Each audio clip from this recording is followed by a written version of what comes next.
Good morning.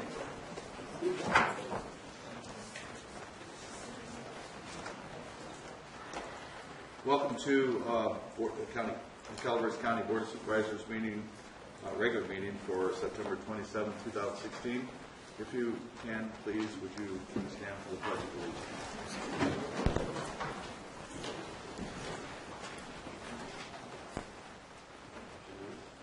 I pledge allegiance to the flag of the United States of America and to the republic for which it stands, one nation, under God, indivisible, with liberty and justice for all.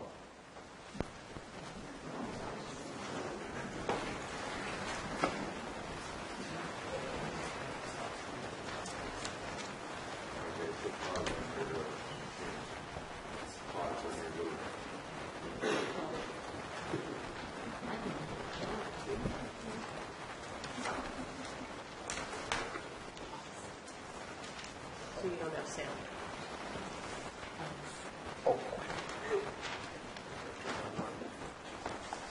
Okay, first we have announcements. Does the board have any announcements? No. Supervisor Wright. Supervisor Wright? There you go. That's a good announcement. Supervisor Wright called in this morning, and he's not feeling well, so he won't be attending our meeting today. And I have one announcement. I put my glasses on for it. Recently, the county, along with the press and a number of other community leaders, received an email from a county resident that used a profane and derogatory term when referencing a county staff member. I'm telling you this today because I want everybody in this community, in this county, to understand that it is not acceptable, and we do not tolerate this type of correspondence from anyone, particularly when they single out any individual in this organization by name. As chair, I want to see that all county staff are treated in a professional and respectful manner, because our staff is comprised of competent professionals who work very hard to give back and serve our community. Name calling is abusive and insulting. As a chair, I will not stand for county staff to be subject to it. It is uncalled for and unacceptable, period.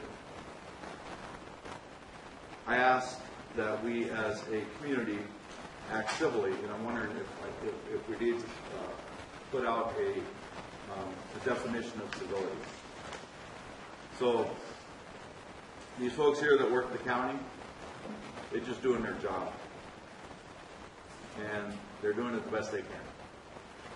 We are not all perfect, I got to tell you. So, one thing I learned about working in government, or in the county especially, is that daily we are bombarded by millions of things. And they're here, they have a structure to work under, they have the rules, and they have to work within that structure. So for somebody to publicly humiliate them or come in and call them names or something like that, it's just plain not acceptable. So I am asking that we try to respect the folks that work here.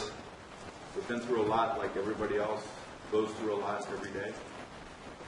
They have not only their personal lives that they deal with issues, but then they deal with everybody else's public life, or life publicly too. So it's double duty.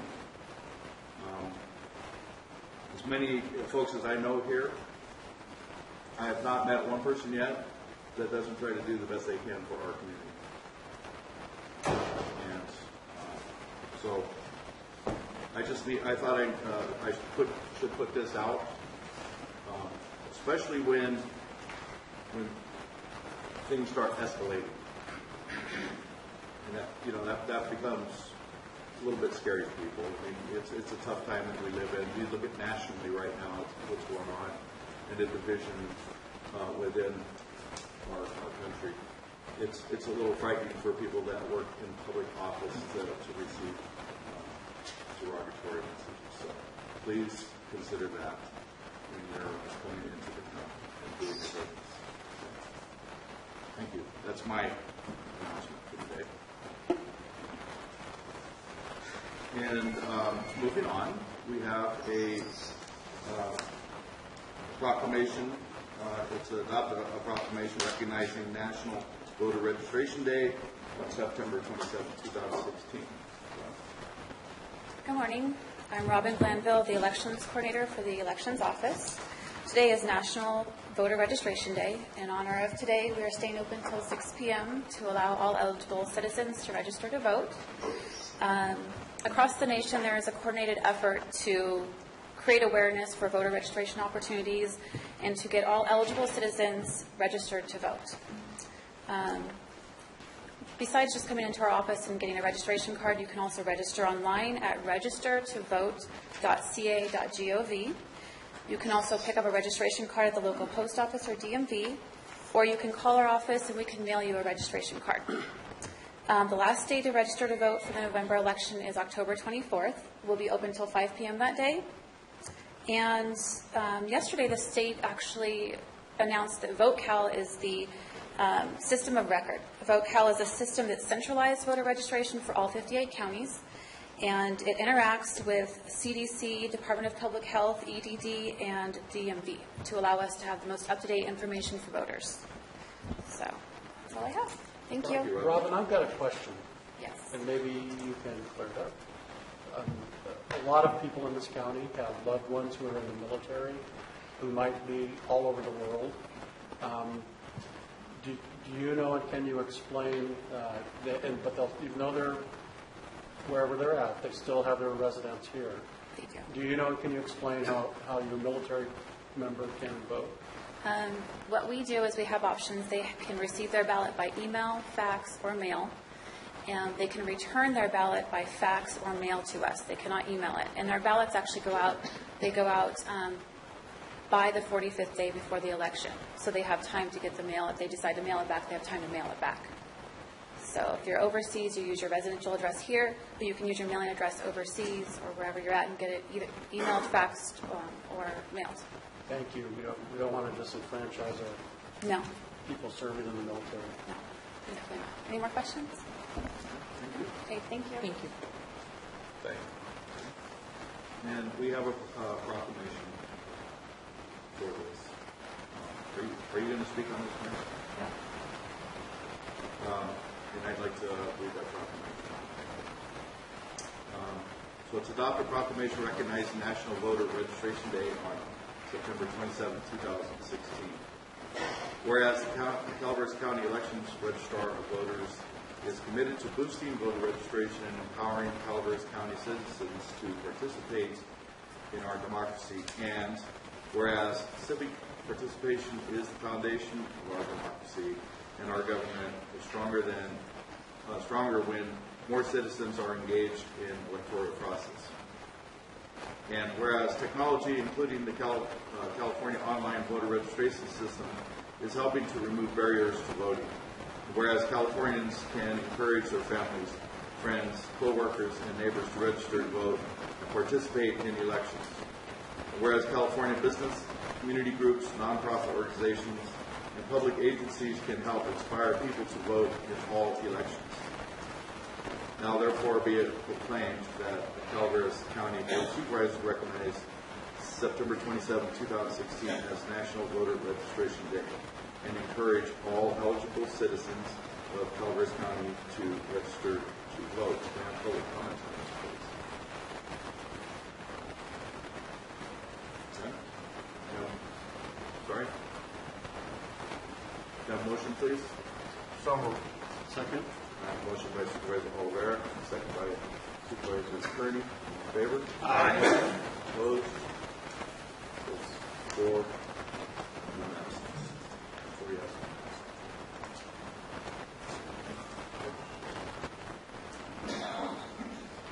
All right.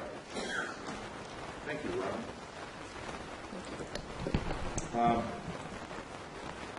Public comments will be. We're going to have 30 minutes worth of public comments.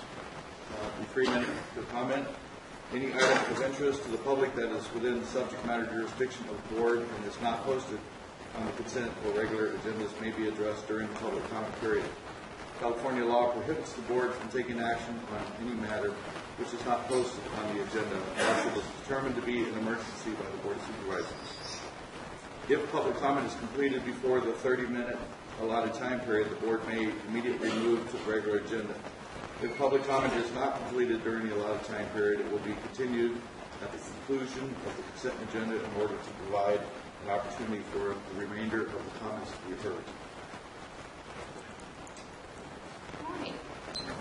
My name is Patrice Murphy. My husband and I currently own a home in Wallace. I would like to comment on our concerns regarding the decision of the Board of Supervisors to attempt to regulate commercial cannabis growing in Calaveras County. Supervisor Edson is quoted in saying in an article written in the Calaveras Enterprise on May 5th concerning the proposed urgency ordinance, "I hope we can get the necessary votes for this," Edson said at a political event on May 5th. "We need this to protect people." Mr. Edson, you and the 3 other board members who voted to adopt the urgency ordinance on May 10th might have had the best intentions, but the result of your decision has been quite the opposite of your statement. We need this to protect the people. Every day we are hearing story after story of people who are now living in fear in their homes and on their property because they are surrounded by cannabis grows. With the dramatic increase of grows has come a dramatic increase of danger from unlawful people seeking to steal, vicious dogs on the properties of grows to keep unwanted people out. And many times these dogs venture on nearby properties, growling and threatening the people living there. People no longer feel safe walking outdoors in their neighborhood and don't feel it's safe for their children to play outdoors safely. In many areas, we hear this back from people, multiple people. Property values have gone down drastically for homes that have grows next door. It is rare to find someone who wants to buy a house with a cannabis grow next door. My husband and I have personally experienced a neighbor who has odd habits of firing off guns off and on all day, from all points of their property, which I thought quite odd until a neighbor pointed out that it was typical behavior of people who grow cannabis so as to discourage people from coming near their property. As we drive down the roads here in Calaveras County, everywhere I look, the landscape has been changed to ugly plastic fencing, leaving us no doubt as to what's behind that fencing. In the Sacramento Bee, June 25, 2016, it stated that Calaveras County expected around 200 applications.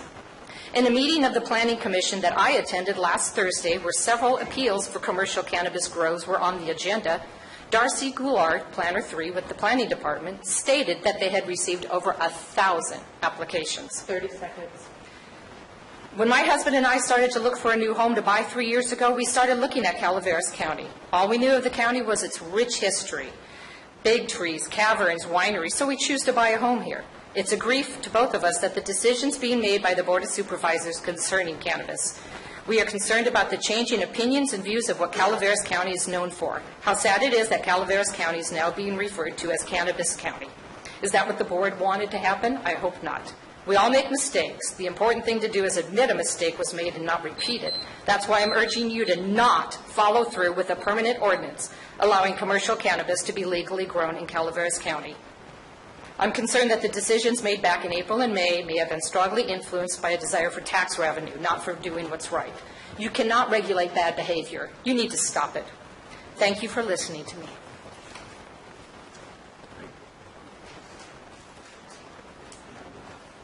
Good morning, Supervisors. I'm Amber Collins with the Calaveras Council of Governments, and I just wanted to provide a quick update on 2 projects and an event coming up. As you're aware, our Regional Transportation Plan update is underway. That's our 20-year transportation plan of needs, projects, and funding. It's updated every 4 years, and we have the first public workshop next Tuesday, October 4th, at the Town Hall here in San Andreas at 5:30. Encourage anybody to attend that meeting, and then the COG staff will work with county public works staff and city staff to develop the project list of any needs throughout the county. And we have the fact sheets, I believe that Diane is passing out. And then the second one is the Community Health Walk here in San Andreas this Thursday from 11 o'clock to 1. It's from the County Government Center to Turner Park.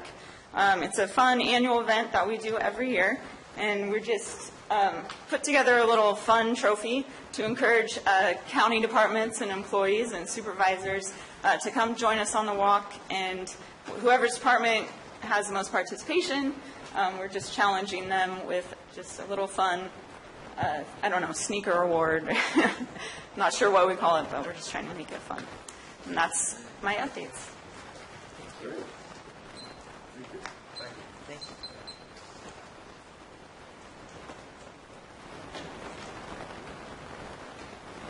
My name is Donna Swanson. I live in Amador County.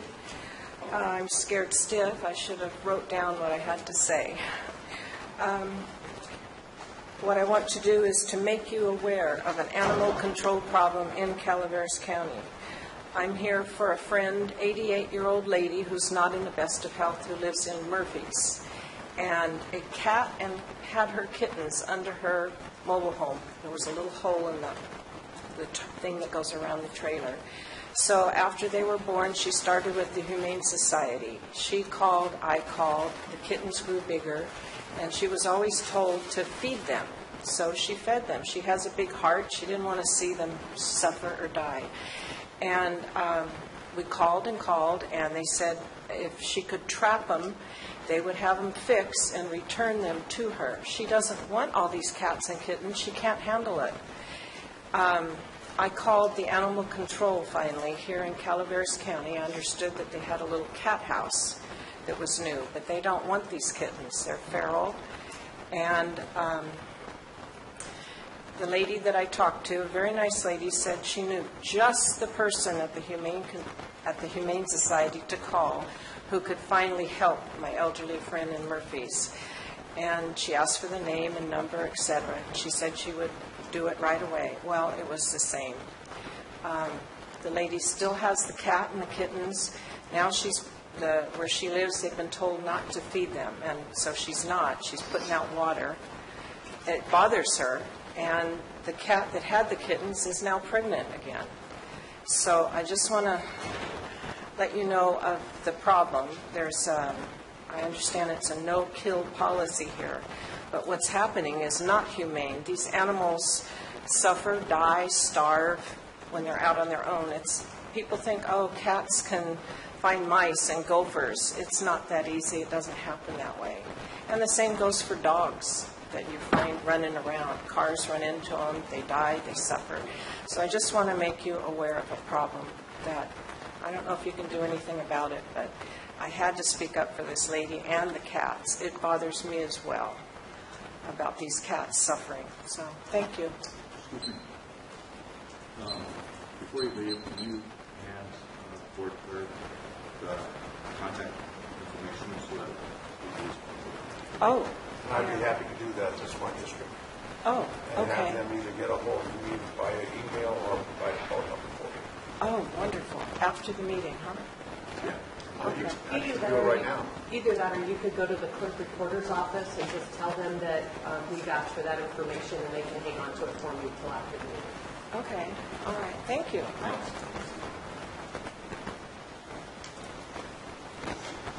Good morning, Barbara Sullivan, Treasurer Tax Collector.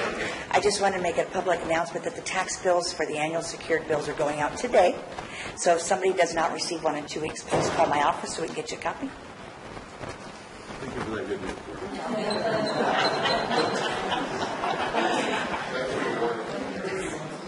You're not leaving, are you, Barbara?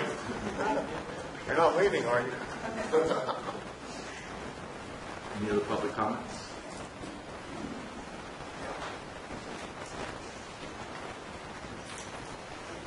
Good morning. House of Gallant, Taxpayer Association. I'd like to announce again our annual taxpayer barbecue, which has always been very informative and fun. It's to be held October 3rd, 5 to 9 p.m., and it's at the Pickle Patch. Our annual award for excellence in public service will be going to Candace Keesley, and our keynote speaker is Congressman Tom McClintock. Hopefully, he's going to be talking about draining New Maloney's reservoir. Our group and other groups too are quite concerned about that. We don't fully understand why they're doing that. Also, we're going to have John Capel, who's probably our closest friend for the taxpayer in our history of 8 years, and he'll be talking about the protecting Prop 13. And we're going to have a public official forum, and our moderator will be Corey Burnell, who's very good. We're going to have a fundraising raffle, and of course we're looking for prizes.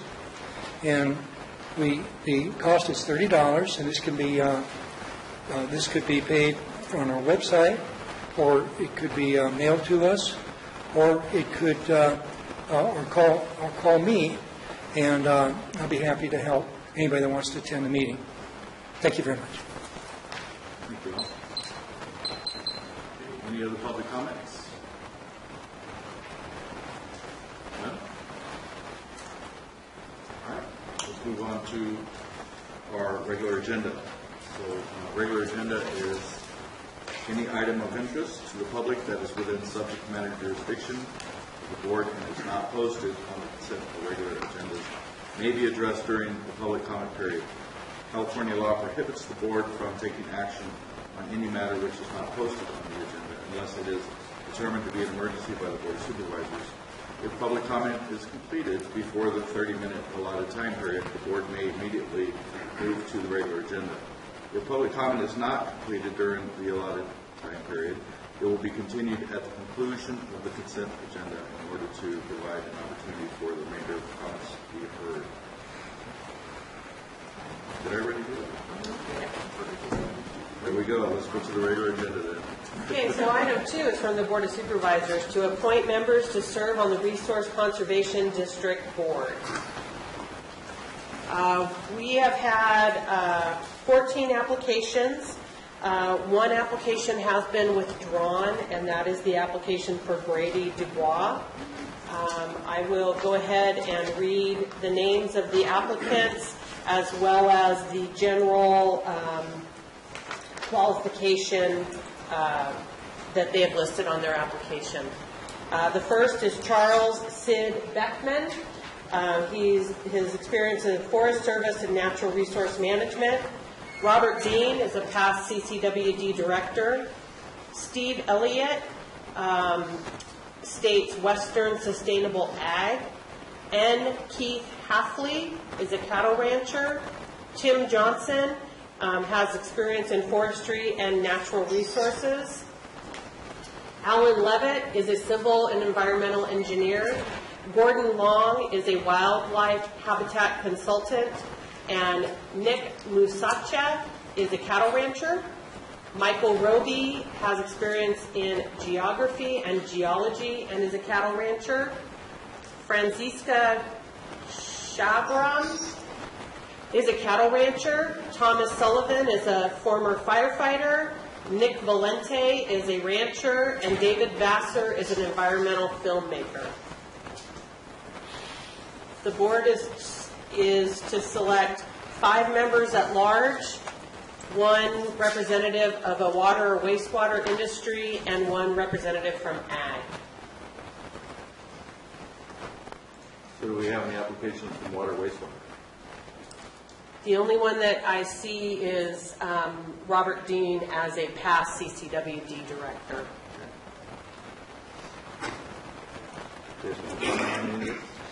Chair, it's in some of these names I recognize and some I don't. Is it possible to have the applicants perhaps come up and introduce themselves and I'd like that very much. give a little 1 minute If if they're here? Yeah. I recognize some can't be, but those that are would be nice to. Are any of the applicants here?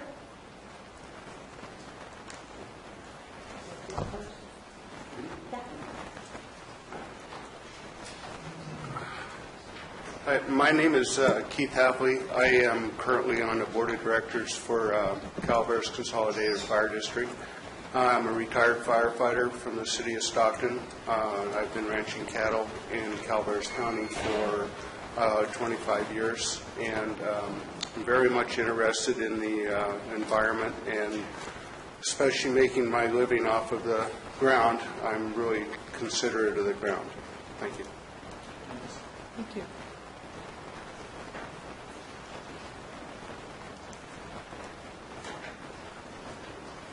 Good morning. My name is Bob Dean. As stated by Diane, I'm a former director with the Calaveras County Water District.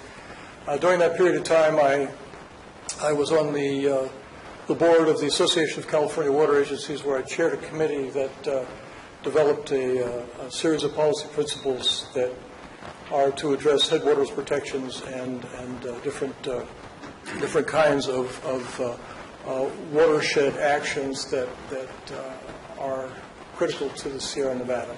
I've always lived in rural environments my entire life. At one point in time, I raised cattle. I was, frankly, instrumental in bringing attention to the RCD in this county, and we began our meetings, I guess, about 2 years ago. It's a meeting that Cliff attended, and here we are today. So I've had a significant interest in the development of an RCD in Calaveras County, and I'm pleased to say that now that we have one, there is no county in the state of California that does not have an RCD. So regardless of what's your decision, I'm pleased to be part of the process of getting it to this point. Thank you. And just as a note, all of the applicants that had submitted their applications were provided with an agenda packet for the first RCD meeting, which is scheduled for tonight here in the Board of Supervisors chambers at 6 p.m. And so at the lunch break is when I'll be contacting people to let them know if they were appointed.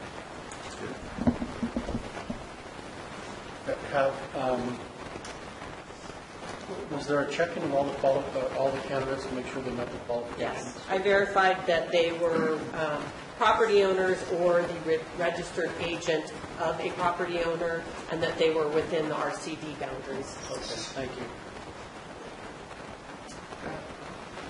Anybody have first pick? Well, I'd like to nominate Mr. Dean. He, from what I can tell of the applicant process, certainly been involved in this process for a number of years, but also has the background in the water and wastewater management of all of our applicants. And I'd like to nominate Mr. Dean to represent that aspect of the RCD. Mr. Chair, I'd like to nominate Tom Sullivan. Mr. Sullivan sits on the board of the Rivers Pass Fire District, has been involved in community activities, and provides a very sensible way of approaching problems. It could be an asset to the RCD. Sure. As a point of order, I have a motion. We have a motion. So do I have a second on that motion? I second the motion. All in favor? Aye. I'm sorry, public comment? Public comment?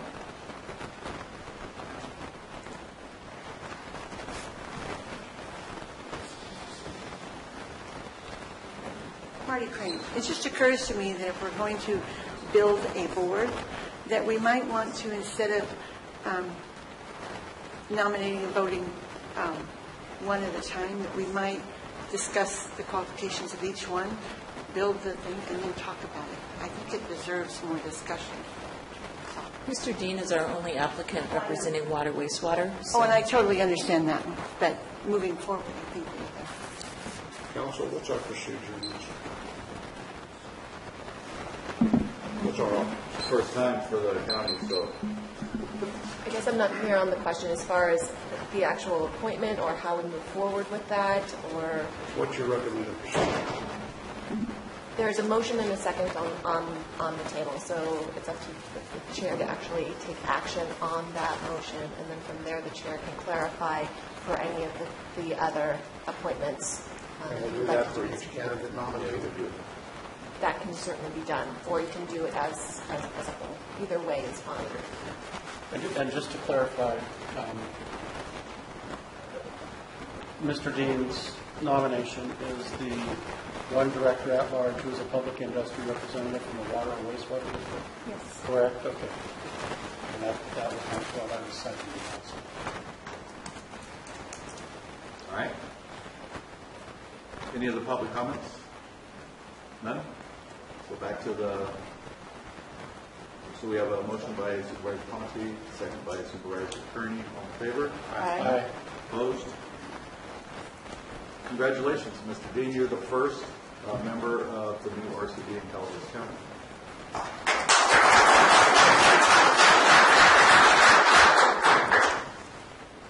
Okay, let's move on here. I'd like to nominate Tom Sullivan. I'll repeat this nomination. Tom Sullivan is a very active community member, well respected in our district. Serves on the board for the Evans Pass Fire District, a very successful district, providing one of the greatest services probably in the county, if not Northern California, to its residents. I think he'd be a very, very large asset to the board. So just to clarify, is that a nomination for a member-at-large position and not for the ag position? That is a nomination for the at-large position. All right. Any public comments on Thomas Sullivan?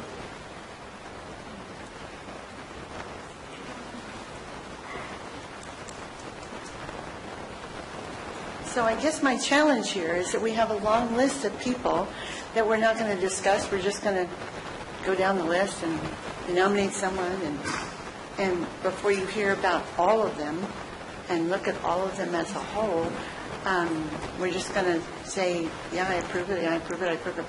And then before you know it, we get down to the rest of the list, and we've run out of positions, but we haven't talked about them yet.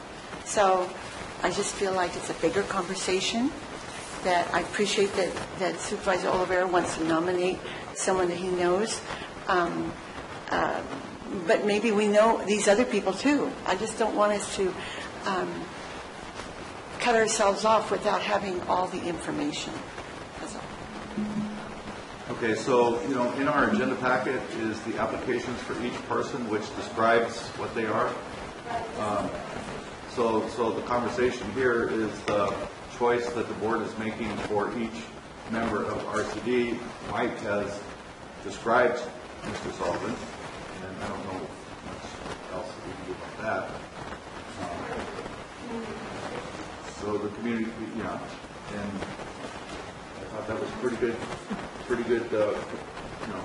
thought Supervisor Oliver did a pretty good job of describing Mr. Sullivan. Al? The taxpayer group concurs with Michael's recommendation. Any other public comments? Okay. So, do I have a second on Supervisor Oliveira's nomination for Tom Sullivan? I'll second. So we have a second by Supervisor Ponte. All in favor? Aye. Okay. Kearney. Supervisor Kearney.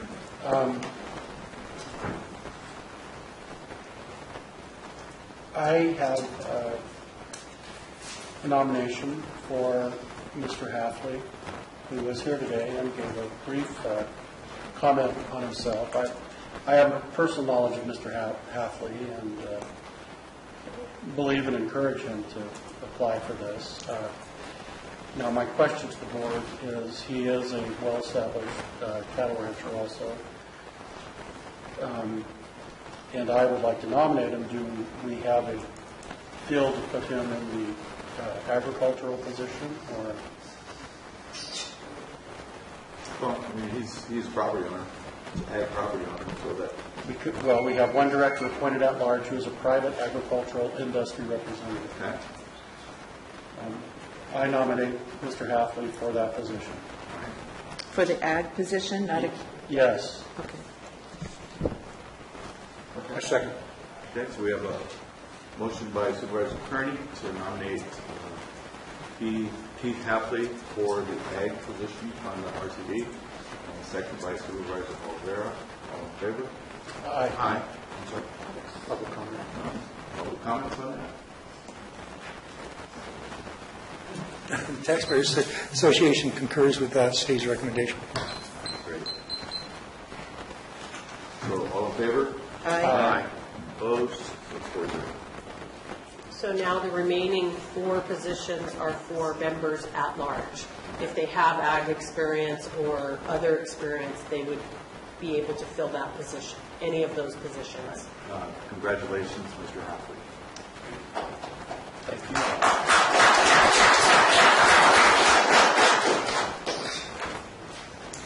Okay, so I guess it's me next. I would like to nominate Gordon Long as that large position. I've known Gordon for many years. He's very engaged in our environment. He has a lot of common sense when it comes to the environment and economics. He has taken, as a matter of fact, he's the one that put up the Facebook page for the RCD about a year and a half ago. And on his own, just because he's so interested in it, he communicates consistently with me, and I believe that he has a great passion for our county and the RCD and how it can benefit our county in its future. So my nomination is for Gordon Long. I would second that. Okay, so we have a first and by me and a second by Supervisor Ponte. Can I have public comments, please?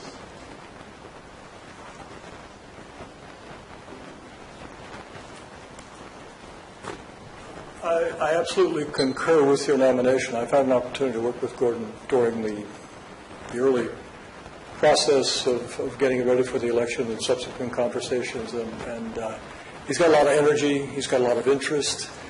He brings a dimension as a wildlife specialist that hasn't been discussed here, but I think it's a critically important part of the process, and frankly, I enjoy very much working with him, so thank you for the nomination.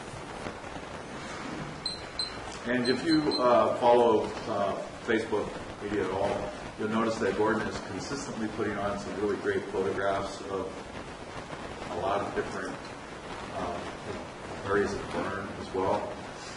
So he's constantly out in the environment. So can I have a first and a second? Can I have all in favor? Aye. Aye. Opposed? So, Gordon, wherever you are, congratulations to the third member of the new RCD here. Fourth? Third.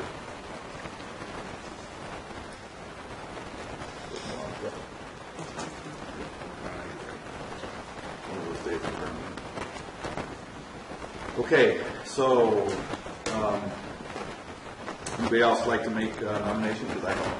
Chair, I'd like to nominate Nick Valenti, who is a longtime cattle rancher, business owner, member in the Farm Bureau, member in the Cattlemen's Association, family man, owns property throughout Calaveras County, representation of many districts here in the area, and has a real interest in our natural resources and in the Resource Conservation District.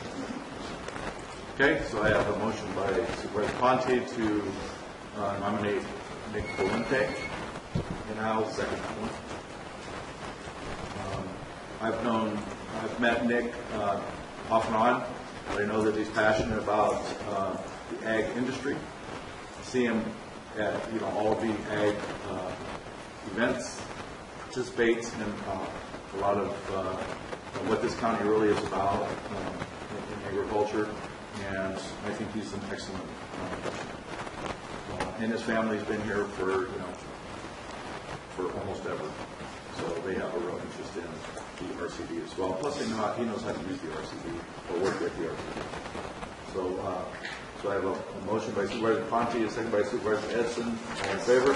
Public comments? Alice Gallant, Taxpayers Association. We concur with people that we know about The ones that we don't know about, we don't concur. In this case, we do concur with David Ponte's nomination. Thank you. Okay. All in favor? Aye. Opposed? Okay, so we have Nicholas Valente, who is the 5th member of the RCD. And I have, if you guys don't have one, I do. Do we have two more? Yes. Speak, Chair. All right, so I'd like to nominate Franziska Abrams for a member of the RCD. I know Franziska personally. Through many discussions, she's she's got a lot of energy, I'll just say it that way. And she has a very large, pretty large cattle ranch. They've been working with Department of Fish and Wildlife, and in RCS for quite a few years. They also have some, they're working with even the county right now in places for conservation easements. So she is very, very clear on what needs to happen with the RCD and how it can help our. So my nomination is for Franziska. I second. Okay, so I have a motion by me, Chair Edson, and a second by Supervisor Kearney. Public comments, please. Okay. All in favor? Aye. Opposed? All right. Franziska? You're now the 6th member of the RCD. Mr. Chair. No, the 7th. Huh? It's the 7th. What was the Oh, sixth? she was the 6th, yes. 6th, yeah. Sorry. Mr. Chair, Glad to be right once in a while. Yes. I'd like the board to consider and review the resume of Brady Du Bois. I'm sorry, his was withdrawn. He withdrew, yeah. Yes. I would like to nominate Michael Roby.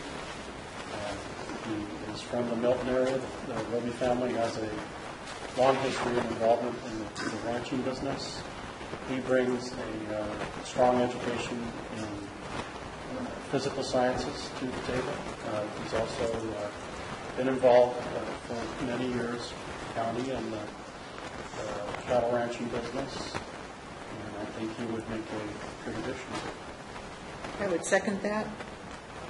Okay, so we have a motion by Supervisor Kearney for Michael Roby, and a second by Supervisor Ponte. We'll have public comments.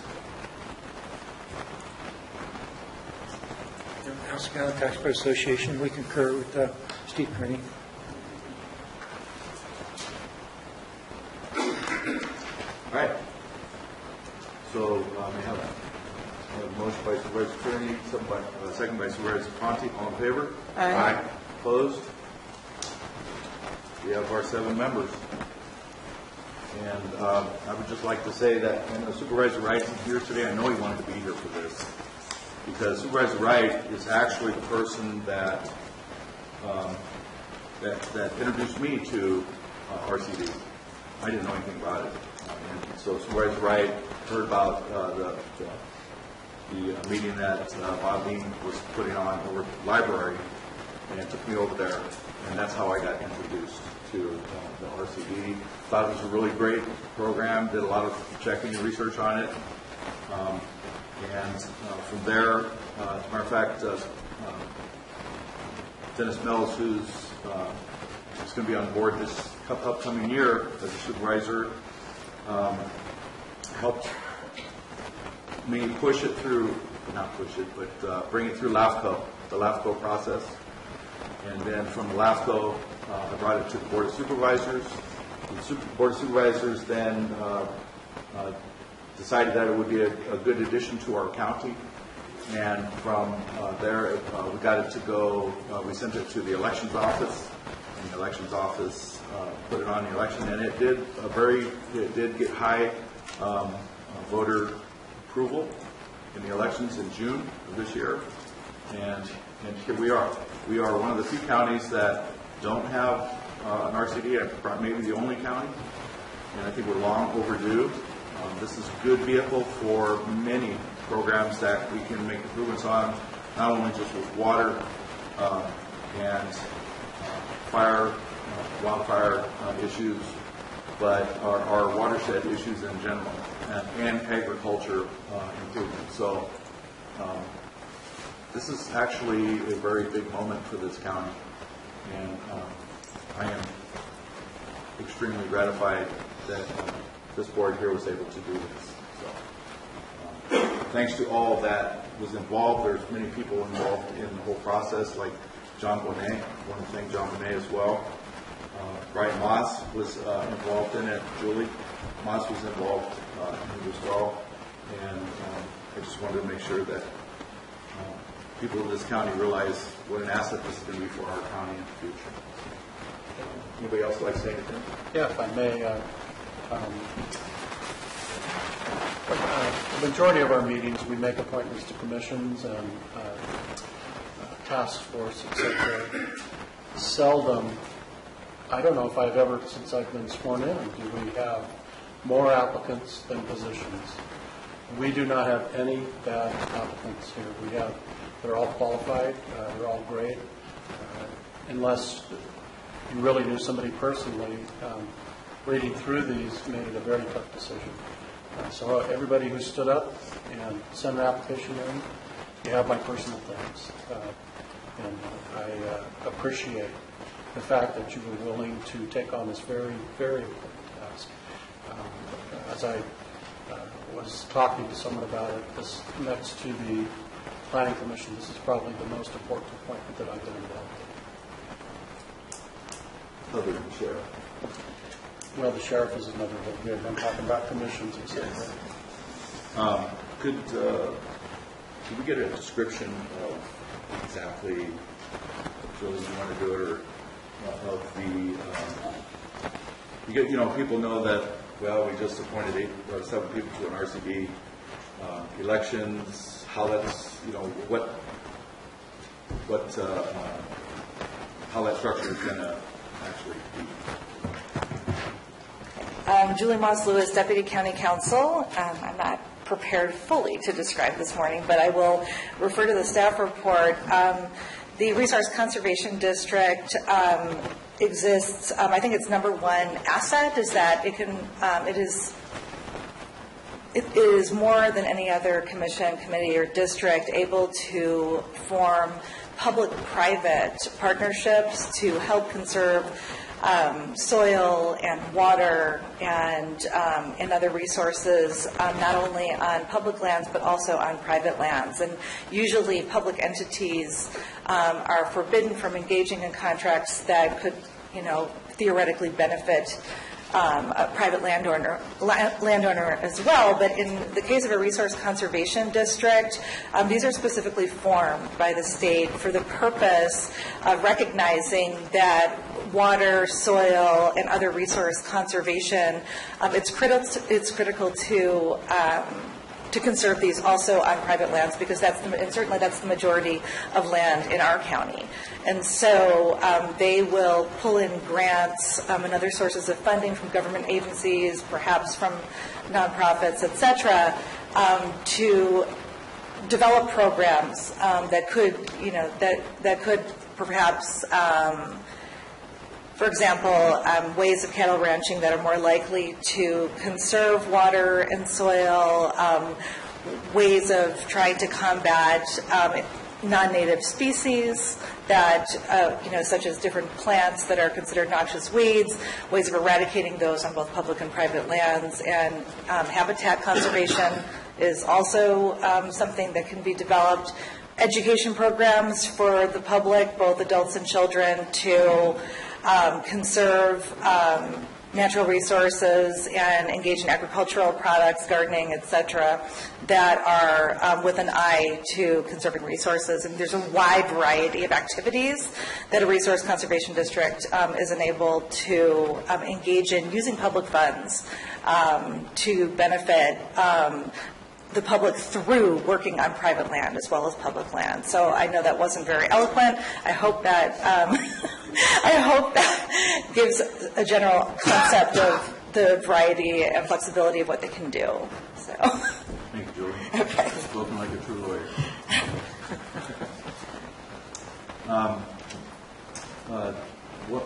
One of the reasons why I was so interested in it is because of the many issues that our county has around wildfire, flooding, and erosion control.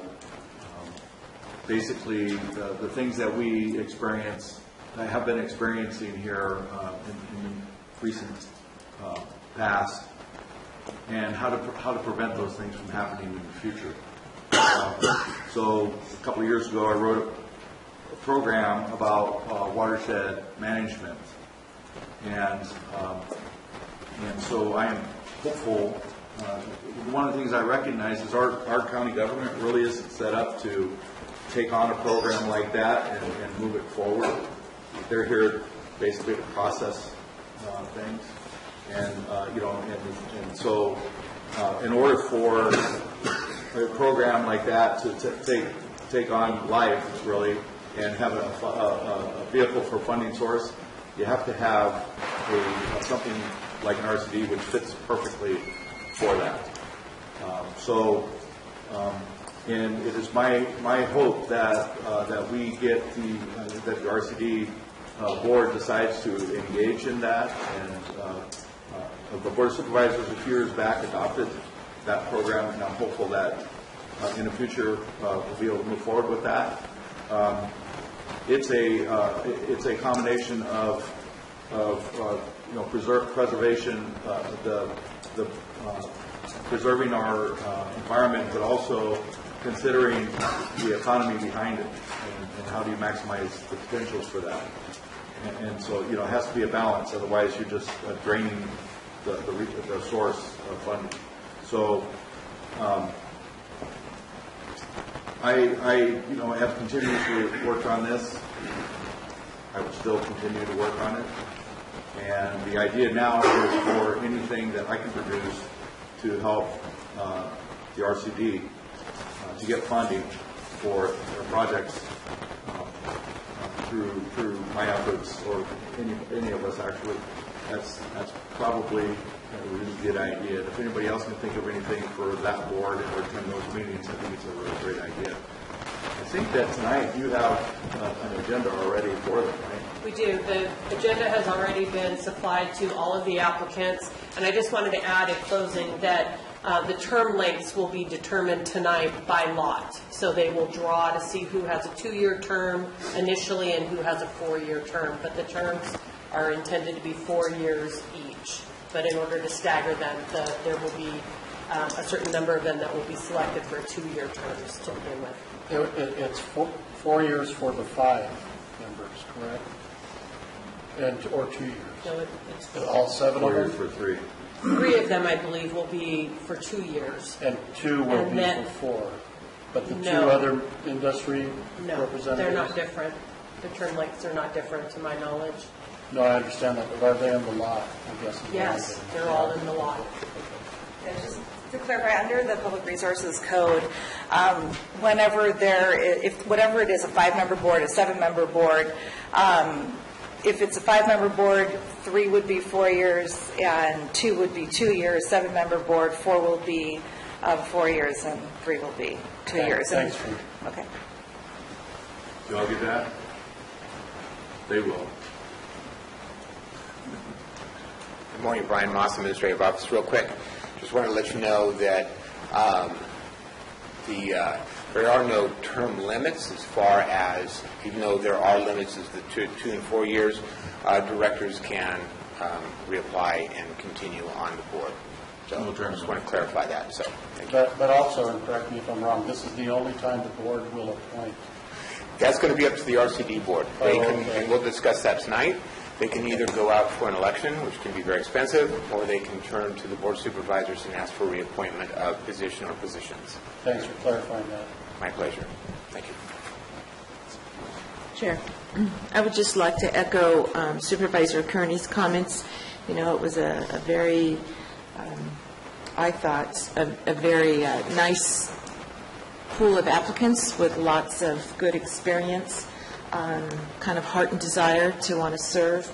And it's nice that we do get more applicants than we have positions for. So I'm hoping that those who did not make it this time around will continue to participate in this process and be a part of the process. And I thank you for those who are going to be serving. Yeah, one last comment. This is a special district, but it does not collect any tax revenue from taxpayers, local taxpayers to survive.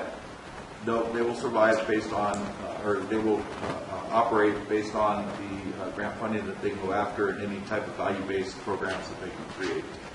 And so, you know, the sky's the limit really for them. We have a lot of work to do in the county. I am just ecstatic that we are now able to begin that. So, thank you very much. Thanks to the public for having the confidence in this board for bringing the RCB forward and voting that RCB in place. I believe that in the near future, Calaveras County will realize how important it is to our county. And, I'm just really pleased with it. Thank you. Okay.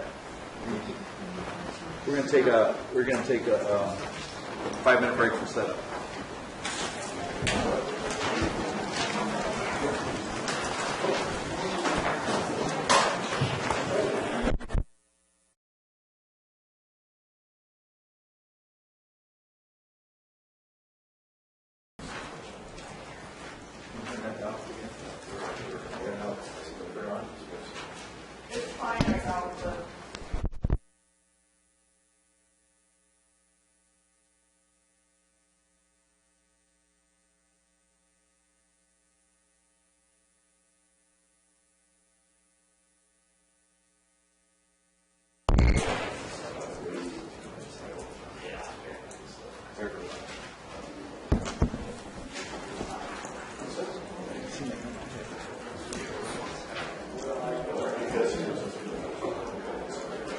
Okay. Okay, we're going to move on to our next agenda item.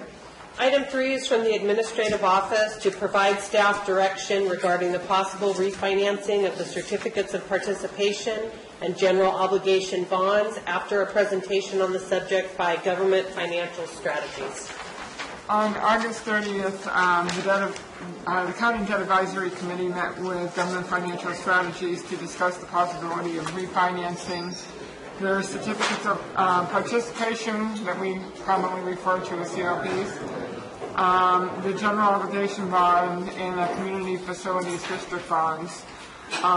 It was determined and recommended by the Debt Advisory Committee as a whole to bring forward the presentation to the Board of Supervisors. With us today is Lori Ranieri. She is President and Founder of Government Financial Strategies, who is the county's financial advisors, and Matt Kohler, who is Project Manager with Government Financial Strategies, and they'll be walking us through the presentation. Okay. Good morning. Good morning. I know that you get a very busy agenda, and I tend to talk very fast, which might be good, but if it's too fast, or you want to stop me so that you can talk among yourselves, please do. And on page 2 of the presentation,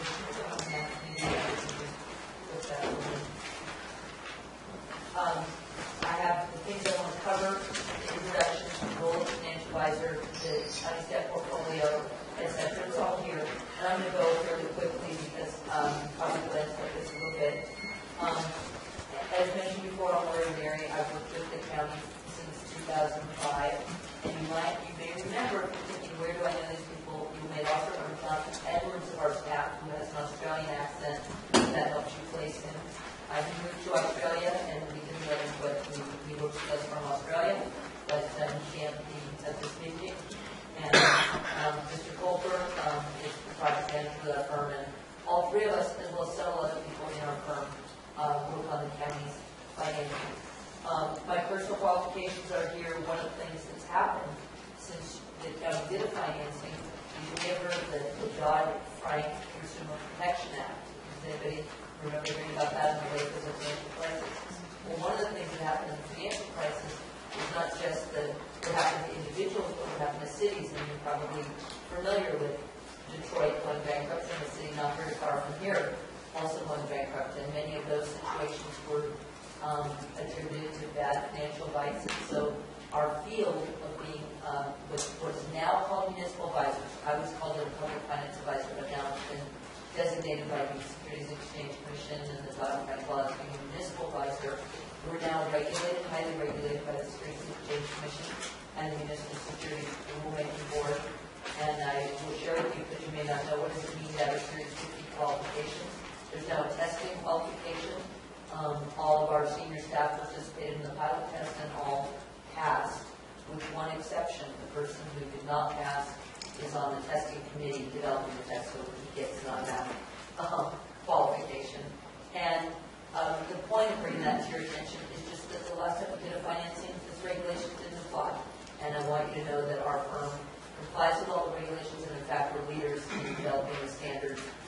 As I mentioned, one of our employees is on the testing committee running the test and doing the professional qualifications, and I'm on the National Association of Municipal Advisors Board.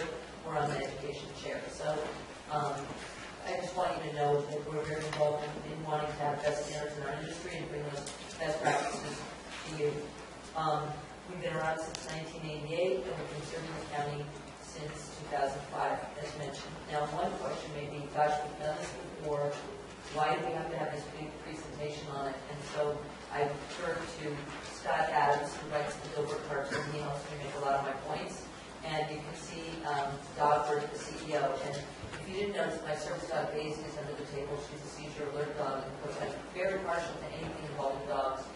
So Dogger, the CEO, is at the table. We're getting into the financial services game. That way, all of our products can be imaginary. The customer later is asking the firm, the person from the firm, can you give me reliable investment advice? Yes, as far as you know. Now, we're not talking about investing, we're talking about borrowing, but how would you know that we're giving you good advice? And one of the ways is to actually slow down a little bit as we talk about this and have you have an opportunity to think about it, process it, ask questions, and be discussing it ahead of when there's an action item. So you have that. My mic not on? When did you do something? It needs to be a little closer. Oh, a little closer? You know, my family is always trying to stop shouting. Okay, so is that better? I think so. Okay, great. So I mentioned about our new regulation, and the new regulation means that we have a fiduciary duty in the county. Now, I want to point out to you, our firm has always stated that we had a fiduciary duty that's always been in our contract, but now the federal government is telling us that as well. What that means, though, to me, is that we provide independent advice. We're not paid by anybody else. We don't have relationships with anybody other than the county. We do have other government clients in the county. We do have them work for Calaveras County Office of Education.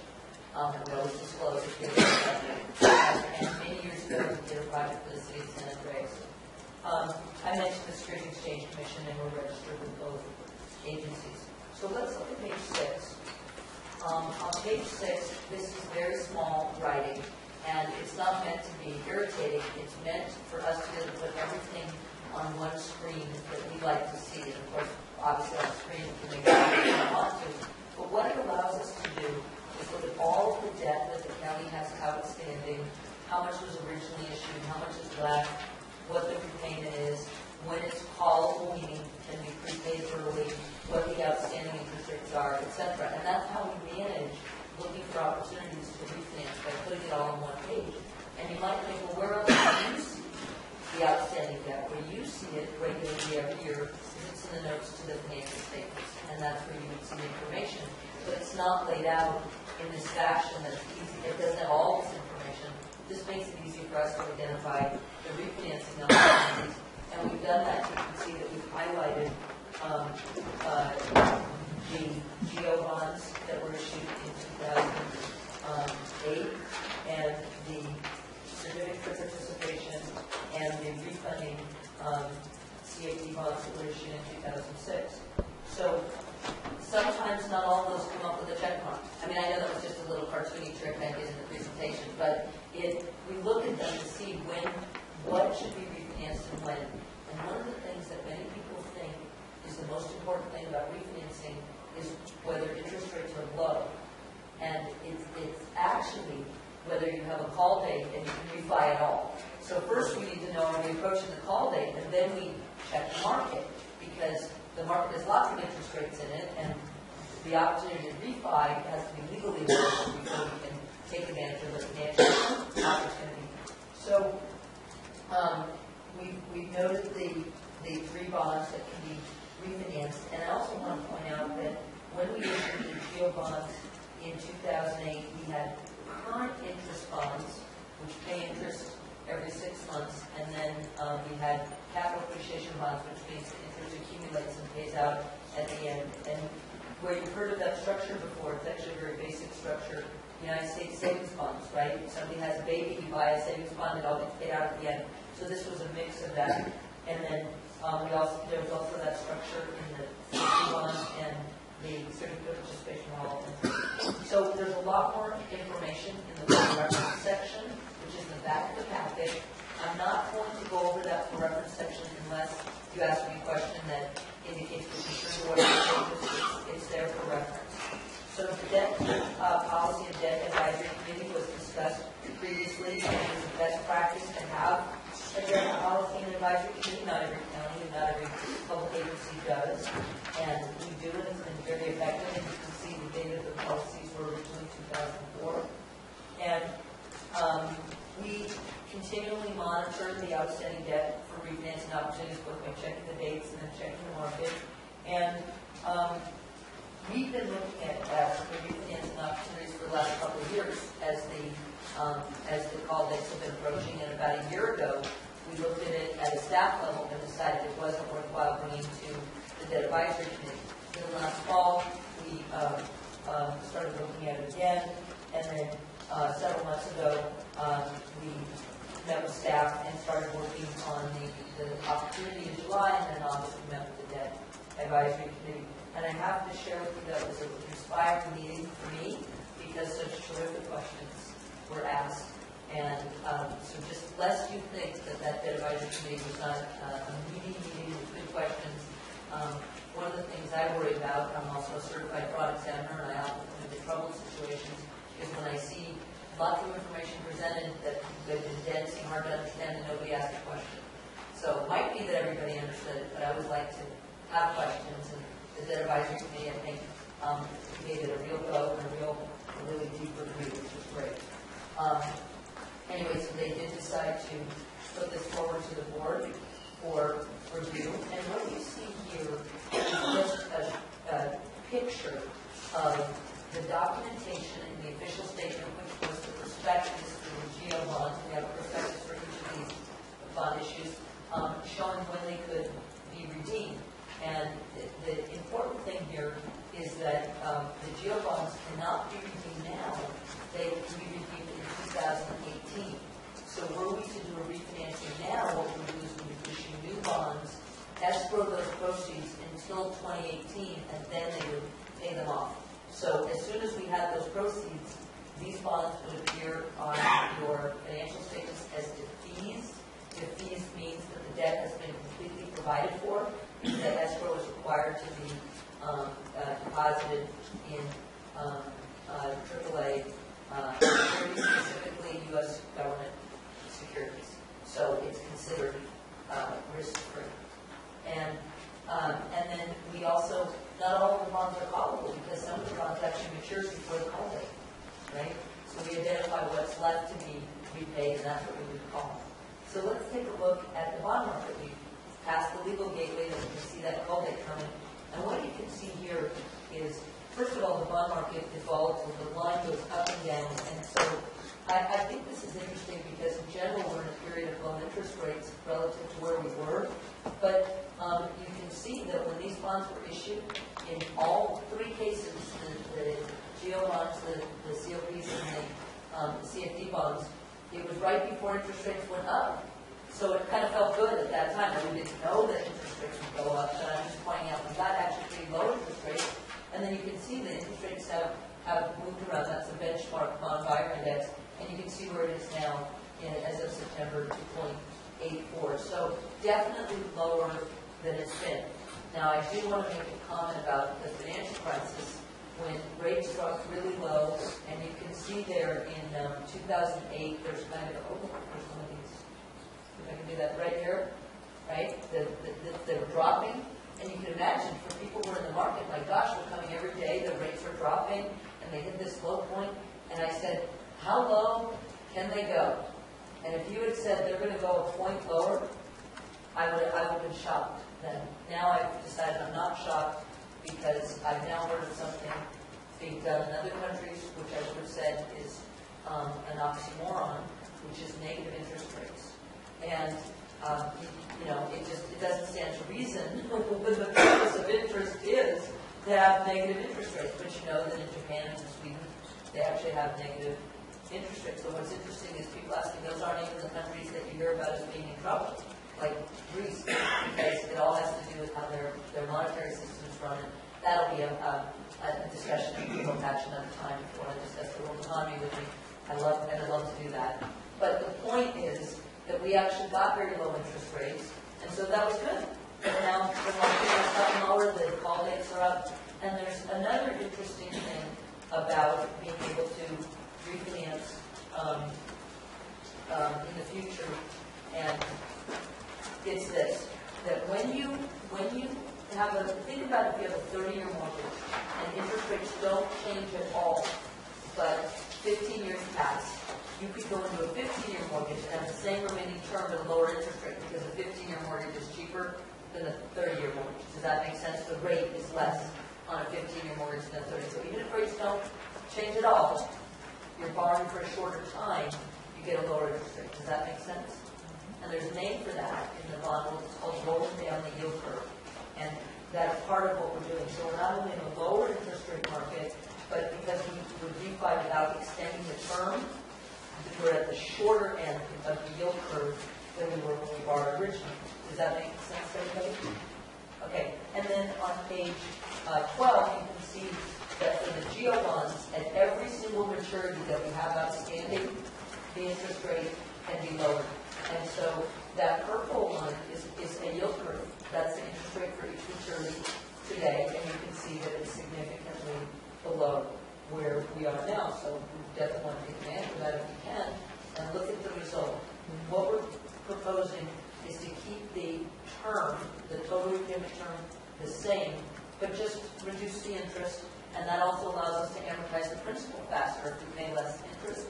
And you can see that we're talking about $10.9 million in taxpayer savings, which will be realized by taxpayers from next year through 2037. Now, I kind of suspect if I showed up here with a business and I was going to move into Calaveras County and it had nothing to do with an objectionable product that anybody was concerned about, and I said I'm going to put $10.9 million into the pockets of taxpayers, people would be pretty excited, I think. And here we are doing that just by good management. So the reason I'm emphasizing this is that I find that sometimes people find that finance is boring and they don't want to make a big deal about it, but I think the economic effect of, not just obviously we don't want to collect more taxes than we need, that's fiscal stewardship, but I think the numbers are significant here, $10.9 million that the taxpayers of Calaveras County will not pay, and they can choose to spend it however they wish. So I think that's a matter of liberty. So the tax rates will be decreased if we're collecting less taxes, because tax rates for GO1 are, the word rate is kind of a clue, it's a ratio, debt service divided by the tax base. The tax base will be wherever it is, but we're going to lower the debt service, so the rates will go down. And of course, this is a projection because we don't know what the tax base will be in the future. We projected it, and you can see that the average annual savings is $5.37. Now, you might say, who's going to get excited about saving $5.37 a year? And I'll tell you, you may remember a book called The Millionaire Next Door. Does anybody remember that book? No? It was a bestseller, and the reason I liked it was all about ordinary people who became millionaires by not spending a lot of money and being very, very cautious and saving their money and investing their money. So my point is that $5.37 per $100,000 of assessed value, and some people have $1 million of property, some people have $75,000 of assessed value. But the point is that it's $10.9 million in total that we're not going to collect. And those individuals think if they invested that $10.9 million, what it would grow to. So I think it's a pretty neat thing to stop and ponder for a minute. Now, the next thing is, I mentioned earlier that we have very high standards in our firm, and so does the county. And the county is what I call a best practices county. The county follows as many GFOA best practices as are feasible, and the staff is very knowledgeable. GFOA is Government Finance Officers Association. They publish best practices, and your staff here is very knowledgeable about GFOA. And one of the standards that we're applying here is the standard for doing refinancing. And the lines at the bottom show what the GFOA recommends, that your present value savings, when you take that annual savings and calculate the present value, that it should be between 3 to 5% to proceed. You can see that we're over 26%. So we're certainly exceeding the standard in that. That's sort of I'd say, green light. But there is something else that we're concerned with in an advanced refunding, is that escrow. Because remember I said we would issue the bonds now and take the funds and put them in escrow just until 2018 when we call the bonds. And short-term rates are low in general, and short-term rates are really low. So that escrow isn't going to earn very much money. So there's what happens if you have an investment that is related to a borrowing. You can either have positive arbitrage or negative arbitrage. Arbitrage means borrowing and investing in two different markets. And it's either positive or negative. Well, in this case, this escrow is going to have negative arbitrage because it's short-term and rates are low, and it's supporting those bonds that are outstanding, right? So they're at a higher interest rate, so there's negative arbitrage. Does that make sense? So we actually have to borrow enough to invest in that escrow that it can pay the interest payments on the bonds we're refinancing from now until 2018, and it's paying at a higher rate. And so we have to actually put more in the escrow than we are paying off in principal because we have to make up for the cost of the negative arbitrage. Did I lose you? Okay. So what we're doing is we're looking specifically at that negative arbitrage. It's an unavoidable cost, but we want to make sure it's not too much. Now, the GFOA doesn't have a standard on this, but our firm has a standard. And we expect the negative arbitrage, the most that we'll ever allow is it's a 2-to-1 relationship with the present value savings. Sometimes the standard is 3, but we're over 10.1 to 1, meaning that the cost of the negative arbitrage of $800,000 is insignificant compared to the savings that we would get. Now, how would we avoid negative arbitrage? We would wait until August 2018 to do the refi. So that's the question we're struggling with. It's an advanced refi. Why not wait? Well, why not wait, right? We would save the negative arbitrage, but we would risk market movement and not being able to get the refi done at the same level. Does that make sense to you? So we just look at that cost because we know waiting will eliminate the cost. Do we want to bear it? And we use this statistic to tell us it's reasonable. In fact, it's more than reasonable. It's 3 times above our maximum standard, and 5 times our minimum standard. So does that make sense? Okay, the next thing is the amount of bonds. So you can see here the amount that we're refinancing is 32.8, but the deposit in the escrow is the 33.5, and that's to make up for 2 things: the cost of doing the transaction and the negative arbitrage. So that's just so you see how much we're borrowing, and that's an estimate that will get finalized when we sell the bonds. And the reason is because interest rates are affecting what those numbers are. So when we sell the bonds, we know the interest rates numbers are finalized.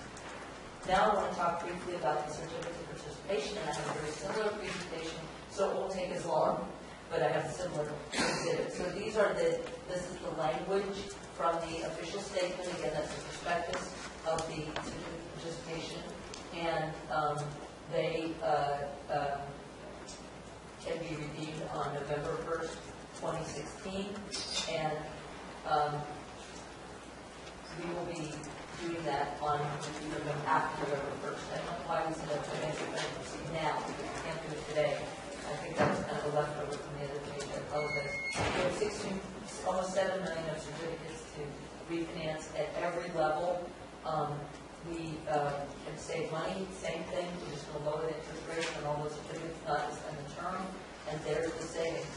So this is $1,370,000 in savings. It's a lower number because we have a lower borrowing amount. And so you can see the savings there.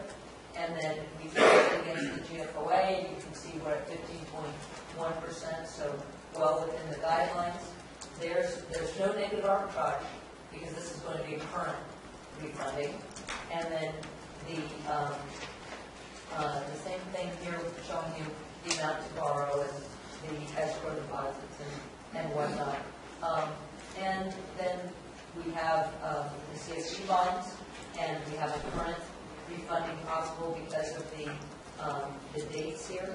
And you can see that we can call these bonds at par on September 1st, which is already passed. We could, so anytime after that and thereafter at 100%. So no premium paid, which is another savings. Had we done it before, we would have paid that premium. Sometimes you do that because the market is encouraging you to do that. I mean, the rates are good enough. And so we have 4.7 of callable bonds. We can lower the interest rate at every level. And there's the savings, $390,000 in savings. So there's the test for the GFOA, 7.7% as compared to the 3 to 5 threshold. There's our estimated sources and uses. And so now I'm at the point where I want to say, if you are in favor of doing that, and you want to hear more, here's what would come next. So let me stop and see, were there any questions about how we identified what to refi, why we're doing it now, we didn't do it before, why we're recommending it now versus waiting? Any questions about that? That's a pretty good presentation. Understandable. Great, I'm glad to hear that. So I mentioned the official statement, and I mentioned that most people are familiar with the term prospectus, because that's what you usually call it in investments. And the funny thing is that we're so creative in the municipal bond world, we call the official statement of the information the official statement. And the one that we do before the bonds are sold, so all the interest rates and everything on blanks, we call that preliminary official statement. And the preliminary official statement is what you're going to see in the future board packet. And you may think, why am I approving something which doesn't have any numbers in it? And what you're approving is actually the language, because that preliminary official statement is what potential investors see as to whether they want to invest. And so that's one of the things you'd be reading it for. And then the final official statement is after we sold the bonds, we fill in all the numerical information. So first of all, we always want to disclose all material facts, and there is heightened Securities Exchange Commission scrutiny. And one of the things that we had the pleasure of doing, thanks to the SEC got concerned that people were not doing proper continuing disclosure. The county has annual disclosure it makes to the marketplace, and they came up with a good idea. It's kind of like those gun buybacks and things like that. They offered a plea deal, and they said, if you haven't been keeping up your continuing disclosure, here is the plea bargain deal. Everybody gets the same deal. Come in and admit it to us. But they also did something clever. They separated the witnesses and put them into 2 different rooms. The responsibility for continuing disclosure relies not only with the issuer of the bonds, but the investment banks that carry the bonds, that buy and sell them with investors. And so they gave a plea bargain to the underwriters as well, hoping that each side would reveal, who screwed up. Well, the other thing they did was that the underwriters had a maximum that they had to pay. So it was in their interest to just plead guilty on everything because the fine didn't get any bigger. But they did a good job of trying to identify issues that hadn't had good continuing disclosure.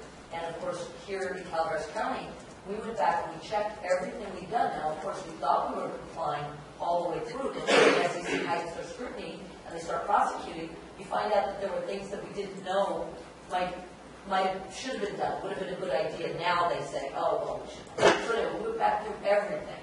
And I want to thank the county staff. We went through a packet this thick of going through all the continuing disclosure over many years, and we satisfied ourselves that there was no violations or errors that warranted participating in the plea bargain, and we did participate in the plea bargain. And that was a very good thing, because now as we go out to the market, we have a clean record, right? So we don't have to check that box on the employment application that we've been arrested.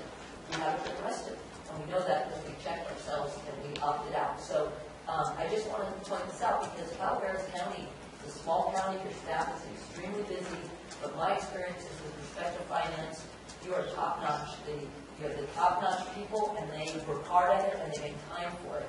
And I don't find that in every agency. So the next thing is marketing to investors. There are people who buy these bonds because they read Mark Twain or Bret Hart.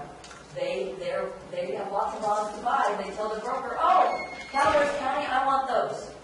You know, I like the name. I was on vacation. I read the book. So people make these decisions for lots of reasons.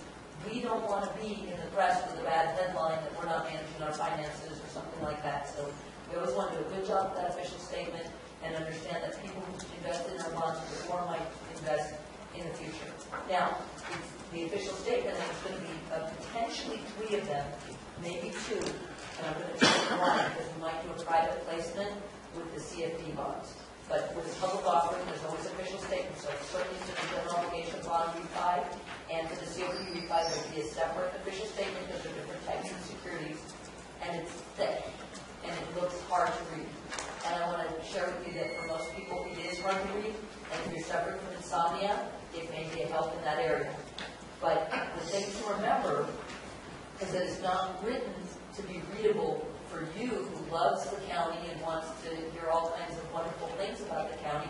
It's written based on the industry standard for the convenience of the primary audience who are investors. And I want to remind you that most investors, well, we always think about municipal bond investors as being Uncle Charlie and Aunt Minnie and the person who lives next door. Most investment decisions are made by financial professionals, brokers, traders, managers of funds. And so they expect certain things to be in a table on page 2 and certain things to be written a certain way on page 4. So it really is very hard to read if you're not used to it. So just please forgive that. Another interesting is that providing too much information can obscure important points. But omitting information would be disastrous. So if you read it and you think there's something that affects the financial basis for repayment that we haven't included, let us know. But we're probably not going to mention that you need to mark your calendar in May if you want to see a jumping frog. That even though I think that's an important fact about Calaveras County, it's not important for the investors. And please feel free to bring something to our attention. So if we go ahead, you'll see those documents in your packet, and we're happy to answer questions ahead of the meeting or when the meeting comes up. Now, the next thing is how we sell bonds. We can sell bonds through a competitive process where we really put them out to auction and firms bid, or we can negotiate, or we pick a firm and we negotiate the pricing. And we use information from both GFOA and the California Debt Investment Advisory Commission to help make that decision. So we have a little checklist here, and I'll go through it once. I won't go through it 3 times. But is the rating of the bonds a single letter? Well, did anybody know around the table that we were a AA bond issuer? I know Shirley knows. But this is really important. It's really important because one of the rating agencies lowered the rating on the United States during the recession and has not brought it back up yet. So I want to share with you that the County of Calaveras is rated the same as the United States Treasury. So I think that's pretty cool. Now, any day now, they're going to, I think they're waiting out for the presidential elections, so make it AAA again. And I will share with you that prior to the Great Recession, we did not think of the United States Treasury as AAA. We thought of it as better than AAA. We thought there was the United States Treasury, and then there was AAA. So we've been through quite a set of shocking experiences, and so I'm sharing this with you because, again, people think finance is boring, but we've had a raucous 8 years. So the bonds are general obligation bonds. That's the best kind of credit, highest credit that an investor could buy. There's nothing innovative or new. It's a very basic general obligation bond. We do expect a strong demand based on recent sales. And is the market stable? Well, if you think that 7 basis points over 60 days, most people don't even notice 2 places to the decimal point. But, you know, interest rates are dropping, but they're pretty stable. You know, they're not making big swings right now. So, yeah, I think the market is stable. And we have more information in the reference section, including the competitive sale results when we sold these bonds originally, which firms bid and who won the bonds. On the certificates of participation, we have a AA minus. Now, why is the certificate of participation not rated as high as the GL one? It is always going to be lower because the certificate of participation is paid from the budget, not the tax base, where taxes are collected under force of law. And in situations like a bankruptcy situation that we discussed, a good example is somebody could say, we're not going to budget our COP payment, go ahead and pay it and sue us. Whereas the GO bond, no matter what you try to do, Barbara Sullivan is going to send out those tax bills and collect the taxes and pay the bond. That's a separate section of the law that you don't control. And that's why GO bonds are always credit rated higher than something that has some discretion to it. It doesn't really have discretion. Legally, you're obligated to make the COP payments, but it's not in the hands of someone else. Does that make sense? Okay. Anyway, going down the list, we do recommend a competitive process for the COPs, and the 2007 COPs were sold via competitive process, so you can look in the reference section and see how they were sold. But now we have the CFD bonds. The CFD bonds are not rated at all. And they're not general obligation bonds, they're special tax bonds, and issued by Community Facilities District. They're not going to have any innovative or new features, but do we expect strong demand? Well, we hope so, but they are CFD bonds, they're unrated. If there was a scandal in some other place where CFD bonds all of a sudden were paying, you might see that demand evaporate. Now, one good thing is we don't have to do this bond sale. We're doing it as a refi, so if something happened in the market, we wouldn't do it. But we are recommending a negotiated sale because this doesn't meet the criteria for a competitive sale. And so we have done a request for proposals from bond underwriters, very elaborate process that follow the GFOA best practice recommendations for an RFP to hire an underwriter to negotiate the sale. And because of the indicative rates that we were receiving from some of the proposers, we are now thinking that we might do what's called a private placement, and that would be less expensive in terms of upfront costs because we don't have that official statement and some of the other bells and whistles we have when we go to the wider market. So what we mean by private placement, when you do a public offering, anybody can buy the bonds. There's no restriction. If they have money, they can buy the bond. If in a private placement, you're restricted to what's called a sophisticated investor, and they have to certify that they're a sophisticated investor. And some of you might have done this if you've been involved in business transactions where you certify your net worth, and that you're sophisticated and capable of making the investment. So why would we want that? Because if we can get the same interest rate or close to it and avoid upfront costs, it would be less expensive. So staff is still dealing with that because we just received these proposals and we saw these indicative rates. We thought, well, maybe this works. The other thing about a private placement, if you're wondering who buys in a private placement, it's not individuals, it's usually banks buying for their own accounts. And they can't resell it as easily, so they have to intend to have the less liquidity. But banks are not loaning to anybody else, so they're buying municipal bonds. You probably know that. They're very strict nowadays with their loans. So this is kind of a complicated table because we wanted you to see the timing of all three together, because this is another economy of scale that the staff here is achieving, because everybody here has lots of other work to do every day, and meeting with us, talking with us, helping us with the disclosure, reviewing legal documents, it's actually efficient to do it all at the same time. So that's why we are. And so you can see the schedule here, and different things would be happening in terms of approval. So if we were to go ahead on October 25th, the board would take action on the GEO bond documents and the COP documents approving the official statement and the public offering and competitive sales. And the reason we've separated the COP bonds is it's quite a different animal. And we're actually using a different lawyer for that reason. We also followed GFOA best practices and did an RFQ for bond lawyers to work with us. And we chose a different attorney for the CFP bonds because of both price and skill set. The CFP is a different animal. So you can see the schedule there. And so the action for that would be November 8th. And then you can see that the sales are on November 9th and 15th for the competitive sales.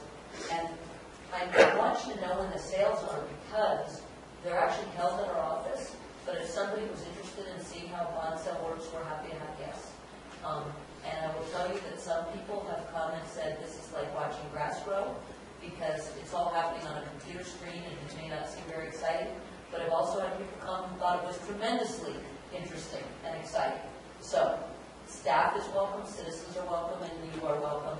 But if you are coming, let us know because we'll actually make it more accessible for you to set it up to welcome you, as opposed to somebody in my office just sitting at a computer screen and talking on the phone.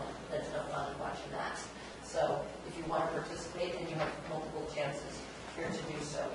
So at that point, I'm done with the formal presentation. You can see this student says, Mr. Ross, or may I be excused? My brain is full. I'm hoping that this was not painful and even a little enjoyable and certainly informative. And I have more information for reference section. I see you looking ahead, which is great. If there's anything there that you'd like to ask me about or any other question about what I present or anything else that you'd like to, I'd be happy to try and answer. Well, I'm on that committee, so I've heard this before. I was wondering why you were so excited. Who else serves on the committee? Who else serves on the committee? Shirley, and I believe our auditor. The auditor, the treasurer tax collector, the assessor, the public works director, was the community development director. We asked that the planning director be there instead. The CAO, the board member, it was Supervisor Kearney representing the board. And did I read that? I believe the sheriff also serves on that. Okay, thank you. Well, finance is not really my forte. I think my husband would probably co-sign that.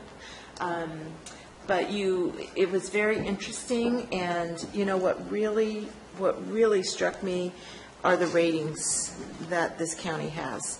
It's been through a lot of tough times in the last many years, and to see that we have still the AA and so forth was very striking to me when you made that comment, and that's why I wanted to know who was on this committee, because I think you have the best of the best on that committee in maintaining that.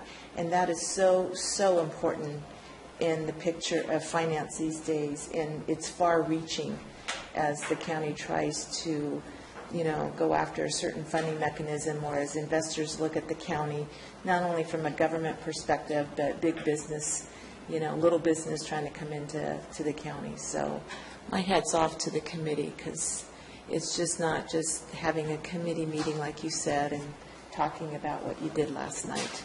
There's lots of work that goes into this, so thank you. Any other comments, sir?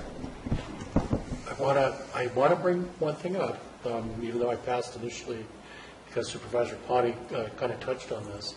One of the things that affects those ratings, and you correct me if I'm wrong, because I feel like I just went through Investments 101 again, was the amount of money we are holding in our contingencies as cash reserves.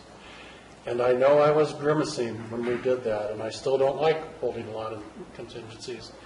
But when, and Lori, stop me anytime and interrupt me, when we put money in contingencies, that is what will improve our bond rating.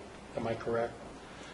And it's not only contingencies, it was what we moved into the general fund reserves to increase those levels. Right, the reserves. So that's, so when we do that, this is the payback for that. Right. As hard as it is for us to do that. Right, and it has a savings somewhere else, which allows you to have more resources. If I might just say something about that.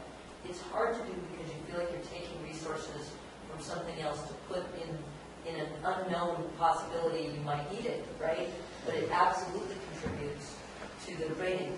And then by having the rating, when we borrow money, we borrow more cheaply and we spend less on interest. So there's more resources for other things. Now, in this case of doing these refinancings, we have taxpayer savings with the general obligation bonds, and we have budgetary savings with the COPs, and so on.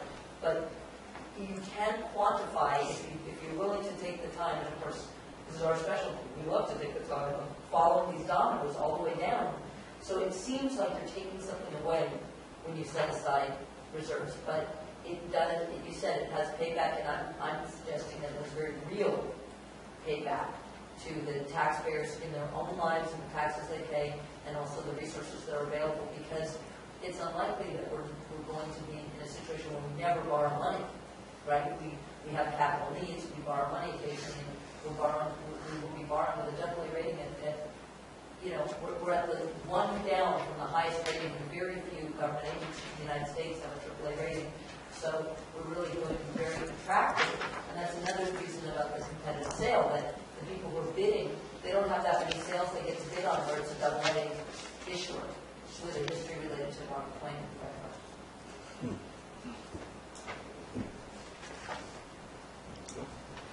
No, I'm good with what she said, actually. I just, my computer's only slightly cooperating with me today, so I can't thumb. It's been computer month for you, hasn't it? In and out of this very easily, but I was trying to find that negative arbitrage figure of 810,000? 800,000. Okay, so legitimately, just to make a point, a figure like that could have been a lot more with a lower bond rating, right?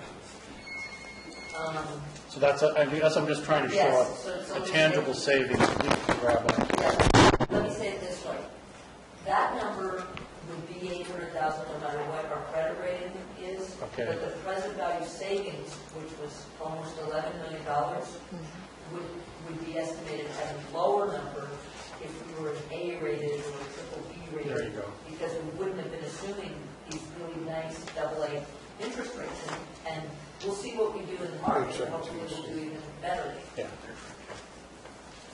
So you're saying this is, the savings is, or the rating is based on what our savings is from like general fund and contingencies, right? Well, the rating agencies have a list of criteria that they have deemed, and a lot of people don't agree with the rating agency criteria, and yet the market runs on ratings, right? I mean, if you see the movie The Big Short, there's a great scene where in the office of the rating agency, I recommend the movie to you.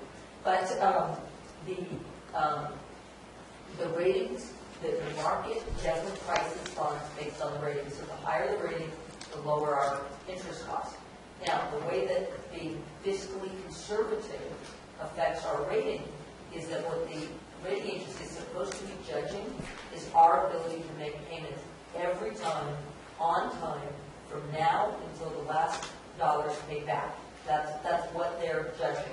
So when they compare our budget and our management and our tax base against not just every other county in California, but every other governmental agency in the United States that issues bonds, which I might say includes Guam and Puerto Rico, and you might even be aware that Puerto Rico recently defaulted on its bonds, and that's big news in the financial world.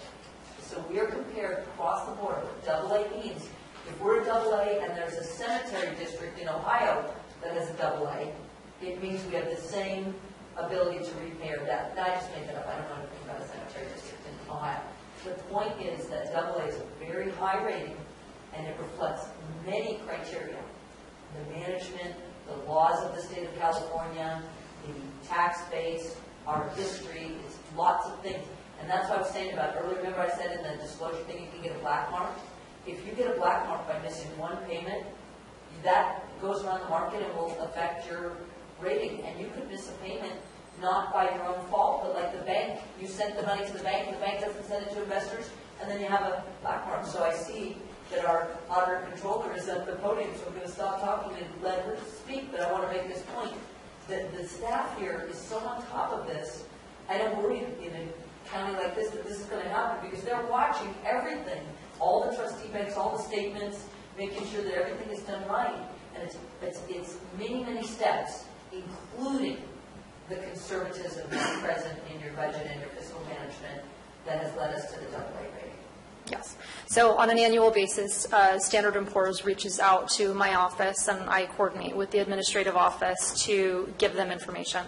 One of the things that they look at every single year is our CAFR, which is our Comprehensive Annual Financial Report. That report is not only looks at our budget, but it also looks at our fund balances, and they will compare year to year how our financial picture is looking. So if they saw that last year's CAFR, what those levels of fund balance were, and then they compared to the following year's CAFR, and they started seeing a trend of declines in fund balance and an increase in overall expenditures and a potential decline in revenue, and then they noticed a decline in our tax base. They, ask about our delinquency rates. They kind of look at all of these various factors. So as long as, we could have a decline in tax base and we even could have a little, spike in delinquency rate, but if we were managing our budget appropriately and making sure that we still, had adequate reserves so that we could accommodate any of that loss in revenue, that's how we can make up for it. So that's why I'm always, saying the mantra of, don't spend down all of our one-time sources, because we can utilize those from a cash flow perspective. So, we haven't had to do a tran. We've been very healthy with regards to cash. We've been very healthy with keeping our reserves at a high level. So even if we are losing, even if we lost a grant, or even if our revenues for taxes didn't come in as high as we thought they were going to, we can make up for it by the fact that we have adequate reserves. So all of that is looked at across the board, and that's how they come up with that rating. And just for an example, the last time we had to fill out paperwork to send off to Standard & Poor's, one of the big things was there any major occurrence you would have to disclose. So I had to write about the acquired and the impacts of the county. And despite that, our credit ratings, because of all the other information and what we had in reserves, what we had in the TIF fund, how we managed our budget, how we managed our finances, our ratings still went up. Yes. So it's kind of an all-inclusive, it's not like a really short questionnaire where you just fill in a couple of numbers. It's a very in-depth review, and they rely very heavily on looking at our annual financial reports as a starting point. And then we have to fill in potential material events that are happening that are maybe not necessarily identifiable in that CAFR. Okay. Any other questions by the board? No. Any questions by the public?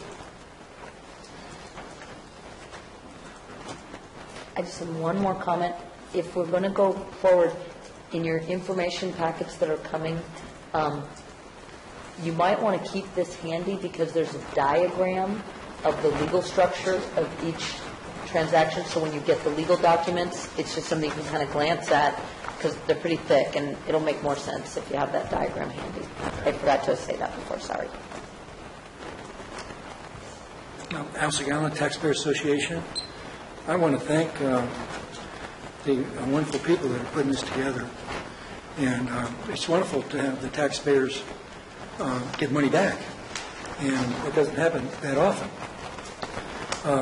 There's some basic questions that are probably more reflective of my lack of accounting skills than they are any particular problem.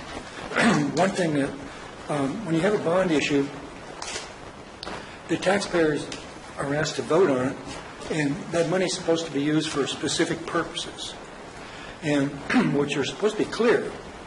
And they have bond oversight committees, of which I'm on one of those, to look at that and make sure that's what's happening, that the money's not being diverted to some other purpose. So the question I have, if existing bonds are to be paid off with new bonds, that the new bonds would reflect the exact same purposes that the first bonds did. And if they don't, then a disclosure needs to be made pretty clearly to the public who's voting on the new bonds. In the school district, we found a bond measure that included $6 million of certificate of participation, COPs, that were spent on other things that probably would not have received voter approval.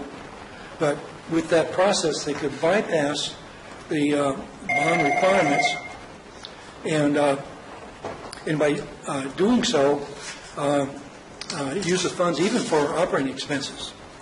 And so our taxpayer group thought that that was not really a wise thing, but the bond issue passed anyway, even with the $6 million money added into the bond. And that $6 million, it was not disclosed what the money was actually used for.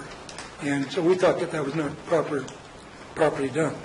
Now, tying that into this, I'm assuming the new bonds are going to take the place of the existing bonds because of the favorable interest rate, 30 seconds. Which results in a return to the taxpayers. And if some of this money on the new bonds is going to replace COPs, it would be important that that purpose be fully disclosed.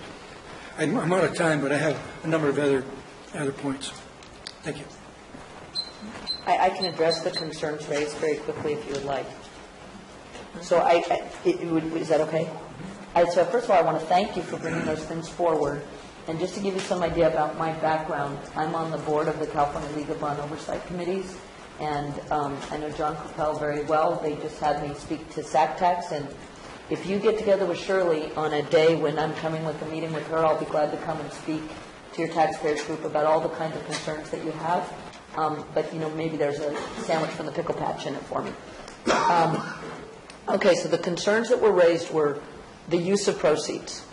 In all three of what we're doing, the GO bonds, the COP, and the CFD, there's only one use of the money, which is to accomplish the refinancing. And so in your packet, you have the sources and uses of funds. So it showed the money coming in, the money going out. There's nothing being purchased with this except the old bonds and the services to complete the process. So there's nothing else being purchased.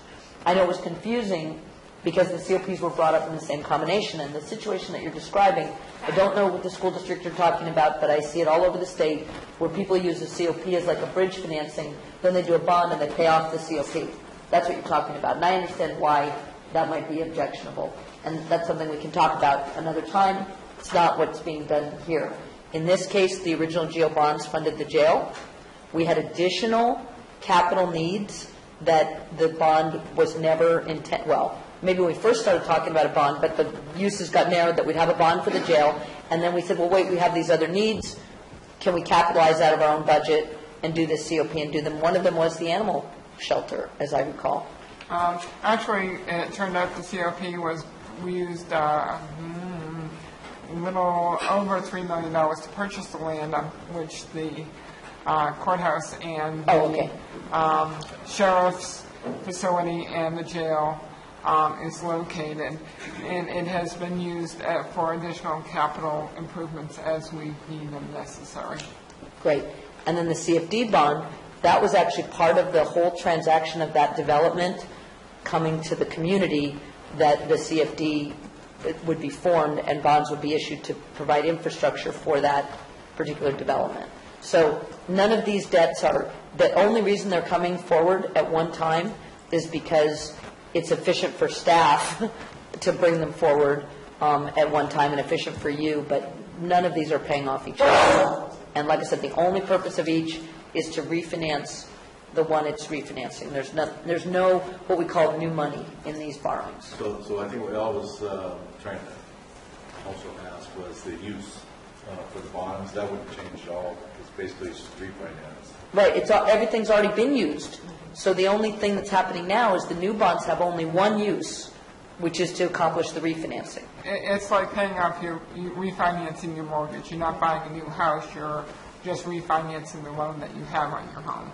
So this is a bond. We've already used the money to build the jail and the sheriff's office, and we're just refinancing that bond that was on the jail at a lower interest rate. Right. I think the concern that you've raised, which I see in my role as a certified fraud examiner, I see all over the state, is the borrowing from Peter to pay Paul, and that's not what we're doing here. Any other public comments? No? Thank you very much. Thank It's you. very informative. Thank you. So do we need any kind of... Does she need direction? Yeah, we do need board. It's all right, yeah. We do need board direction as to whether you want us to proceed with the refinancing of general obligation bonds and certificates of participation. Do you need a motion or just... A motion, please. I make a motion to proceed with staff's committee's recommendations. I second. All right, so we have a motion by Supervisor Conti, a second by Supervisor Kearney. All in favor? Aye. Opposed? Thank you. What do you think, Barb? Good idea? All right, good. As long as they get a thumbs up there, that's great. Thank you. Thank you very much. Great, good presentation. Thank you, and I won't be back here with the computer and the dog and everything on the action night unless you have questions. We'll just let you do your business as usual. Bring back the dog. Thank you. What? Bring back the dog. Great dog. Well, she does love coming here, and as the staff knows, Daisy's been coming here since she first came into my life. So for 10 years she's been coming here. Great. So do we need to suspect your computer activity? Yeah, we're going to take a few-minute break here. There it is. Now I need to stretch.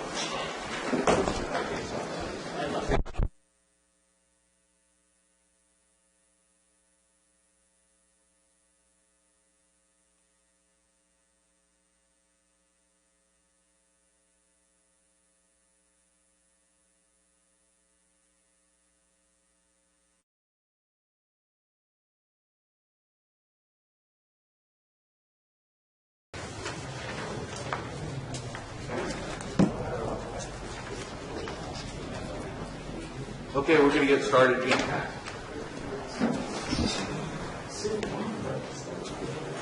Diane, could you go ahead and announce that? Yes. So item 4 is from the administrative office to receive an update on the activities of the Calaveras County Tree Mortality Task Force and presentation related to geographic information systems and related equipment, which will facilitate greater accuracy for the identification and subsequent removal of bark beetle infested trees and predict future rate of spread. Good morning, Mike Miller. I'm the project manager for the Tree Mortality Project. I'm working out of the CAO's office. This is a standard update that we've been providing monthly to the board on activities related to tree mortality. And today, even though your next item deals specifically with the grant for GIS support, we wanted to give a presentation and show you this work. And I have to give you a very quick background. 2 weeks ago today, or tomorrow, I was approached after a task force meeting by Dean Friedley, and he said, you know, we're working on some tree mortality stuff. You ought to drop by. I went by after a meeting. I met Stan's staff, Doug Colzoni, Dan Rios, Stan Moore, head of the ITGIS group. Went in, sat down. They gave me a presentation of what they were doing in Blue Lake Springs. And I turned from coming in thinking I was going to be running a construction project to putting 100% support behind GIS to get a $200,000 grant for what we're going to show you today. And that grant is what we'll talk about later in the meeting. So we're going to do this presentation first and get it out of the way, and then I'll walk through the balance of the update, and then we'll move to the next item after that. So I'm going to turn it over to Stan Moore right now. Great, thank you. So a little bit more history. We're leveraging some tools that we've already got put in place. We're going to talk about that a little bit more. So we have been working with Mike over the last 2 weeks on putting this presentation together, but a lot of the work has been going on for some period of time, and we're in a great position to leverage this now. So in working with Mike and the grant that he's putting together, we have some goals that we are going to talk to you about. So the first goal is let's see what we can do with this GIS technology to identify trees in the county. What can you tell us in terms of how many living trees are there, how many dead trees are there? Can you differentiate between them? So that's the first goal. Can we show areas where there's heavy infestation of tree mortality with what we've got here? And then how can we determine the dead tree totals within a specified area? Let's take a look at the areas of risk, initially looking at proximity to county roads. And then our last goal with this is enabling an ability to show what the rate of progression is. That's a real big question that everyone in the state is asking. We know it's moving fast, but can this help us figure out how fast it's going on in Calaveras County? Next slide, please. We've got some tools to help us out. We have the GIS software, which is the company is Esri, and it's ArcGIS. And so we have their software. We've got the GIS staff. We've got our 4-band satellite imagery. That's the RGB. That comprises what your eyes see if you were flying over in a satellite. That's what it would look like, the RGB. The 4th band is near infrared. What we're working with here was collected at the end of May, beginning of June. That was part of what we did initially primarily for cannabis collection, but we're leveraging it here. Then we have FEMA collected LIDAR data from 2011. Doug's going to talk to us a little bit more about that in a couple of minutes. Professional services, we are using professional services with a retired GIS professor, and he's helping us go through and identify those living and dead trees. And then we have some ground truthing tools, and those help us to take a look at where we have identified dead trees and go out with boots on ground and with technology we've got to actually verify what we've been able to identify as dead trees versus what we are seeing right now. Next slide. Doug. So I'm Doug Falzoni. I'm your GIS coordinator for the county. And I just want to, give you a little bit of brief explanation of how this all can work and does work.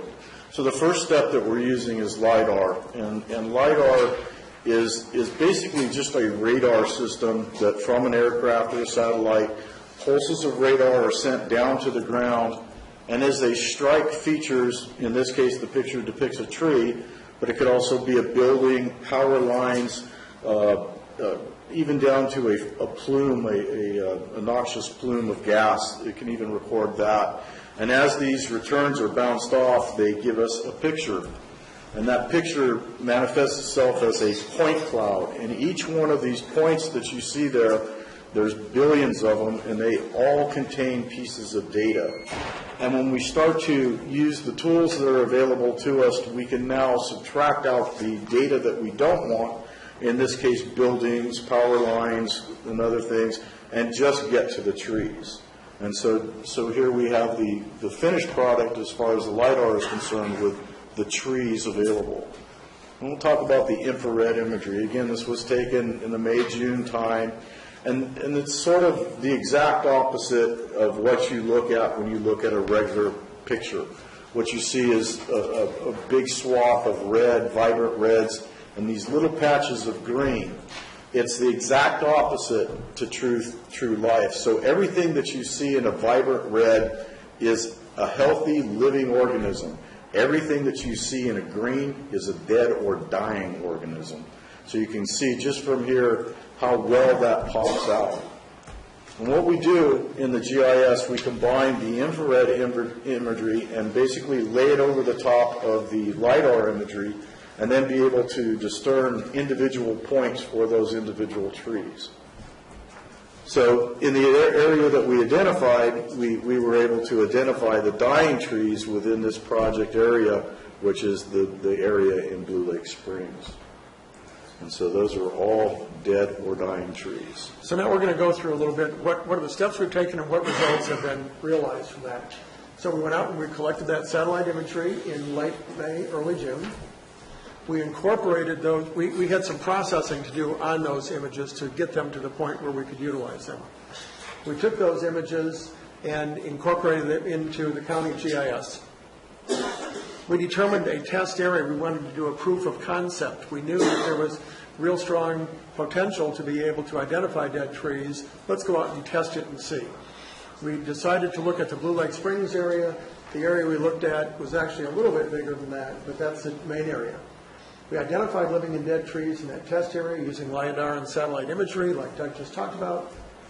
We validated the results of the identified trees with a ground truthing process. Next slide. So here's that same area where you just saw up a minute ago. So we go from Avery area, roughly in the lower left, to the upper right is the Big Tree State Park, and encompassing that Arnold and Blue Lake Springs area. 18.5 square miles, roughly 12,000 acres. Next slide. So, how many trees did we identify as dead trees at that time? 8,714. So, fair number of trees were identified at that time. Next slide. So now we go out and ground truth. So what does that mean? Last week we sent Doug and Dan out to the area, and they validated a couple of small areas. We'll show you that in a minute. They collect field data in this ground truthing process. They do that using ArcGIS collector technology. This is a technology that we are going to leverage a great deal more in many areas of the county so that we can go out to a ground area and pick up data. In this case, it was information about the trees. We looked at two areas along Moran Road, two small areas, as test sites. First test site. So if you take a look here, you'll see a couple of red dots. Those red dots were initially identified. Remember that 8,714 trees? Those red dots are two of those trees. The orange dots, and you can see here on this image, those orange dots are on top of trees here that look green and vibrant and alive. Those trees are now dead. So 16 new trees were found in addition to the 2 trees we had already identified as dead from just 4 months ago. Next slide. No, back up one if you wouldn't mind.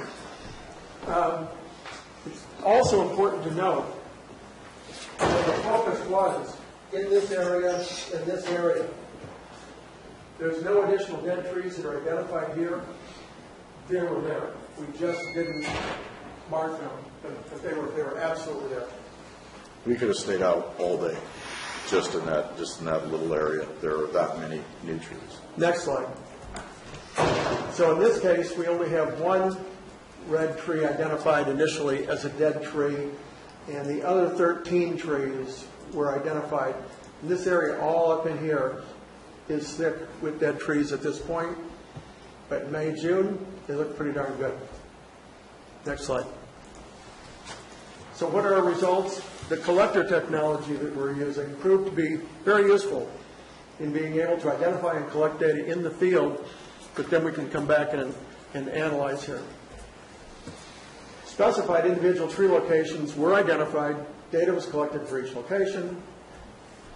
Pictures and video was collected. So when we're doing this collecting, we can take a picture of that tree, we can take a video of the area, incorporate it, bring it back here. New dead tree locations were collected, as we showed with all of those new dead trees. Now this one's pretty important. This is something that gets talked about a lot. We really want to emphasize it. Doug and Dan went out there last week. They told me about it. I drove out there the next night, and it had been a little while since I'd been on Moran Road. It's staggering. So the significant rate of increase in tree mortality at each of those 2 little test sites and across that entire Blue Lake Springs test area. It cannot be overstated. It's just overwhelming to see. Next slide. What are our next steps? Obtaining the recently collected satellite imagery. That has been, the images have been captured. We're in the process of having that put together so that we can utilize it now. We want to go in and identify living and dead trees for areas east of Highway 49. That's really where the bulk of this is, using both May, June, and the recently collected imagery. Identify the rate of dead tree progression by comparing both sets of imagery. This is where we have an ability that there may be other areas in the state that are able to quantify it like this. We're certainly not aware of them. We are taking advantage of the fact that we're going to have these two sets of imagery in close proximity. So 3 months or so apart, we'll be able to count how many trees were we seeing that were dead, how many are we seeing now, and actually use that to tell us what the rate of progression is. Provide county departments and other agencies information related to the findings of the analysis. Our key takeaway points.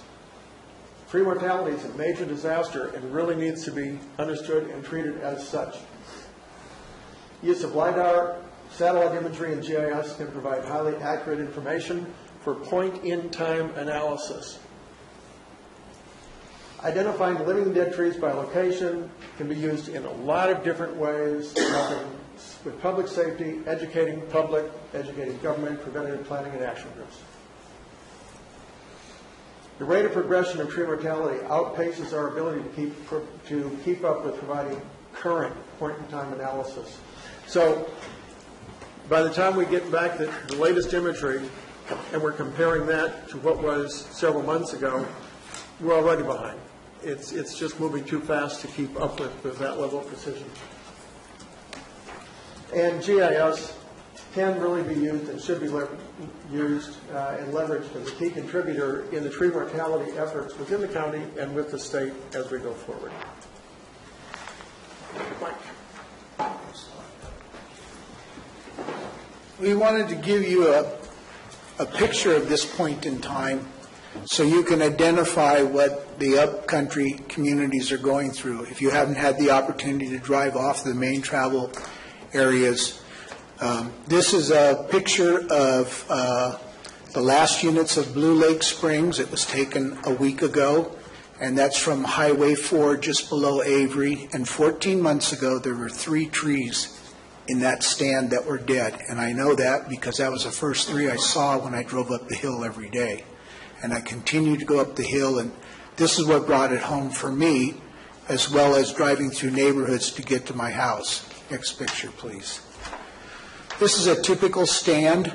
That stand's about maybe a year old, maybe a year and a half. You see most of the needles are off the top. Lower needles will come off eventually with wind and winter. And then the trees are already dead. The wood is already useless. After about 4 or 5 months, that wood is useless for anything structurally. Has no fiber. It powders when it breaks, and it easily goes into pieces. Next picture, please. This is the intersection of El Dorado and Rawhide in Arnold. And there are 2 corners shown here, and I couldn't get the 3rd corner in on the left and up that street. And this is a very small area out of the main project area that PG&E is working on now, but you can drive every street in the sample area that Doug has showed you in Blue Lake Springs and find groups of trees like this. Next picture. That's on Moran. That's a stand that's gone that fast that PG&E has already started working in there. And since they started working, that's a new stand that's gone bad. Next slide. This is a typical removal project. They come into your yard, they mark the trees, they cut them in sections, drop them to the ground because there isn't a lot of space to drop a whole tree like you see when they're felling lumber. When they fell lumber trees, they bring them down a whole section at a time and they brush them at the end and haul everything away. Next slide, please. So this is the other side of that lot where it shows us the lengths of most of the segments are 4 to 6 feet. Some were down to 18-inch rounds, which the homeowner may have requested for firewood. Next slide. This home is marked. If you look closely on the trees, I don't want to fire this thing. Oh. You'll see right here on this tree and all the other trees at about the same elevation. You see these marks? That's a mark by PG&E. And what they do is they come in, they measure your tree, they measure the height, they put it on a removal list. Next page, slide please. This is 2 more trees, the same house, right next to the abutting opening stairway. Next. And 2 more going up the driveway and another one across. This is about 20 trees on one residential property that PG&E has taken out. And if you were to pay the average amount that we all are quoting, $1,200 per tree, you're looking at a job per residence of about $25,000 in tree mortality areas. Next slide, please. Here's an area across the street from the last picture. This is on Moran Road. These 2 properties have had about 70% of the trees taken down on their lots. Those are PG&E removals. That's a PG&E pole in the right. And they will continue to fell trees and haul the wood away. But recently we found that they are now in a hurry to beat the winter weather, and they're going to try and get the trees down that they need to get down before this winter and worry about hauling them out in the spring. Next picture. This is a typical shot of a residence driveway where they've moved the wood out of the way so they could at least get to their home. Next picture. This is the size of some of this wood. Those are all 20 to 26-inch diameter logs. That's about 400 pounds worth of wood. So imagine without mechanical equipment, nothing's going to be moved. Next picture. Another view of the same driveway. Next picture. That's looking up. So people that have these in their yard, PG&E comes in, takes them, and then they have somebody else come in, brush everything. The logs are typically hauled away, and then the lot is raked, and it's fire-free until the next batch of trees on that same lot go bad, if that happens, which is not unusual. Next slide, please. This is the corner of Linda and Moran. Those trees were all felled almost maybe half their length at a time, so in 2 pieces. But the whole front of this whole area, that whole area back there, and the far side of that cabin has about 35 trees taken down. Yes? PG&E get a permit from Cal Fire to do this? Oh, PG&E is following all the processes, whatever they are. My question is because I know that they would get 1 permit for the whole area. Is there a way that we as a county can do the same thing? I would imagine under the Governor's Act, if we're getting CDAA monies, that we're exempt from CEQA and things like that. I haven't delved that deeply into it. That's in my next process, get this grant out and then start looking into the meetings. I mean, I've participated in a tree mortality meeting since I've been back, and then we've been working on this in the subsequent staff report. So the question would go to the bird trees too. We can do the same thing there, because individual property owners, as many as we have, seems if the county can do a blanket request for the removal process, they're not worth anything, and they're dying really quickly. So it seems to me like it would be prudent if the county could do a blanket resolution or possibly request for that. That's certainly something we can look into. Mr. Chair, I think I might be able to shed some information about that. Due to the State Tree Mortality Task Force, there are some regulations that have been set aside due to the Governor's emergency announcement or the emergency declaration. One of the problems we have is identifying those bug kill trees from fire trees. Fire trees come under the FEMA program, if you will, and it's very difficult when you compare those dead trees. They're both dead, but you're kind of comparing apples and oranges, if you will. and they fall in different jurisdictions and different instructions. Are you talking about within the burn area? Within the burn area, right. Now we're starting to see bug-killed trees in the burned area. Well, So I know, there's not an answer to it. So my question, doesn't really have to do with bug kill, burn, doesn't matter. If the trees are dead or going to be dead, should we have a blanket request from CDF to be able to do the removal so that each property or individual property owners don't have to go through that arduous process? If we can do it as a county, just like PG&E did, then it's something that we should pursue. Well, I agree with you. It could be difficult, but I think that'd be a great idea. Actually, I don't think it's difficult. I think we just need to do it. Well, convincing our state agencies to buy into that. Yeah. How about if we look into the process and see if we're completely exempt from it, and then we can report back to you? I'll bring that up in next Monday's meeting at the state level. Okay. And see if there's been any progress. That has been discussed. Okay, next slide, please. This is an interesting one, and it's a little bit out of focus, but right here is a remnants of a large tree, and it broke off about here, about 2/3 of the way up. Next slide. It hit 2 trees in front of it, which hit 2 other trees. Next slide. The diameters of these trees are close to 24 inches in every case. Next slide. There's a tree section that's laying on the ground, and there's another 24-inch section laying on the shed and the roof of the house. Next slide, please. There's a sleeping room. That's the ceiling light in the sleeping room in the second story of that house. The tree here broke, and it's so weak and it's so structurally deficient that the railing itself didn't break and the tree broke. Next slide. That's where we are.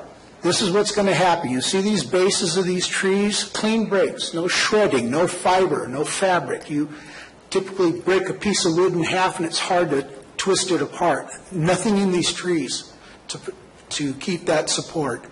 That happened first week of December 2014 in Blue Lake Springs. And as I recall, that was the first time I had seen pine dead trees in a grove, a small group of 8 or 10 trees, and I really never paid that much attention. It wasn't on my street, wasn't my house. And then a slight breeze, not a high wind, a slight breeze started that domino effect happening. So what's the typical time when the beetle gets in it before the tree loses its integrity? I couldn't tell you that with exact, and I wouldn't want to guess, but I've seen trees go from green to gold, if that's what we want to call the color, or brown, in a week. So from there, it's about a year, and then they lose all of their... It could be a year, it could be 6 months. I don't know the circumstances there. 4 months? 4 months? So, we can expect those brown trees that are standing up there this winter with the snow and the winds. They're unpredictable, and they will come down. Well, that just takes me to the next part of what I have to say is, with 8,714 trees already identified as dead, we have more than that number in the subsequent 4 months. By the time we get into winter, who knows? And we're only talking about Blue Lake Springs, Arnold area. You have other communities all over this county, and we'll talk about those when we talk about the grant, that are going to experience these issues. The way the funding currently works is PG&E is doing all the right-of-ways. They are taking trees down that can either fall in their right-of-way or stand in their right-of-way now. The county has applied for CDAA funds, and that's to go alongside our right-of-way on all county roads and remove dead trees. There are small groups and things like Fire Safe Council, Blue Lake Springs Community Fire Group, that can apply for independent grants, and they can go in and help homeowners remove trees. RCD. RCD. The grants are a maximum of $200,000. $200,000 at best is 200 trees. And the money statewide that's available started at $15.75 million for drought, tree, and tree mortality. The drought tree money is gone, and the remaining $10 million is in a competition by all 10 counties and individual grants coming in from a significant number of groups. So we're going to be in a competition, and if we're fortunate enough to get $200,000, we felt it was more important for us to be able to start with a base model with the ability to predict and quantify the size of the problem, because it's going to be with us 7 to 10 more years. There's no doubt in anybody's mind. You can talk to anybody that's in this business. They always say 10 years, 7 years. So that range, if you think of that, what this program that the ITGIS group put together is what's going to help us do a predictive model. It's going to help us focus our resources, and we'll build upon this to set up an entire program. And when I get to the next item, we'll talk in detail about what this grant does. So can I ask a question? Yes. So I know that this identifies the difference between the green trees and brown trees, basically. Do we have anybody on the ground that's actually walking beyond that to identify the bug trees? Those trees that were identified are dead. Okay. Yes. I would probably say comfortably 90% of them are bug dead. And I would say that the fact that we went out there, we picked a specific tree. Doug and Dan went out, stood next to the tree, verified that tree, and looked around them and saw 13 more. We can make these estimates and back off and look at all these areas and tell you how much they're progressing. All right, so I understand that part of it. Okay, and that's really great. I like the idea of having the ability to check the bug dead trees. But I got to tell you that I'll give you an example. I went to my mom's property this weekend. She has 4 bug kill pines about 200 yards away from this other group of pines. Okay? This other group of pines look fine. You go up to the base of the tree and you take a look at it, and you'll see that they are infected. Even though they're not brown yet, they're infected. Out of the 6 trees that I checked in that area, the separate area, there was only one that wasn't infected. It was a younger, stronger tree. So because it had the resources probably to ward off whatever, the pine beetle. So realistically, if you were going to paint that picture with the GIS, you would paint that picture, and there would have to be a margin over here, because this is where it is now. It wasn't beyond that yet, but it will soon be beyond that. And that's, in my opinion, we need to start thinking a little bit quicker here and moving a little bit faster. Well, we're moving as fast as we possibly can. And here's the biggest issue that we're going to deal with as a community and as a county, that even if we take all the trees out of PG&E's right-of-way and all the county right-of-ways and around county facilities, there really isn't enough money in our county budget or anywhere else in this state to take all the dead trees down that should be down. Homeowners, I talked to Sharon Lawrence yesterday, the PIO, and she'd made an inquiry to a couple of insurance companies about homeowners insurance covering trees like this, and they're going to verify this information for her, but she essentially said the guy told her it's like termites. It's not our fault. It's excluded from a policy. This is a bug. The tree is dead. Homeowners policy won't cover that. So not only are you not protected by your insurer for your own home, but if your trees drop onto the home next door, you're in a situation now where you're at great liability. So I don't want to diminish this in any way, because when you look around this county, there's more trees off the road than there are adjacent to the road. And we don't have a good way to address it, and we don't have a good way to prioritize it. These small groups that are working, these Firewise Council people, they go out and they help people that are either on a fixed income or don't have the resources to take the trees out, but they too are limited in their funding. We haven't got a federal declaration for this. We have 10 counties, and we're going to have more counties, and we're going to need, perhaps in 10 years, a total of hundreds of millions of dollars, maybe even hit $1 billion. there's just no way to tell when it's going to stop, and there's no way for us to stop it, and there's only so much we can do, and we have to let the public know that we're doing everything we can, but we don't have a solution for private property trees. I understand that, which is why I think it's pretty darn necessary that we try to give the property owner the ability to kind of take care of their own place without going through a cumbersome process or arduous process for falling those trees and getting dinged for it. And so I think it's important that the county act on that a couple of months ago, actually, but we're here, so we need to act on it pretty quickly. Solely noted.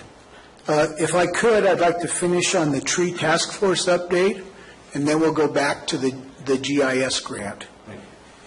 I already said that we've applied for CDAA funds, and that's been submitted, and it's under review and consideration. Local fire districts, including Moke Hill, Ebbets, Murphys, and West Point, have submitted grant requests for various clearing fire break projects within their districts or service areas. They're going to benefit if we receive part of the SRA grant, and I'll get into more detail on that.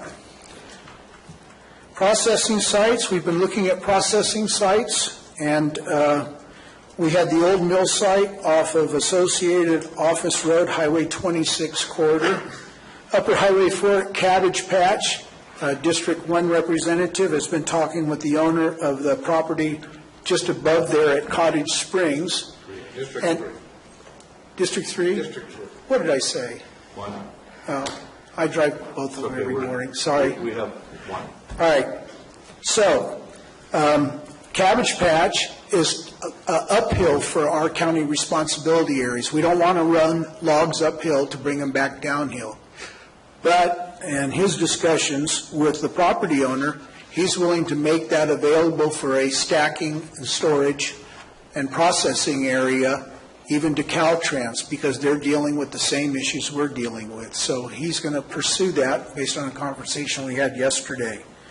We looked at the former Meadowmont Golf Course property adjacent to Highway 4 in Arnold, and we looked at Lower Highway 4 at the grazing land opposite Red Hill Road intersection with Highway 4. We found out that that's been purchased by, I believe, the Jackson Band, Jackson Rancheria Group, and is probably not going to be available. And after talking with Roy Evans, the Cal Fire Vallecito chief, last Thursday, he told me that wherever we stage, if you put it immediately adjacent to a major thoroughfare like a highway, because of the number of trucks going in and out, the staging area, the equipment, and the people at these sites, you will have traffic jams all day long. And he said you need to pick an area that's less public or a little further off of these larger corridors of traffic, because it's disruptive to traffic. So if you can imagine 2 or 3 logging trucks either coming downhill or going uphill through Arnold, or anywhere for that matter, they're going to impede traffic flow during the day.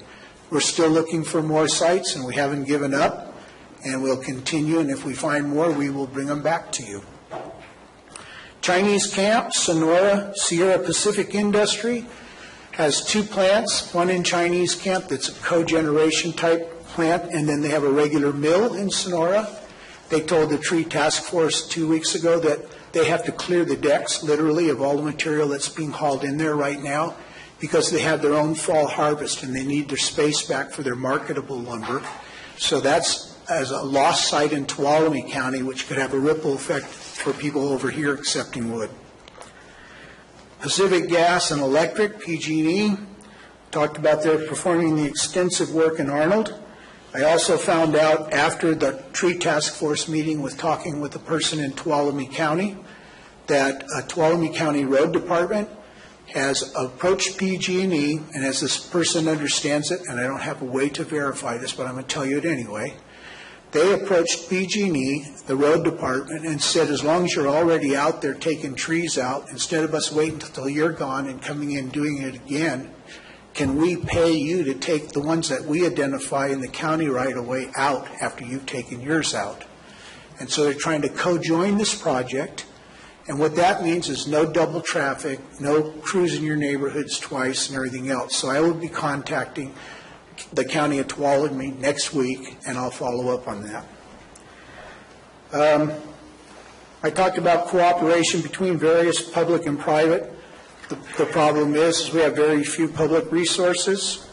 We'll continue to work. I'm available to any district. I can give you a presentation. I can go out to the community.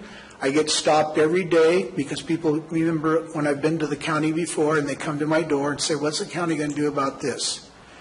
And so I just talked to the Blue Lake Springs representative this morning for the Homeowners Association, and I told him, I'll come out. I'll bring everything we have. We'll do a road show, and we'll try to generate the information so that it doesn't cause so many questions out there. It may create a lot of concerns, but I'm trying to help get them the correct information.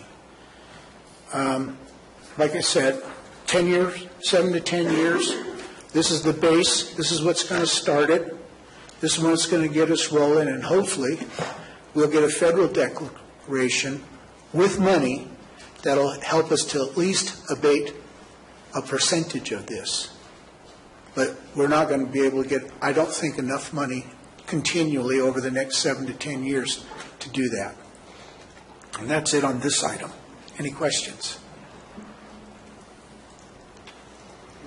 Miller, I have a question. I've received a couple of emails and a couple of phone calls regarding a rumor that there is approximately a $1,500 benefit to the private lot owners for taking their trees, and I have never heard of that. At both state level, local level, and I'm saying this for the folks out there that are watching. There is no validity that I can find about that issue. These trees aren't really marketable. They're being shipped out in some cases as far away as China as concrete form boards and boards for making coffins. And you can't recover your transportation cost on this wood. But what I was saying was that they're actually giving the private lot owners $1,500 to help them offset some of the costs. And I have never heard of a program like that.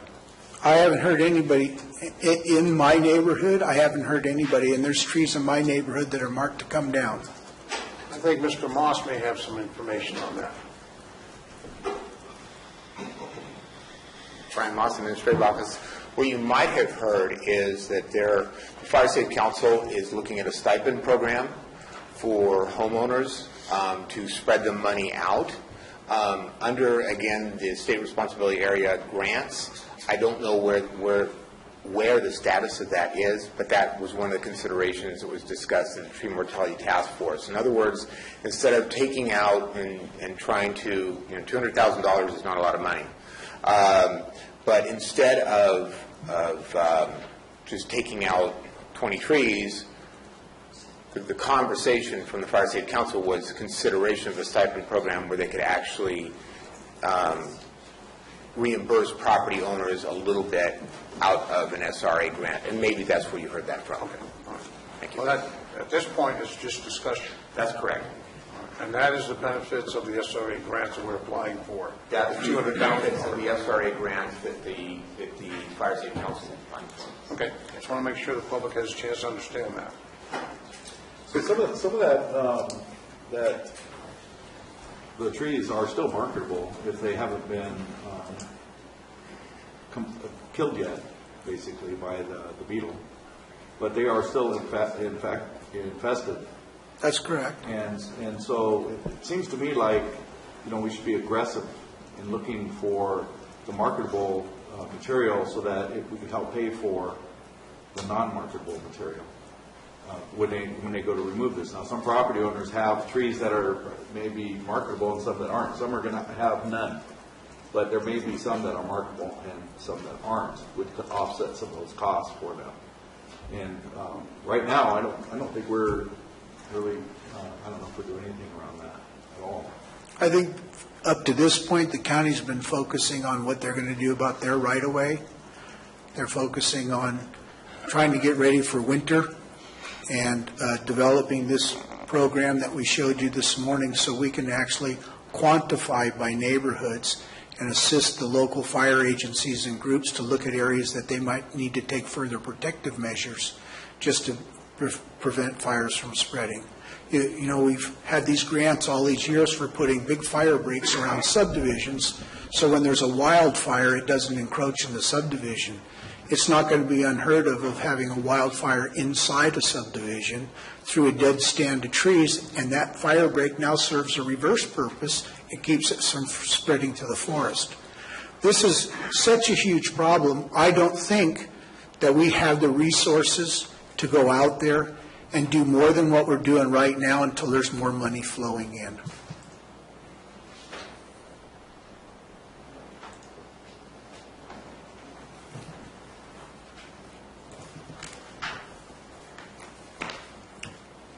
Mr. Moss, again, I just, before you're off this particular item, I just wanted to also state the value of this GIS model.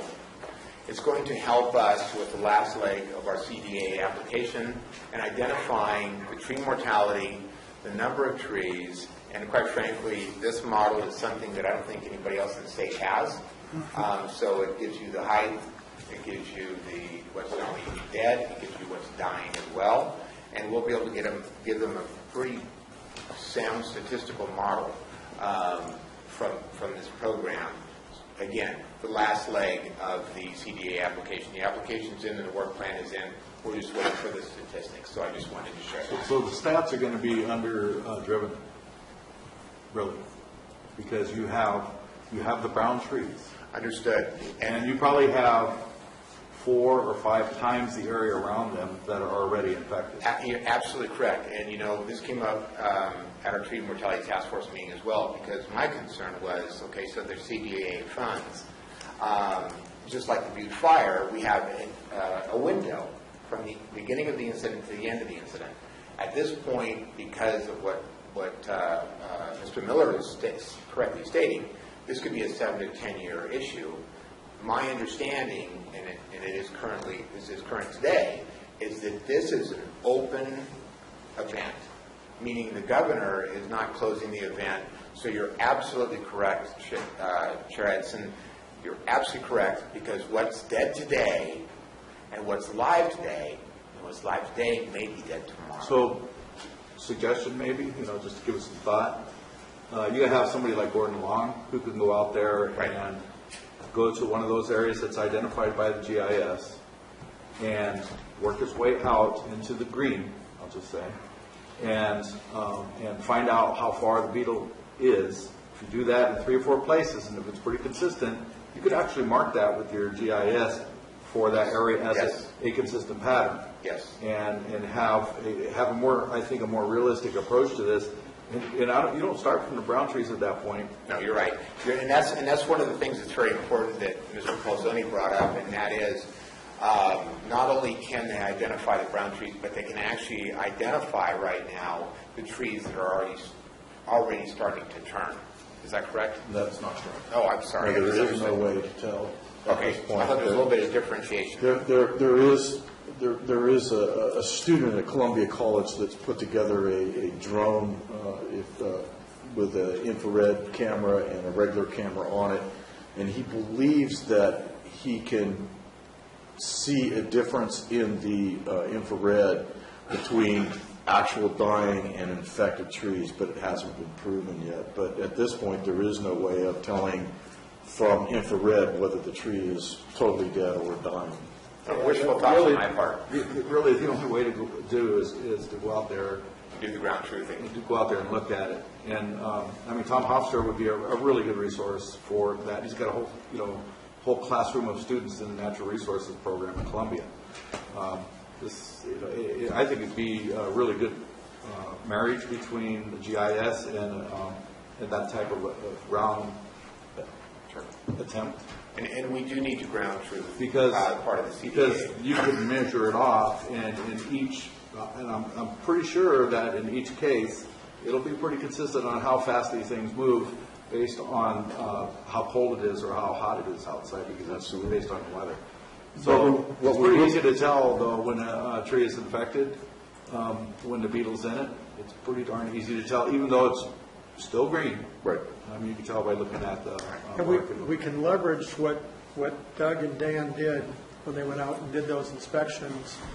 And they've got their iPads and they know the location of the trees, where they could, if we'd set it up ahead of time to say, all right, we're going to do this in whatever direction, whatever radius, we measure that off, and they could go out and look at each one of those trees that in our imagery could look like a vibrant green tree.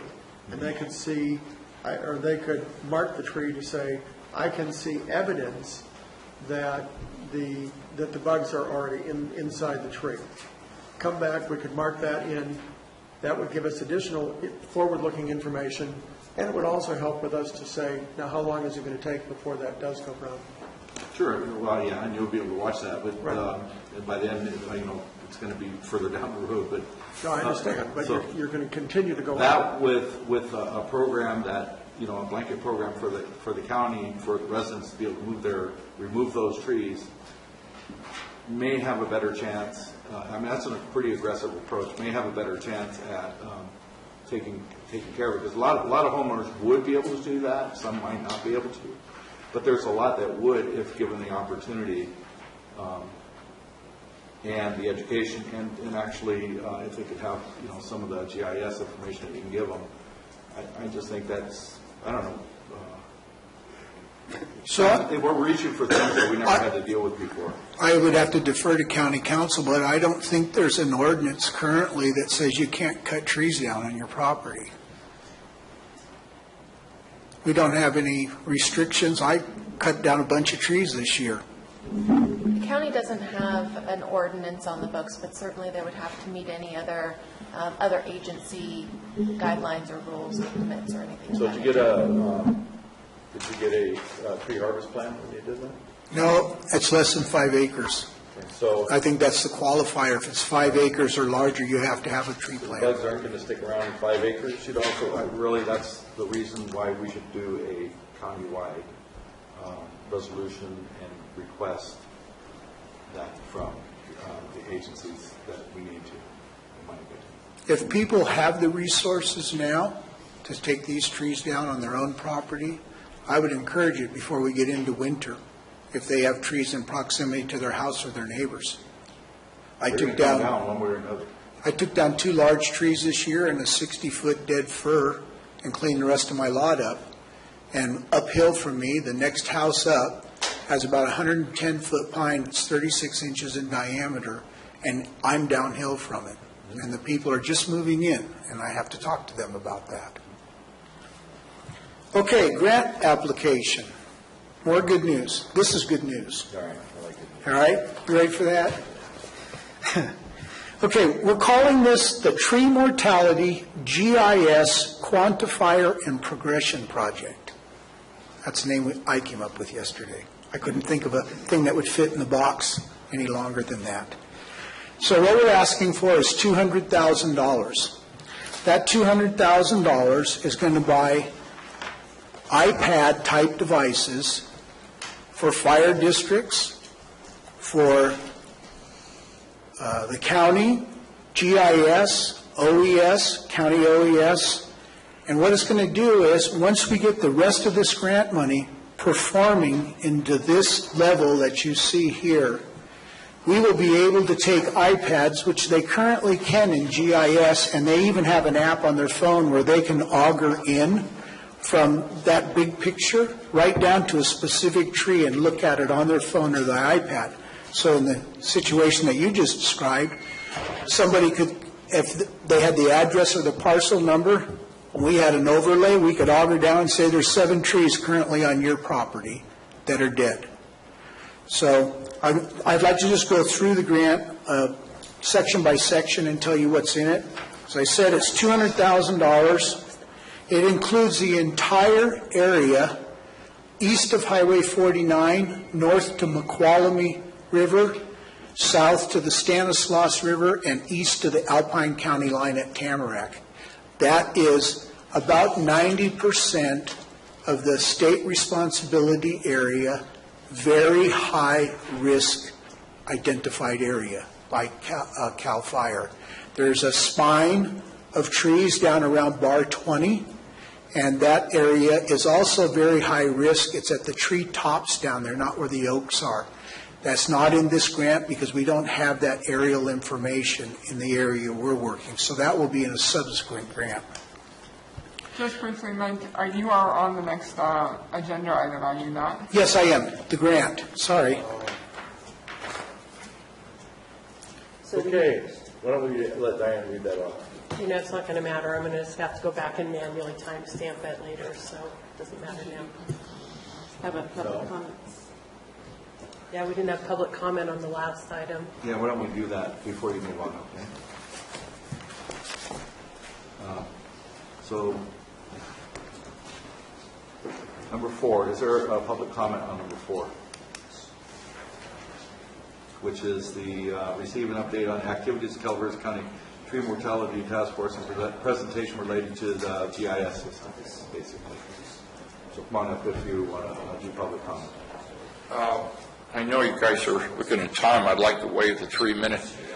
I can give you a lot of answers to your questions you had here. I've been working with this in Blue Lake Springs since 2014. Very well versed Mike, from is he this. part of your presentation? No, he's not a paid guest. He came on his own. He introduced himself to me and gave me a business card today and said, we'll be talking. All right. Okay. So, yeah, we'll be able to answer or ask questions, and that will extend your 3-minute period, I'm sure. Thank you. You were in question about the time amount these trees will stay in the air. When a tree dies like this, it sucks a lot of water out of the ground, more than normal, to make it try to heal itself and live. What happens to that is you get a whole lot of water at the base of the tree the most, and as it goes up the tree, it's less and less. The longer that that tree sits there, that water getting in there almost turns that inside to a pulpy-like material. So you don't know. We have cut trees down a year later and even more, and they've been hard. And we've cut them down in 3 months, and thank God we got them down. So you have no, each tree is going to be different to the amount of water there is in that area for it to get out of the ground to try to heal itself. Depending on its resources. Pardon? Depending on its resources. Yeah, it's just, you just don't know. And we've, all the trees we have standing around there, they all are threatening houses. And we're going to be in, pardon the expression, a crapshoot this winter.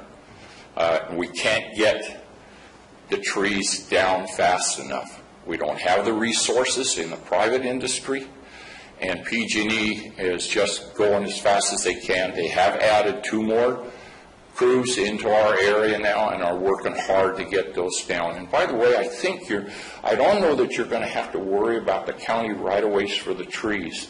It seems that everywhere in our subdivision, it looks like they have taken the trees that were in the county right-of-way too. It isn't too often that they're there, but because they sit just beyond that line a lot of the times. They've been taken. Yeah, they've been taking them out. Most of the trees have been taken off of the county right-of-ways when they were small through the years. And so you very seldom we're going to run across a tree in the county right-of-way. I know of a couple in there that are probably it. So I don't think you're going to have an issue with that. As far as the permits and stuff to get these trees down, I feel that what CAL FIRE has done, I had a very extensive conversation with, and by the way, I'm not an employee of CAL FIRE. I'm a volunteer, and I've been for 6 years. They have the trees aren't merchantable. You're not going to get one tree out of this that's merchantable. Why? They crack. When you take them down, you will see because of this water that's gotten into them, they crack so badly that there's hardly any solid tree there, if there is any, to be merchantable for the mill. A lot of these have been being shipped out, as Mike was saying, on ships to, I think they go out to the 12 Mile and process them, and then bring it back to us in a product. So they're being shipped up? Some are. Tim Tate of SPI can really bring you up to date on all of this that's going on. But he said to me the other day, That market is starting because of all this happened in the South. This is worse in the South. 95% of the pine trees are lost down in Kern County. Because of all that's been lost down below us, that market's even getting flooded now. We are at a very, very critical issue with getting rid of these logs right now. I just had a phone call, had to leave here just now, a little while ago. My place is full where we were taking logs. What are we going to do? This is so serious that we really need property today. I don't know where to tell them to go. Gene Miller's working as hard as he can to get them to. We have 2 plants that'll take them, but they can't take the volume we're going to have. You want to talk about acceleration? This year, the count accelerated on me.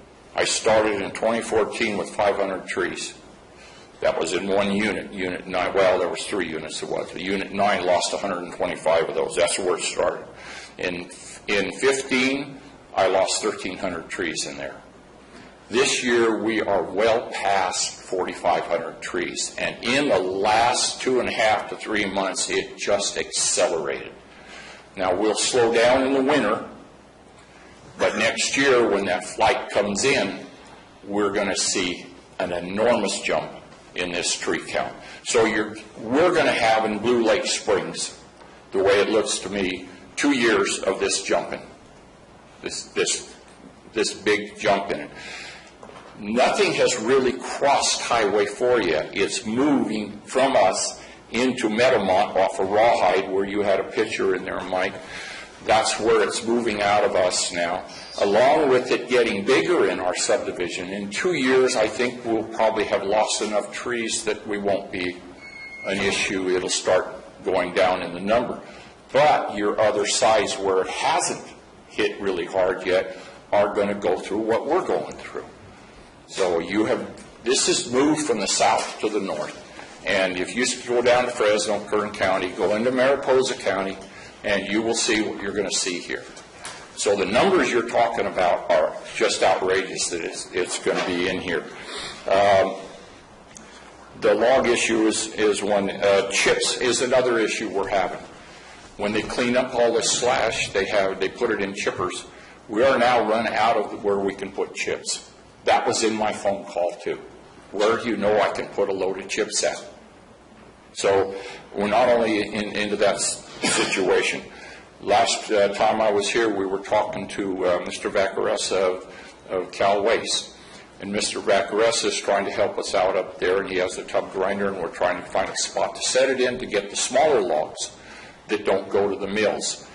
The mill logs are either 8-foot, 16-foot, or 33-3s. That's what and we try to get the PG&E to drop them as safely as possible in the longest lengths they can so that we can get rid of these logs in the industry. Now the mills shut us off. We can't take logs into standard. So now what are we going to do with our 33s? Deck them. We got to do it. You're going to have traffic issue no matter what on this highway. You're not going to avoid it. We're going to have crews. ACRT just is finishing up, going through. ACRT is a PG&E contractor that marks the trees so that PG&E knows which ones to cut down. The crews for PG&E know which one to cut down. They're just finishing going through our subdivision, and they put a whole massive bunch of people in there to get all the trees marked, recount the trees on some of the agreements that they had with people already to get on their properties. They send out these agreements to say, give me permission to take your trees down. They are finishing that up, and after that, from what I understand, Phillips and Jordan, who's working over in Tuolumne County now, is going to come in and remove those PG&E trees with a huge amount of crews. So your highway and where they're going to take logs, I don't know where they're going with them on that issue. So you're going to see that problem. The other part of this is what's left for the homeowner. We just went through this for our grant, and we have applied for a TM grant to work on this tree metallic, $200,000. We can only help out our homeowners with a quarter of that cost and give them 5 tree max. If we were to help our homeowners out with just 50% of the cost we would need $3 million to take care of it. In Blue Lake Springs. In Blue Lake Springs. And the money they put into this, the $6 million for the TM, isn't going to touch them. So this is just really, it gets worse and worse. I have not enjoyed this game at all. It is a horrible game. I am really excited about this GIS thing. We do this by hand. I have 12 inspectors that go out, and we have the sheets for the homeowners' lots, every lot, and they count the dead trees on the lot, bring them in, we data enter them into a database, and we come up with a report of how many trees we have dead, and I know how many trees are dead on each property. So the day we inspected it. So you're saying that you're in favor of GIS? Oh, yeah, definitely. And if this program works as good as I'm listening here, seeing it, and we can do that way, it would save hours. It takes a week for my guys to work almost every day to get through that subdivision and get that count. And I'll be very glad to share those numbers and those records with you guys to look and see if yours is picking up it good. And I have some human factors in mind that they miss some stuff up. You're dealing with volunteers that are doing this in the subdivision. Paddleford, can you tell me about any citations or letters of notice issued by CAL FIRE to get these trees down to private lot owners? Yeah, I talked to Adam Freeze, and Gary Whitson is really the guy of CAL FIRE who is and responsible.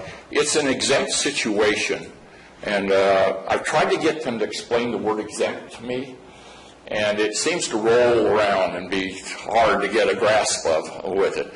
But all I know is this, is that we're dropping trees, the private followers are dropping trees, and that's where it would fall into, and PG&E too, and there is no paperwork going on. And the reason is to this log, the beetle tree log, is the lowest paid log, and we call them blue logs because they turn blue in them. It used to be the highest paid log. They used to make cabinets out of them. Now it's the lowest paid log, and it barely pays the transportation to get them to where you got to take them to. It's not a profitable situation. So the homeowners ending up paying for the transporting of the logs to the point where they're going to get taken to the next point. And the homeowners, it's just killing homeowners. I had a guy, 46 trees on his lot, completely every one of them gone. I had one 42, $38,000 to get them out. People are selling houses, and they're taking out loans. Elderly people taking out loans that are on fixed income. You know what that means. It's heartbreaking. Okay. I think I got every one of them that you brought up that you were concerned about in there. By the way, getting on the properties in Blue Lake Springs, our CCNRs, I think I sent that to you, Bill. Yeah, that we have that in there that to get dead trees out, we have the right to go on the property to identify and take the dead trees out. And some of your subdivision CCNRs may have them. We're doing a fire break around there now. It started. We had to get permits on that from everybody. Signed agreements with that on people. But I think that was all of it. Was there other questions I didn't cover on that for you? You covered it pretty good. Thank you very much. Okay. Thank you for the extra time. Hi. My name is James West. I live in Hathaway Pines. We pretty much cover everything. As a homeowner and everything, I've just got through cutting down 51 dead trees. Come out to the property. I talked to Mr. Oliveira about this a couple months ago. Come out to our property. These trees are worthless. They turn brown within 1 to 2 weeks. I've sat there and watched them off of the water district's property, because from their property it hit our property. I talked to Mr. Kramer about this. He's probably got about 180 dead trees right now. At one time there was 76. I think I counted about 180 dead trees yesterday. Like I said, I just got through cutting down about 51 dead trees, and we're not talking small trees, we're talking big trees. I still got probably another 25 trees I got to come down. We can't pay to have the trees cut down, so I'm out there doing it myself, which I have no business doing. But what are we going to do? until the governor or the feds get off their butt, do something, cough up some money. I mean, these trees are like a cancer. You're not going to get rid of them. You can visually see the forest disappearing. And until something comes up with a lot of money, $200,000, that's going to help maybe one person's property. Until somebody gets a hold of the governor or the feds or something to do something, we're going to lose every tree up here. Of course, I didn't get no permits or anything. I was told I could just go out and start cutting the trees down rather than waiting, because after about 1 year, they fall down. I mean, we've already had trees falling down in the backyard already. So I just want to make a comment about that until somebody gets out there and starts cutting these trees down, we're going to lose the forest. I mean, right now, it's already getting too late. We've already passed that stage right now. These beetle bugs, like I say, they're relentless. I mean, drought, I guess that's what caused them, but like I say, it's, people like me, I mean, what are we supposed to do? We can't cough up $50,000, $60,000, $70,000 to cut down trees. I mean, we once had 7 nice acres of trees. Now we got wasteland right now, so I just hope somebody would get a hold of somebody up above you guys and get some money here. It's going to take a lot more than just a couple $100,000 to cut these trees down. I mean, I understand Blue Lake Springs, around the power lines, that's fine and everything, but away from all that is where all these dead trees are. So I just hope somebody will listen and do something about getting here and cutting these trees down. So I just want to, say that. Thank you. Thank you.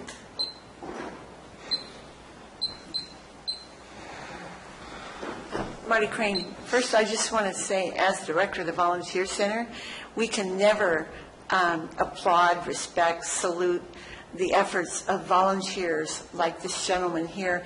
And I suspect he has a whole team of volunteers working with him. So the value that volunteers, and this morning we've heard, bring to our county is incredible. We could never afford to pay them what they do. As far as the GIS, I'd like to say thank you to our former board members. I believe former Supervisor Tryon is here, and he was there when Steve Walensky was there, and they pushed to start investing in the GIS system. And I'm just so grateful that they did, invested in our future, and this is great. Thank you so much.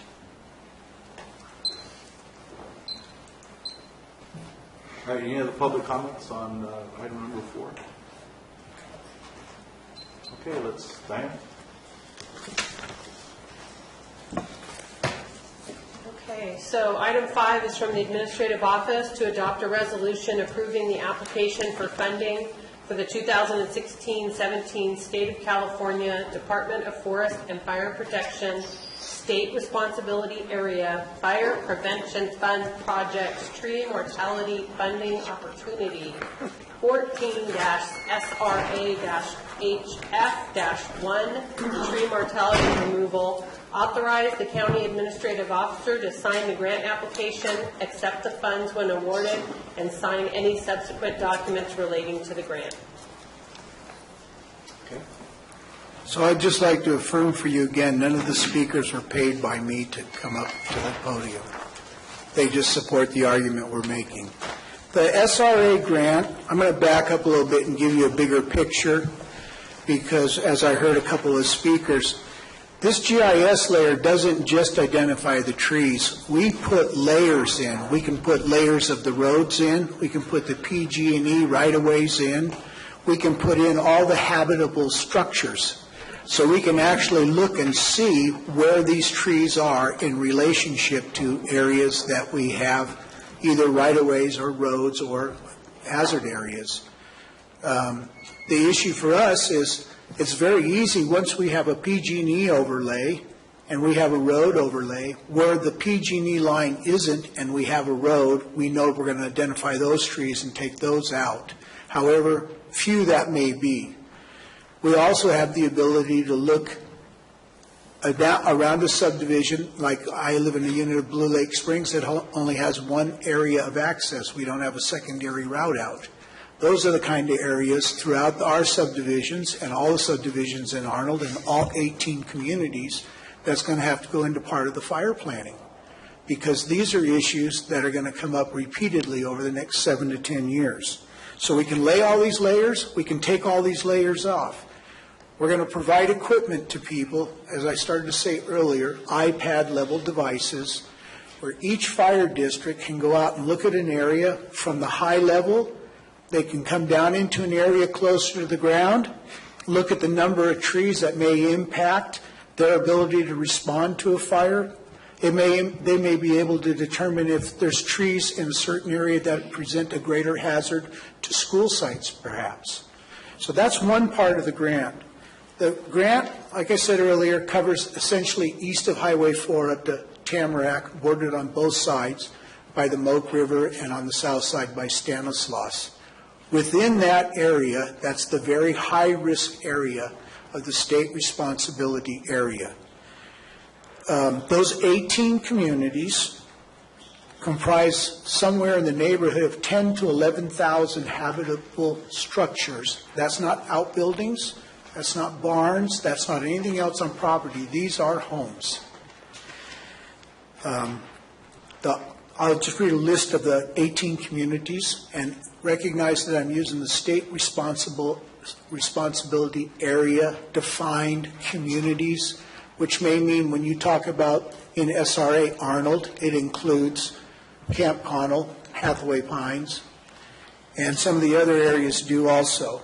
So the ones that we identified in this grant that are actually defined as communities are Arnold, Avery, Calaveras, Douglas Flat, Glencoe, Hathaway Pines, Moke Hill, Mountain Ranch, Murphy's, Railroad Flat, San Andreas, Sheep Ranch, Vallecito, White Pines, Wilseyville, and Tamarack. And within these areas, not just are they a community where you envision it on a map, but in Blue Lake Springs, for example, the subdivision that was discussed earlier, the pictures, is one subdivision, and there's Fly-In Acres, Lakemont, Lilac Park, Meadowmont, Pinebrook, and White Pines are all subdivisions. Did I miss any? You got pretty much all of them. All right. So we're putting in for the grant. The grant is going to we're going to hire this person that worked with GIS to come up with this first model and proofing it. We're going to solicit 700 hours is what we've estimated it will take for his work, to work with our staff to incorporate all this stuff in. So there's professional services. There's equipment purchase. As I said earlier, each fire district gets 2 of these iPads. There's 5, and I have those identified in the grant that's in your packet. OES here at the county will get 2, CAO's office will get 2, and Public Works will get 2, and GIS will get 2. And this is going to allow those departments that have work or emergencies that overlap in these areas to be able to go in and auger down, even in advance perhaps when they get a call from a neighborhood, to be able to auger down with this information and see what the area around that looks like in relation to dead trees. We are expecting that we will hear if our grant's been accepted by January. This is a 2016 funding option. And if in fact we are able to receive money, and I'm just emphasizing that as I did earlier, there's 10 counties and around $10 million left at $200,000 each tops. So it's a huge competition, and it's based on your presentation and your submittal. If we did get money, we would do a grant acceptance on the 31st of January 2017. It would be executed and signed contract by the county back by March 20. Equipment acquisition through the GIS group would take less than 45 days, but we wanted a window of time in there in case they had to order additional equipment. Professional services for the period of 400 to 600 months, which is 700 hours. Training of county staff, fire district, and CAL FIRE staff on how to use the iPad devices. And then ground proofing work to validate everything we've done. Takes us to the fall to almost winter 2017. And this system will completely be online and available for use by the agencies within a year from today. And then I threw in a 90-day contingency. And I just threw that in because every so often it's good when you're dealing with a state agency, give yourself extra 90 days for unplanned events. We've already talked about the GIS staff. I can't emphasize enough the importance of the work that they've done. This is something that started even, I think, before the Butte fire, and they tailored a lot of very good information during the Butte fire, and they continued that effort. And I just want to emphasize that, because in 6 work days, we went from where we were to being able to put this presentation together. So that's all I have. The grant will go in tomorrow if you approve the resolution that's before you. And we have until the close of business tomorrow to get a hard copy in the mail and electronic copy filed with the Cal Fire. Okay. Any public comments on this? I have a comment. So, 1 year from now, the possibility of this grant money, what if we don't get the grant money? What's an alternative? If we don't get the grant money, we can't take this system to the next level and design these layers and provide a tool for everybody to have access to. That's the reality. Okay. But there's still, what you have shown us today, is that, can that continue? You can. What we have today is for a small test area, so we haven't already identified all of the trees. The 700 hours that was spoken about, that was to do an extensive amount of work. A lesser investment, and I don't have that right in front of me, could have us at least identify the dead trees from May, June, and we could take a look at what it would cost for the more recent as well. The 700 hours was also going to give us the capability to support the fire districts with identifying footprints of buildings. So for a lesser amount, there would be some work we could do. We'd have to look to see how much that's going to cost and which pieces are going to bring the most value. Okay, so, in the big picture, I see it as a very competitive process. It's hopeful that we get something like this. But meanwhile, we still have these other avenues of working on tree mortality, as you mentioned in item number 4. So Yeah. I'm supportive of pursuing the grant, but honestly, I just don't know. It's very competitive, and I just don't see where, our opportunity is. We will know at 30 to 45 days after the review and approval by CAL FIRE, and that's in the schedule that I have, if we're a recipient. Is there any county requirement? I didn't see it in here for any kind of matching. No, not on this grant. They pay the whole thing. The CDAA is where we're paying the 25% matching. Okay.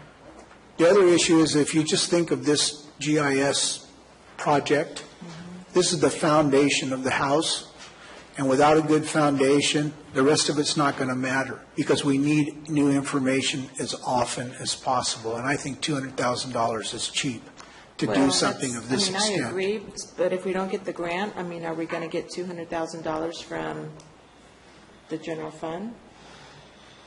It's not a decision I can comment on. Ultimately, the board's decision. So it's like, I understand that being the foundation, and we're putting our efforts into this particular grant, and in 45 days, we're going to hear yay or nay. So I would think that in 45 days, we're going to be back to this board to say, it's important, so we need $200,000 from somewhere. In small bills and a valise. Yeah. I do have a question, Mr. And if the CDA grant application is approved and this grant is not approved, it may be an eligible cost under the CDAA, in which case that would be covered by 75%. So we could just literally roll the grant from this program and repackage it on a different form and submit it back to CDAA. As a project. Yes, Okay, so that's an alternative. yes. Okay. All right, thank you. Mr. Miller, I have a couple of questions. Actually, for Mr. Moss, for this program, we're talking about the tree mortality program and the grant to provide the hard equipment, the training, and the implementation of the software and use it to maximum. Can it be used for anything else besides the tree mortality? Yes, absolutely. Yes, a lot of the work that we're talking about doing here is leveraging the imagery that we'll have. But it's also working with this collector app that we've talked about. So that is something that we've got the ability to leverage, whether it's for tree mortality, whether it's for work with cannabis. Mr. Krovitz can speak to a number of areas that he has a keen interest in going out and collecting assets for public works. So this is something that will not be unique to tree mortality. I noticed that you have 2 iPads for the CAO's office. No offense. You're not going to make her go out and count trees, are you? We just might. Might enjoy No, I identified what I thought was the appropriate groups, including OES, which currently resides in the sheriff's office, the Public Works Department, including their surveyor, and then I thought CAO's office, because that's the person you would go to is somebody in that office if you wanted to use those for some other purpose. If somebody in the planning department, another department, had information they wanted to capture, they could check it out. But there's training. It's not just like turning on your phone. There's training to use the devices, and they need to be controlled because with a ruggedized cover and all the stylus and the features that go with it, they're about $1,200 units. I just bought one for my wife. So you know how careful we have to be with them. That's right. I do have one more question. We upgraded our GIS software systems recently. No, we're going to be speaking about that later today. We have we included money in the 16-17 budget for that project. I want to make sure that was correct. Yes, sir. Thank you. Okay. Any public comments?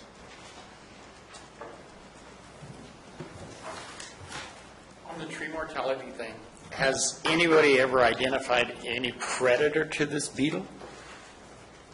Has anybody ever looked for a predator to this beetle?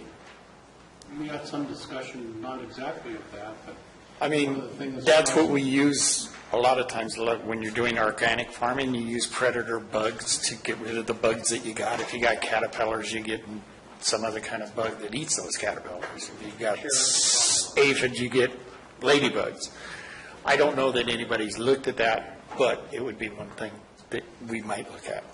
As far as the GIS, could you take the money that's already been put aside to do some of that GIS and fund these, and also fund to this gentleman where his volunteers can go out and use those iPads? That's all I can say.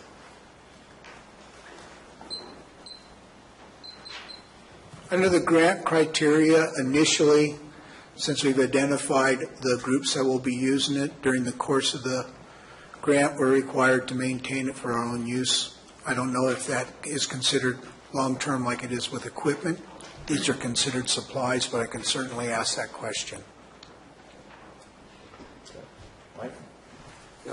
To address the first part of the public speaker, as far as a natural enemy, if you will, of the bark beetle, I've received information through various sources, UC Davis, tree mortality meetings with experts. You need to consider the bark beetle the scavenger of the forest, if you will. It attacks those trees. And the natural defense of a tree, of a healthy tree, would fight off the bark beetle invasion. Unfortunately, with the drought, it weakens the natural resources of the tree to fight off that invasion of the bark beetle. The bark beetle's been with us for a long, long time. There are some other avenues I'm looking at right now. I'm looking internationally to some concepts that have been presented to me, but as such, so far, I have not had any reliable, accurate information that I can discuss in a board meeting. I am pursuing those things to try, actually to see if there's a natural way to bolster up the natural defenses of the trees that are healthy now. Our dead trees are gone. We can't save them, I'm told. I am not a forester, and I'm not a tree faller. I have to rely on their expertise. those are avenues we're looking at quite extensively, but thus far, I don't have anything I can say is going to work. Any other comments? In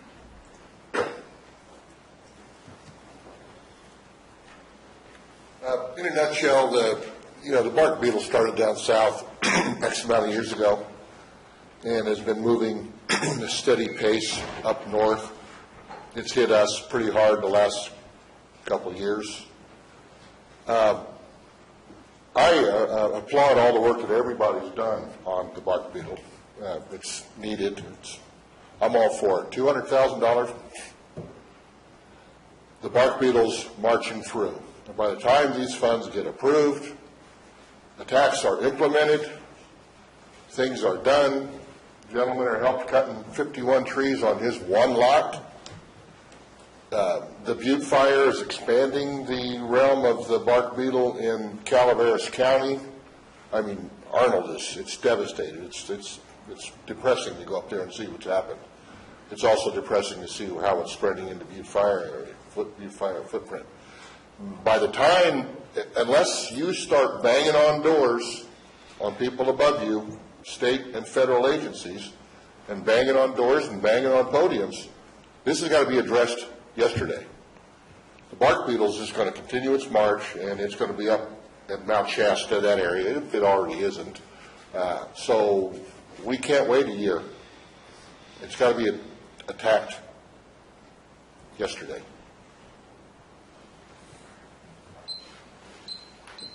Okay. Any other public comments? Okay. I know that they're doing some research on a natural resistance from the trees that kills bark beetle, and it is in the form of a mold. The trees have actually a natural mold that kills them normally when they're healthy, or keeps them out. And it actually attacks the bark beetle, and it eats into their shell and kills them. And so I know the U.S. Through USDA and the Forest Service that they're doing experiments on that. But holy cow, they're going to have to move pretty fast. I'd like to see some of the stuff start getting done rather than just meeting after meeting after meeting. And I'm hopeful, like Mike says, a year from now, I'm pretty sure we're going to have all brown trees up here. It moves really fast, so kind of makes it a little perplexing for applying for a grant for stuff that we're going to be using for a year from now when we won't, and maybe it'll have value for higher locations or different areas in which haven't been affected yet. But I suppose that better technology that we can create now gives us a better chance even in the future that we haven't experienced yet. But there needs to be other things to happen besides what's going on here too.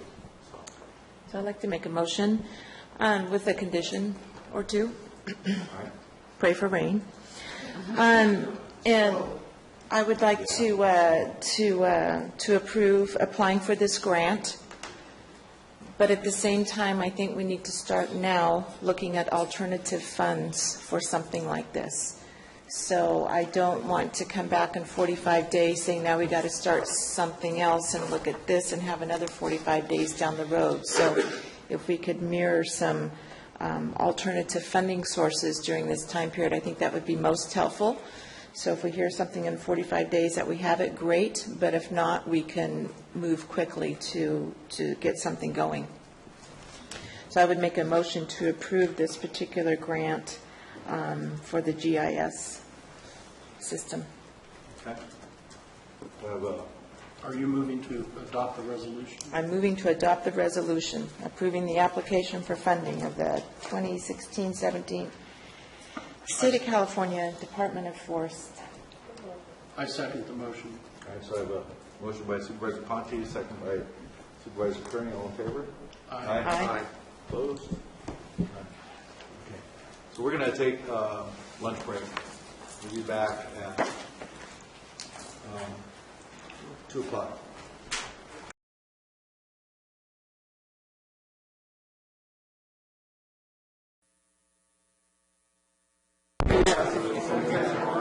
Mics are on.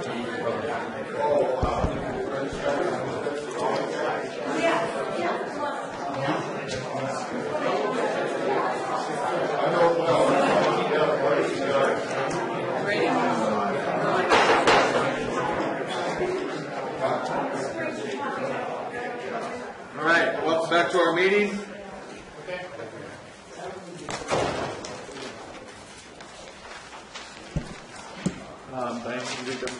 Item 6 is from Public Works to authorize the board chair to execute a First Amendment to the professional services agreement between Calaveras County and Tetra Tech Incorporated for arboricultural and tree removal monitoring services due to the Butte Fire incident for an additional amount not to exceed $1,592,250 without modification to the existing term ending June 30th, 2018. Thank you. Jeff Krovitz, Public Works Director. I would like to pull this item from a vote today for a number of reasons. The item in front of the board today is for additional professional services related to environmental mitigation and monitoring associated with the Butte Fire hazard tree removal project. During the course of FEMA providing NEPA clearance for this project, they have discovered 3 listed or endangered botanical species and then habitat supporting an endangered species on the listing, the red-legged frog, and discovered cultural resources sites, Native American sites, and they have also done consultation with SHPO, the State Historic Preservation Office, and discovered that we have the potential of somewhere between 10 and 20 sites of potential historical significance, historical being within the last 150 to 200 years. So we have clear scope for mitigation provided from the U.S. Fish and Wildlife Service in their biological opinion concerning the endangered species for what needs to be done in terms of monitoring and mitigation, but we do not have anything yet from SHPO. So as a result, rather than coming to the board twice to do 2 amendments to the single contract, as we have been delayed for 3 to 4 weeks through this process with SHPO, I thought I would bring the board back a single amendment for the contract, and that will also give me time to verify that the expenses and the costs for these particular environmental mitigation and monitoring will be funded by the PA program. Questions? How long will it take you to bring it back? As soon as I get an opinion out of SHPO, I will bring it back. The latest report from FEMA indicates that they are trying to get the request for information, additional information that was given to the county by SHPO back to SHPO by the end of the week. SHPO then has 15 days to review it before producing an opinion. There's an additional week that FEMA needs to incorporate these conditions into their project worksheet. And then theoretically we now have, at that point, we have environmental clearance. So there's going to be a 1 or 2 week gap between the county having the information for the mitigation for historical and the actual start of tree removal. And once we start tree removal, the tree removal likely is going to be starting on Mountain Ranch Road. That's our highest priority road right now. And so if I don't get this to you immediately upon start of tree removal services, we will certainly get it to you close enough so that we can catch up with both private and public trees, right-of-entry trees and right-of-way trees. Did that answer your question? Yes, thank you, Jeff. Good. Any other questions there? That was my question. So Jeff, I thought that when we were having, just after the fire, we had meetings with CAL FIRE, and they sent in an environmental specialist to, just cover the whole area for of the burn for to do a study like this? Do you remember that? We had discussions about it, and because they were actually telling us that we couldn't go erosion control until after we did those studies. Well, kind of. It was more related to the report, the post-fire watershed, PFWERT, watershed emergency restoration. Anyway, it was a report where following the fire being put out, a team of experts, both state and federal, went around the burn and looked for areas of high vulnerability. And they identified those high vulnerability areas in a report, which was, the acronym is PFWERT. I can no longer remember what that stands for. And they had identified approximately, as I recall, 38 sites throughout the county. Those sites that required mitigation, including ground disturbing activity, which would be putting in rock riprap to prevent erosion, that ground disturbing activity would require NEPA clearance because the funding is coming from the feds, as well as CEQA clearance because another portion of the funding was coming from the state. And so it was really for those 38 sites, and we actually mitigated those 38 sites, and it took, I think I finished them in January. And that included 5 private property sites as well. We're not quite done. We still have to go repatriate K-rails that we're using for flood damage control, flood damage reduction, but those sites were stabilized and the homes were protected in the immediate aftermath. So the issue at that time, Supervisor Edson, is that there wasn't truly a defined scope of work for tree removal in terms of locations and the details, either on public lands or on adjacent private lands, to be able to begin the preparation of environmental clearance.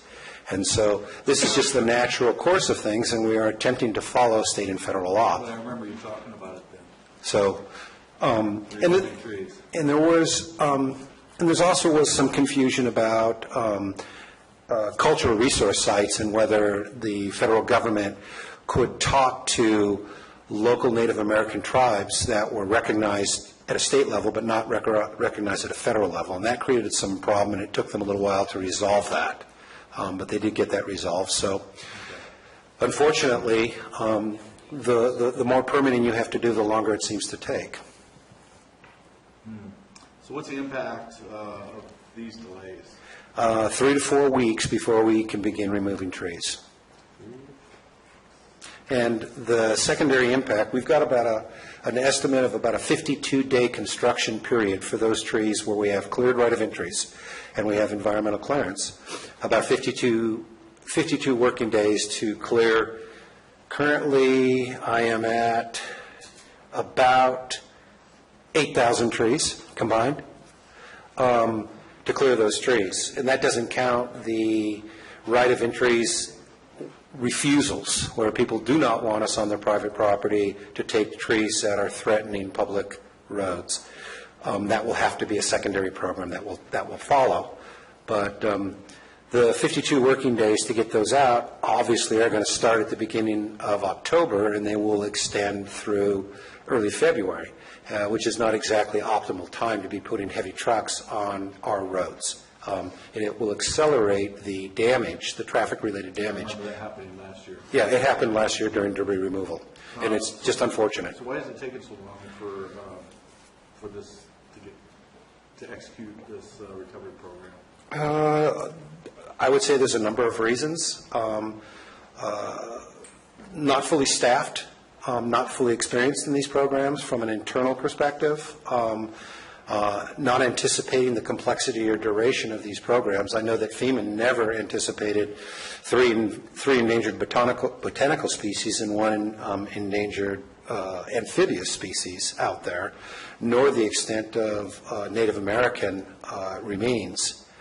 None of that was anticipated, and that, they started their work in the May timeframe, and we're still trying to get it cleared. And in a normal project like what we're doing on our bridge replacement program, where we have FEMA and, not FEMA, but federal and state funding requiring NEPA and CEQA clearance, that process is generally 1.5 years for clearance and with an additional 6 months to get your permits.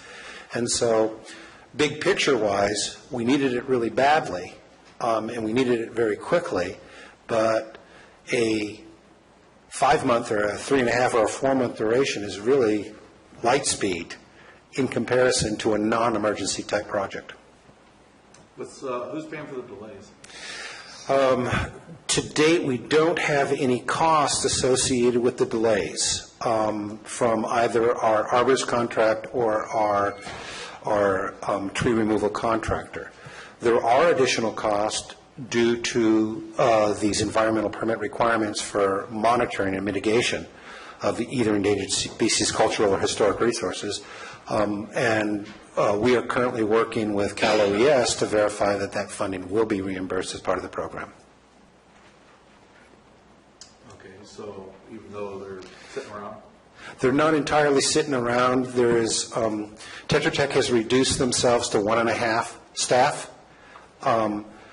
And that's enough for them to continue processing the new right of entries that we get, as well as coalesce the data and negotiate with property owners and do the type of work, the preparatory work necessary. So they've just reduced their staff, and they've put off the hiring of the monitors, of their debris removal monitors. The contractor, in turn, has got several active contracts in adjacent counties through PG&E, and they're able to move their forces around so that they're fully engaged. So my real concern, though, is that here we are, with the situation of these burnt, dead trees, and it's over just about a year now, or over a year. Over a year. And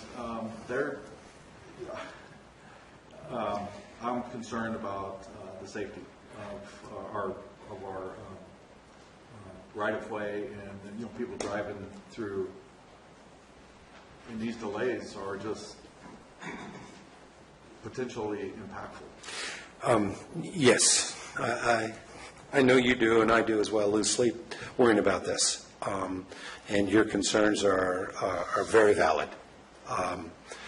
And I have the same concerns. I think everybody up on the dais has the exact same concerns. I wish it could be faster.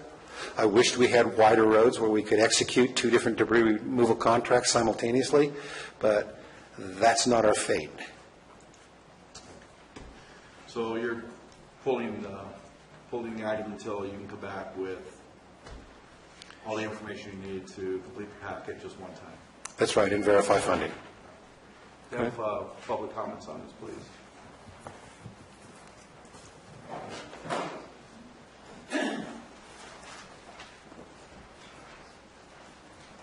My question would be, with these mitigating circumstances on the tree removal program on the right-of-ways, how come they have been mentioned on the tree removal with the bark beetles? We don't have any historic sites where bark beetles have killed trees? Just asking. We don't have any, we don't have any red-legged frogs where the bark beetles have killed trees? They're only where it's in the right-of-way? They stay within the right-of-way, or what's the deal?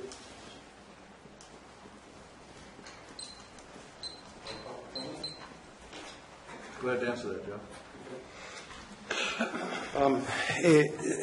To answer the question, it really is more of a function of the requirements of NEPA and CEQA, meaning that each of these environmental acts, one by California and one federally or nationally, require different types of studies, mitigations, requirements. And since we do not have secured funding for tree mortality at this point in time, we haven't executed any projects. And not having executed a project, without a project, we can't go into an environmental document or environmental study, even if it's a very foreshortened study or document. NEPA provides some shortcuts in a federally declared disaster, as does CEQA, but it doesn't completely remove the entity in whose jurisdiction the project is from complying with some of the requirements of both NEPA and CEQA. So, and this is really purely a function of CEQA, this is purely a function of NEPA although there is new input based on AB 52, which is a new portion to the CEQA law having to do with required consultation with Native American tribes, non-federally recognized. So that was one of the things that kind of slowed the feds down, in that they're required to comply with not only Fed laws but state laws that have been passed prior to the event, and the AB 52 was passed, or it went into effect the beginning of July of 2015, a month and a half or a month and 5 weeks before the fire. So this was really the first project of this size for an emergency in which they had to deal with AB 52. It was fundamentally different than Lake County, because in Lake County, two of the areas of the greatest damage of the fire occurred on Native American Indian reservations. So Jeff, do you see, because right now we have the funding, everything's in place, we're dealing with NEPA, so I can see this happening with tree mortality once we've secured some level of funding from federal money. I mean, it's going to happen. Would you say? Well, no. It's a flip of the coin. Do you believe that the federal government is going to declare tree mortality as an emergency in the state of California? As long as we don't have federal funds, we're CEQA only. And CEQA, the section of the code, I believe it's 610, provides for emergency. So the only thing that we are doing is essentially environmental protections. That would be endangered species. And then cultural resources consultation. So we really don't want it declared as a federal problem? Well, wait a minute. I think that we do with a local match of 25%. Yeah. But that's something we're going to possibly be faced with if we have federal funding. We may have to, or we will have to go under through a NEPA. Absolutely, Supervisor Ponte. And the bigger question really is what is going to be the extent and the cost of the tree mortality program? If we're looking at $15 million for 8,000 trees on burned trees, and you heard Mr. Miller speak this morning that he's predicting more trees than that on public rights-of-way and in and around public infrastructure, we could very well be seeing a program that's a third or twice as large as what we have as a result of the Butte fire. And if that's the case, then it seems to me that it's well worth paying the overhead for the additional potential 18% of federal funding that would come into the program. Okay. All right, thank you. Okay. Any other public comments on this? Hi, Bob Bowerman. This is probably a dumb question, but I'm kind of new at this. Okay, we got a special frog over here, and we got a couple of things going on over there. But it was a big fire. Why do we have to stop everything and wait for that to happen? Why can't they get started over here where there's no frogs? I mean, you hit a wall, you don't normally just stop. You go around it. And you go back to the wall when it's down, but you don't stop the whole project. So I'm a little confused at that.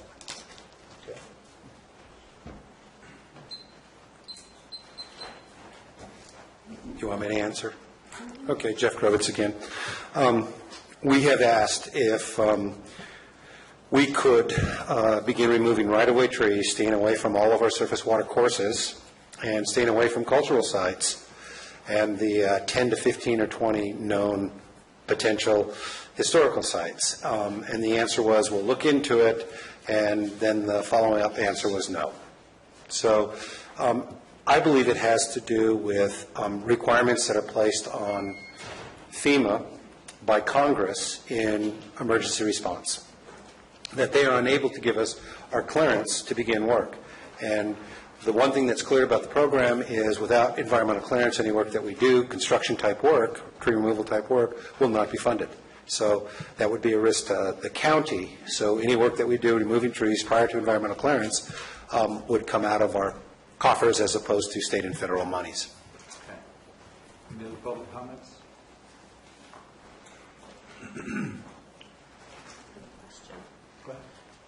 Because we've had this much conversation, can we not, am I able to withdraw this item, or does it need to be tabled with a date and a vote?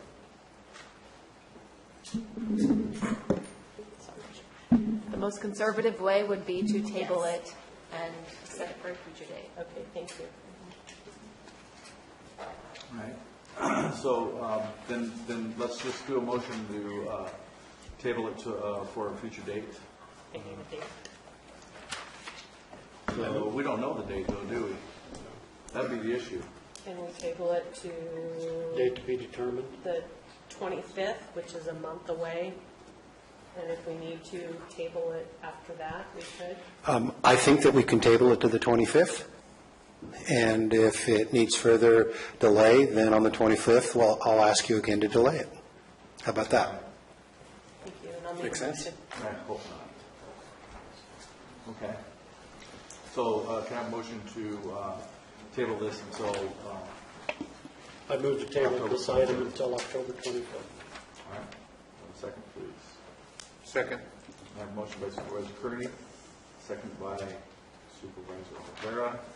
And before I call for the vote, I would just like to make a little comment that I wish that in situations like this, that the studies and the people would think about the dangers that are going to be affecting our people here driving on these right-of-ways, because these trees are becoming very unpredictable. And there should be something to be able to mitigate that. So, can I have a motion, please? Or can I have a vote, please? Aye. Aye. Aye. All opposed? No.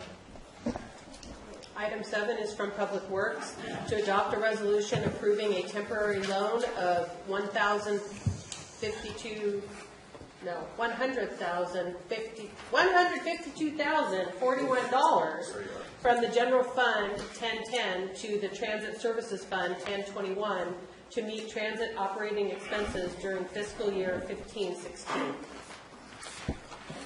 Thank you. Jeff Krovitz, Public Works. I guess the good news is I would like to pull this item as well. This item has to do with funds that come through the Calaveras Council of Governments to transit to fund capital projects, some operations, some bus purchases, things like that. The Public Works Department or Transit Division went ahead, expended some monies, floated some monies around, and then being hit with the Butte fire and among other staffing issues, were late in preparing claims. And the claims need to be approved through both auditor controller as well as COG. And so some of the claims were not approved. Some of the claims need external information to be provided back to COG to know the actual amount. So we've been working on this now since March of this year to get the number of the loan, and we haven't yet achieved that. So I guess we pulled the trigger a little bit too soon on putting this in front of the board. So I hope that by the next meeting, we will have the actual number of the loan that's needed. At the same time, we are also processing claims, and the money will be arriving to hopefully back fund this. Okay, I'm a little confused. Okay, sorry. That item cannot be pulled. I actually have to close the books. I've kept open as long as we possibly can. We've worked very closely with the administrative office, with Council of Governments, with Public Works. The bottom line is they're short cash. So I need to do a loan in order to flush that out so we can close the books and we can move on. Effective this fiscal year, they can bring revenue in to pay that loan off. If the claims end up flushing themselves out, that they can fully repay the loan, that's great. If it's not, then we'd have to come back, come to the Board of Supervisors, ask for drawing contingencies and funding from the general fund. But we have to get transit closed. And we have state requirements for reporting that this has to be in place. So I don't have any more time to discuss doing a loan or not doing a loan. It just has to happen so we can move forward. And this is the negative balance. This will cover the negative balance in the transit fund as of June 30th, 2016. Correct. And that is why the loan request is for that amount. And as the auditor controller said, that if the money comes in, once they work out all the issues and we can fully repay the loan, great. If not, then it will have to, the balance, whatever is not paid, as is in the report, becomes a general fund contribution and a draw on contingencies. Correct. So I have to have something in place. So we've tried to, kind of push this out. I mean, I wanted this done a while ago. If you recall, I did bring up a recommended budget. Transit was going to close negative. They were adamant that they were not. They did. That's what the financial system says. That's what we transferred in. Those are the expenses. It is what it is. So we have a negative cash situation in the transit fund.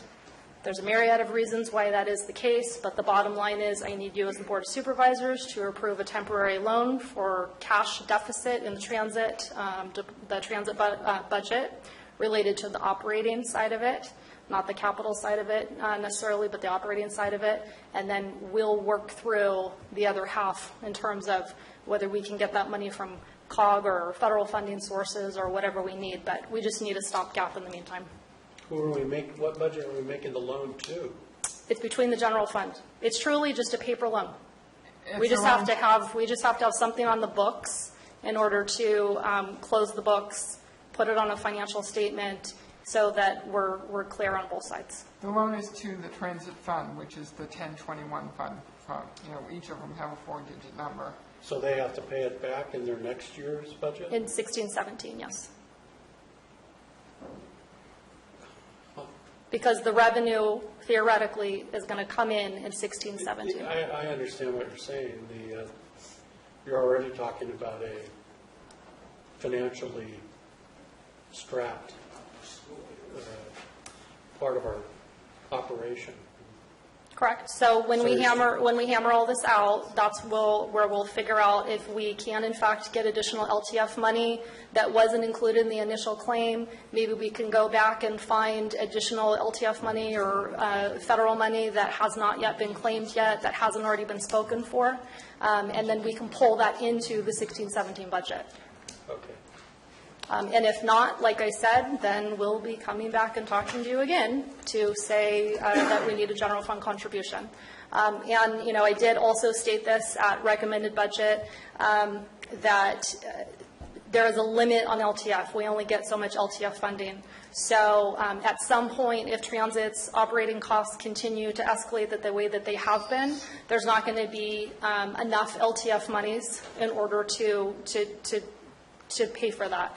And we have talked very closely with the administrative office, and I did bring it up at recommended budget, that at that point, there may have to be a discussion that some point in the future, the general fund, if you want to keep the operations for transit the way that they are, you will have to do a contribution to transit.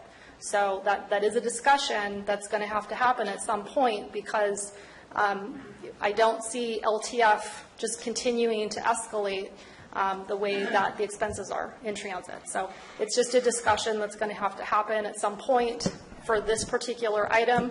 We just have to close the books. And I can't stress enough that I can't go any further. We would do we would do up to $152,000. So we don't know how much the loan is? We're still going back and forth in terms of how much negative cash they are. The fund equity at the end of the year was $142,000 something. It was 142,000. Hang on, I'm so. $152,040.35. So the loan would actually be, because we do hold to haul, is $152,041. But I'm only going to do the loan for what is short in the fund. So I thought that we budgeted this amount last year for this. No. We did not budget any general fund contribution for the transit fund. No, not contribution. Not general fund contribution. I'm talking about for the transit budget. I thought we budgeted out a full year. In 15-16, back when we did the budget for transit, we budgeted for the year. but the expenditures that occurred Exceeded the revenue that they received. they have not received reimbursement of the revenue for all of the expenditures incurred. So at the end of 15-16, they had a negative balance of $152,000. That those claims still have to be processed, that money still will come in, or some portion of that money will come in, and it will go to repay the loan that's made for that negative balance. What budget we talked about at recommended and final was for 16-17, and it didn't take into account, because this is a different situation, that the general fund would contribute this as a whole. This is just a loan until we know what money will actually No, what I'm asking is why didn't they get their full amount of budget for 15? Delay in claim. And why did we have a delay in claim? Well, Mr. Kravitz just explained that due to the Butte fire, staffing issues, et cetera, his staff was not, they weren't able to get the claims in on time. Okay. So, and I've, between my office, the administrative office, and Public Works, I think I've spent more time talking about transit over the last 6 months than I should ever have to talk about transit. And it's all related to these claims. So it's not for lack of us trying to help get these claims processed before the end of the year. It's just been, we just haven't been able to get a resolution on what those claims should be. We do have to meet the terms of the Transportation Development Act. So it's trying to kind of put all those pieces together in the way that they need to get put together. So we have had some issues getting that completed, and we didn't get it completed before the end of the year. Cash is already, as much cash as we could move has already occurred, and now we're stuck. So the loan is purely a requirement in order for me to close the books. I can't move cash anymore. We're done. So we've got a cash deficit in transit. We need to make up that difference with the general fund. In 16-17, we will revisit this all again. Transit is currently working with COG, even as of yesterday, emails were still going back and forth between all of our offices to define, what is the ending number supposed to be. So once that's determined, then we will transfer those funds, and then the loan should be paid off. Okay. I'm just, I guess I'm concerned about not letting this happen again next year. Oh, you and me both. Yeah. So, if there's an issue around processing, then I think that would be really, really great idea to try to solve those issues. We've worked on that for 5 years now, yes. Well, we didn't have a fire till this year. I know. Last year, so that added a little extra stuff Yep. right there. Okay. Any questions from the board? I understand what the reason for the loan. My concern is we're buying new buses on a financially failing program that we continue to fund and add now new routes to. And I don't think we're doing the right things, folks. Supervisor Oliveira, the buses were purchased out of PTMISEA, which is a program directly funded through Proposition 1A, which was a transportation fund. I think it's nearly 10 years old.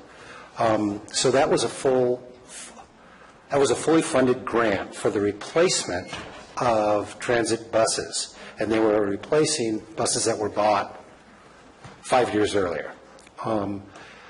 Part of this loan is to cover the fact that we purchased those buses, put them into service, yet have yet to fully obtain reimbursement out of PTMSIA as well as LTF. There are, I would guess, 20 different funding streams, both federal and state, that fund our transit system.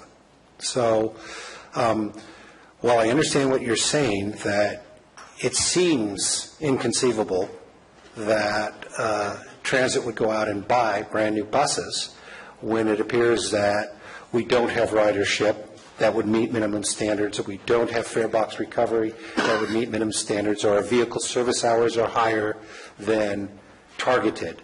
That doesn't necessarily tell the entire picture. If you look at the transit system in terms of capital and operations, you're looking at a $1 million to $1.2 million system. And it's providing essentially transportation services to some of the most disadvantaged citizens of a county, of this particular county.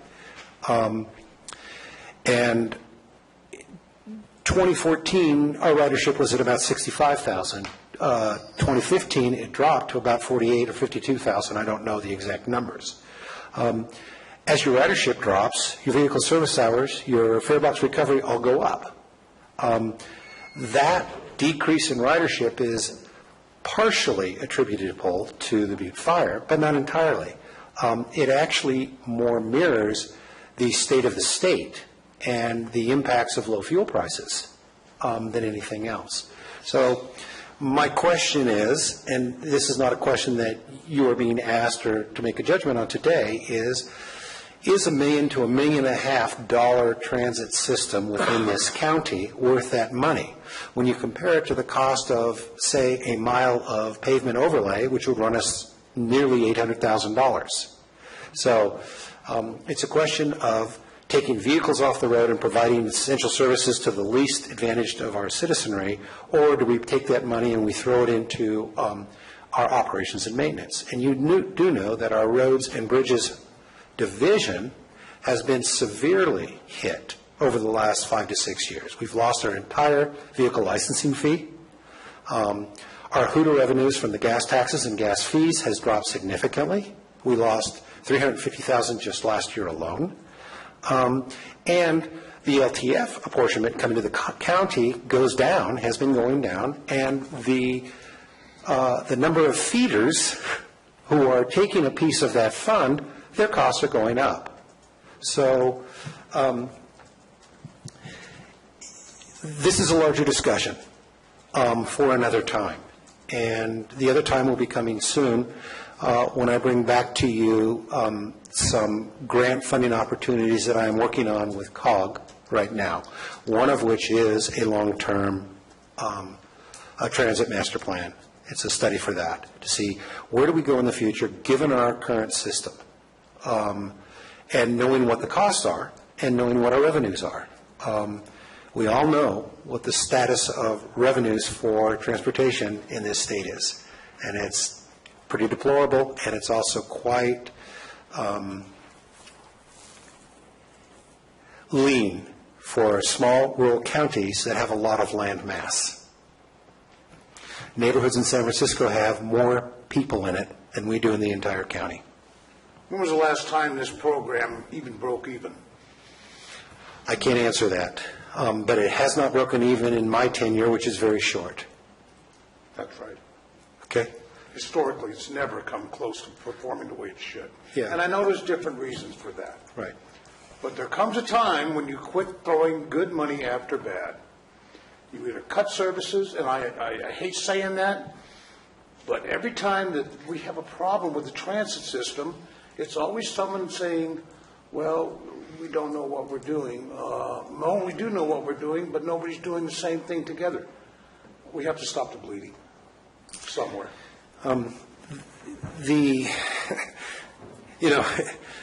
It's ironic. I'm not blaming the transit. No, I understand that, and I'm not trying to make anybody take the blame for this. I don't think that blame is productive here.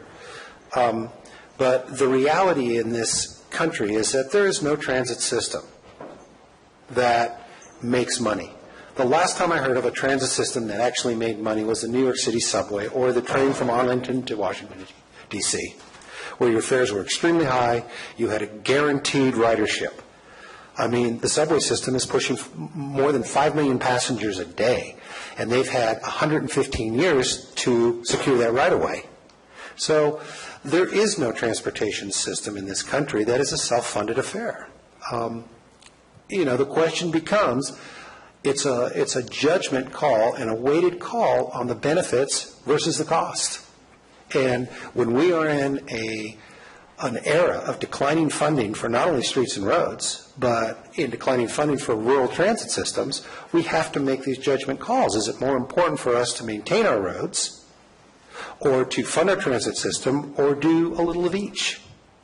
And, you know, I feel sorry that Supervisor Wright is not here and he's ill today, but I know he would be coming out of his chair if we continue to talk about the potential for reduction of services, especially up to his district, which is some of our most expensive routes in the entire county. Respectfully, this is a great discussion and one that should be agendized, but this is not the agenda item. No, we got to stick with the loan. So the loan amount, I don't have a hard number on what it is.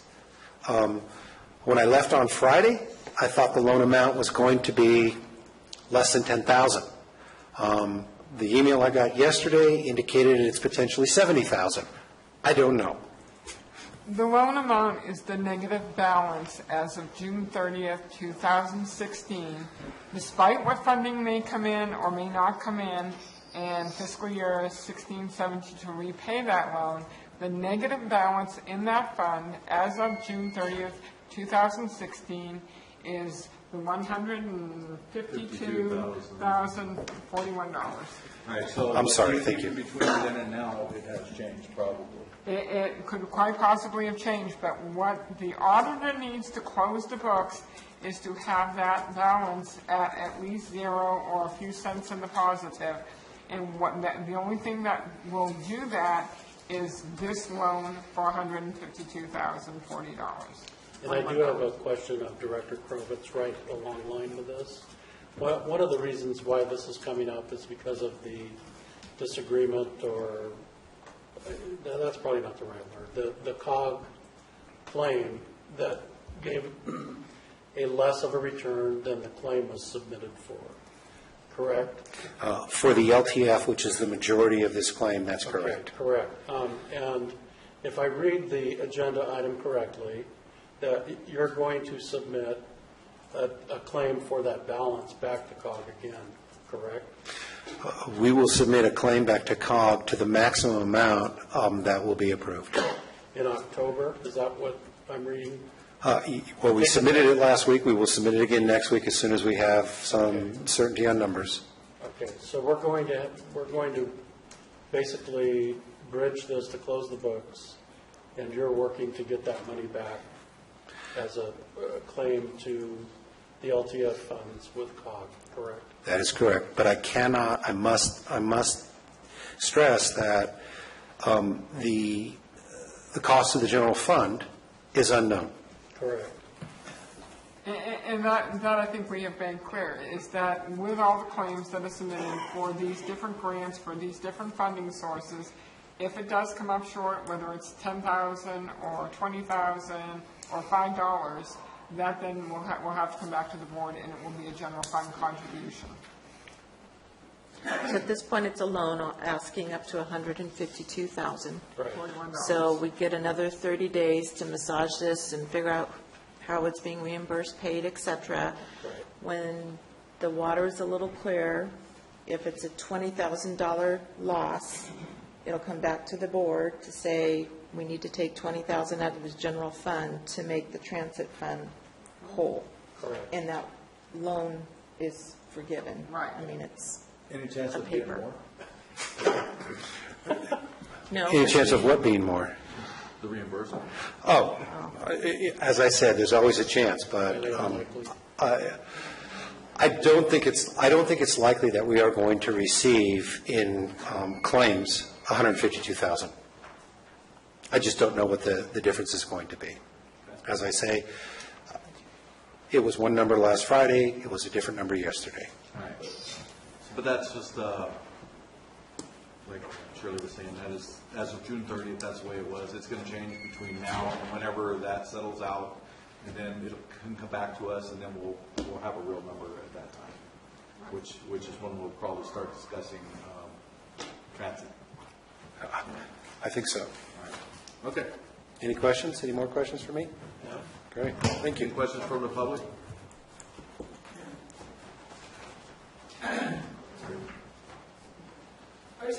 I had a question for Mike Oliver. Hi. So as a business owner in District 3, I'm curious as to how much of the transportation you'd like to cut out of your district. knowing that I get customers that come to my store every day on that bus. They stand in front of my store every day to ride that bus. I'm just curious, what would you propose that we cut out away from the transit? Would you propose that we cut out your district's route?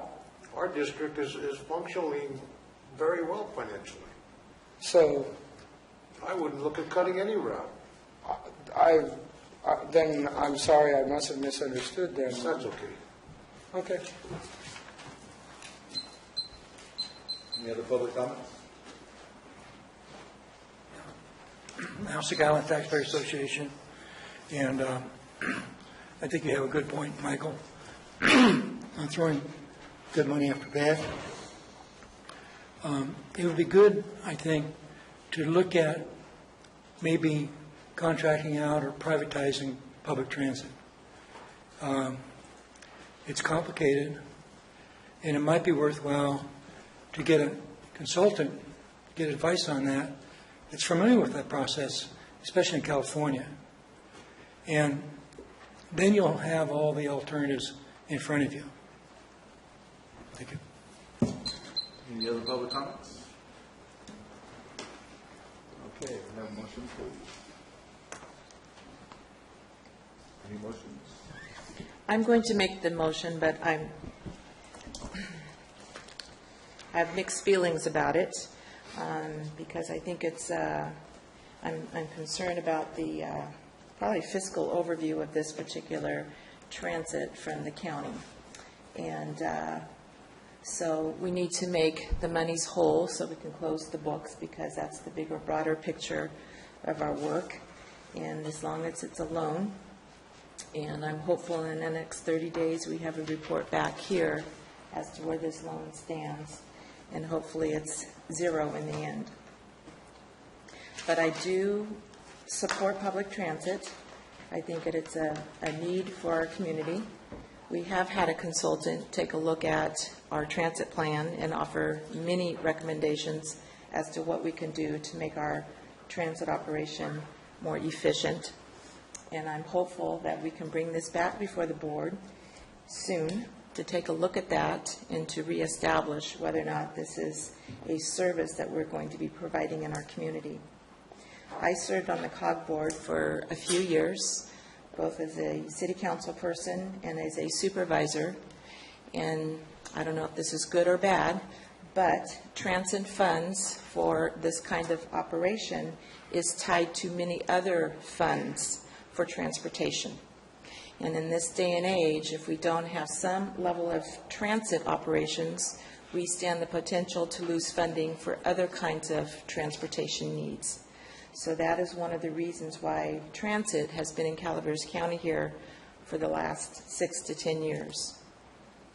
So with that, I will make a motion to adopt a resolution approving a temporary loan of up to $152,041 from the general fund to the Transit Services Fund to meet our transit operating expenses during fiscal year 2015-16. Okay. Do you have a second, please? I second. All right. I have a motion by Supervisor Ponte, a second by Supervisor Kearney. All in favor? Aye. Opposed? No. Okay. So we have 3 yeses, 1 no, and 1 absence. Item 8 is from Information Technology to approve funding of $78,000 to upgrade county GIS system and approve purchase orders of $50,000 for Interwest Consulting Group and $12,600 for E+. Okay.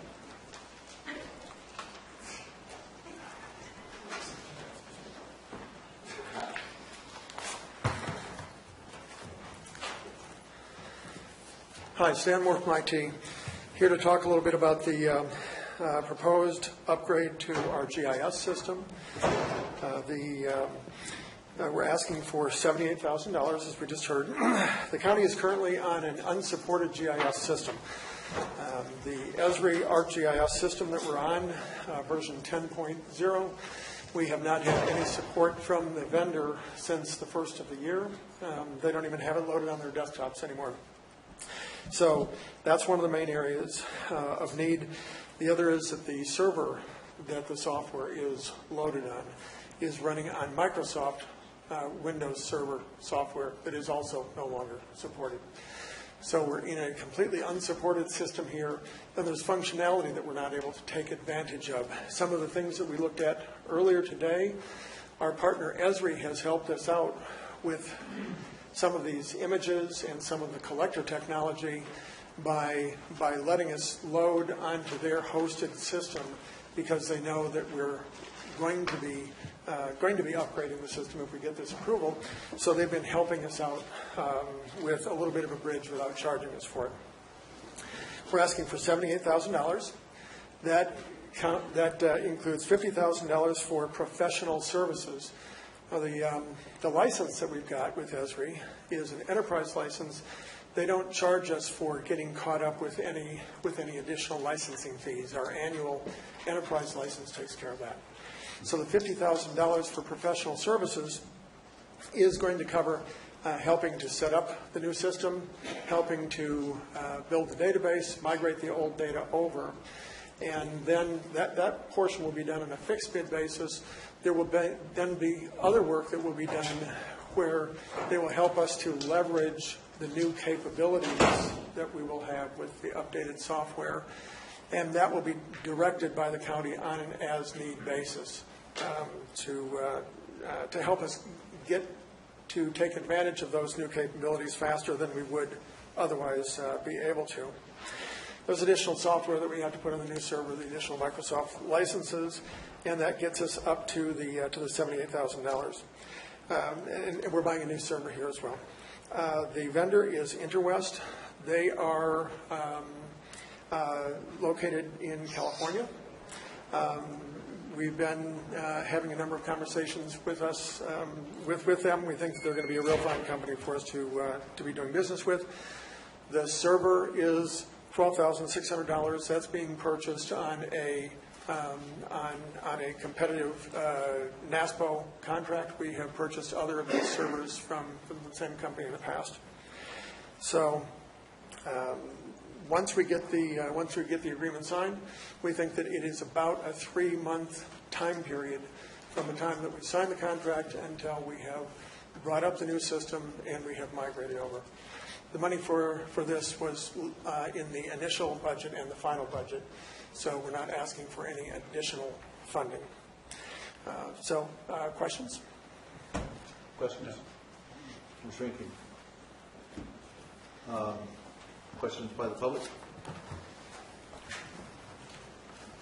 Under your GIS, are the databases that you already have, are they movable to the new system? They are. They're SQL databases in the old one. So you just have to... We still have to migrate them over. Yeah, you still have to migrate them from the old server to the new server. Okay. Have you got cloud capability to store that data up there while you're moving? Or are you just moving directly from one server to the other? I'm sorry, I couldn't get it. You've talked about this before. Yeah, could you talk into the mic, please? I'm sorry. I was just questioning whether he had his databases here locally and he could put them up in the cloud and then bring them back to the other server. $12,000 for a server. Could probably put together about 4 servers for that kind of money that had over terabytes of repeatable drives, multiple drive. A terabyte drive is about $300 or $400. You can put 3 of them in there for under $1,000. I'm impressed that you think we actually know what you're talking about. Well, nobody does. Yeah. It's ones and zeros. I think you guys ought to go into a little I'm sorry, but I did banks, so yeah. I know what secure servers are. Right. But, I mean, he's done work with those people before, so you know, I don't have any problem with that. It's just I like the contract myself, but I'm retired.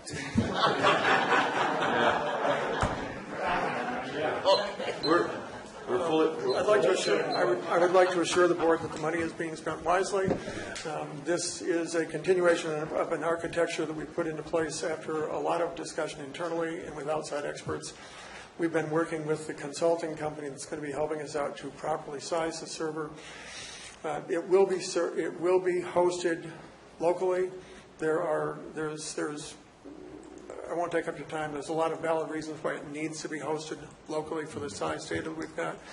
It will be backed up redundantly in 2 different data centers to take care of a lot of the very valid concerns that you would have with not doing that. So I appreciate the question. It's a very valid question. All right, good questions. And you know, I mean, as much as I've seen Stan work through the situations around here, he's been pretty darn thorough. So I wouldn't even know what questions to ask, honestly, but I know things move forward. I talked to your crews. The crews are just, you know, they think that we're going in the right direction, so I appreciate that. Any other questions from the public? No? Your board? No, Mr. Moore's got my confidence. He's helped upgrade a system that was somewhat neglected.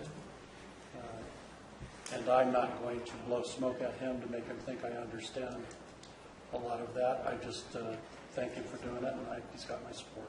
Yeah. He lost me when... in the terabytes.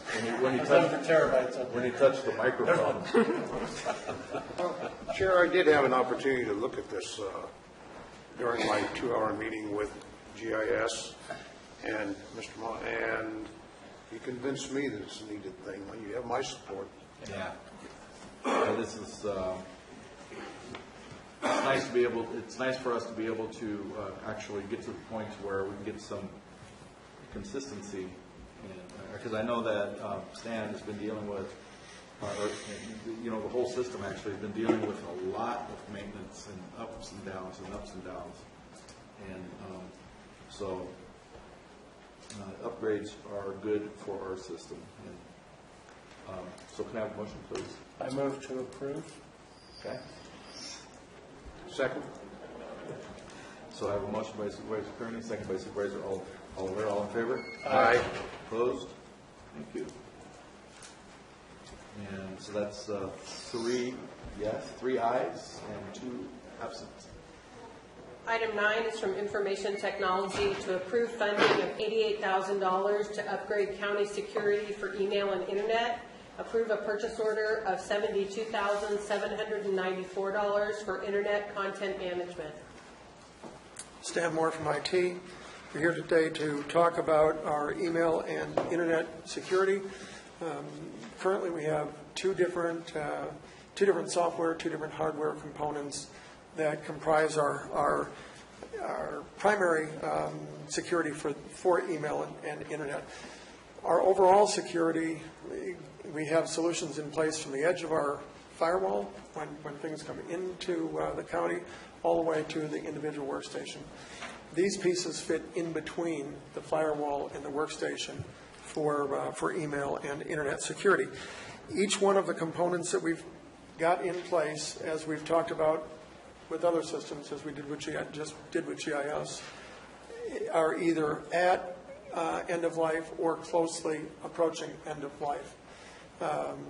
In order to keep up with the increasing levels of sophistication that we see with people trying to breach our environment and try to come in and do bad things, it is important for us to keep up with the tools here. So we are looking at a suite of tools. The vendor's name now is ForcePoint. The email security that we have in place, they have taken that over, so it will be an upgraded version of that.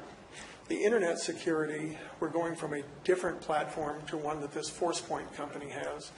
So both tools will be under a common vendor. We'll have what is referred to as a single pane of glass. When a technician sits down, they'll be able to look at both at the same time. We think that we'll be able to do a better job of security. Examples are that with email right now, it's a constant balance with the email coming in to block the bad emails, but make sure we're letting the good emails come through. It takes a lot of technicians' time to to keep those checks in balance. We believe that with the new tools, both on the email side and the internet side, we will be able to do a better job of providing security. It will take less technicians' time. We will have less vulnerabilities to what the bad guys are doing. So the overall purchase order of $72,000, that's going to be professional services, and that's going to be some subscription services for the first year. And then there's additional professional services that will be needed on top of this 73 that is for Internet Content Management. Internet Content Management, they are a Mississippi company. We had to do some work with them to make sure that they were set up appropriately to do sales in California. We got that taken care of. This was a competitive bid process, and they ended up providing the best quote for the services, along with the best overall presentation of what services they would be providing for that quote. So we think that they will do a fine job for us. We will have professional services with them to come on site, work with our staff to do the conversion and to build skills in our staff to be able to go forward. Once the contract is signed, this will be about a 3-month engagement with the lion's share of it done in a very compressed period of time, over a couple of week period of time, a month out or so after the contract is signed, and then with some follow-up work after that. Questions? It's no secret if you walk through our campus here, just about every desk that exists has a computer on it. Does every computer have access to the internet? Unrestricted access to the internet? Almost every computer does have access to the internet, because you're finding that more and more services are enabled through the internet. So more than doing a Google search to go find something, there services will ride in over the internet. As we get to more and more hosted systems, then those are our financial system. It rides over the internet. So services use the internet more and more. I'm not aware of very many computers that do not have the ability to get to the internet. What if we had fewer computers that had access to the internet, and more of the computers were used for, say, call it intra-office communication? Would that make them more secure?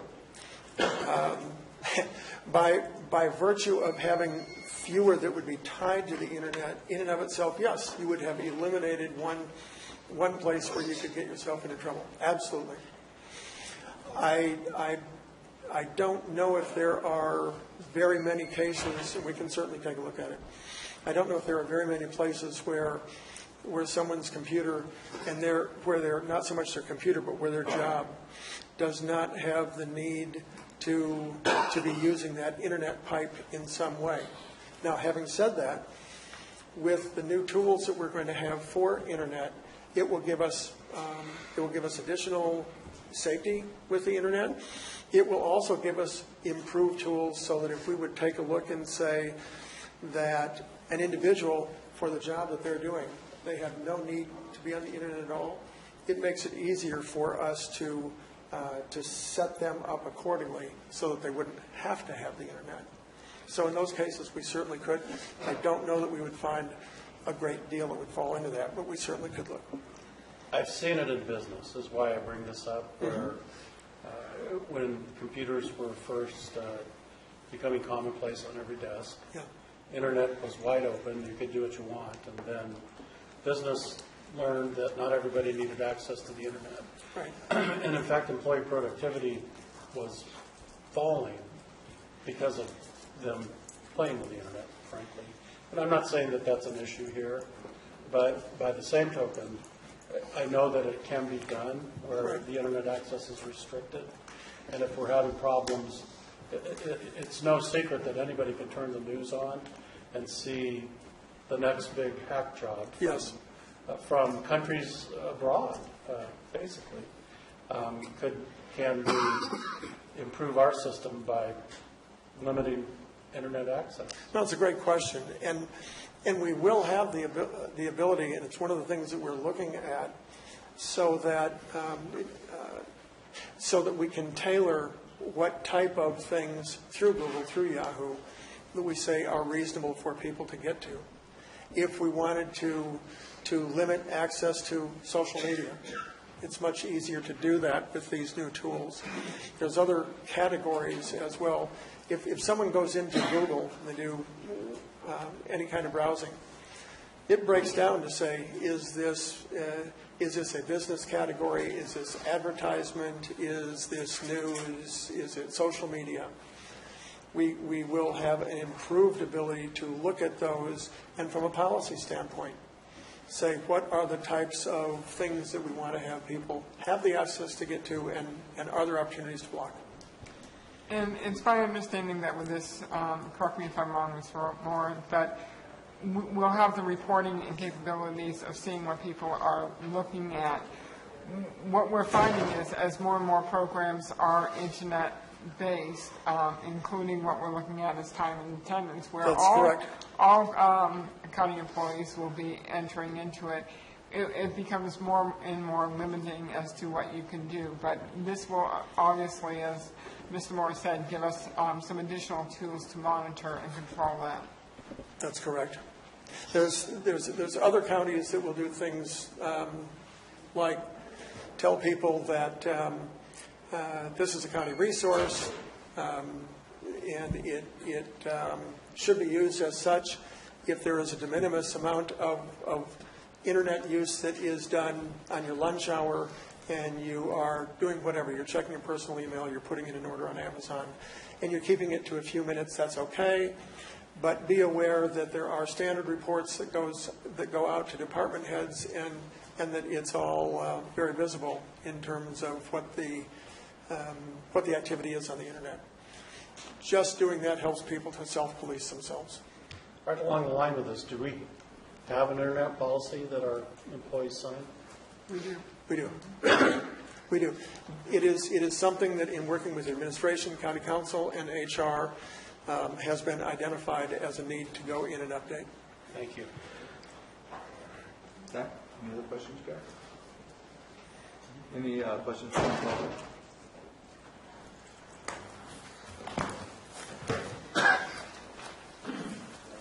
You mentioned that your email software and your security software is about at end of life. If it's close to end of life, I know probably 100 different people that could send you all an email, and this whole county could be held at ransom.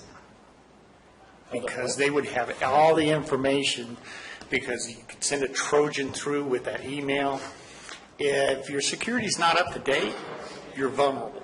Doesn't matter what it is.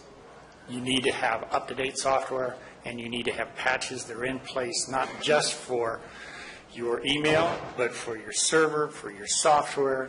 I know companies spend hundreds of thousands, millions of dollars to go in because every time they put out a new product, Windows 10 is vulnerable in so many different aspects. Windows Internet Explorer is so vulnerable. Magellan, Google, all of those programs, any internet program you use is vulnerable. A simple USB drive, okay, this is my key fob, but basically you can have a USB drive like this. I bring it in, I plug it into any system in here, and it can open up the whole system to anybody who wants to come in from the outside. So, security, pay for it.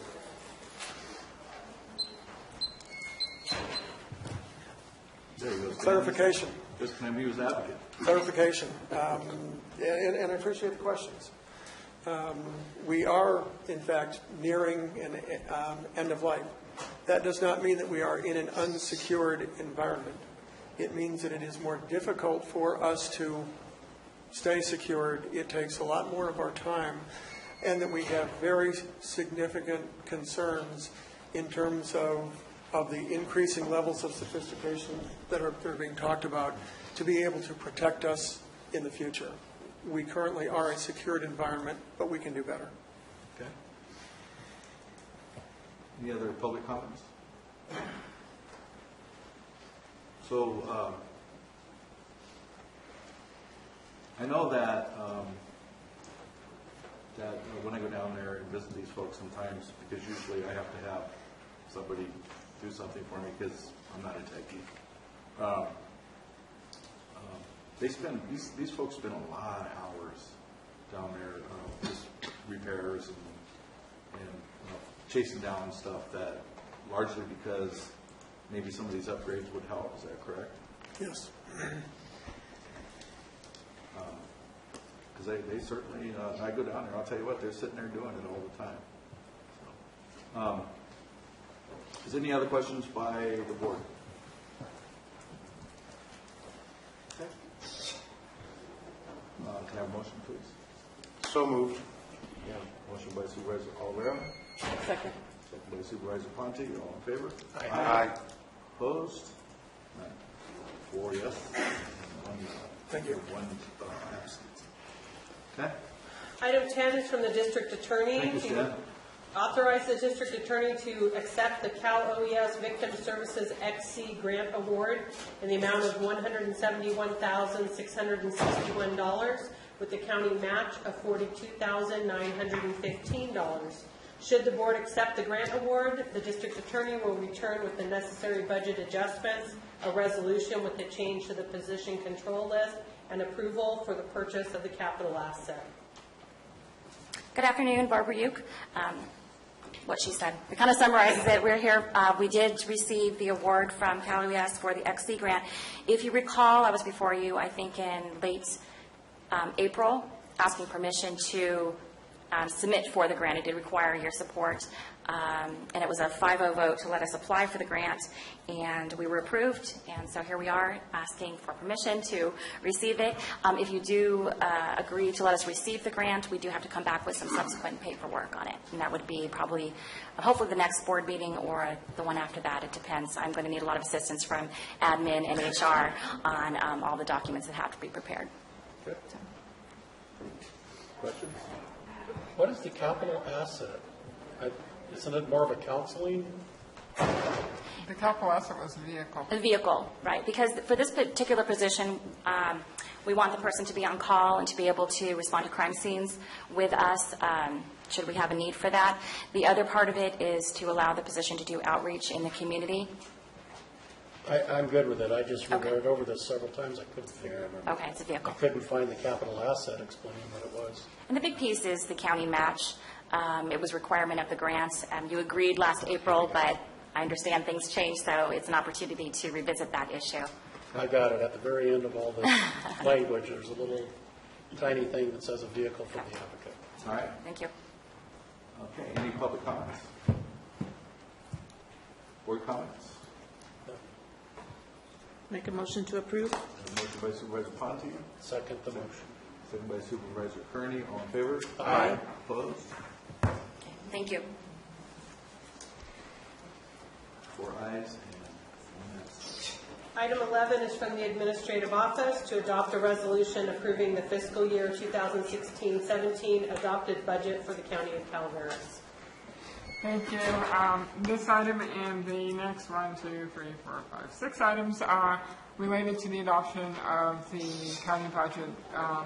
Budget hearings, final budget hearings were held on September 13th, and with the budget is put forth for adoption with the addition that the board made during the budget hearings for the $5,000 for the town hall meetings. The total budget is appropriations $158,205,184, with the general fund budget being $63,094,579 $1,000 and a transfer into general fund contingencies of $2 million and a general fund reserves of $2 million and a general fund contingency of $1,179,270. I'm having this much trouble with you, Diane.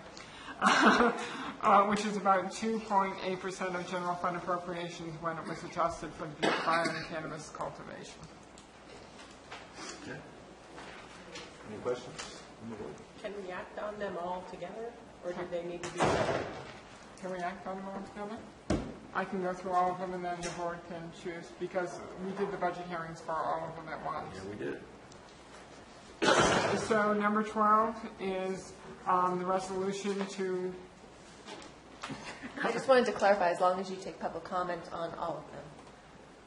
okay. So agenda number 12, item number 12 is to adopt budgets for the special districts governed by the Board of Supervisors, and the attached resolution lists out what those special districts are and the appropriations and revenue for each of those districts. Okay. Number 13 is approving the budget for the Air Pollution Control District. Again, all of these items were discussed and heard as part of final budget hearings on September 13th. Number 14 is the budget for the In-Home Services Public Authority. Number 15 is the approval of county designated funds that are used, transfers in from different designated funds for different departments for whether they're committed or restricted, and their uses are required to help support their budgets for specific instances, like the AB 443 for the Sheriff's Department, or vital statistics for the Clerk Recorder's Office. And again, those were listed and attached. Number 16 is the purchase of capital assets that were approved or included in the final budget. And then finally, number 17 are the changes to the position control list that was discussed in detail and included at the final budget hearings. Okay. Any questions from the board? Yes, I have a couple questions. I'm asking in regards to Public Works. So under roads and bridges on the position control list, there's a Deputy Director of Public Works Operations and Maintenance. Correct.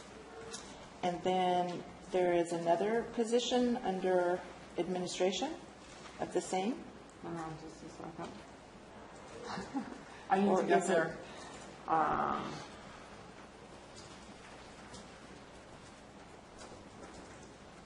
So there's a new position. It is Public Works, Roads and Bridges Deputy Director. And you said under... Yeah, so, okay, so under roads and bridges, that's the new position that's being created? That's correct. Okay, so it's listed there, and then it's listed again under 17? So are the new positions that I read under item number 17 included in the list that is on item number 11?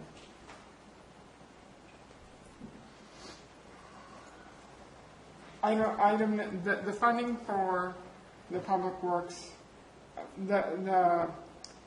all the funding for the positions that are on the position control list are included in the final budget numbers that you're adopting. So you adopt the budgets that you adopt include any funding for those positions that are listed on the resolution to make the changes to the position control list. So 17 is already included in number 11 in regards to the position control list. The funding for the positions listed in item 17 are included in the adopted budget. Okay. I just wanted to make sure that, as I read 11, it's like that's how it is now. Mm-hmm. As we work down the line, if we approve 17, that gets included. No. It's already there. It's already, all the changes to the position control list are included in the final budget. All that funding is included in there. We discussed it. The board agreed to move forward with the recommended adopted or final budget. So all the funding for those positions are included in there. but the actions to actually change the position control list have to be done by a separate resolution. Okay, so on item 17, the physician control list, we have a new position, Public Works, which is Deputy Director in Operations and Maintenance. Correct. We also have an appraiser, some correctional officers. So these are all new positions. Will they be treated as such in regards to recruitment and the hiring process through HR? Right. All right. This is not a promotional? No, these are actually, when it says new positions, it is actually a new position being created, and they will go through whatever normal recruitment process there is. Okay. And hiring process that is governed by our personnel codes. Okay. Now, if it's a reclassification, then it's a reclassification from the current position to the new position, such as the code enforcement officer to the senior code enforcement officer. Okay. Well, that just flagged my attention because I know during budget, we heard a reorganization of Public Works and some promotional opportunities within. And I know we asked that folks go back to the drawing board and come up with a master plan.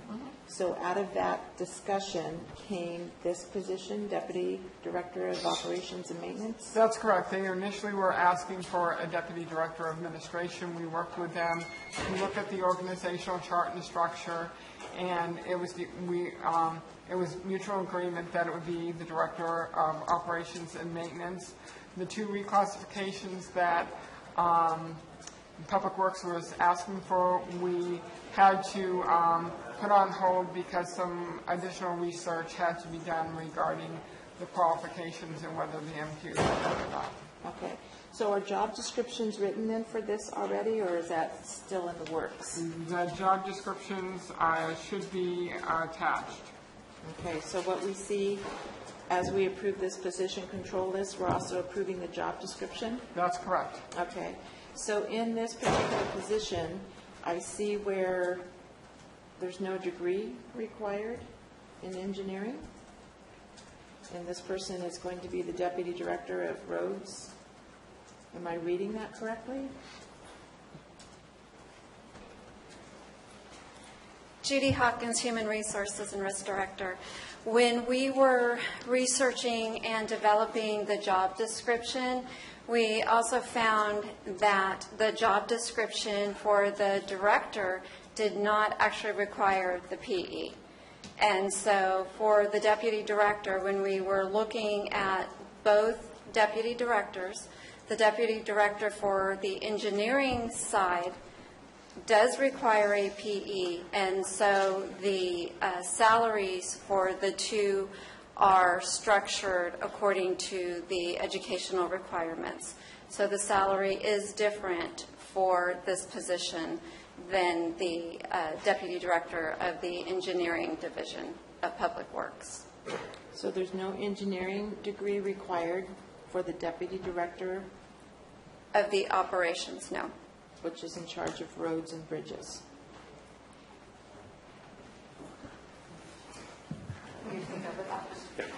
Jeff Krowitz, Public Works Director. The intent is that this position is in charge of the operations and maintenance activities and not the capital improvement activities and large capital project activities. The thinking being that the large capital projects requires an engineer, or at least engineering as recognized by the state of California for the preparation of plan specs, estimates, and that kind of stuff. But for operations and maintenance, which would be normal course of operations and maintenance, essentially a service function, that it wasn't necessary, but we do want the experience in public works. So is this person going to be in charge of fleet management and transit? The fleet management, yes, since with the exception of any capital improvements to the structure, the shop. And transit, it would be the operations side of transit, not the capital side of transit. So the capital improvements associated with transit, the purchase of the buses, essentially the installation of bus shelters and connectivity sidewalks, that kind of stuff, that would go on to the opposite side, the engineering side. How many engineers do you have in the department, or position-wise? Position-wise, are you talking about registered positions or non-registered positions? What's the difference? A registered position is a registered professional engineer that requires a combination of experience and education and the passage of a test for the state of California. To be a licensed engineer? So licensed engineers in the county, as required by job description, is the deputy director, which would be Mr. Packinger's position, and a senior engineer, Mr. Davis's position, and then associate engineer, of which I have one vacancy, and I have one filled with Ms. Ellis. So this position then doesn't require an engineering? We're not asking that position to be in charge of civil engineering capital projects. We're asking them to be in charge of the execution of maintenance, operations, and services.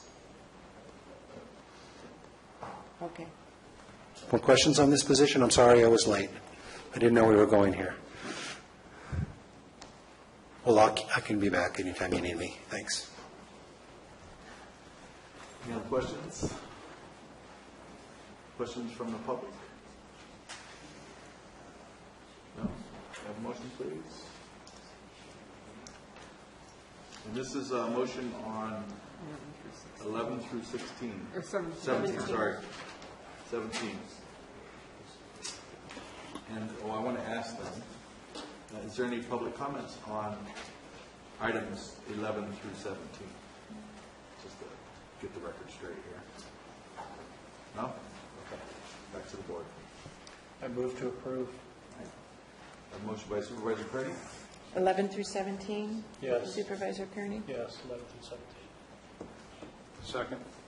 Second by Supervisor Oliveira. All in favor? Aye. Opposed? Aye. Okay, so we have 3 ayes, 1 no, and 1 absence. Okay. Let's take a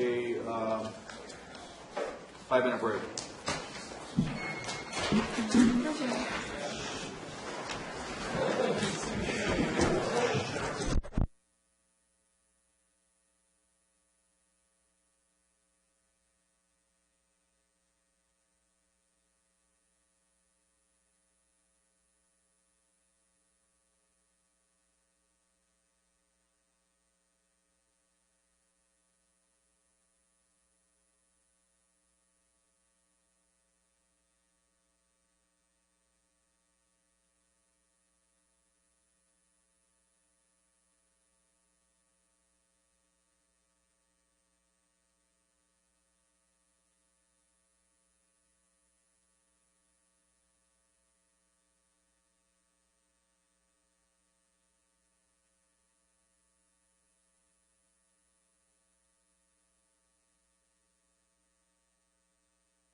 Okay, let's begin on number 18, please. Number 18 is from the Planning Department. The Planning Department recommends the denial of 2016-1058 Pitto Daniels Commercial Cannabis Registration Appeal.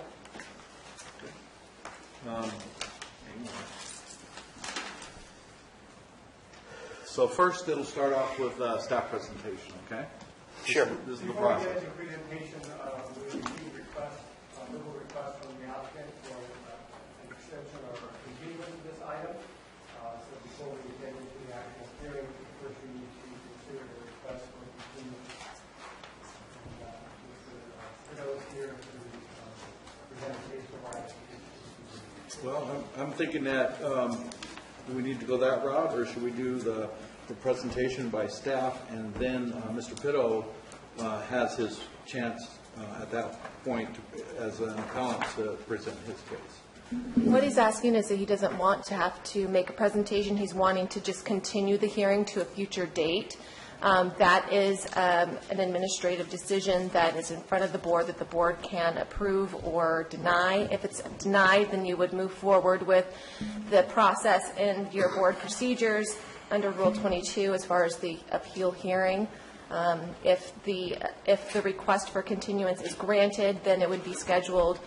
This item would be continued to a future date, a date certain that the board would continue to. Okay. Let's hear your... If there's any time restraints, I waive my right to the time restraints on the immediacy of the hearing.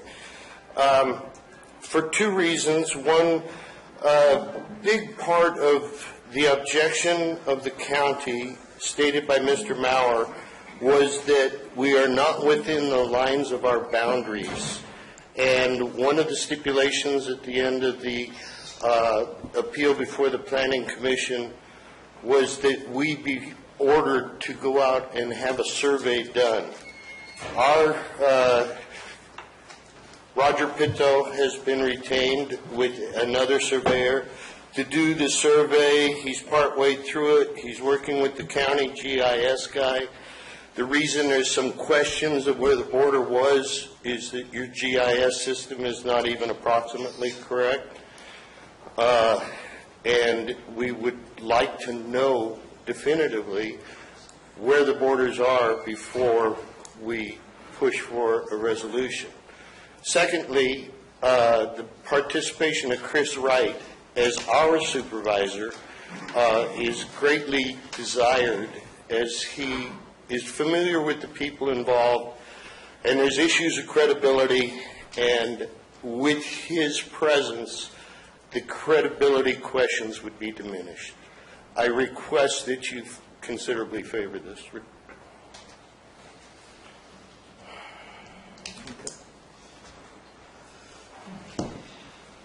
Would you be ready to go in 2 weeks? Certainly. And when did you retain Mr. Pitto?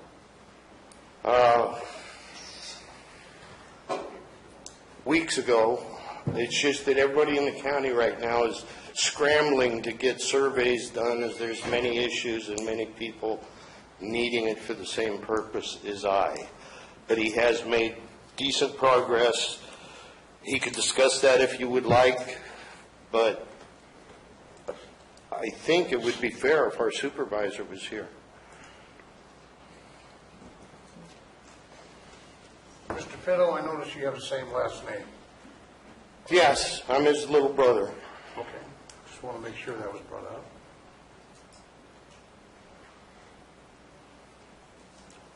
Any other comments from the board? No, I mean, I'm inclined to grant his request from my standpoint. I would be okay with a two-week extension on this particular request. Mr. Maurer, how much staff time do we have in this appeal?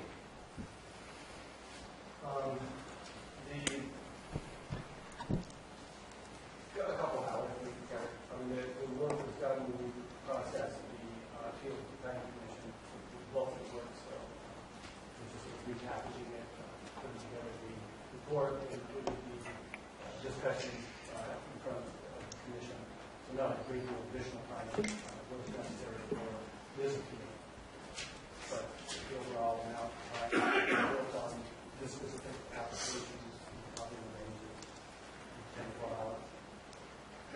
additional time required of your staff if we go out 2 weeks?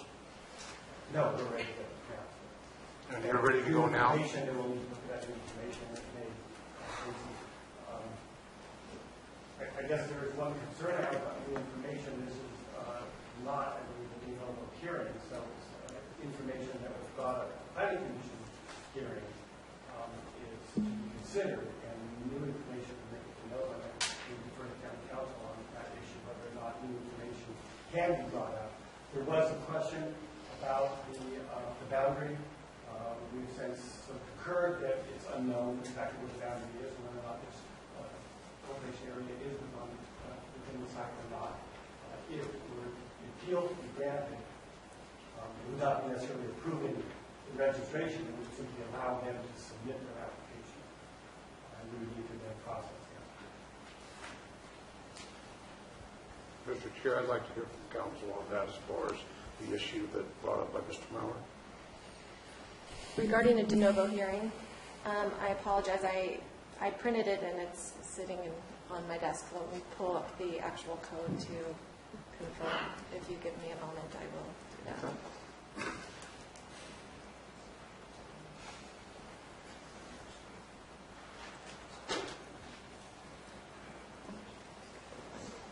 So just while we're waiting, we will need, if we are going to be pushing it out 2 weeks, we'll need a motion and a second and a vote. Under normal circumstances, when an applicant appellant requests a continuance and the company should have a concern on that for the planning type project, with the circumstance here with the cultivation and when we have, I don't know the specifics of this site, but when there are areas that people are already cultivating, we deny their application or reject their application and they're still cultivating, we're doing so illegally under our code.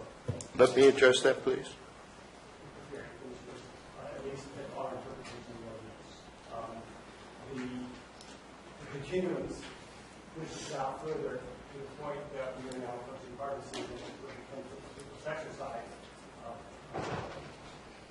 whether or not we are able to enforce ordinance by continuances and processing.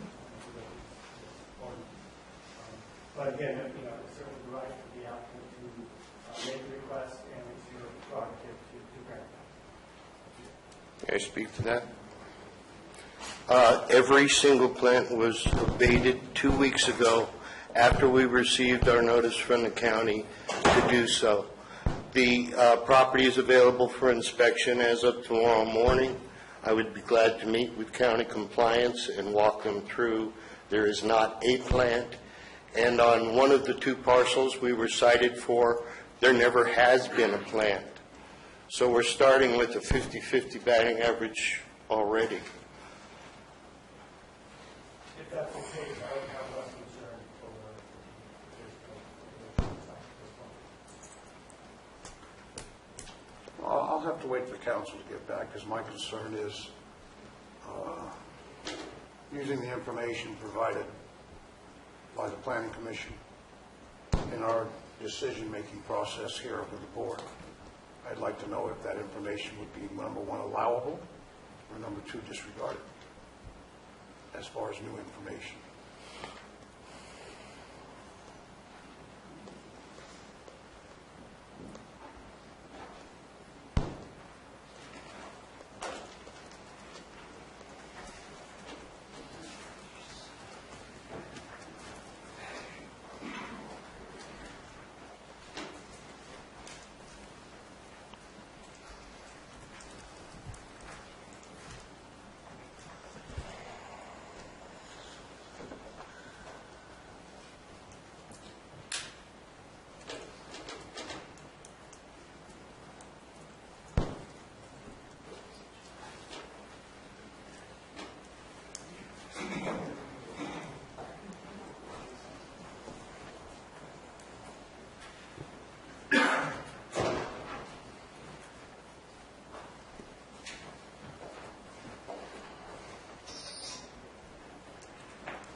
Sorry about that.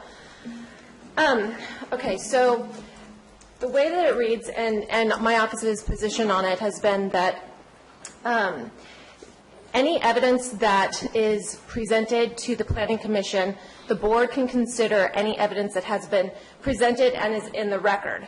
So the board has to review the evidence independently and judge and rule on that evidence independently. So it's not a recommendation or anything like that. If additional evidence is presented during these proceedings, sorry, I was running back. Out of shape.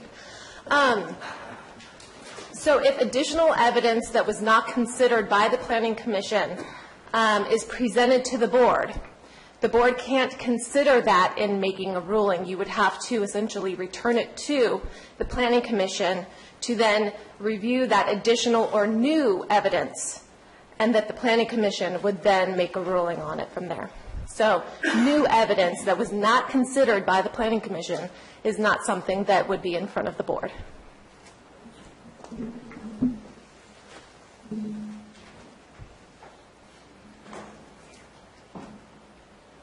So would we hear what has presented at the Planning Commission? And through that process, we've learned a applicant has hired a surveyor, and information is pending on that. So our motion could be at that point that we return it back to the Planning Commission for another review based on new information that we've learned here. That would be correct.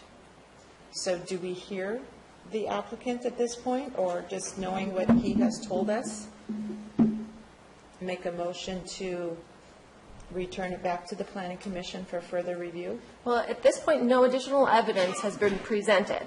So the board can certainly can deny the request for a continuance and hear the presentation, hear the evidence that was presented to the Planning Commission, and make a ruling on it independently, and that can happen today.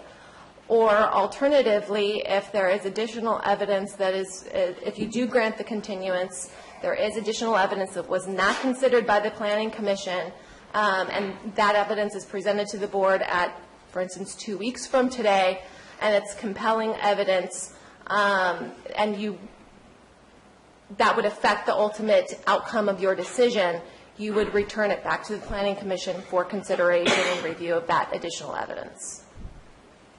Okay. Well, it sounds like he doesn't have the additional evidence ready to present yet. Am I correct? That is correct. We have some, but not worthy of bringing before the board. So, correct me if I'm wrong. We can either listen to it and deny the appeal, or listen to it, listen to his additional evidence, and if we feel that that's worthy, send it back to the Planning Commission? You have to independently consider the evidence. So whatever evidence that is presented in today's hearing, the board has to independently review and either approve or deny the application or the appeal based on that evidence. You can't consider additional new evidence that the Planning Commission did not consider. He would have to start back with the Planning Commission. Correct.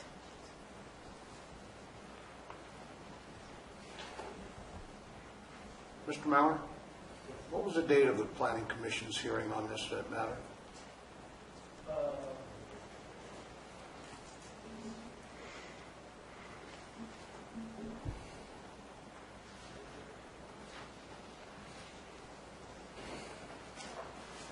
End of August or early September.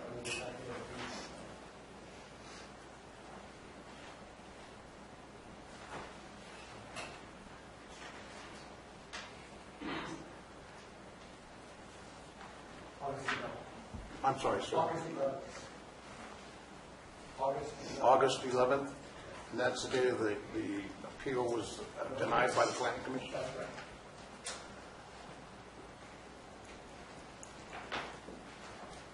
And today's 27th of September. Well, my general feeling is that we've now heard there is a survey in process that much of this claim is about boundaries and confusion over roads and boundaries and so on and so forth. And we've heard now that a survey is in process, which would perhaps clarify this or not. In addition, we've heard there's already been a harvest. I don't want to hear the appeal based on what I've heard so far because of this new information, and I would rather have it go back to the Planning Commission if at all possible at this point. I have issue with the fact that your attorney is is Chris. Yes. He represents you in this matter. He represents my partner. Because of a conflict of interest, he has a secondary representation of me.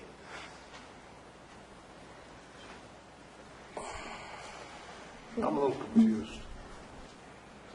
Is he not your legal representative or not?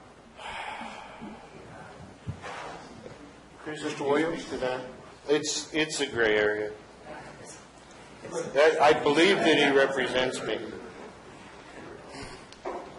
No, I represented both the registrant and the landowner in their appeal to the Planning Commission of the Planning Department's denial. And I'm representing them both here. There's no conflict. Just let me say, this whole issue really was created by the Planning Department itself, because what you will see, it's not just us. There'll be other applicants appealing. They'll be coming here because the maps that the Planning Department is using are not correct. That is one issue in our case. In other words, they're overlaying assessor maps on Google Maps and trying to say that's where things are, and they don't even see your growth. They don't even see your grading because it's on another parcel because the maps are wrong. Are we discussing this matter now? Yes, this is, what is before the board right now is whether you want to continue the appeal hearing or not. If you want to continue it to a future date, you can. Otherwise, it's going into the hearing, presenting evidence. Planning would present their evidence. The appellant would present their evidence. You would hear everything, and then you would make a ruling. So you're saying that your grow has been abated? Correct. So there's no plan? And that would be a stipulation. If you find to the contrary, all favors are on. Okay, so it's not a favor. Well, So really, it's just it's about making sure that the boundaries are adjusted right. There's through a survey, correct? That is correct. And I just want to clarify, staff has their evidence that they are going to be presenting. They presented it to the Planning Commission. They're intending to present it to the board. As far as rebuking that or producing evidence to the contrary, that the burden of proof is on the appellant. It's not on planning staff. So I just want to make sure that it's clear that the burden of proof is on the appellant. Counsel, if I just might address that briefly. I think that is a misconception on this particular issue, because there is no requirement that we provide a survey plat map to you. The reason the whole issue came up is because your maps are wrong.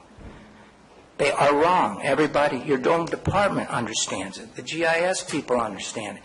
So then you're shifting the burden back to us to prove something that we weren't asked to prove to begin with. So I don't want to get into that, but we would appreciate a continuance. It would give us the additional time to finish the survey process that Roger Pitto has started, and to show that the grow area was located on Mr. Pitto's parcel.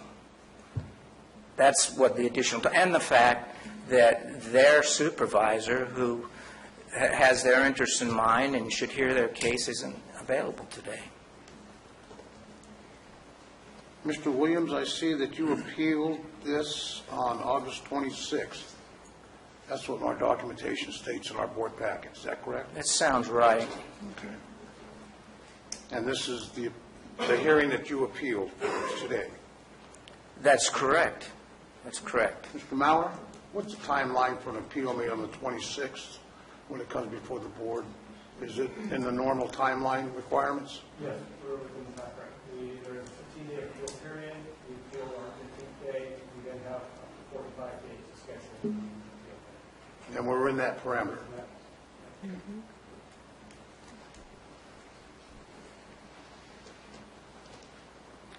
And you stated your plants has been eradicated? That's correct. We did a kind of an estimation, and should they fine us $2,000 per day, as they've indicated, there's no amount of harvest that can make up for that. So we caved, cooperated, pulled every plant. How did you destroy them?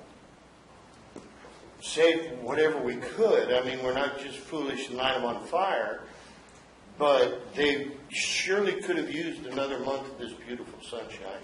We would have liked to have stayed defying the previous directives, but we're kind of off track right now. It would have been we're off track. negative. Thank you. So the question is are we going to grant this continuance, and based on what was presented to us or not?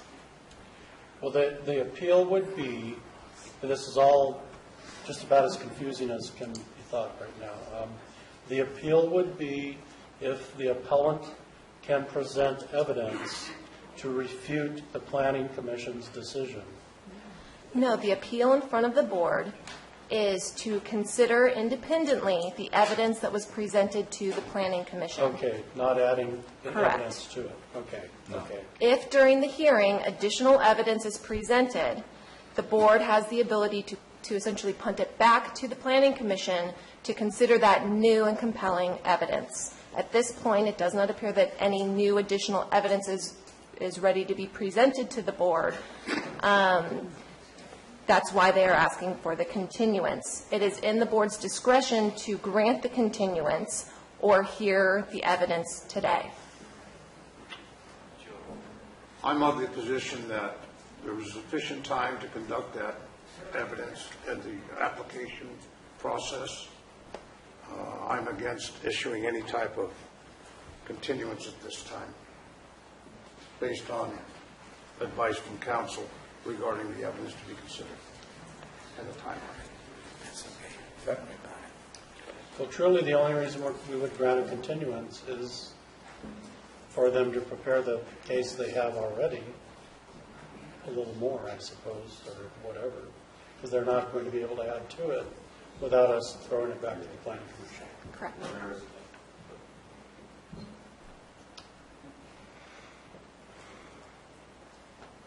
I'm supportive of a continuance.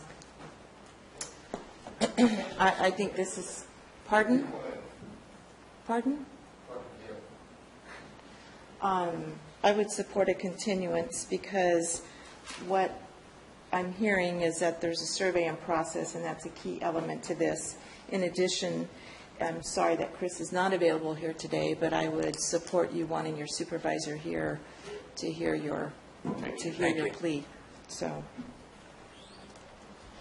that's where I stand. Well, there are no plants, and you're guaranteeing me there are no plants. Okay. And you're asking for time, and very well what you present could basically compel us to take it back to the Planning Commission.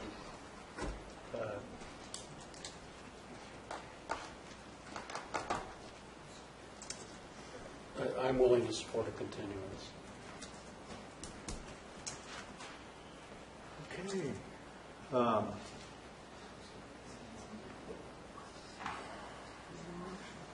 So was there a true motion on the floor from Supervisor Oliver? No. Okay.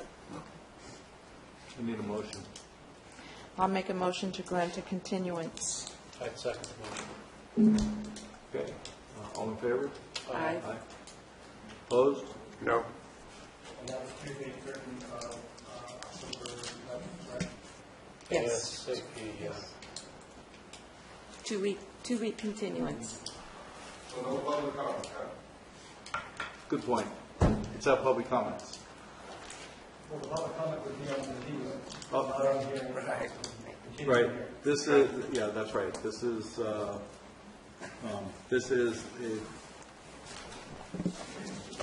you explain. It's a continuance, it wasn't the actual. The item is not being heard. Certainly, the board can ask for public comment on whether to continue the item or not. The item is being continued, and that date, the item will be brought back for a full hearing for additional public comment on the hearing at that time. Okay. Thank you. So you can ask for public comment.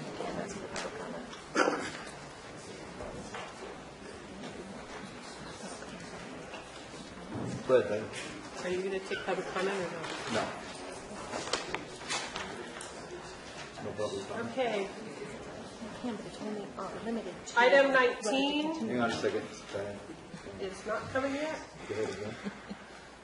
Okay, just so it's clear, public comment would be on whether to continue the item or not. It would not be on the actual item because nothing was presented. Right. And it's a public hearing. So before you guys get up there, please, I'd like to ask the public if they want to comment on whether we should continue the list, this number 18 or not. Any public comments on whether we should continue number 18 or not? I would say yes. I'm not here for that. I don't know the guy, but... You got to come up here, sir. I can't help speaking my mind. That's just the way I am. I don't see any reason why you shouldn't. If you present evidence and that he can't come up with the true evidence, and I know for a fact, since I've lived up here 14 years, 3 out of the 4 places that I've lived up here, there's been property line disputes and surveyors. So I know that's something going on in this county. I'm not an expert on it, but I would say, just as a citizen, sure, why not give the guy a continuance to prove, that the property lines are legit? And if so, then, I don't know anything about the case, but it looks like he would probably get his license or whatever it is that he was getting. I don't see any reason why I wouldn't continue it. Evidence is evidence, and if there's not enough evidence, then, it's not a real hearing if somebody can't produce the evidence that they need to produce. Now, whether or not the timeline, I don't care about any of that. I just have to speak my mind on that. Thank you. Okay. Anybody else want to comment on that? Adams County Taxpayer Association, we concur. The continuance seems to be proper and the right thing to do. Anybody else would like to comment on the continuance? Okay. Let's move on to number 19. Number 19 is from the Planning Department. They recommend the denial of Appeal 2016-1038, Fashing Commercial Cannabis Registration Appeal. I've also received a verbal request from the applicant's agent to review this item. And I actually have a couple grounds on continuance, given the conversation that just happened on the last one. First of all, I'm asking for a continuance because our supervisor is also not on the bench. We are also in District 2, and we ask that we be continued so that he can have a say into what's going on and what his own district is. Secondly, I broke my leg 8 days ago, and after being in a seat, and I'm in a lot of pain right now, I would really like to be able to present it in 2 weeks where I can focus better instead of having to do this not on pain pills and being stressed out. In addition to that, though, it brings up some very interesting news because during our Planning Commission hearing, we had things that were brought. We were originally denied because of whether or not we had a valid lease at the time the time we filed our application, the May 10th deadline. And So that issue has to come before the board, as it's your interpretation of what valid lease means. However, at the Planning Commission, they brought up additional information about whether or not they were underway as far as could show sufficient plants that were on the property, of whether or not they were in the nursery or not and ready to go, and also whether or not there had been grading prior to that May 10th date. Now, those issues were brought up at the Planning Commission. We have the ability to counter that now, having gotten aerial footage and things like that. So those two issues actually need to go back to the Planning Commission for review. However, the issue of whether or not there's a valid lease still needs to be in front of you. So this makes it a very complicated issue that I think that we need the 2-week continuance to prepare not only staff to prepare to address those issues, but also for us to address the issue as to referring back to Planning Commission for the other issues if, in fact, you determine that there was a valid lease at the time of May 10th. So for those reasons, we ask for a continuance today. Board? A moment, please.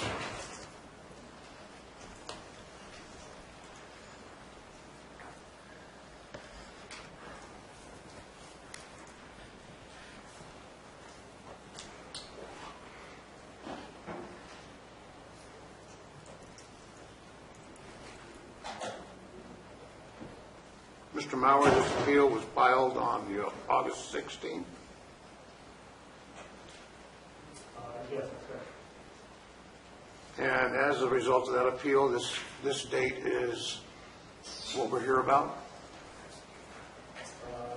Yes, we are within the 45-day time frame. Thank you.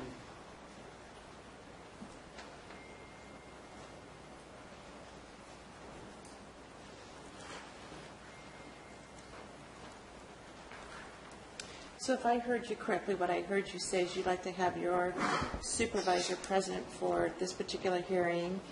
You've broken a leg and under stress and pain associated to that. You talked about new evidence. How would that work in this scenario? Does it go back to planning, or again, we're going to hear it here?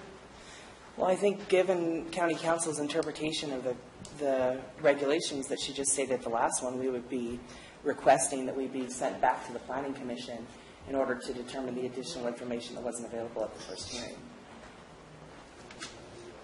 I think that's... Again, I want to clarify, when a planning commission, when appeal of a planning determination is appealed to the planning commission hears that appeal, weighs all of the evidence in front of them, and makes a decision. If the appellant doesn't like that decision from the planning commission, they can appeal it to the board. The board reviews the same evidence as the planning commission in their determination. The board rules on the same evidence that the planning commission ruled on. No additional evidence is allowed to be presented. However, if new evidence is presented, then the board can then continue to kick it back down to the planning commission for the planning commission to consider that new evidence. Is that clear? Yes. Okay.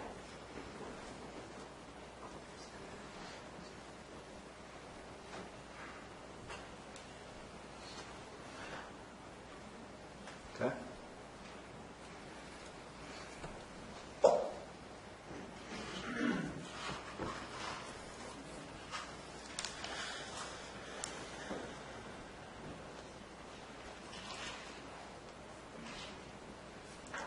So as I understand this correctly, you're requesting continuance for new evidence that you intend to present. Is that correct? That would be part of it, and only on a portion of it. We So- can discuss that right now. What we can discuss only is that if we are going to grant them the continuance, or we're going to hear them on their appeal. And to clarify, my request for continuance has more to do with the fact that we don't have District 2 supervisor present and my own physical condition. I didn't anticipate we would be here until 4:30 today.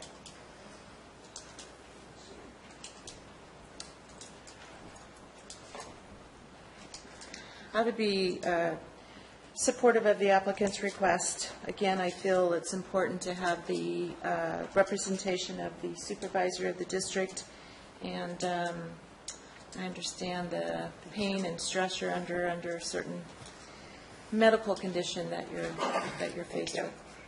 I think a 2-week continuance, that would be a motion. So I have a motion for a 2-week continuance. Do I have a second? You'll be ready in 2 weeks? Absolutely. There won't be any, No. I have to make you stand up with the other lady? No. No. Then I'll second the motion. Thank you. Question? Go ahead. Mr. Mauer? How much staff time do we have invested in this appeal? Probably about the same amount of time as we. Same situation as the last agenda item.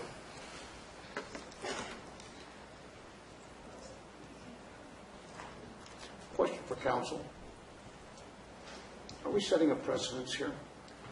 Or is we taking any type of excuse? I take that word back. That was unfair.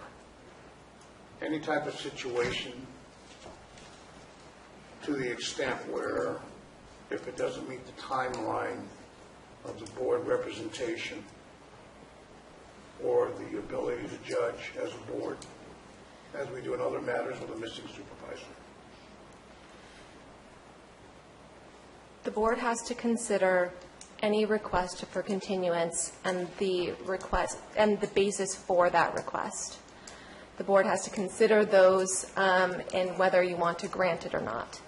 As far as timelines, any request for a continuance would be accompanied by a waiver of time because it is a request by the appellant, and the timelines set out in our code are to ensure that the appellant has essentially a speedy resolution to the issue. So if they are requesting a continuance, the timeline set out in our code, that is to ensure that they are heard timely. If they are making the request, as long as the request is supported by a substantial or significant reason that the board would support the continuance, it is in the board's discretion to approve that continuance. Is there any procedure to request a continuance, or can it be done at the actual time of a hearing such as this? That's typically when it does happen. As far as when things go to court, a lot of times the continuance can happen in court. This is essentially our administrative court proceeding. When there is a request for a continuance, many times counsel will reach out to each other and ask for a stipulation, so there is a continuance done prior to the actual hearing. But in these circumstances, the agenda had to be posted for purposes of the Brown Act, so all of this was agendized by last Wednesday is when I believe it was posted. So the request for continuance was not made until the actual hearing date. But there is not an actual process in our board procedures for this. We actually have a template notice requirement, the zoning code requirements, and we got a paper that was actually 2 weeks ago that was noticed. We will sometimes receive requests prior to a meeting, but often we've got actually the day of the hearing itself.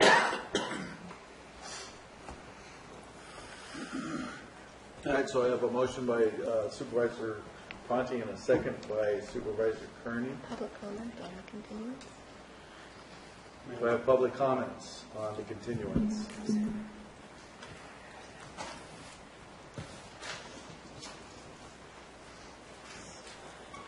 I just want to say that I support granting a continuance based on Chris Wright's absence. I would want my district supervisor here if I was in their position.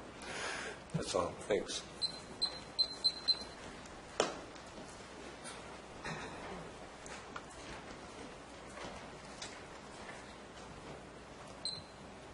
I'm beginning to question Chris Wright's reasoning for being absent today based on what's happened in the last two appeals. I have been to the last two planning commission meetings. I've seen 8 appealers, and I've seen 8 denials. The people that I've seen there that are here are a reporter and a lawyer. I'm going to upset some members of the growing community who I support in their endeavors. But in those planning commission meetings, I have seen every form of lying, perjury,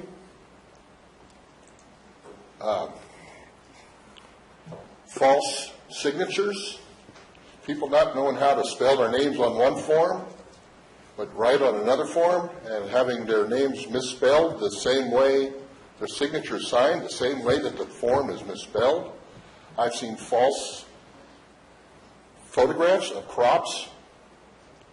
I've seen pictures of 53 grow pots that were not seen by, pictures were taken and 5 or 6 days later, they didn't show up in an aerial.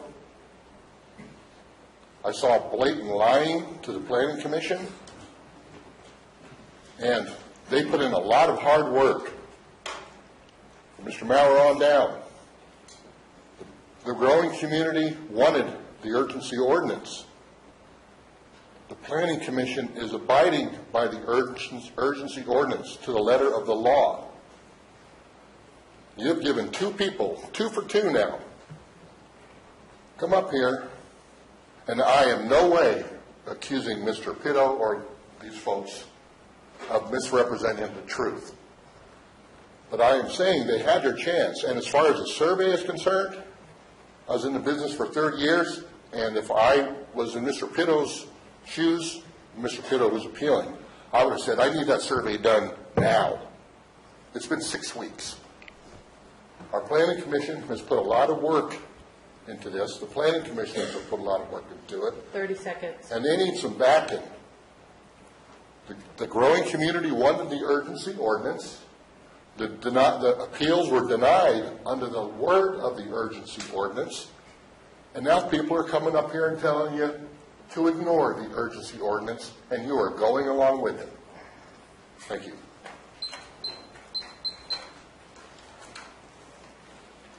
Excuse me. I want to thank you again. I'm Chris Williams for the continuance, and just give you another viewpoint. I have attended the Planning Commission meetings, and I have seen a different side to those meetings. I have seen what I feel is very result-oriented decision-making.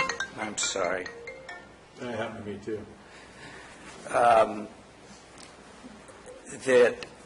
And they really, they're taking the position that they have to interpret the urgency ordinance very strictly, because they didn't write it, and it's up to the Board of Supervisors to interpret it. So you come out with some rather nonsensical decisions, and I can give you an example. I mean, we had a guy that was given a grant deed on March 29th. Escrow closed on May 4th. For some reason, the title company didn't record the deed until the 11th of May. But the issue is the board passed an urgency ordinance, and they wanted to see ownership by the applicant or the registrant. It's ownership. If I give you a grant deed, I deliver it to you, you own it. It doesn't matter whether it's recorded. No, I just want to give you a different view than Mike Falvey gave you, because there is interpretation needed. There are many gray areas, and I don't think the Planning Commission has an ear to them. I really don't. I mean, I admire those people. Kelly Wooster's one of the smartest guys I know. But they are just going down the line and then say, if it says recorded, it's recorded, and it's nothing else. So it is up to you guys, I think, to bring some interpretation and balance into the decision-making that needs to go on here. Thank you.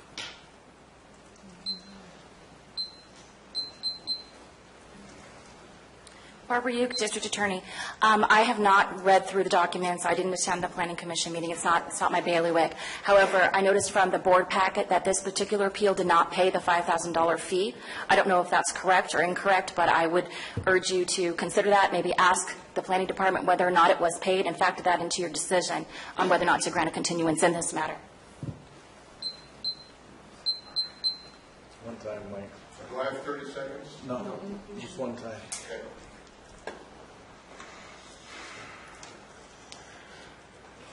You have a Right. motion and a second. Sorry? You already have Yeah, a motion. so we have a motion and a second. But we We're still discussing. can. Mr. Mauer, was the fee paid as stated, or was it paid as stated in here? No, this application was rejected before it was submitted, so we did not collect the fee, we got created the file. Appealed initially on rejection of their application. I'd like to make just one quick comment. The urgency ordinance regulates cultivation of medical marijuana in Calaveras County.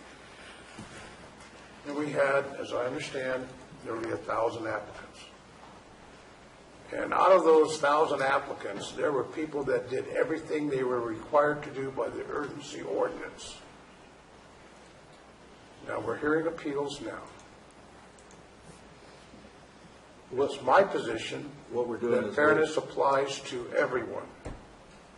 If you know the ordinance and you abide by those restrictions, Mike, then we're talking about whether we're going to grant them a continuance, or if we're going to go into the appeal hearing. I understand. That's what I'm getting. If I can address that, we have met every requirement. That's why we appealed. Go ahead. Let me finish, ma'am. Okay. Wasn't me. The ordinance has to apply to everyone fairly. I'm done. Okay. So we have a motion and a second to grant the continuance. All in favor? Aye. Again, opposed? No. No. So we'll go into the appeal hearing. Okay. Okay?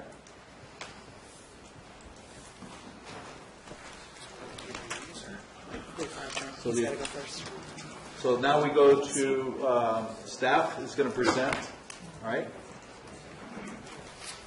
So this is the appeal of the denial by the Planning Commission of the prior appeal of the staff denial or rejection of their application.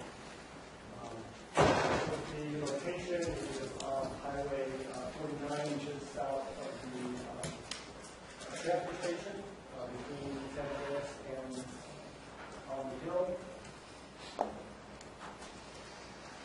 The reason that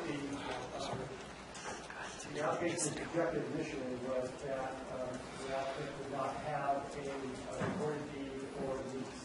This was a rather unfortunate situation where Mr. Cushing had contacted the individual who represented himself as a property owner. He signed the lease, was preparing to get on the site, went on the site, found the gate lock, tried to contact the person representing himself as the owner, couldn't find them, tracked down the bank of the property, and found out that this individual who had taken his money and had given the lease to another property did not have any authority to grant the lease. That was the primary reason it was rejected, because regardless of the unfortunate circumstances, it did not have the authority of the intent, and so it did not meet the criteria of the ordinance. As we looked into it further after the appeal was filed, we did find that there was really no evidence of any cultivation on the site prior to the intent as well. If you look closely at the site, the grow area, there's some clear area, naturally cleared area, previously cleared area on the site, but there's nothing that would indicate that this had been used prior to May 10th for outdoor cultivation. There were some photographs of pictures that were provided that showed some plants in cups inside the building. Including where that building was outside. That's not the intent of the argument. It was those people that were growing could continue to grow, or those people that had prepared the site for outdoor cultivation could use that area that was previously prepared. And so that was a factor in the Planning Commission's determination that this did not qualify. But the primary factor, the primary reason planning staff denied it and the Planning Commission held that denial was that, as unfortunate as it was, Mr. Patching did not have the right to cultivate on that property on May 10th when the emergency ordinance was passed, and that was one of the criteria, the final criteria of the ordinance. Peter, excuse me, back to that. So just to be clear, is the larger building the home and the smaller one is a shop, greenhouse? Shed. Shed, okay. Yeah, the shed. Okay, thank you. So the findings of the Planning Commission were that there was no lease prior to May 10th, 2016, and no cultivation on site prior to May 10th, commensurate with the area applied for. Do you have a question? Questions?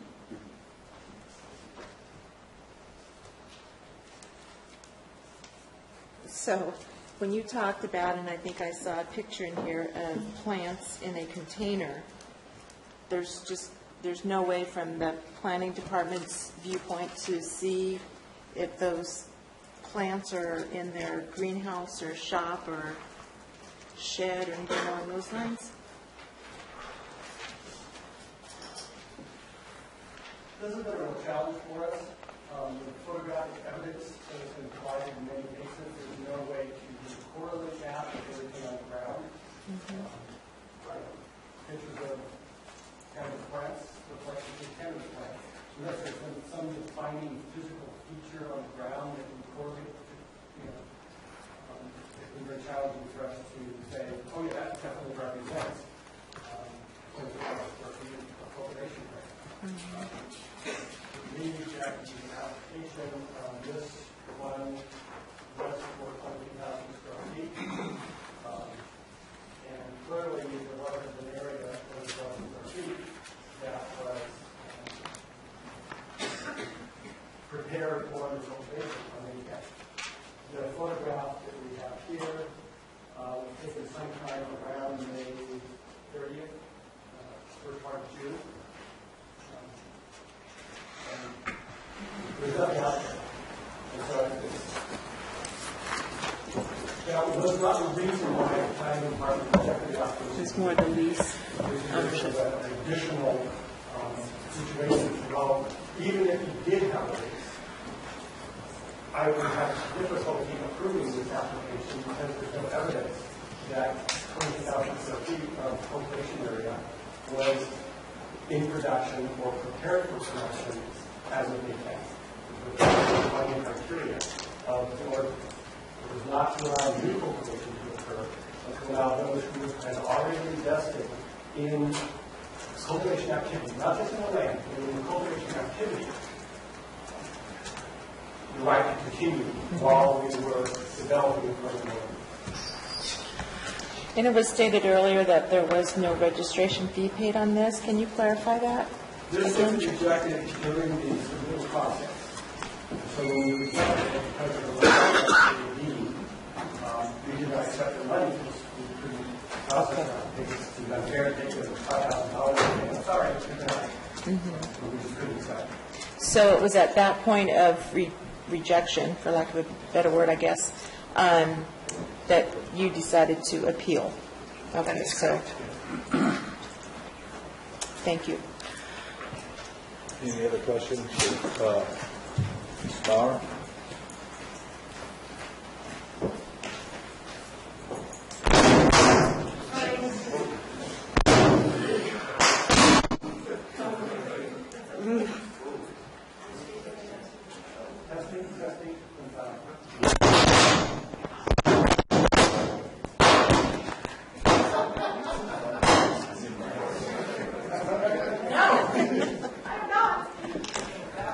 Would the board be insulted if I sit in the chair next to the stadium? Is that okay? Can somebody help her get a chair right there?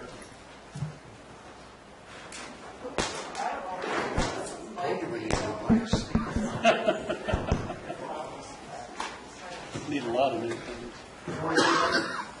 You just have to talk really loud. Okay.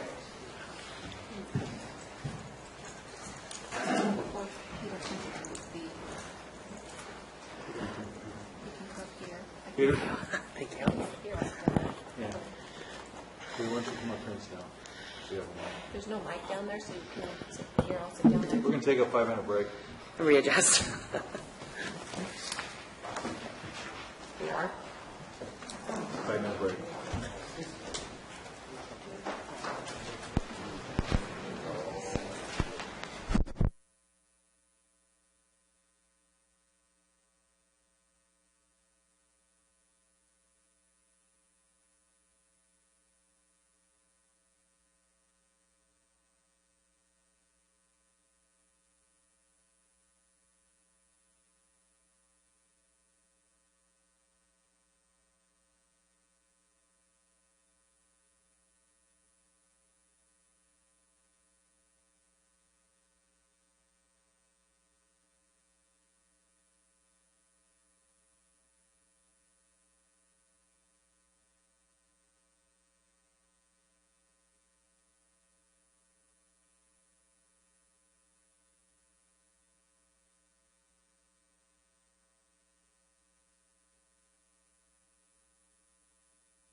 Okay, we're ready to start again.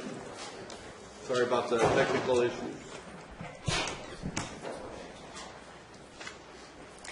Well, now I'd object because it's biased. No, I'm just kidding.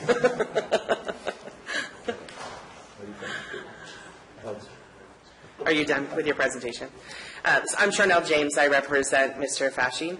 I'm his attorney. And first of all, I would ask the board to focus this appeal on what our appeal was. Our appeal was whether or not there was a valid lease at the time of, as of May 10th.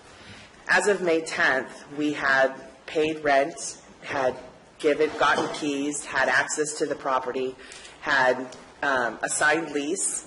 It wasn't until well beyond the May 10th deadline that it was discovered that the lease was in fact invalid.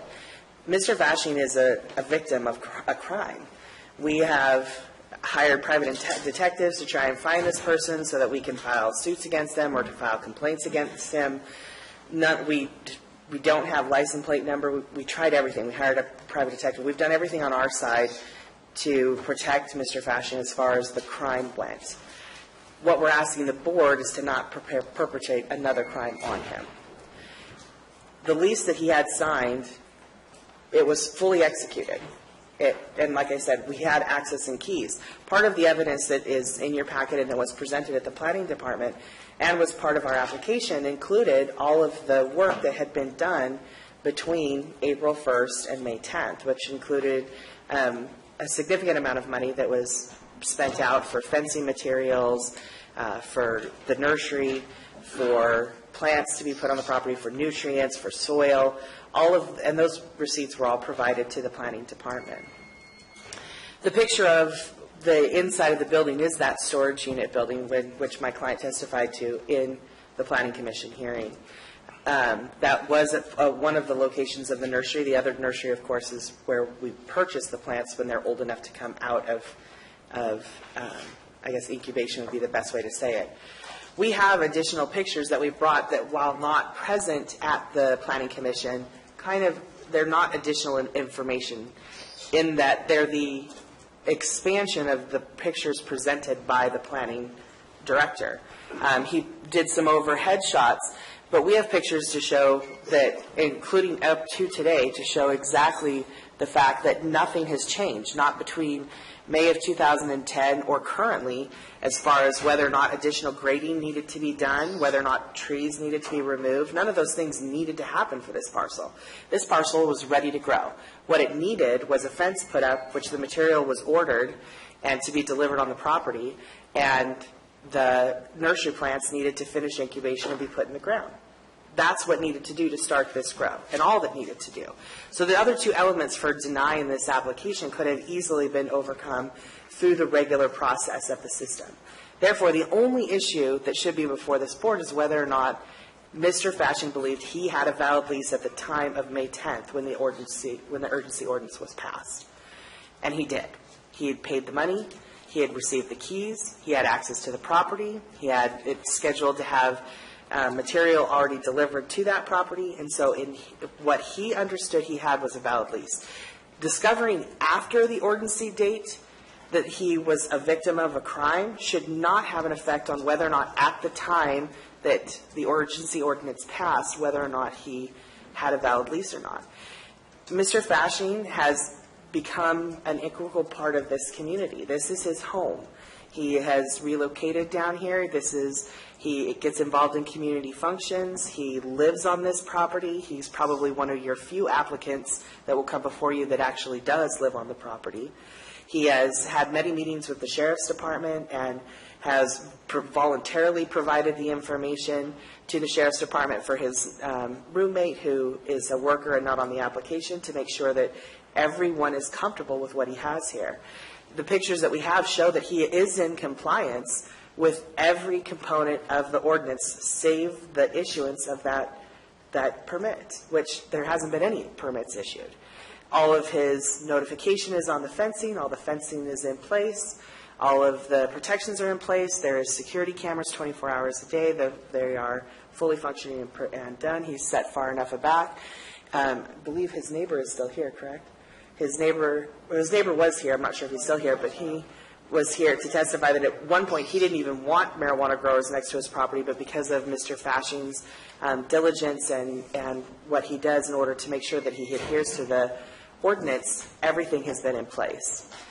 Given that all of these things are happening, and the fact that immediately after he found out that he had been a victim of fraud, he reached out, he bought the property, went to extraordinary lengths in order to get financing for that property, and closed it within 30 days so that the escrow was closed before the application deadline. I think all of those go to his intent on whether or not he had a valid lease and valid possession of that property at the May 10th date. We understand that this board is not looking, they're trying to limit the land grab, and we're not one of those people. This isn't a burned property. This is a home. This is someplace where he intends to live for a long period of time, and why he signed the lease that he did, so that he could create a new home for himself. That lease was signed, and what he felt was valid at May 10th. That lease was signed actually on April 1st. That should have been a clue. The lease was signed on April 1st. And so for all of that time, he thought he had a lease. It wasn't until sometime after, I want to say around May 15th, May 19th, that we discovered that he didn't own the property in order to lease that. So with that evidence, we ask that you limit your discretion, your decision today of whether or not he had a valid lease. If you want to consider the other additional questions to whether or not he would have passed this conditional use permit, that would be reviewed under the process of his conditional use permit. So by limiting your guys' review to whether or not that's a valid lease at the time that he signed the lease and whether the urgency passed, whether he felt he had the valid lease at that time, that allows him to pay the $5,000 fee that he has been attempted to pay and has allowed that then application to be processed through the regular stream of processing that would have normally happened. We are available to answer any questions that you might have. Yeah, we can show you the additional photographs if you would like. And like I said, these are just an expansion of the existing photographs that are already there. Go ahead and give that to them. Well, frankly, Counsel, if they were going to present that. You can't take them. Yeah, we're not dealing with a new case, correct? No, we can't take them. It's not a new case, but again, if you receive additional evidence that the Planning Commission did not consider, if it's compelling and you feel that it would change the Planning Commission's decision, you send it back to the Planning Commission. So you can take the pictures, but if it is additional evidence that is compelling that would ultimately affect your decision, you can ultimately send it back to the Planning Commission if you feel that it would affect the outcome.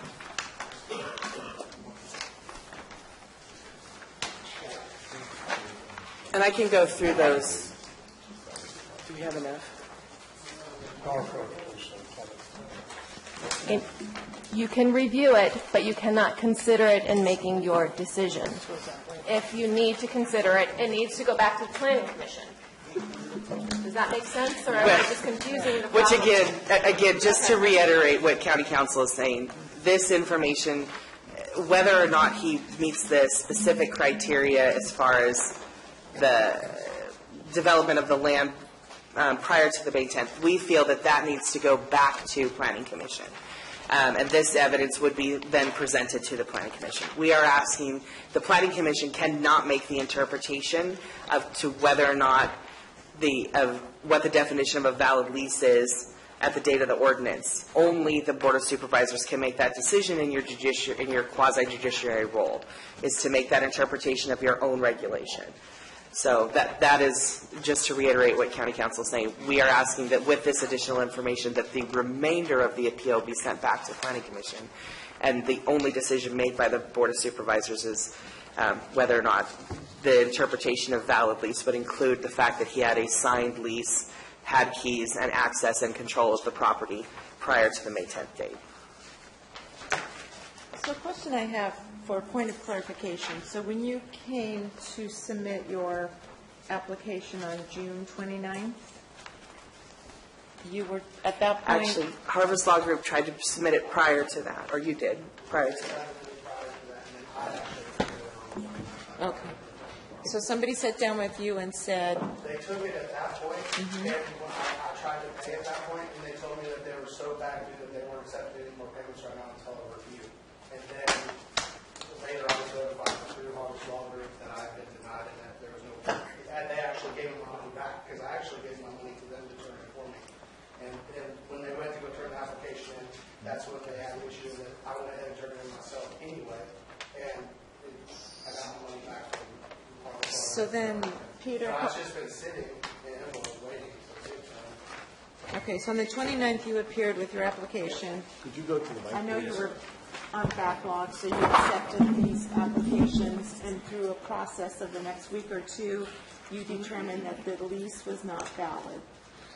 Is that? That's correct. So the last 2 days, we just took in the applications, put the applications in the file folder, and then contacted the individuals. They come in on Wednesday or come in on Thursday next week so that we can sit down with you and go through your application. It was on that follow-up meeting, we went through the application with Mr. Fasching and determined that the lease wasn't. How did you know that lease was not valid at that meeting? Did you know by then? Yes, that you'd been I believe that information was provided by Mr. Fasching. He told us what happened. Yes, sir. Okay. Yes, sir. Plus, I had a deed since I did purchase the property. After I found out, I figured I had already spent so much money on commercial cultivation like the UA suggested, that previous to May 10th. I'd already spent a substantial amount invested. The last thing I want to do is, because of this fraudulent lease, lose that investment also. So I went ahead and purchased the property and presented the signed deed also. We revealed everything. There was nothing we kept hidden. Right. So when you sat down with planning staff at that point, Actually, you I had- didn't sit down. We didn't have a meeting like that to go over anything. I'd never sat down with anybody. I was just informed by Harvest Law Group that I'd been denied. There was no conversation with the planning department at all. There was no sit-down period or any of that. So one of my staff had reviewed the file. He just said something. I didn't hear what it was.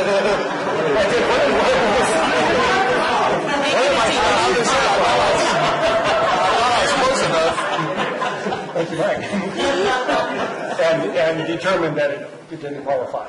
All right. At that point in time. Okay. But by that, when that review did happen with staff, you had information saying, I own this property now? Yes, ma'am. Yeah. Yes, ma'am. I actually turned that in also when I turned my application in, because I had already purchased the property previous to that. What happened is I found out on May 19th what had happened, and I went ahead and contacted my financer and bought the property, due diligence, like I said, to not lose, the previous investment. And then, and then I presented something. Then we wanted to make sure that we had full disclosure, so that application had everything in it, so that we can tell them exactly what it was. Including a copy of the assignments.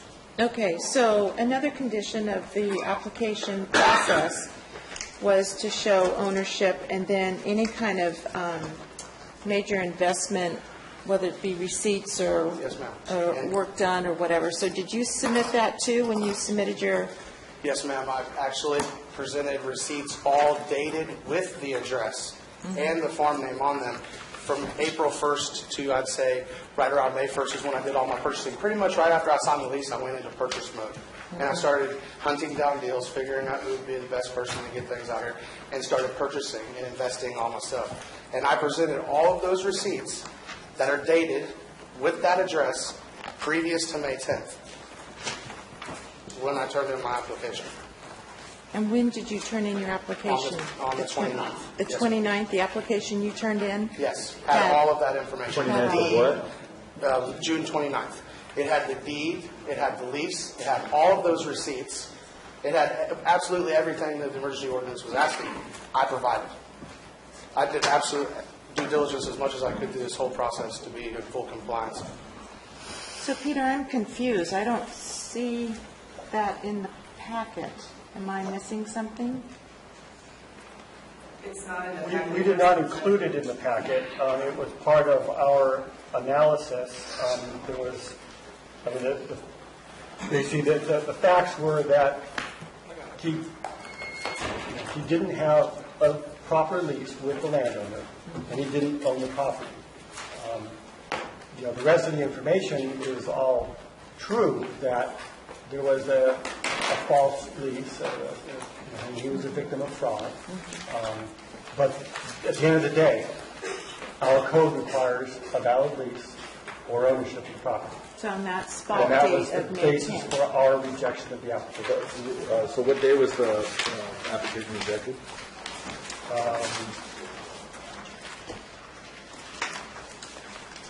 Sometime in July.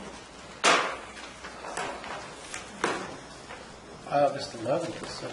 Do you know it's public hearing on August 11th? That was the That'd be the appeal. appeal. That's the appeal. What we're giving to the clerk of the board right now is the receipts that were submitted both with the application and the planning commission.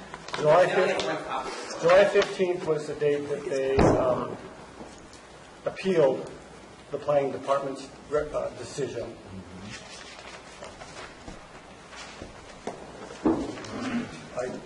All right, so I have a question.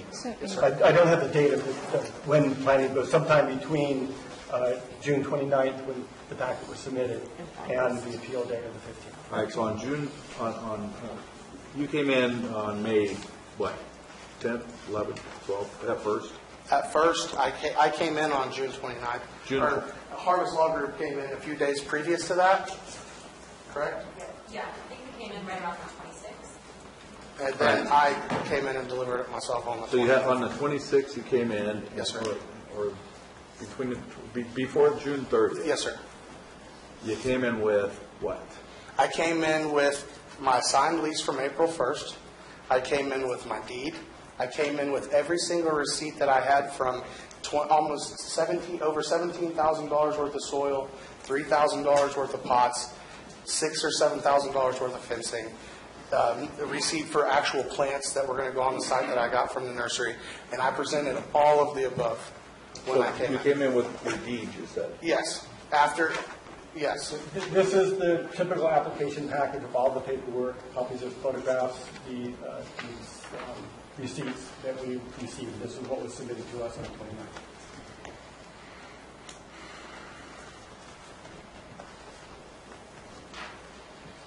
Sometimes it's better to have paper. So as I understand, so on the 29th, when you submitted it, you had all the receipts, et cetera. You showed proof of ownership.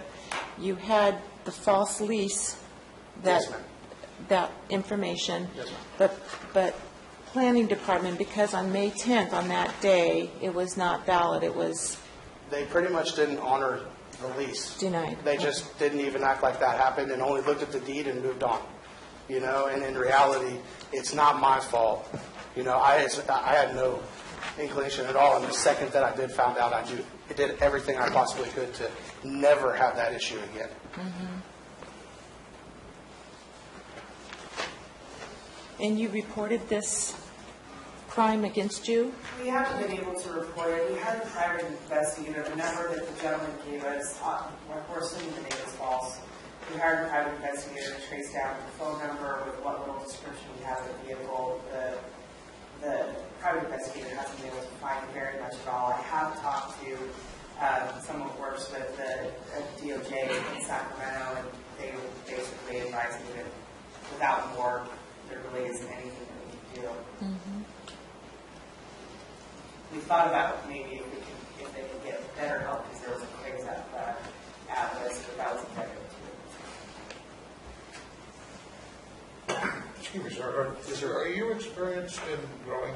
Yes, sir, I am. And how long have you been in this? I think this will probably be the 6th or 7th season. So you know the ins and outs? Yes, sir. Didn't you think anything was strange about leasing this property up to To be honest with you, that's how I've found other properties in the past.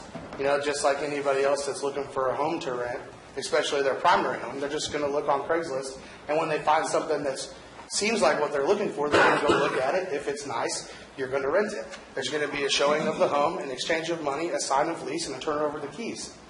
And that's exactly what happened.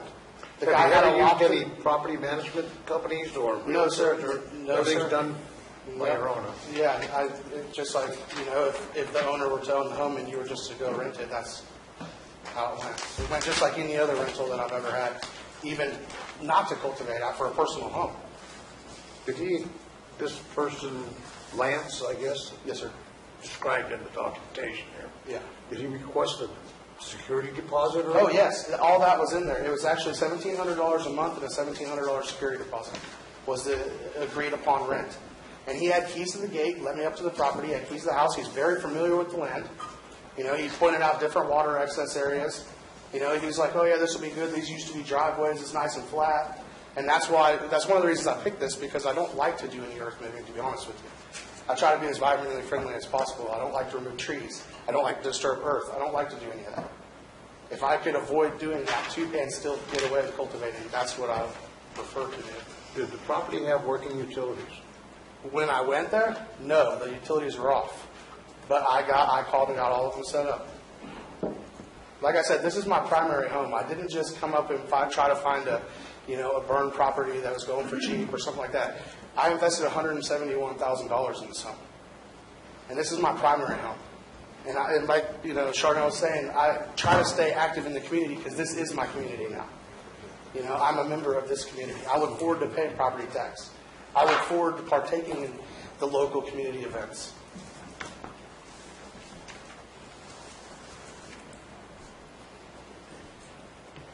Thank you. On the receipts that you just passed by us, yes, sir. One of the reasons for denial is that there is no outdoor cultivation or preparation of the site. Yes, sir. That occurred prior to May 10th to justify issuance of medical cannabis registration for 22,000 square feet of outdoor cultivation. None of those receipts show a delivery date, and some of them are very close to mid-10. Okay, all the stuff that needed to be delivered, like, okay, the dirt and the fencing is really the only thing that needed to be delivered. I had that purchase and I had a date set up. That's when I actually found out that this whole fraudulent situation. The dirt was supposed to be delivered on May 20th so that I could have the garden construction and everything done by June 30th and turned in. The dirt was supposed to come there on May 20th. I came up to the property on May 19th the day before, to figure out where we were going to drop the dirt. That's when I found out what was going on. So therefore, I called and put all of my deliveries on hold because I didn't know at that point whether I was going to stay at this home or just be a total loss on everything that I bought because, you can't really return some of these things that I purchased. Yeah. Unfortunately. Excuse me, ma'am, I have a question. You're the attorney of record for this county, and have you represented him in cases before? Yeah. Okay. In the Maryville area? Yes. I've represented him for almost 3 years. Okay, on the same type of issues? I mean, not a We've never had this problem before, no. No. We've never actually had this. This is in fact, when you told me about it, I went, they're what? We've never had this issue. That was my next question. What did he tell you about it? He called me up and said that that the guy who signed his lease didn't own the property, and that he had to buy the property, and so they were putting the loan money together. I was running this case. Never happened to us before. Thank you. When was this picture taken, Director? This is the same picture that's in our packet. Yes, this was part of the aerial imaging that was done shortly after the May 10th. It's probably, I don't have the exact date, but sometime towards the end of May or early June.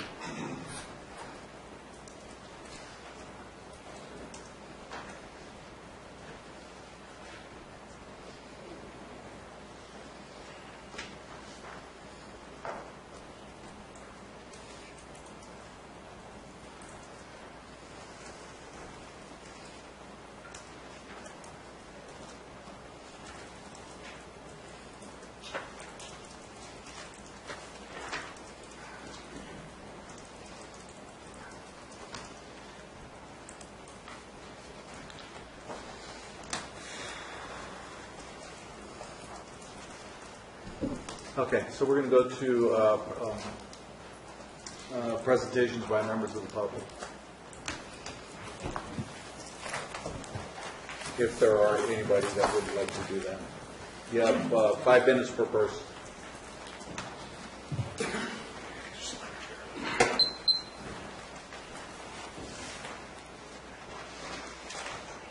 Well, this is what I originally came here for, to speak up for Josh. He's my neighbor.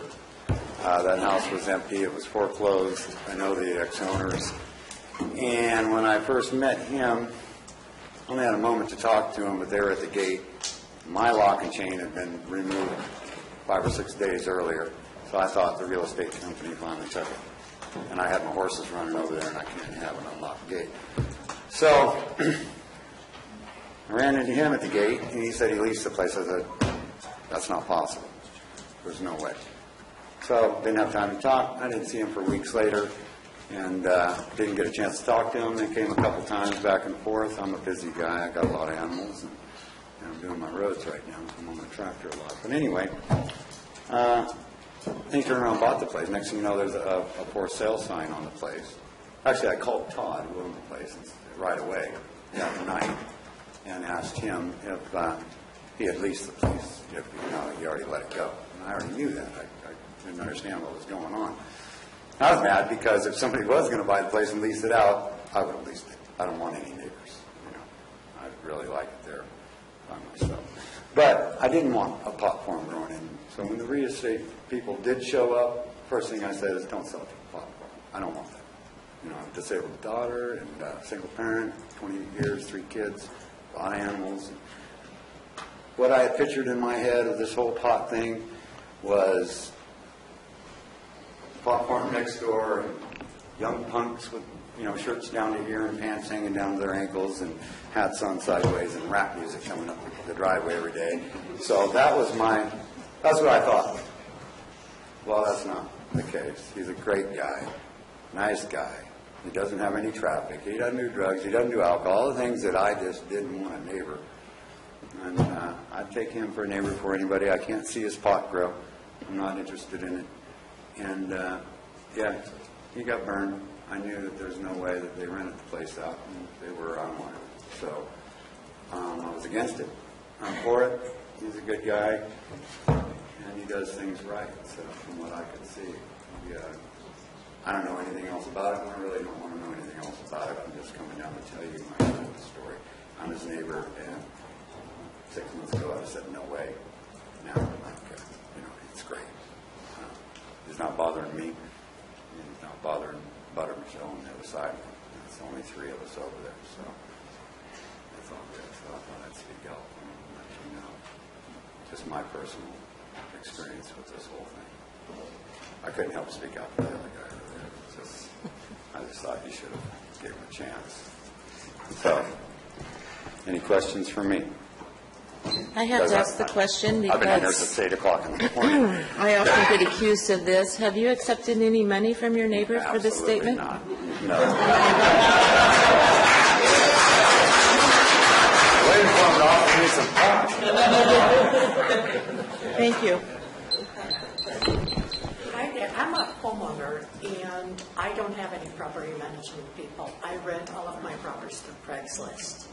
So there was some concern there, and I don't know him, and I can tell you that for the last 15 years, that's how I find my tenants. So it's very common these days. Where do you live at now? I actually just purchased a property in Calaveras County, and I can share with you the reason why I did that. But we are still in the Bay Area. This is a second home, and we have a home in Amador County. We have property in Nevada County that we have had for 15 years. Okay.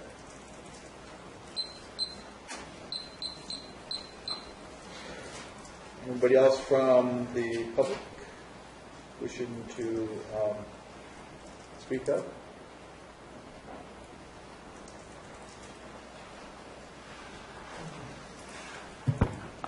Bill Wilson, Circle 20. Josh has been around. He's gotten involved in the community. I've seen that at different meetings with groups that we've been to. I think being defrauded by someone and trying to rectify that and not get in at the precise moment that you had to set a date and do a cutoff. You could have made it May 20th. You could have made it April 10th. You made it May 10th. He tried very hard when he found out he had been defrauded to make up for that, to do things right. I don't see any date timestamp on that. We were supposed to get date timestamps when we put in an application. It's supposed to be pretty easy to put those on photographs. Anyway, I think there could be some leniency here. And then again, we could just say, we don't want any. That's your decision. That's what you guys get the big bucks for. Thank you.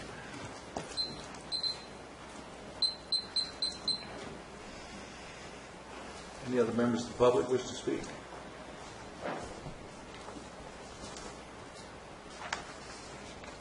All right, so we got a summation and rebuttal by Palance. You get 15 more minutes.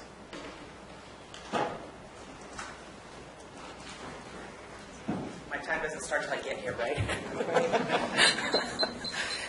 Just to reiterate, again, what we're asking this board to do is to make the determination of whether or not it falls under the classification of having ownership or possession of the property at that May 10th date.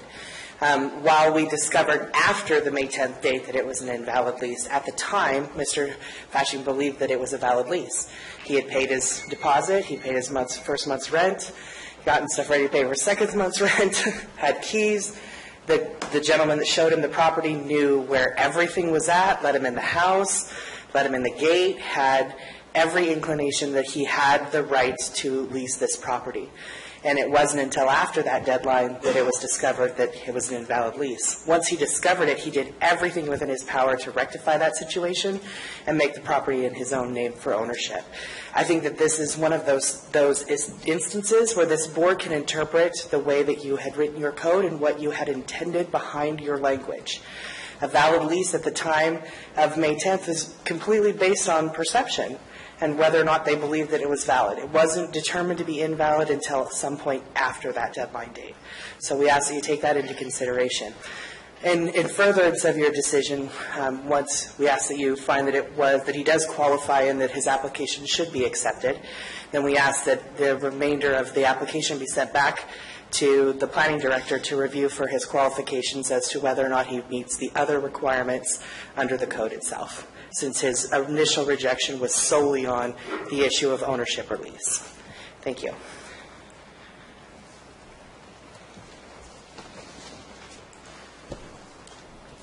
Okay. Staff?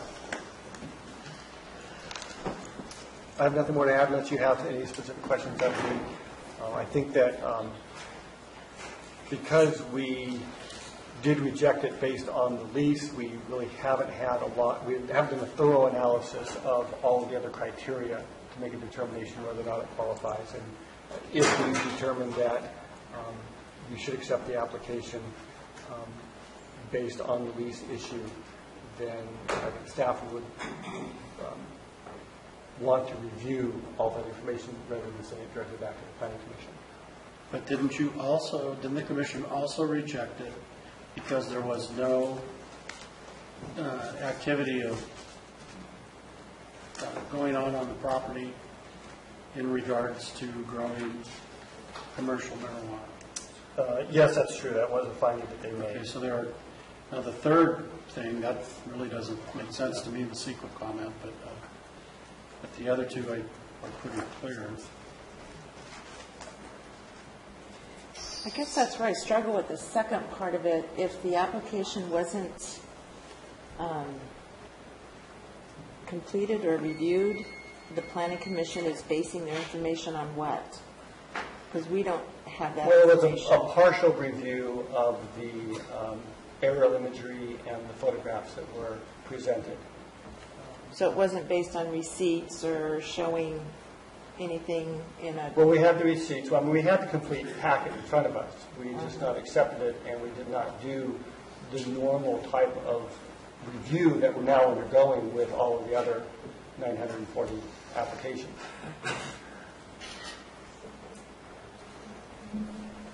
Mr. Mauer, do we have any idea what the timestamp is on that photograph?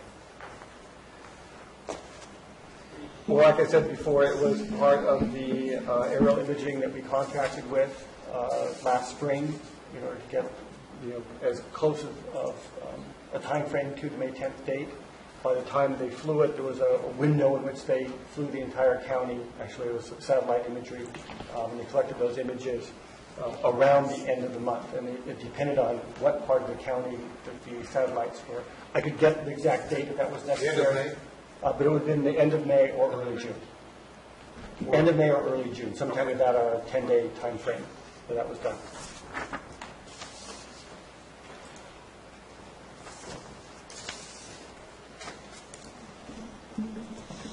Well, from my point of view, there are some real extenuating circumstances related to this particular application.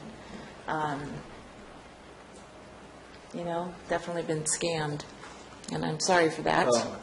We have to follow the Oh, I'm sorry. rules. So, do you have any more questions for Peter, board?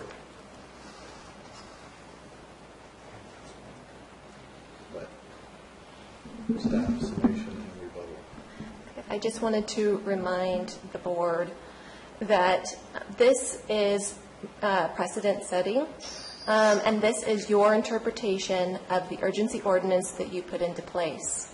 So I just want to remind the board that the language that the urgency ordinance says, in the staff report, it indicates that the registrant must prove that there's a recorded deed or that there is a signed and dated lease demonstrating that the registrant had lawful possession of the parcel prior to May 10th.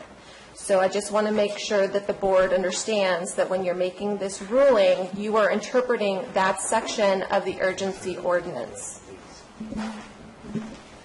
So just know that that is the language of the urgency ordinance, and that is what you are interpreting as to how you move forward with ruling on this appeal. Mr. Mallon, is there any indication of the date this property was recorded? I think the acquisition was June 21st. They were seeing that date. It was purchased in June. So what I'm interested in is the lease and the date the lease was signed. April 1st. So the date of the lease was signed April 1st. Even though it was fraudulent, the date of the lease was signed April 1st.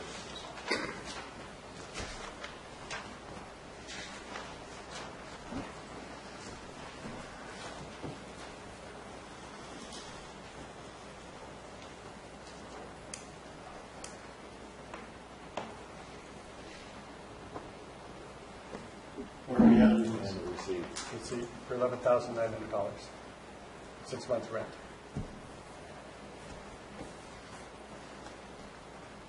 Nice deposit there. All right, so we have, is that all we have for staff right now? I was looking at the lease. I was really interested in the lease because the lease shows that he had the lease in place, even though it was fraudulent, before May 10th. And so I was interested in that. And then also but then he found out apparently that, it was fraudulent, so he went out and purchased the property, which was, by the way, in foreclosure. So, which would have been explained on the staff report. It said that it took a little longer to record it because it was cloud. It had a cloud in it, so it was cloudy.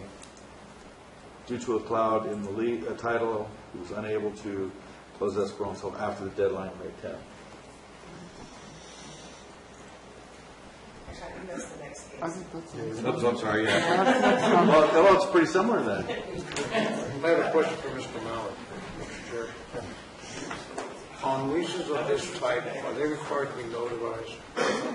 Signing? Not typically. You haven't seen that come across? That's not something we've seen on most of the leases. So actually a handwritten lease of agreement between two parties is accepted? Yes. Okay, so I don't have to bounce all over. The urgency ordinance, you just read the part about the lease. Did it say a valid lease? The language of the urgency ordinance under 1795165 N2B states a signed and dated lease demonstrating that the registrant's lawful possession of the parcel to be registered prior to May 10th, 2016, and his or her current lawful possession of this parcel. So, the question is whether the intention of that was for them to have legal possession and a valid legal lease as of May 10th, or alternatively, a recorded deed showing that they were the landowner prior to May 10th. That's in A. Thank you. So it says, be it therefore resolved that the applicant for commercial cannabis registry did not have a title or lease agreement signed prior to May 10th. Evidence 17.95. The Calaveras County Code requires a deed filed before May 10th, 2016, or a lease agreement with the property owner to cultivate medical cannabis. Are we discussing this now, or are we just asking questions of staff? Just asking questions of staff. Okay. Right? Right.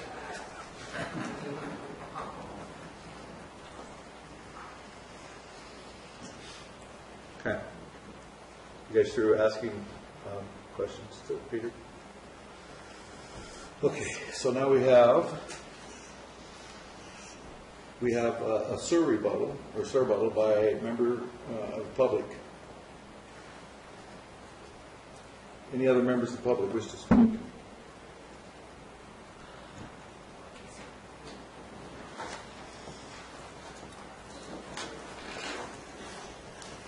Hi, I'm Robert Schufelt, District 3. I think that this is why we have elected officials. We have a thing written here. It's very hard. It's written in English. No interpretation. It's a piece of paper. That's why we have our elected officials to come here and work and help when someone's, I've laid eyes on them before, but I've never talked to them, don't know anything about them other than what I've read in the newspaper. And I really hope that our elected officials and the humans that are here to get in between him and injustice can do the right thing right now. Thank you.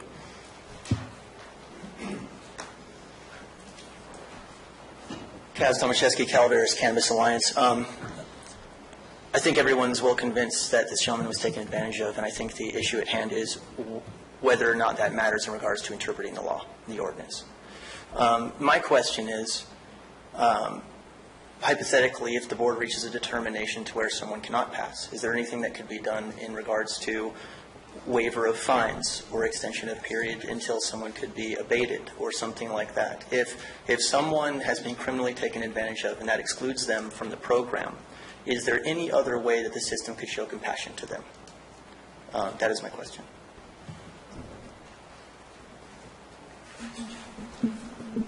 Anybody else wish to speak?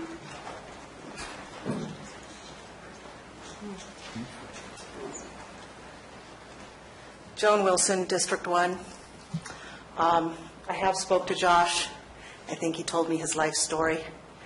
He has become a member of this community. He's worked very hard to do that. He's worked very hard to support his community. Unfortunately, it sounds like he was a victim of a crime. And I would hate to see a victim have the rest of their life changed because he was a victim of a crime. I hope you take compassion on him. It's a special case, and I know you guys aren't judges, but that's all I have to say. Thank you.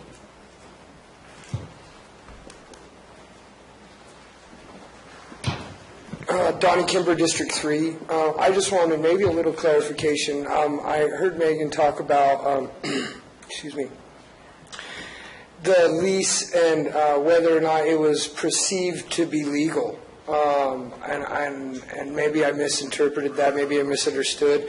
It wouldn't be the first time today. But if he did, I don't think he would have paid 6 months up front on a lease he didn't perceive to be legal. And that's it. Thank you.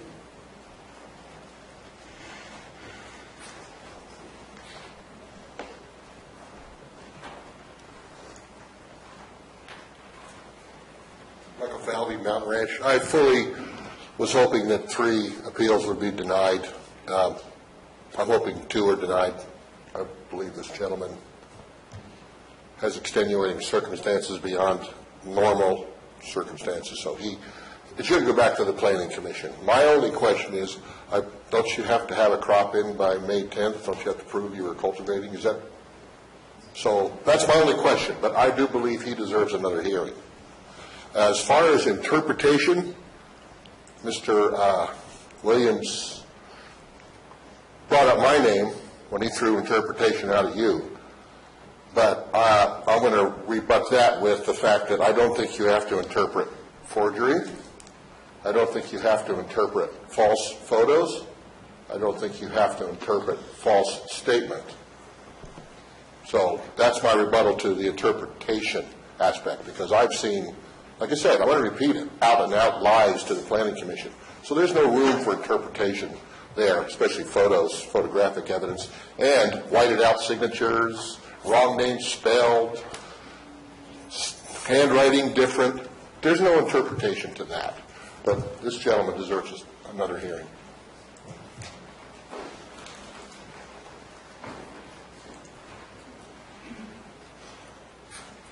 Okay, any other public comments? All right, we're going to close the appeal hearing. It's my favorite part. It's closed. So now we're going to have board discussion. Let's say you board. So, Chair, so what I want to say is that I believe this is a case of some extenuating circumstances that need to be considered in this. When you have an applicant who on April 1st gave $11,000, $12,000 to rent a place for X amount of time and find out after our date of May 10th that he was scammed, trying to, I believe the opportunities of hiring a private investigator to find out who was who. The neighbor is collaborating with the story. Since purchased the property, wants to do the right thing. Photos here, based on photos, it looks like doing the right thing, but I think that's something for the planning department to take into consideration as he goes forward with a permit to cultivate. I would like to see this brought back to the Planning Commission for review, or I'm going to say that I don't agree with their appeal. However it needs to be done, I think he deserves a chance to cultivate, and I believe he was truly scammed and is a victim of a horrendous type crime in this regards, and hopefully he can find some restitution out of it at some point. So. Okay. Mr. Chair, after spending 26 years in law enforcement, you develop a knack of understanding when people are being truthful and sometimes untruthful. You also throw in there people being inaccurate. But then we're not robots. We don't read a book. We don't go to that page reference and says, if this happens, you have to do this. It's fortunate for me that I had the opportunity to learn discretion.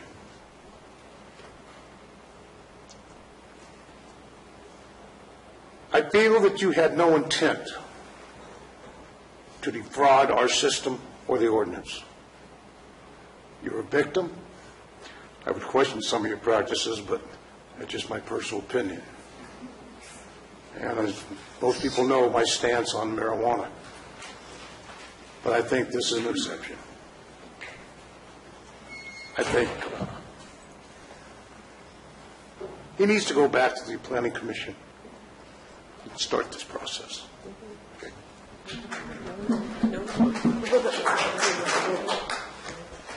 And again, so if new evidence is presented to the board in the hearing that the Planning Commission needs to consider, that would be going back to the Planning Commission. If this appeal, based on the evidence that the board has heard today, and the board wants to interpret the code and that provision to allow for a lease that was executed prior to the May 10th date, but was found to be invalid because of fraud or some other extenuating circumstance, that would be a basis for approving the appeal. Approving the appeal would then direct staff, i.e. planning department, to then process the application and look at other evidence and fully process the application. And then the process would start over again if there's any additional evidence that a basis for denial or a basis for approval. It starts afresh. So this would be approving the appeal. Does that make sense? So that's what I want to do, Megan, the last statement. Okay, that's what I want to do. I want to give this guy another opportunity. So it goes back to the Planning Commission, or not Planning Commission, the Planning Department. Process the application to make sure that it actually pays the $5,000 fee and submits whatever he needs to submit for his application. Now he owns the place. Now he's going to be a good neighbor. So, and based on what I seen in here, I seen the lease. Yeah. And so he had a lease. It was fraudulent. He, from that, as soon as he found out, because the house was packed in foreclosure, so we had somebody up here, and we may still have somebody up here doing this crap. So I'm kind of glad it came out into public here. Based on that, then he went out and purchased the property and got that, going as quickly as possible to become compliant because it was a fraudulent lease. I'm looking at it like what it says here. It says you must have a lease. He had a lease. It just was fraudulent. So, Do I get to talk? well, yeah. I usually let you guys all go first. I know you do. Go ahead. I have some very strong concerns, and let me start with the appeal that I wanted to do on both of these. In my business career and in my life, I have sat in courtrooms many, many times. I have never seen a judge deny an appeal or deny a continuance request because there's just a chance that something could come out of that. That's why I wanted a continuance, because these are very important appeals. These appeals are our interpretation of the code, and that we enacted. We're not making a decision on just these people. We're making a statement of where we go from here, and that's important. I don't want something to slip through the cracks, and that's why I was willing to give it 2 weeks. I already have confidence in the Planning Commission, and I'm not making a statement that I feel any other way. I have no doubt that this man isn't a good man. I've seen him in the community, but we can't make our decisions on that. And sometimes bad things happen to good people.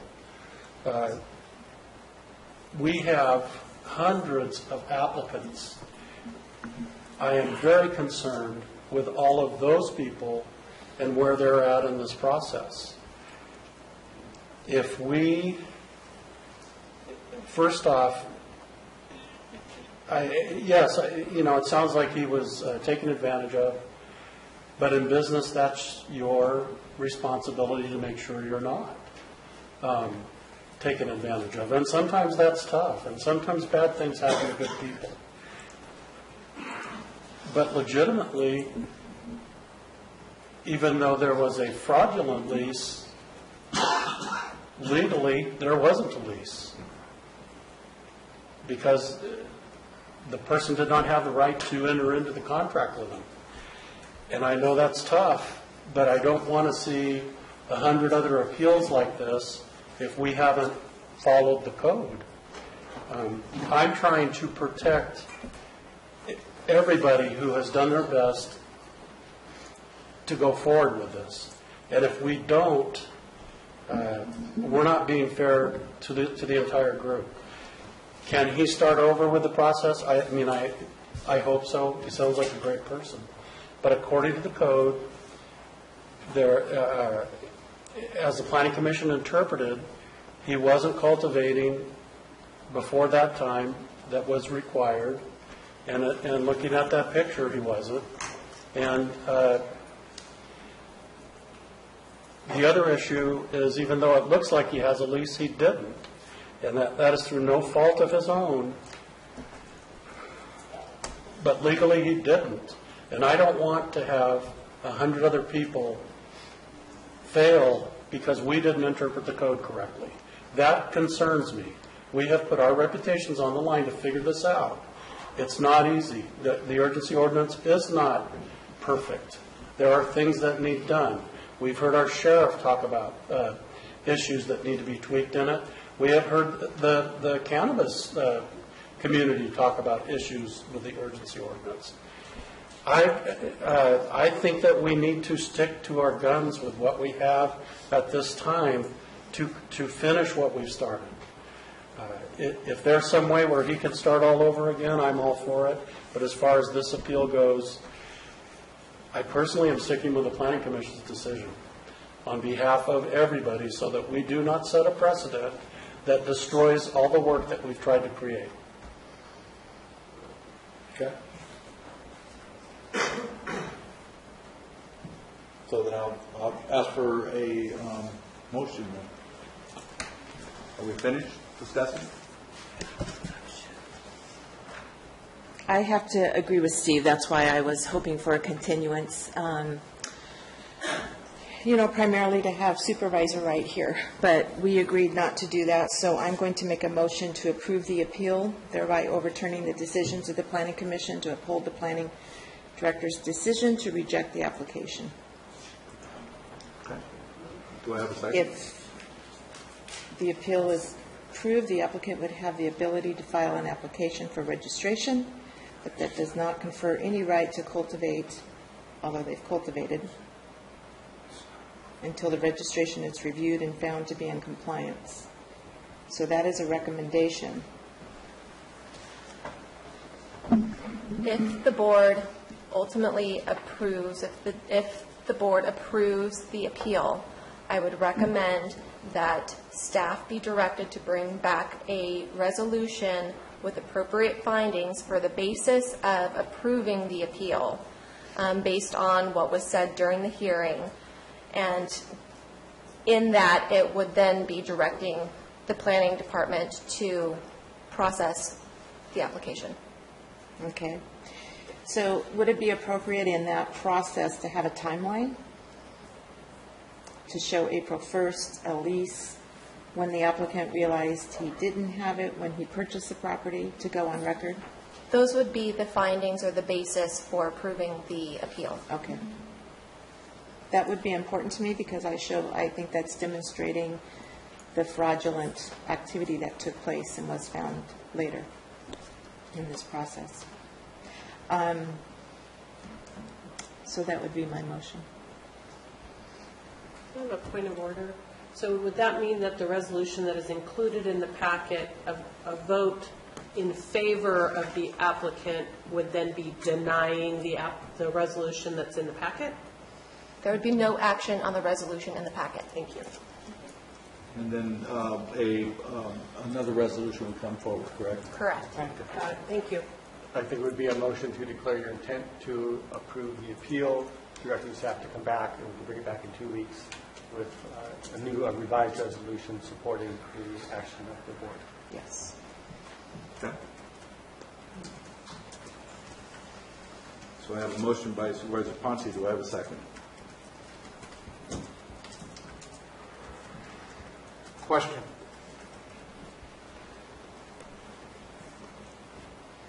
The motion includes a review period of 2 weeks if the appeal is upheld. No. I was a little confused on last thing on this. No, they're going to come back with a resolution. They're going to... That memorializes it. We do not have a resolution in front of you that would support the granting of the appeal, so we need to prepare that for you based on the statements made today in the hearing by those supporting, assuming it's passing, the motion. And would there be an application, completed application along with that? No, all we would do is bring back the resolution for you to take action on. I would think you just bring it back to consent. There would be no additional hearing unless you had concerns about the actual language of the resolution itself. The direction then to staff would be to accept Mr. Fauci's registration application, and then we would process it according to our normal procedure. Okay. If that's the motion and the content by Supervisor Ponte, I would second. That is. Okay. I have a motion by Supervisor Ponte and a second by Supervisor Calaveras. All in favor? Aye. Aye. Opposed? No. Okay. Let's move on to the next one.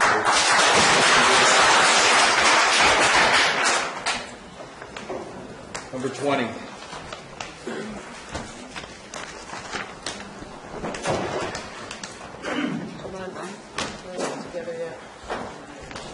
Okay, number 20 is from the Planning Department, recommending denial of Appeal 2016-1053, Davis Commercial Cannabis Registration Appeal. It's my understanding that the applicant again requests continuance on this item. And I would reiterate that because now I'm really tired and really sore. Actually, we would appreciate a continuance on this matter. Again, given how sore I am. However, if the if the Board of Supervisors wishes to continue, our request is as a referral back to the Planning Commission for additional information that we did not have available at the time of the Planning Commission hearing. Board?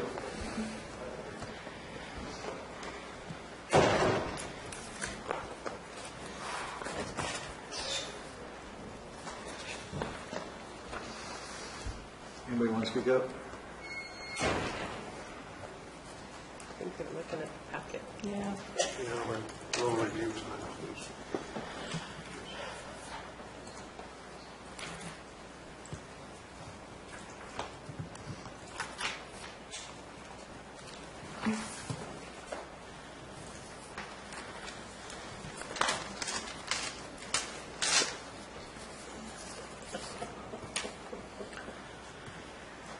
Was the cloud on the title disclosed at the Planning Commission? Yes. And I have the real estate agent that facilitated that sale here to testify to you, as well as a statement from the seller, as well as pictures that show that they did have possession and started construction on the property during the time period of the escrow. One of the questions that came up during the well, I guess, are we going to talk about the continuance, or are we going to go forward with it? We're talking about the continuance only.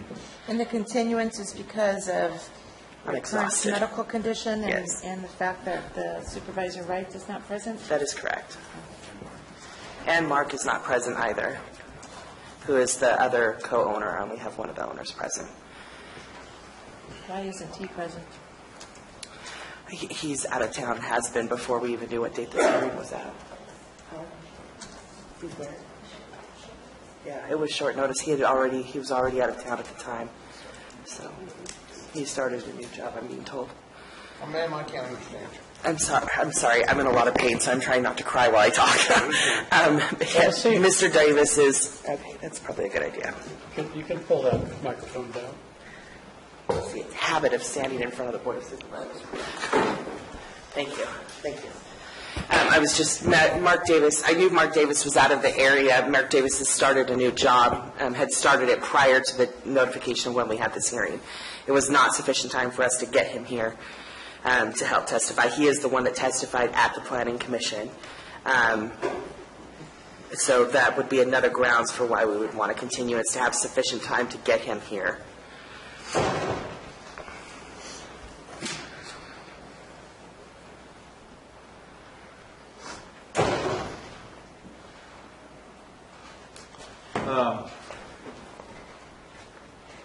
Again, I'm not willing to move it, or I'm not willing to move it forward. I want to take care of it now.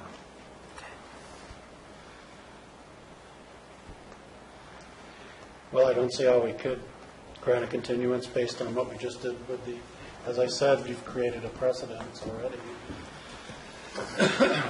I just don't see anything that.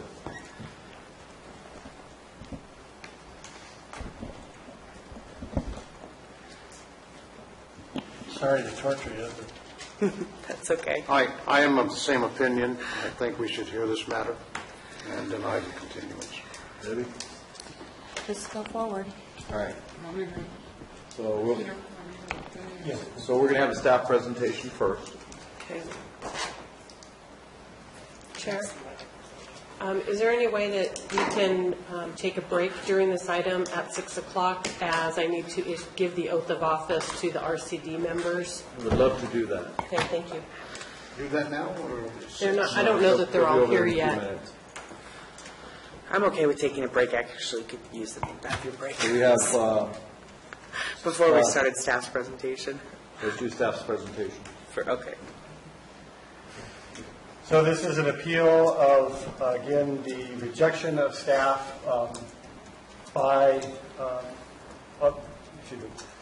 appeal of the Planning Commission's denial of the appeal of staff's rejection of a commercial cannabis registration application.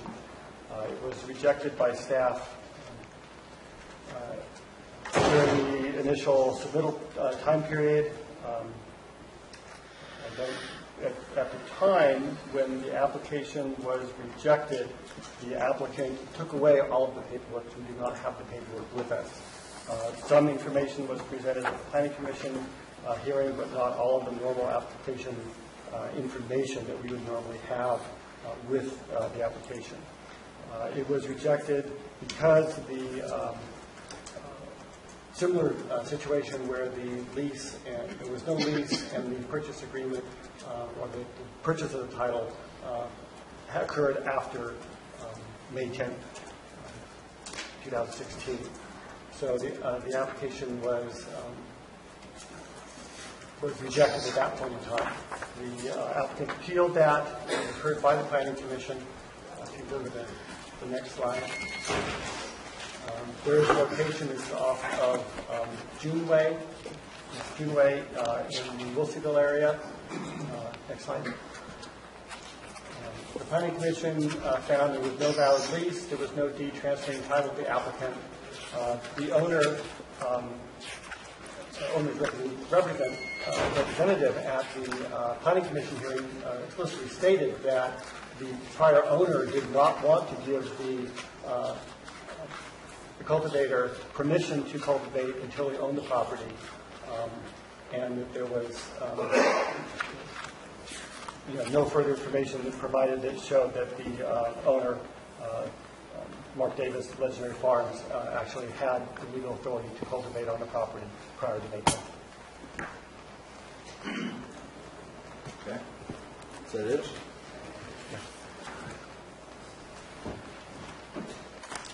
Questions by staff? Or questions for the staff? There was one other item, if I may.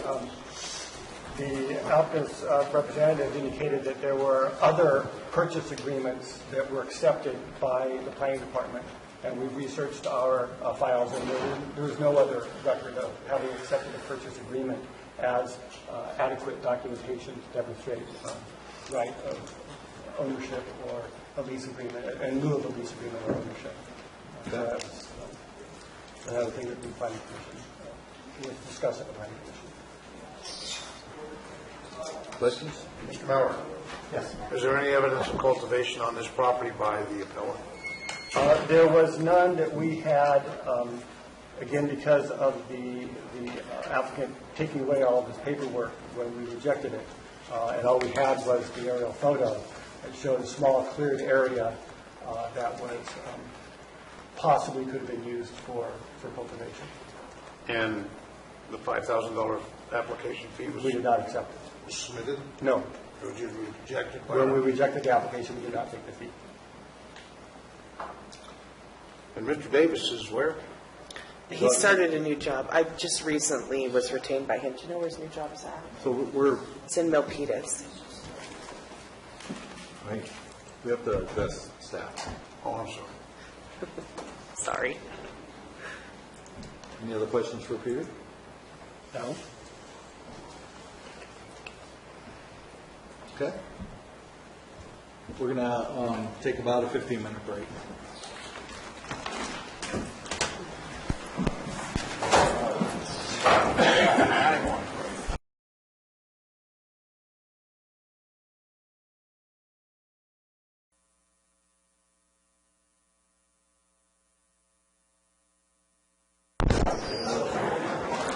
We're on.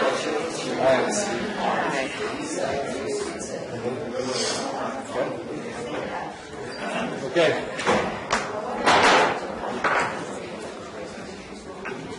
Which is not the end of public comment.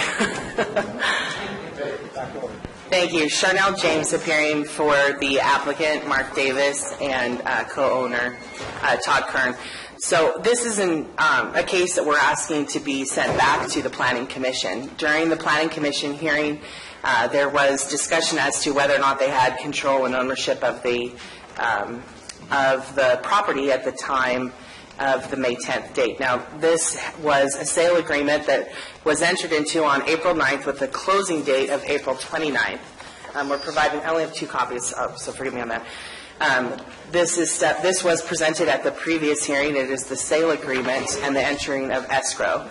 Was this presented in the original Planning Commission? Yes, that was presented. We should have it in our board packet.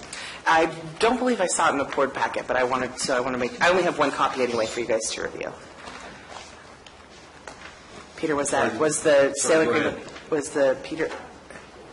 I didn't see it in the staff report, but.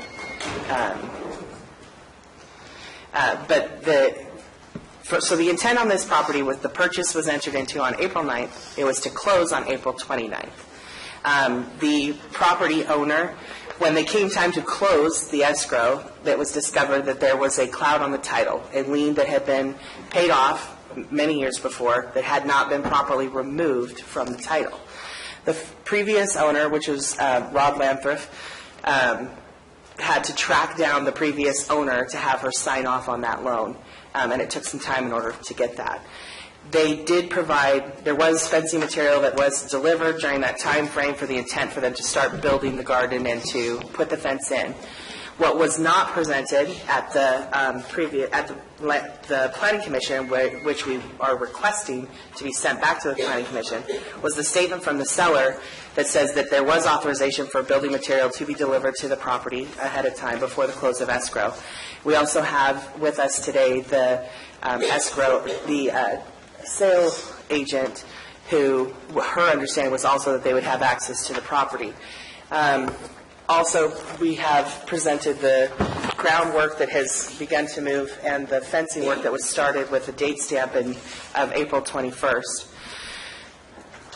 Because this additional information wasn't available to them at the Planning Commission appeal, we are asking that with this additional information that this board send this matter back to the Planning Commission for further consideration as to whether or not that they had ownership and control of the property at the time of the May 10th deadline that came into effect under the urgency ordinance. Keeping in mind that as of April 9th, there was no May 10th deadline even known about, nor was there at April 29th when escrow was going to close.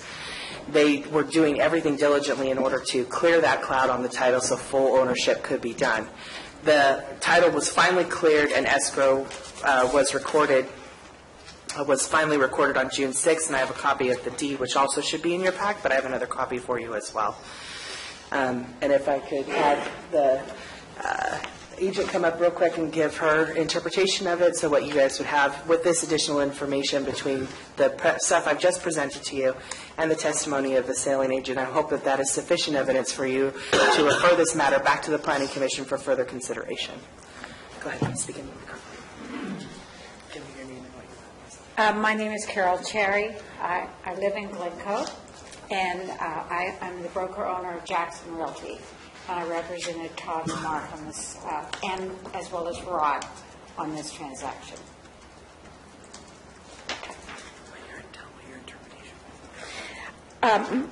When we started this, we had no idea about this cloud on title, and we could not find this.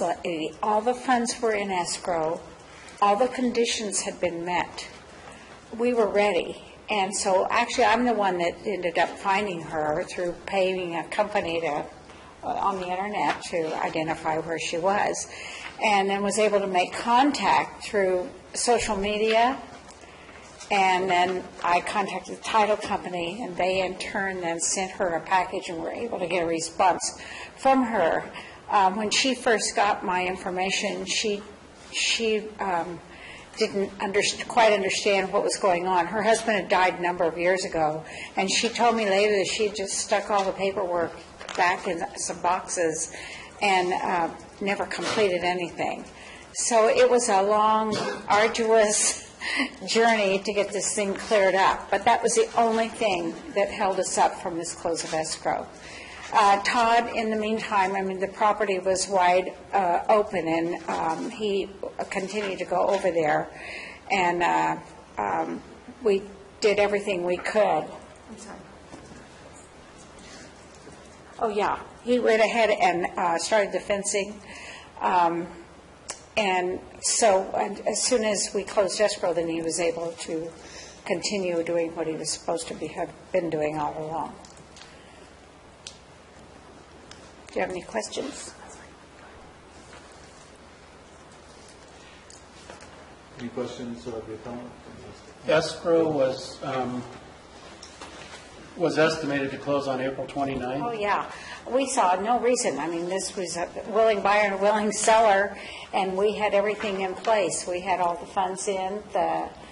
Everything was done. Is there a title search? There was at the time, and that's when the title company found that this reconveyance had not been completed. When did the title company find out?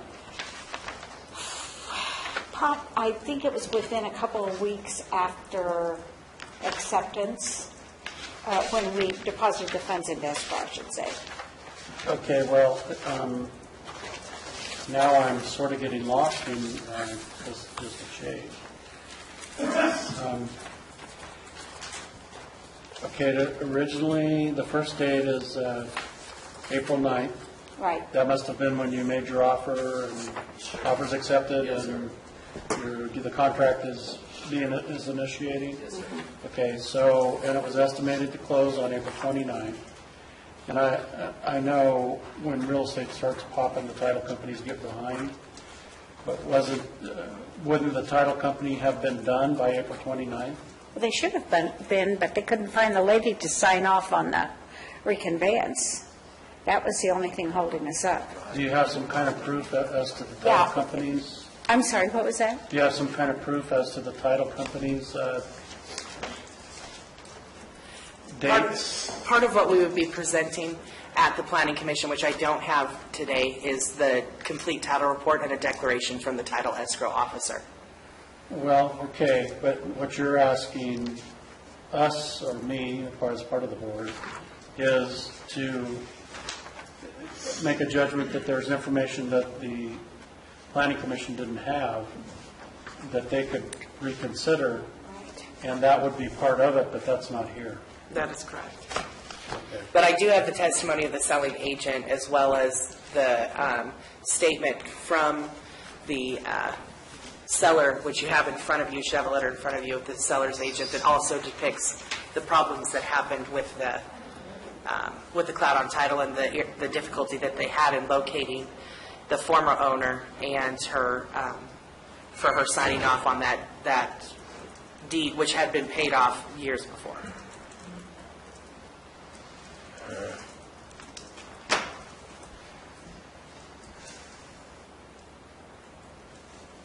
Any other questions?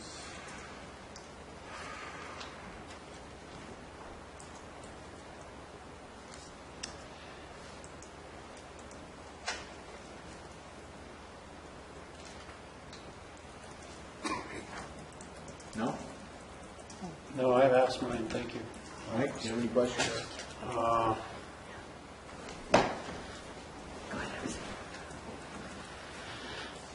Who is developing investments? I'm sorry, say again? Who is developing investments incorporated? That's the seller of the property. That's Rod's business.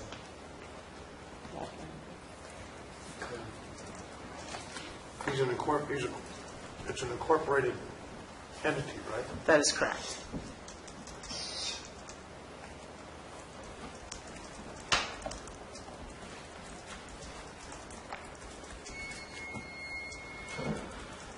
And the reason that we couldn't find the previous owner to sign off on the existing loan, or? No, there was no existing loan. That was the problem. The loan had been paid off for quite some time. And Rod was not aware that it hadn't been, or Rob, was not aware that it had not been taken off of title. And Rob is developing investments? That is correct. And is a corporation? That is correct. No further questions. I do have one more. I'm sorry if I butted in, Debbie. No. Were you cultivating before May 10th? I see pictures here. I know that they were building the fence and doing that work, but I don't believe that the plants had been ready to be put into the ground at that point. Okay, there again, I don't want to jump back and forth on the urgency ordinance. Is the cultivating, okay, is it proof of them getting ready to grow, that are in the pots, or? The language says that the registrant must provide evidence satisfactory to the planning director that no later than May 10th, she has taken demonstrable steps toward the development of a commercial medical cannabis cultivation site on the parcel as demonstrated by the criteria described in either A, and then there's a long list of different things that could provide to show that they were taking steps towards cultivating. There's another section that says that they're allowed to apply for the amount that they had prepared for or were previously cultivating. Okay. And part of what I've just provided to you is the purchase agreement, including the equipment that they needed, as well as the dirt was delivered prior as well. If Harvest Log Group actually submitted the application, so some of the things that are where we allow date stamp photographic evidence of grading and or earth moving commensurate with the area proposed for cultivation. Date stamp photographic evidence of cultivation commensurate with the area proposed to be cultivated.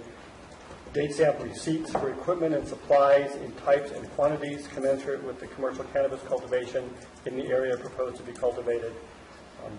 So that kind of information is what we would look at to make the determination of had they taken logical steps towards developing their cultivation area. And the documents that I just provided to you are all evidence of that. Those are all things that we would like to present to the Planning Commission. We just feel that this isn't right for appeal in front of the board yet. We feel that it's definitely something that needs to be sent back to the Planning Commission. Well, at least this one has a ship date on it. Yeah. That's true. I get it, and I don't mean to sound snide, but talking to someone who's dealt with so many invoices I can't count them, put a received on date on these going forward with your signatures.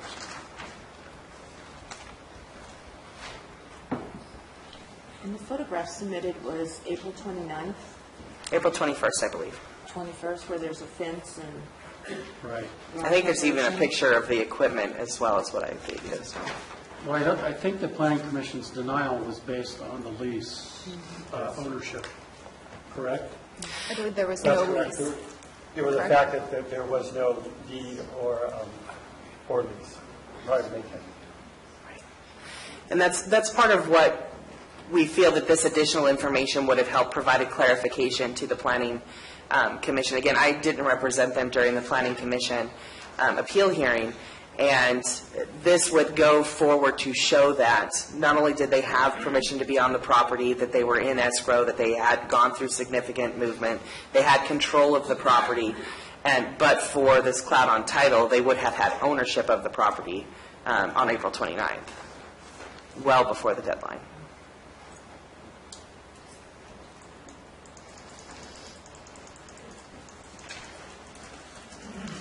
Any other questions? No.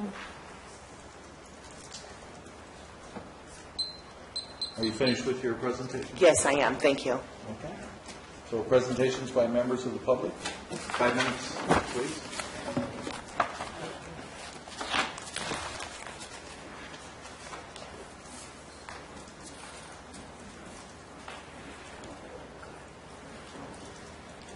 My name is still under the appellant then? Yeah, he would like to address the board as to their intent, so I'd like to present that as part of that. I'm Todd Kern, and I came to Calaveras because it gives me the ability to be transparent. I came here and did everything to the absolute best of my ability to be transparent in this process, to be a tax-paying grower. I'm not a criminal. I didn't fabricate any of this. I have a family. I have a 4-year-old son. I didn't know about the cloud of title. I have everything I own into this. Everything. I brought in a partner who has 4 kids who used his savings to help me out and believed that this dream could be mine. Like Legendary Farms, our corporation, would be something my kids had. And I came to you guys. I came to Calaveras. Could have gone to Humboldt. Could have gone to Mendo. There's a place I could have gone. This cloud of title, guys, was completely out of my control. I was on every single faction of this thing. I want to be transparent. I want to be part of this community. I want to be paying taxes to you guys. It's what I want. It's what I've been fighting for. I guess that's all I have. I mean, it's going to be a huge, it's going to change my life. It's really going to change my life.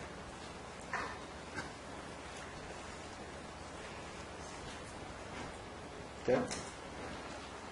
Is that it for the appellate? Yes, that's it for us. Presentations by members of the public? Nobody? Okay. So you get another chance. Again, just to reiterate, what we're looking for is the opportunity to go back in front of the Planning Commission.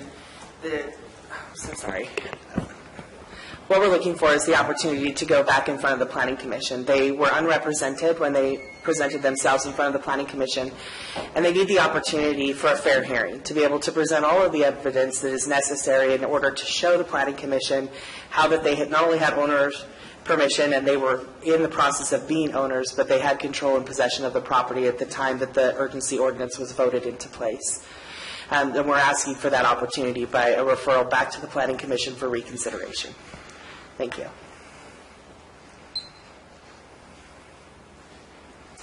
Okay, is that it? That is it. Thank you. So we get a chance, another chance for members of the public to come forward. Okay. I'm going to close the appeal hearing now, and then we go. So we'll move into board discussion.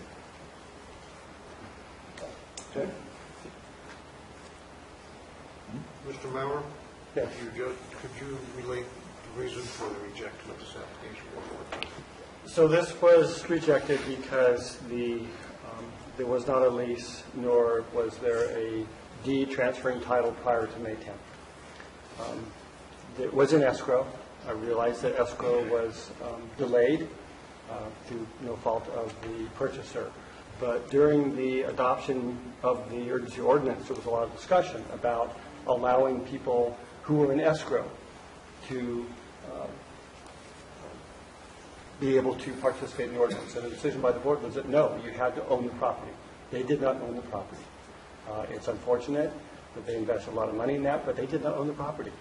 And so this sets a precedent for anyone else who had some delay in their escrow. It opens the doors, and I'm very concerned about that.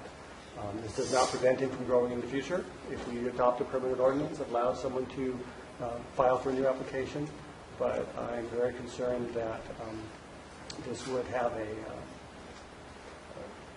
a negative effect on our ability to say, here's a clear deadline of when the ordinance was adopted, and your decision that we were not going to allow people with who were in escrow to participate in this ordinance under the provisions.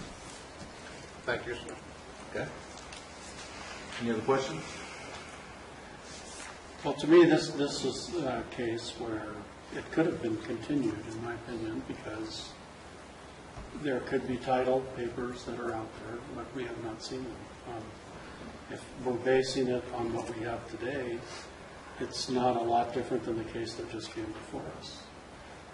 Now, I have no basis on sending it back to the Planning Commission. What we are risking are all the people who have done this correctly at this time.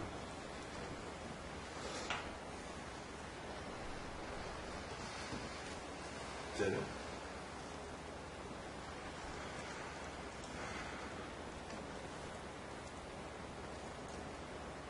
have more, Steve? No, I'm done at the moment. Debbie? Well, I think this is another case of some extenuating circumstances, but I do recall that discussion about the urgency ordinance and wanting, the lease or ownership of property. And I know specifically in my district, because I had contact with several that were in the same dilemma with property being in escrow and falling out for one way or the other, and some of it was successful and approved. I do have concerns about, in this particular situation where escrow is iffy. In this case, the cloud was discovered and settled, but what about the other kinds of opportunities or times when the cloud is not settled? And it continues, and people still continue to proceed with their business. So I'm inclined at this point to support the Planning Commission's denial on this particular one. Okay, so is that a motion? Mike, have any comments? Did you have any comments? Yeah, I would concur with Supervisor Ponte. The regulation in the ordinance is pretty clear. Okay. It doesn't reference any purchase agreement. It's a lease. And I know we had a prior case, but in this particular circumstance, I believe there was a violation of that ordinance. And I would support denying the appeal. All right, so we have a motion yet? I'll make a motion to uphold the Planning Commission's decision. I second the motion. All right, all in favor? Aye. Opposed? None. So we had a motion by Supervisor Ponte, second by Supervisor, who was it? Ernie. And it was four ayes and one absent to uphold the Planning Commission's appeal. Planning Commission's denial.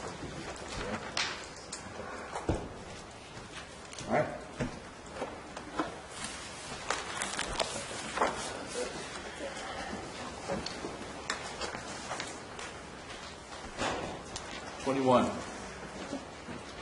Item 21 is from the Planning Department to review and discuss the Planning Department's report on the status of implementing the urgency ordinance regulating medical cannabis cultivation.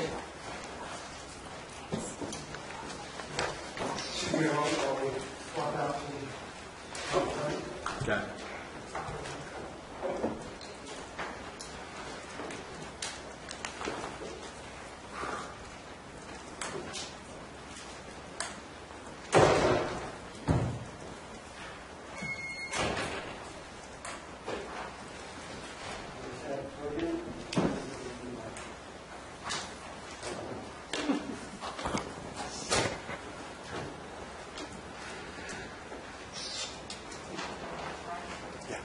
Peter, could you just...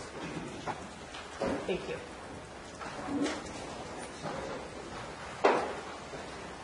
Thank you.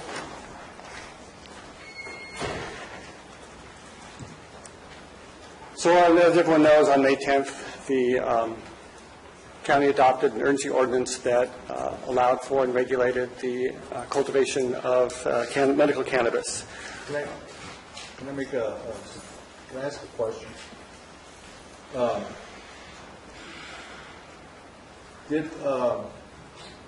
Was cannabis cultivated in Calaveras County before that date? Oh, certainly, yes. Then we didn't allow the cultivation of cannabis in Calaveras County before that date. There was no, after that date. there was no, in fact, it wasn't allowed until May 10th. It was not explicitly allowed until May 10th. It was allowed under 215. I'm saying, what we did was, we declared the intent to regulate cannabis. Well, yes, the word allow is up there as opposed to banning it, as many other counties have done, particularly those around us. So that's why. Regulate is opposed to banning. Correct. Not allow, because it's been here for a long time.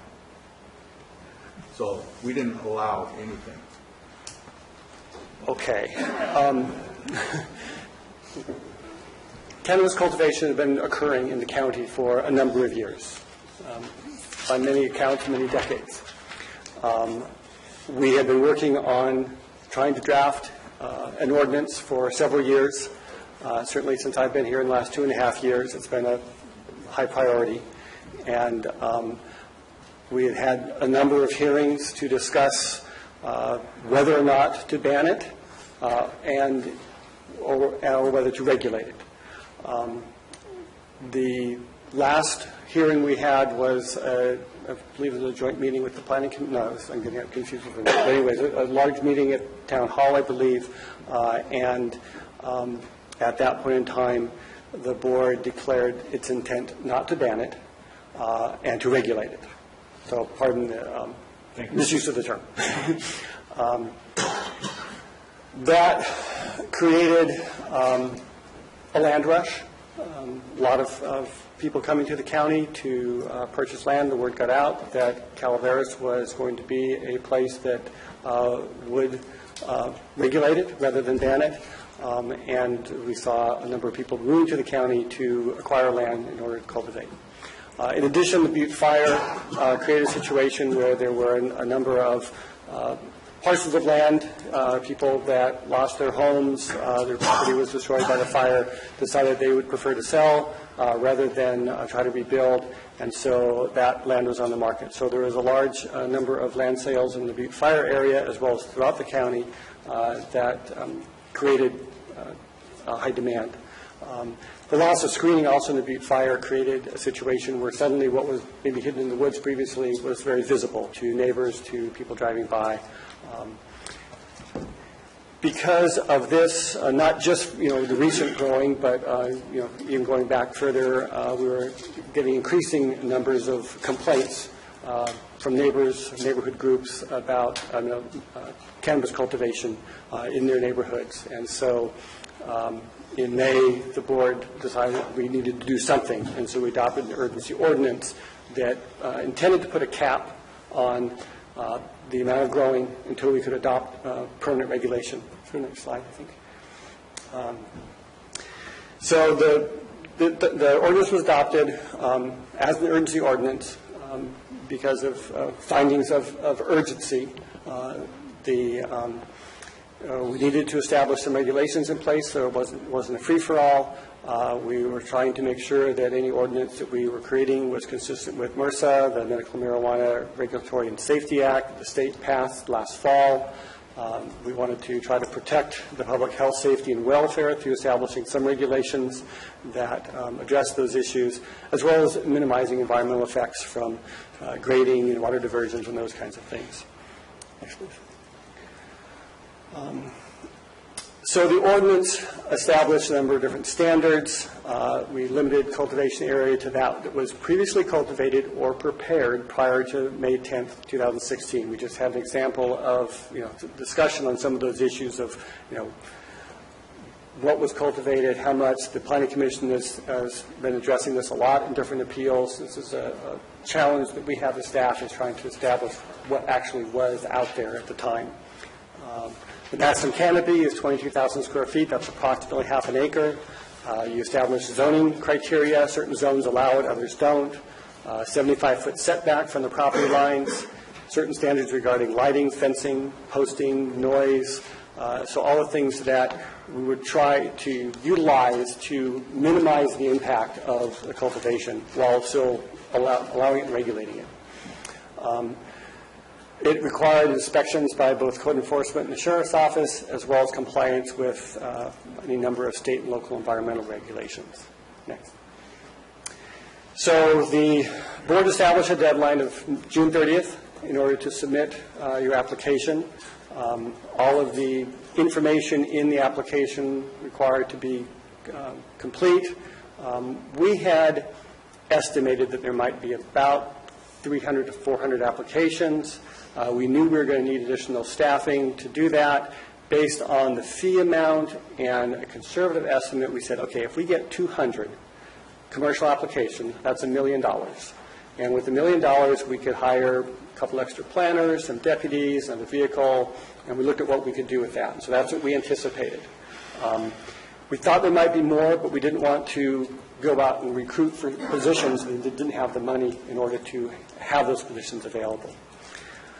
What we got totally overwhelmed us and surprised us all. 740 commercial applications with additional 255 personal and caregiver grows. That's almost 1,000 applications. And we've been dealing with that since. Next.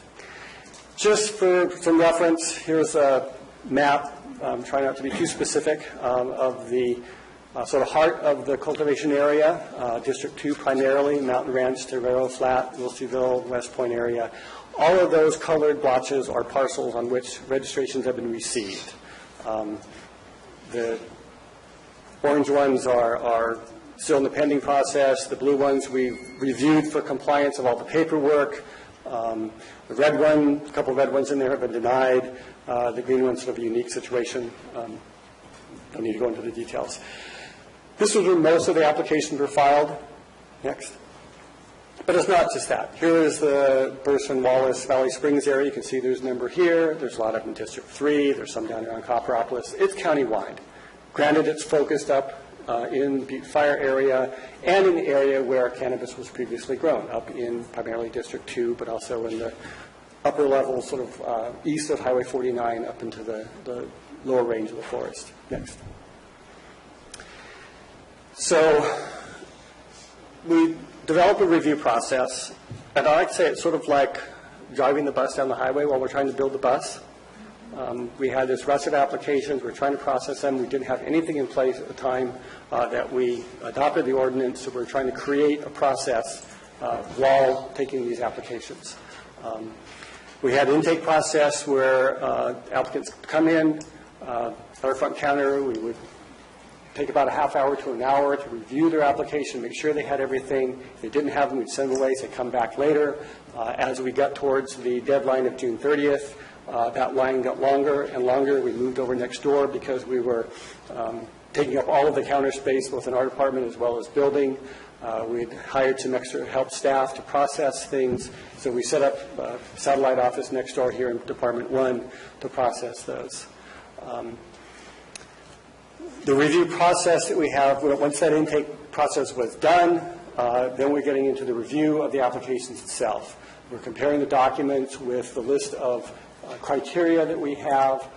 Did it match our aerial imagery? Did the photographs actually represent what was on the site? Do the receipts for materials and equipment relate to cannabis cultivation? As well as reviewing all the recorded documents, the deeds, the leases, the indemnity agreement. Inspections are part of the process. We have code enforcement, sheriff, and environmental management teams going out to the sites to look at everything from the canopy area to fencing to posting to environmental hazards to illegal activities on the site, as well as background checks by the sheriff's office. That was something that was very important to the sheriff, was included in the ordinance to ensure that the wrong people weren't participating in this program. Next. Mr. Mullins, yeah. for a moment. Background checks on specifically the registrant, and if the registrant is a corporation or a business, the principal officers of each of that corporation or that business. not the actual working force. Not necessarily the employees. So they were the principals involved in the. This is a flow chart of what it takes to go through the process. And you can see there's any number of spaces where you end up with denial. And that's sort of where we've been going so far. Code enforcement will go out to a site. They'll see some violations. They'll give the grower a chance to correct those. If they don't, it's denied. The sheriff's office will look at it. They'll go out on part of the inspections. If they see, significant criminal activity or violations on the property, they can recommend denial. If they don't pass the background check, it's denied. Environmental management will look at it for environmental health, hazardous waste, hazardous materials handling requirements. If they don't satisfy their standards, it can be denied. We'll review it for all of the paperwork requirements, the zoning consistency, and again, if they don't meet the criteria, we have denied them. Ultimately, if you can check off all of those boxes, and if you go to the next slide, I think, this is our checklist. It's sort of small. It's 2 pages. I try to put it on one sheet here. Every one of those boxes has to be checked. Yes, it passes. It meets this criteria. Yes, it meets this criteria. We've done a site visit, and fencing is good, and the gating is good, and the security is right, and the lighting isn't shining on the neighborhood, and they aren't creating noise from a generator. They've met all of the legal standards for signatures for the corporation. Once all of those have been marked off, then we can issue the permit. Next. So as of today, code enforcement has done 61 site inspections, issued 27 citations. We have rejected 26 applications. You just heard 2 of those. We issued 2 registrations so far. 27 applications have been denied, and there have been 20 appeals processed so far. We're continually getting more, all of which so far have been denied by the Planning Commission. One was withdrawn before the hearing applied. And today you approved one and denied another. So add another column there, but I didn't have that in advance. The sheriff has done the background check for 142 sites. In many cases, these are multiple individuals because they're corporations or their partners. So anyone involved in the ownership of the cultivation has been or is in the process of being reviewed. So 142 of the 940 applications have been reviewed for compliance with background requirements. With the huge number of applications, we also got quite a bit more revenue than we anticipated, $3.7 million. To date, or as of last reporting period about a week and a half ago, about 1/10 of that's been spent, but we have commitments on personnel, vehicle purchases, particularly from the Sheriff's Office and code enforcement for a lot more, and we have a lot more work to do. 29 new positions, both permanent as well as extra hire, have been authorized. Purchase of 9 vehicles as well as other equipment for measuring and inspecting. But we've only done a small percentage of the processing. There's a lot of work to do. And one of the things we will need to do still is the review of the fee in light of how much it's taking to do all this and see if that fee is accurate. As you recall, we can only charge what it costs to implement the program. We can't make money on it, but we certainly don't want to lose money on it. So in the next several months, we'll be doing a fee analysis to determine whether or not the $5,000 for commercial grow is an accurate amount. It may be too high, it may be too low. We don't know that yet. We're still too early in the process. Next. So bottom line is we have been overwhelmed by the sheer numbers.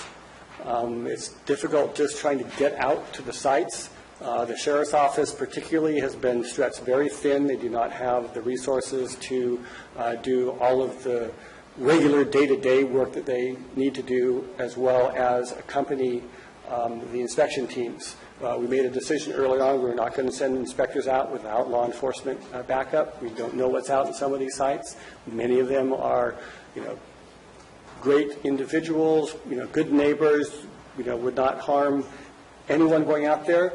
Other people are not quite so nice, and we just don't want to risk any personnel. So we want to make sure that the Sheriff's Office is accompanying the code enforcement teams out there. If we could increase the number of teams, right now we basically have 1 team going out at a time. If we could increase that to 3 teams, we could cover a lot more, but we just don't have those resources at this point in time. At the same time, I included in my staff report the fact that my department normally handles about 150 applications a year. We have over 1,000 so far. That's a 7-fold increase in workload, and I've added 4 extra help staff, and that's about 60%. So do the math. We just don't have the personnel to handle all of that. And this goes for all the other departments. Grading permits for the Public Works Department, all the environmental health inspections, well permits, everything that environmental management has to do. So we're doing the best we can. I know it's not enough for anyone's taste, not mine, not the public, certainly not yours. But we're working our way through it and again doing the best we can. The bottom line is we will not be able to process every application by the end of this growing season. And there are going to be people that probably shouldn't have been able to grow, that will grow, they will harvest. And our hope is that by, early next year, we will have finished that processing. We will deny their application, so they will not be back next year. And we will have the ability to go out and enforce that with the denial of the application. But it's unfortunate. The timing is bad for us. That we, are now in the review process, and yet it's harvest season.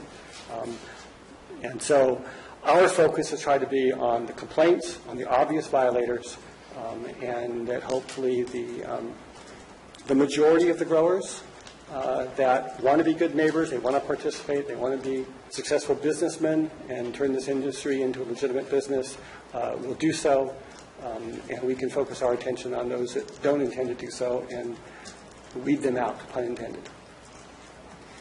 That concludes my presentation. If you have any questions, I'll do my best to answer them. I think that there's representatives from code enforcement and the sheriff's office here as well, and other departments, if you have any questions of them. Is there any way you could put that bullet point presentation in a PDF or something on the planning department's website? Or This PowerPoint? Yeah, certainly. I'd sure like to see it. There's a lot of good info in there. Okay. And I do not remember everything you just said. I will make sure that's posted tomorrow. That'd be super. Thank you. Okay. Peter, I had a question, because part of the urgency ordinance created a date of September 7th. Yes. Whether or not, if your application wasn't complete by that time, then it was denied?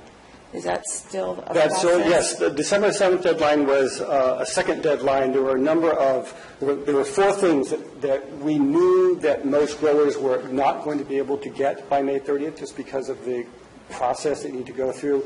It was a seller's permit from the Board of Equalization, a county business license, which is sort of the last thing that we will sign off on after we have issued the registration. So it's sort of cart before the horse kind of thing. The notice of intent or notice of applicability from the State Water Resources Control Board that deals with the amount of land disturbance and erosion control and coverage issues for water quality. And the fourth thing was registration of their business entity with the Secretary of State. Mm-hmm. So all of those things had to be submitted to the county by September 7th. We had another mini rush leading up to that date while people were getting that. And so we're reviewing that as well. And that's part of what we're waiting on in order to issue any permits.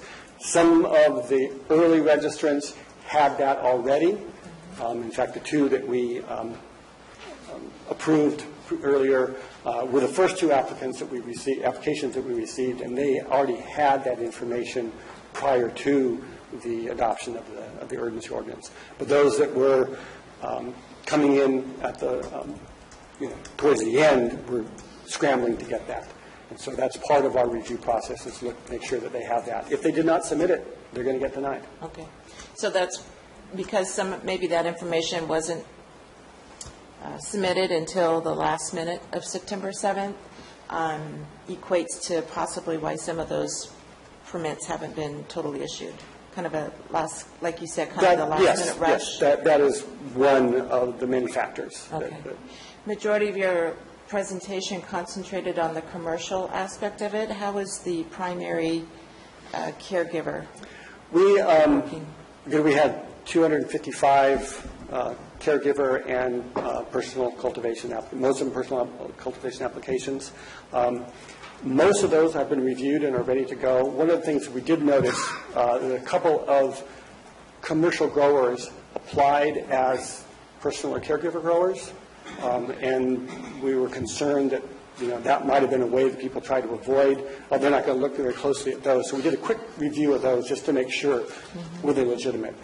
There were a handful that were not, and we've denied those applications. Some of them are in the process of appeal. But the majority of them checked out.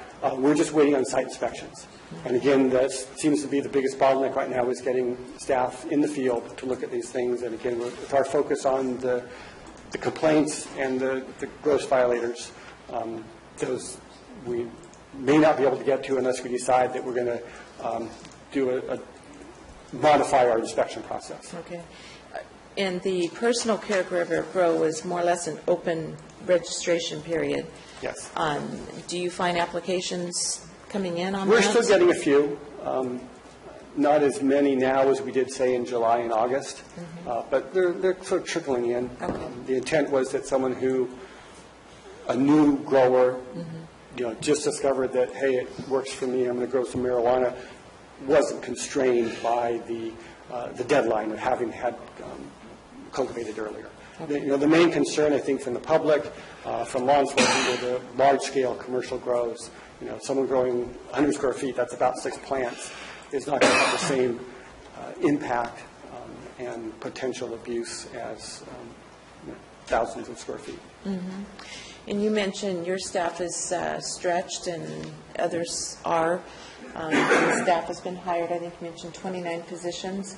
I would assume if you looked at hiring additional staff for the planning department to process these quicker, it really wouldn't resolve the problem because then it impacts the other departments as planning commission is filtering out for a code enforcement inspection or the sheriff's department background check and that sort of thing. It really needs to be sort of evenly distributed as far as the numbers. And the challenge right now is with the sheriff's office. It's just they're losing personnel. It's difficult to recruit. It's time-consuming to recruit. There's a long training process they need to go through. It's I can hire a planner and get him up to speed in a few weeks. I'm sure that Jim or Rick who's here can talk at length about how long it takes to bring someone on board on the force and to really be effective. And so that's probably our biggest challenge right now. Okay. Thank you. Have you denied any of the applications based on aerial imagery? We have as a component of it. So we contracted with a firm to take satellite imagery. It didn't happen quite as quickly as we'd hoped. It was, again, as we pointed out earlier, at the end of April to early June, and there was maybe a week to 10-day period where they were getting that information. It's been very clear in some cases that someone who had registered for 22,000 square feet, and you look at the site and it's nothing but woods, there was no preparation for cultivation out there. But we also look at all the rest of the information as well. We don't rely solely on that. And as was discussed, we're finding that it's not foolproof. There are some things it's fairly good resolution, but it's not as good as Google Earth. And now we're sort of using both to sort of, here we've got what we know. And Google Earth, fortunately, sort of flew the area for part of the county, at least, at the end of May as well. So we now have some Google Earth images that we can help sort of supplement what we're using on that. But it's been a great tool. It's been very, very helpful. We're looking forward to getting the next iteration of the images. It was flown at the very last week of August. You approved a contract at the beginning of September, and the firm had just they had some free satellite times. They just went ahead and did it in advance with no liability of the county, and now we have this imaging. So that will help us a lot, particularly in comparing what was there in the ground in May and what was it sort of towards the end of the season.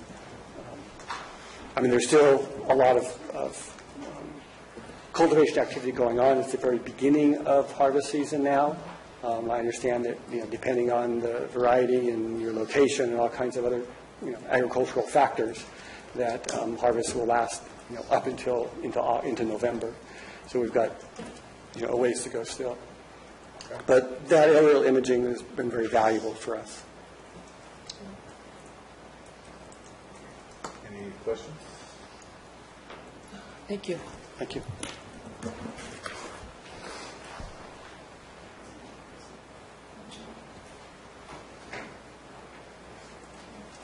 Good evening. Todd Barr, Building Department Co-Compliance Unit.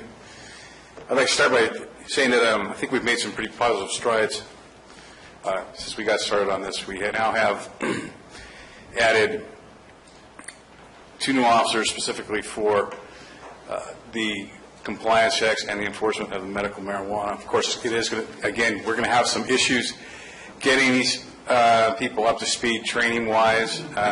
We have 1 officer that is pretty much spearheading the medical marijuana. She's got 2 that are pretty green. One of them coming along pretty well. And they'll come along quickly when it comes to things like canopy measurements and the urgency ordinance itself. It's the building and structural violations that we're running into that kind of intermix with this, that get a little bit complicated, and that's where I'll try to get involved and help them out with that. We have set a couple of goals, and within the next 30 days, we'd like to have at least, and I'm not saying we don't have any procedures in line, but we do, but we'd like to get some procedures set and refined so that we're a lot more efficient. Within the next 2 months, we'd like to be able to go out with 3 separate teams, 1 code enforcement officer paired with 1 deputy, so we can cover a little bit more ground. Again, it's a work in progress. I think we're getting better at it, and we'll continue to improve. So that's kind of where we're at as a unit. Todd, didn't we have 3 code compliance officers allocated to you just for this?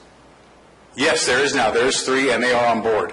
They are all on board. I thought you just said 2. Maybe I'm mistaken. No, there's 3, and they're all on board. Okay, thank you. Okay. So do you have any statistics? The statistics were provided to Peter. That was a subpoena. Put those together for him. And like I said, the number of citations, site visits, things like that. And over the past few days, actually, they've knocked out quite a few more site visits.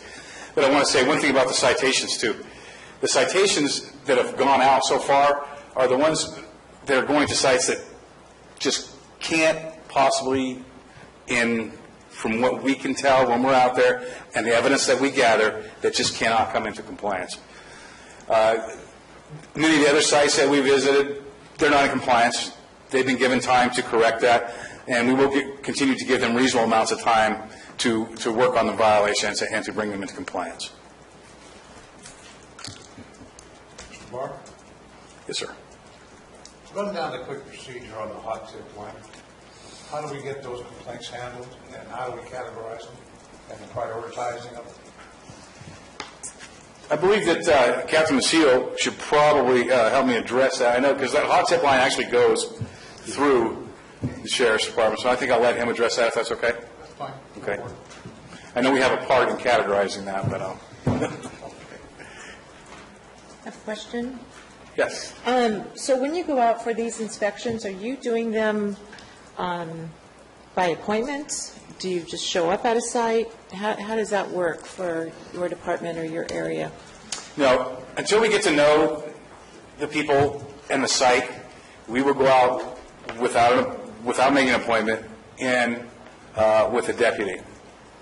Once we get familiar with the sites and get to know the people and we're comfortable with where we're going, then at that time, this is later on down the road. I mean, the people that we brought on don't know the county, they don't know the people, like maybe some of the other officers that have been here a while do. So there's going to take some time for them to get familiar. So once we get to know them, then yeah, appointments will be made to go out, do the inspection, so it's a lot more efficient. And at that time, you can probably make 5, 6 contacts in a day and be able to keep up with the paperwork. Where the real work begins is once the violations have been identified and the citations are issued. That's when the paperwork and the work really starts to pile up. So when you just show up, do you leave a note that you were there, or you could maybe show up 3 or 4 times and not the right person be there, or, I know sometimes there are locked gates and they're not going to know that you're there to get in if it's a locked gate. How do you manage that? Most of the time, a card is left so that they can contact us. Okay. And then the folks that are assigned to that unit make the arrangements with them to do the visits. Okay. Okay. And then on the measurement of it, has there been training so that as you're measuring the farm, what kind of tools are you using to measure canopy size? It's actually a measuring wheel in most instances that we use to measure. I have to say that they're quite forgiving when it comes to strange angles and different dips, things like that on property. I know I went to one that was quite a bit over, but there was probably 200 or 300 square feet of structure that was actually right in the middle of the grow, and it should have been included, but we didn't even include that. Just to, like I said, we were being very, very lenient on that. Well, I just see, as I've seen pictures, it's, not everything is kind of like a vineyard, so where you've got your rows and you're lined up and, it's rectangle shape or whatever. Some of these grows that I see are, you have some over here and you have a maybe greenhouse here and there's more of a grow. So I was just wondering how you might take all of that in consideration. And then if there's, the applicant applies for, say, a 22,000 and they're growing at 18, and you believe there's a discrepancy from your end or their end, is there any resolution to how that gets resolved? And I'm thinking, as I look at this, it's like what gets documented, recorded, noted, whatever. As we have Measure C on the ballot, and we're talking about taxation of the grow, making sure that we're getting everything that's entitled in regards to taxation, as well as, whatever is noted there is true. So Well, in fairness to everyone, just the canopy of the grow is measured. So if you've got 2 or 3 different sites, we're not counting roads in between, and for instance, access roads, tractor roads, whatever. Now, if you're talking a walking path, then the walking path, yes, it would be included, for instance, in the square of this podium. Okay, that's part of your canopy. But if there's a different site that is separated, that is measured separately. And it's all done, like I said, with the measuring wheel. We understand that wheel is not 100% accurate. It has to, if the grow goes over and is over by quite a large amount, the grower has the ability or has the opportunity to actually hire a surveyor and measure that grow as they would choose to. I mean, that's always an option on their part. Okay? So they might be cited in that regards, and then an opportunity for them to either come back and say, this is our survey response, or take out whatever is necessary. Oh, that's correct. They could be cited. We could discuss the situation with them. They could just say, hey, I'm going to get this surveyed, or no, I'm going to move some of this, then get this surveyed, and I'll bring it into compliance. There's always a middle ground there or something we can negotiate with them. Okay. All right. Okay? All right. Thank you. And if they disagree with it, is there an appeal process set up, or is that something you're considering? Yes, there is an appeal process set up, just as if any other code violation. They are handled a little bit different. Actually, we're still kind of working on matching the two up, I believe, in Title 17. But the appeal processes are quite, for the housing appeals and the Title 17 appeals, they're quite similar. I'll say that. Did I get out of that? Mr. Barr, what is the time period between inspection and citation? Does it vary, or is there a set day, or a set amount of days? It does vary. It does vary. And how does that determine? That's determined if there are violations that can be eliminated and need to be eliminated. We don't have to, but we do give a reasonable amount of time for them to eliminate those violations. So it depends on what the violations may be and what a reasonable amount of time might be for them to eliminate those. What's the fastest time? Usually 10 days. 10 days? Usually 10 days. And that's set by code, correct? The amount of time set is not, it's not set by code. Code compliance can set the amount of time they give any landowner for any violation, a reasonable amount of time to correct the problem. But typically, the average is that they're given 10 days to correct the violation. And then there's a 20-day appeal period for any citation. And the 20-day appeal period for the citation is in the code. Counsel, it's my understanding that we have a draft regarding, in fact, it might be in code compliance now. It was going back and forth between county council regarding the marijuana procedures for code compliance. Is that true? He's talking about 8.06. If you repeat, their code compliance is working on an update to 8.06, and that I believe is being brought forward for introduction at the next regular board meeting. Okay, thank you. But that's just not for cannabis, that's for all. 8.06, which governs Cannabis. code compliance, including cannabis. Code compliance. Yes, and I believe that has been submitted at this point. It's the last report that I got. Thank you.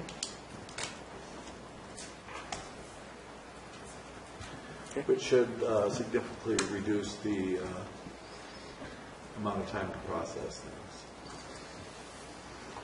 Excuse me, I didn't hear you. 8.06. Yeah, it should, the new one should significantly reduce the time to process, and that's the whole thing, is we're trying to, we're working with county council to bring that time in, basically for the efficiency of the unit, and so that things aren't drug out over months and months. So, Right. okay. It'll be interesting to see that. And one final question, Mr. Barr. Yes. Future planning. Let's say in November, Proposition C passes. How many impacts is that going to have on code compliance, county sheriff's department? C or D? C or D? C. Taxation? Taxation. Should have a good impact. And are we making plans for something like that? Or? We have not addressed that yet. We have been struggling to keep up with the immediate. We are looking down the road, and like I said, we are looking ahead. But no, we have not had those discussions yet. I can tell you that I've been in code enforcement and visited them quite a few times, and those folks are doing a really good job. They're working pretty darn hard over there, and just as planning too. I know that they are too. So it's a new process for everybody, and I think it just takes a little time to bring it in. And, I don't think, I think that people think that it's kind of like a TV station, where you just switch a channel and it's automatically done. It's a process I think will take. This year here is very challenging for us for sure. Next year it'll probably be a little bit better, and the year after that we should have a pretty good handle on it. So. Yeah, I actually think we've got a good thing going, and as wintertime approaches, it's going to give us a chance to take a look at the mixed light stuff. That'll give us a little bit of a break, and also it's going to give us that time in that break so that we can refine what we've seen over the past few months, and then help get these the newer officers up to speed on the things that they need to be up to speed on. So. And one final question, Mr. Barr. I received a phone call from one of my constituents last night indicating that his 82-year-old father was living in a home that he owns, and he was surrounded by groves, and his father was suffering health-wise. In fact, he was going to be taken to the doctor today due to the fumes from the marijuana plants. Is there any violation or code violation that we can look at, or is that an actual violation we would even bother with? I'd have to actually look at the site. That'd be assuming too much to give you a pat answer here, but I would be willing to look at the site and Is there something that give we you could that. at least investigate? Do we have a violation by order? We can take a look at it. You bet. We can take a look at it.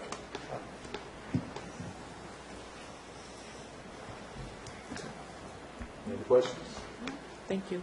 Thank you. Thank you. All right. Thank you.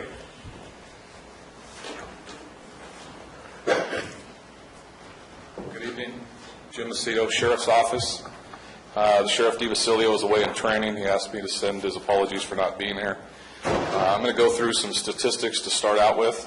I'll talk about background statistics, and then I'll talk about the sworn side of the house, the officers that are assisting code enforcement, and the other county and state agencies, and then I'll take questions. In regards to backgrounds, to date, and when I say to date, it was September 26th, 450 people have been fingerprinted at the Sheriff's Office.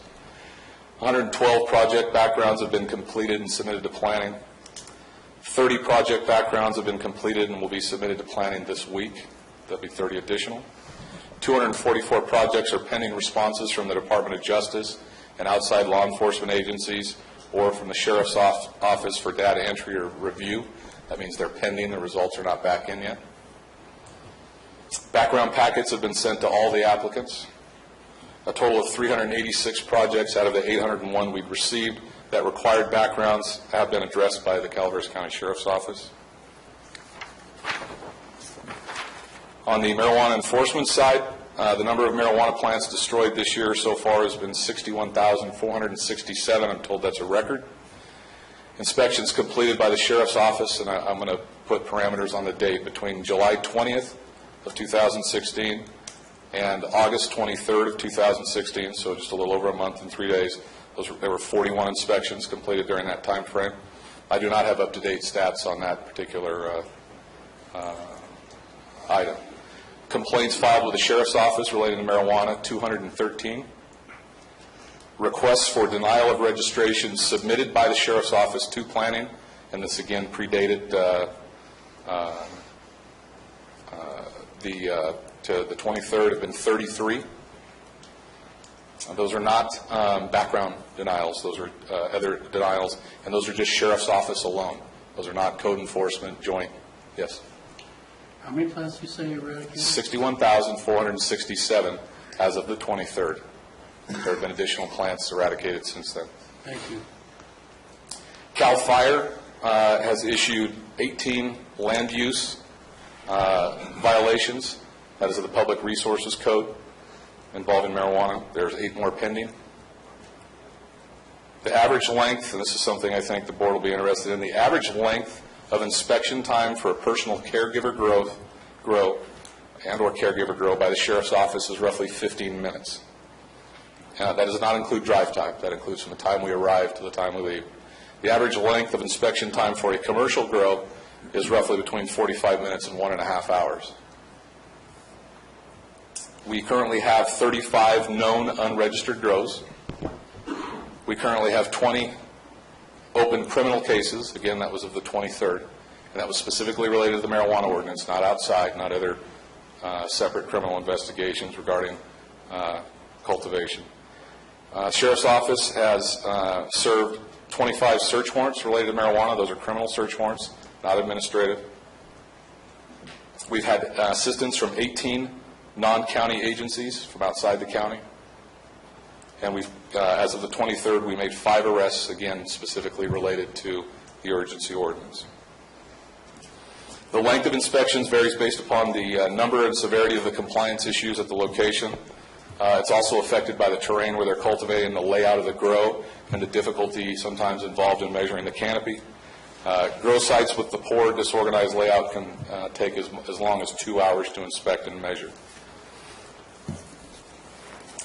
You'll have to forgive me. There's certain criminal cases I'm not going to talk about today. There's certain issues that I'm not prepared to talk about today, but I will take some questions. And if I tell you I'm not going to talk about it, sorry, but I'm not going to talk about that particular issue because it's either tied into a criminal case or I don't have the information for you. I'll take questions. Question?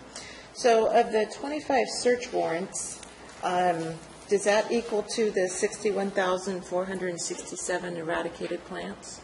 Some of them yes, some of them no. Of the 61,467 plants, are these unregistered? Some of them yes, some of them no. Do you have any idea how many were registered? I do not have a breakdown, no. Can you get that? Possibly. I will check. Thank you. Captain, can you just run past the procedure when somebody calls into the tip line, how that particular call is handled and who's assigned to and what happens? For example, I'm John Doe. I call in, say, my neighbor's got a bunch of plants down here, probably more than 100. And I know he doesn't have any licenses or doesn't have any applications. How do we handle something like that? When the call's received, if nobody answers the call, they obviously collect what information's on the call, and they have a matrix, kind of a checklist that they utilize. Obviously, we want to know if it's registered. That's one of the first things we look at. We obviously look and see if there's any active open criminal investigations and if somebody is already assigned to that particular case. Depending upon that answer and where the matrix leads us, if it leads us to kind of a high risk, multiple complaints, criminal activity involved, it's obviously placed high in the queue, for lack of a better term. If it's registered and we've already been there, we have some idea of what's going on, then generally speaking, there's not a high threat level or a significant number of complaints from the public. It's placed in a low queue. There's other factors in there involving the size of the grow. Without having the matrix in front of me, that's kind of the best I can explain it at this point. On your number of 35 unknown grows, did I hear that correctly? 35 known unregistered grows. Okay. And is that from surveillance or from the tip line, or? That could be from a variety of information. Okay. How many officers do we have actually assigned to the marijuana unit now? You have 2 full-time deputy sheriffs and 1 sheriff's sergeant. However, those officers are still going to court. They have training. They have internal responsibilities in addition to this. And I think I've mentioned this to the board too. Because of their funding source, it makes it incredibly difficult when we have to pull them off of marijuana-related cases. But due to cases that go on, there's times when we need to be all hands on deck. So that's part of what's complicating this. Is when we have a major case, we grab staff, we run with that case as far as we can, and then you have to go back and pick up where you left off. How's our total manpower, or womanpower, if you will, looking for the department with our trainees and training academy, things of that sort? It's pretty fluid, Supervisor Oliveira. I'll try and stick with marijuana. We are currently hiring deputy sheriffs, although as we hire deputy sheriffs, we do still have deputy sheriffs that are leaving. We have 2 backgrounds out right now for internal sheriff services techs to do backgrounds. We have a couple extra hire people right now that are helping out doing them, and 1 volunteer that's been with us for a while. So we're trying to work, and we also have a full-time sheriff services tech that does handle some civil stuff, but she's taken the lead on a lot of the background information. So inside the office, we currently have roughly 3 to 4 people, depending on the time of day, working on the background portion. But as it relates to the field itself, there's really been only 3 people. However, just like I said, sometimes the marijuana enforcement staff have to leave and go detail with other duties. Yesterday, as an example, we had an incredibly large grow that was very staff intensive. Took a lot of time, a lot of assistance. We had to use public works and some heavy equipment. And this was not a big grow. This was a 150 plant grow that took several dump trucks to get it out of there. It took a large piece of equipment just to pick the weight of it up to get it into the dump trucks. And staff started that at 7 a.m. and I think they got done around 3 or 4. They would have been there all night had they not had the heavy equipment assistance involved in that case. I noticed in our documentation we have... Can I just add something to that, Supervisor Oliveira? That was an unregistered grow that was purported to have been registered, and simply it was an illegal criminal organization type situation that was utilizing the guise of our current system. I noticed in our documentation we have 4 extra hire sheriff technicians. Now, I assume they would be doing the background checks and the office work? Correct. I believe it's 2 full-time and 2 extra hire is the makeup of that. And then there's supposed to be 4 deputy sheriffs working marijuana. Again, we're trying to hire those folks. We were fortunate that the 2 that were in there we had to assign them basically due to the created emergency by the influx of marijuana, including the supervisor. But once the urgency ordinance was passed, there was a a funding mechanism to pay for that. So right now there's 3, but due to the number of complaints, the fact that this ordinance is statistic-driven, the fact that the financial backing for those employees is directly tied to marijuana is causing that supervisor to have to really spend a lot of time coaching, supervising, and managing the ordinance rather than being a teammate, so to speak, and able to take on the investigator role. He is in the field with them as much as he can, but the way this ordinance was structured with the funding and all the equipment that needs to be purchased and new staff going in there and the training, it's really, it hasn't allowed him to be in the field as much as we would like. We're really trying to push him in the field and take some of those duties and responsibilities off his back. But the problem is the staff that would normally be doing that is being pressed significantly by other violent criminal cases that have occurred recently. I thought we had allocated 6 deputies. There are allocated positions, 6 deputy sheriffs and the sheriff sergeant, 2 sheriff, permanent sheriff's service technicians, and we did have funding for 4 extra hire service technicians included in the budget. So not 2 full-time, 2 extra hire? 2 full-time, 4 extra hire. Okay. That was what the sheriff requested. Okay, that was my error. What's the hurdles, Cal? The hurdles are if we pull somebody off of another unit, our detective division is already overworked and depleted. We cannot pull any more people off of patrol and assign them to marijuana. So our hurdles really, staffing-wise, involve getting people hired and retention, which that's another board meeting and another day. I can tell you the ordinance itself is not favorable. It does not help us in doing expedient backgrounds. It does not allow us to do thorough backgrounds. I believe the sheriff has spoken to the board about that, and that will be addressed hopefully at a later date when the urgency ordinance is either updated or a permanent ordinance is put in place. There has been a lot of deception and dishonesty relating to the backgrounds, which is requiring further investigation. There's a lot of straw men, and I've spoken to the board about that in the past, about my concern that continues. So there's, I don't know how to define it because it's so many different things that people are trying to do to manipulate the system. I'll generally call it garbage. There's a lot of garbage going on, and people, that's extending our process internally, and it's also extending our process in the field.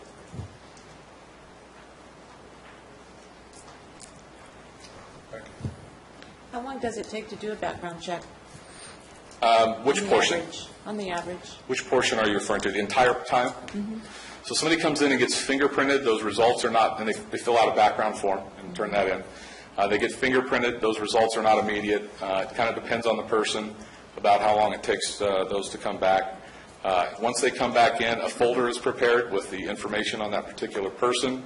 It is reviewed by Sheriff Services tech staff, and any pertinent information that the reviewing party would want to know is included. It's essentially placed in a folder and shipped up the chain of command for review. I reviewed several yesterday. I think I reviewed about 35 yesterday, and it took me about 4 hours to review 35 because I had to look at the information that was found, verify it against the application, and some of the charges I kind of had to look at and weigh as far as what they were in relationship to what was being asked. Some involve only one person on the background application. Some have multiple people on the background. And if I could say this too, because when I was doing the backgrounds and talking to staff, one of the things that I hope that the board understood, because when we talked about the urgency ordinance and the ordinance, the sheriff's office clearly expressed a lot of concerns about the background. Some of those were taken into consideration, and they were placed into the ordinance and our background authority. Some were not, and they were pulled out, and those have turned out to be problems, and we're going to hope to get those back in at a later date. But when the backgrounds are submitted to the sheriff's office, and where it's very cut and clean that per se the subject has a felony conviction, and the subject is actually the person that lives there, it can go rather quickly. If the person is dishonest with us, it takes a while for us to verify that person is who they're saying they are. And also, again, we're relying upon outside agencies and the Department of Justice to report back to us, because we're having a lot of people saying they've never been arrested, never had a charge, never had a conviction, and it turns out that is just wholeheartedly false. And when you're talking about the timing relating to harvest and the time of the year we're in, there's some people that there's no incentive for them to be honest, in hopes that nobody will get to their background. And we're also trying to address that, both internally and in the field. Captain, is there any violation for providing that false information? People are signing the background under penalty of perjury, and that is something that we'll be discussing with the district attorney's office at a later date. As far as whether charges are filed, ultimately that'll be dependent upon a case that's put together and submitted to the DA's office. Thank you. So I have a question on the form, because at one point I know the ordinance says this is what we're looking for, and when the form came out, there was much more information that was being asked. Correct. Was that form revised to indicate that it was optional? Unfortunately, it was. And I want to emphasize the word unfortunately, because it's going to make further problems for the sheriff's office or any other law enforcement agency that could be confronted with one of our cultivators down the road.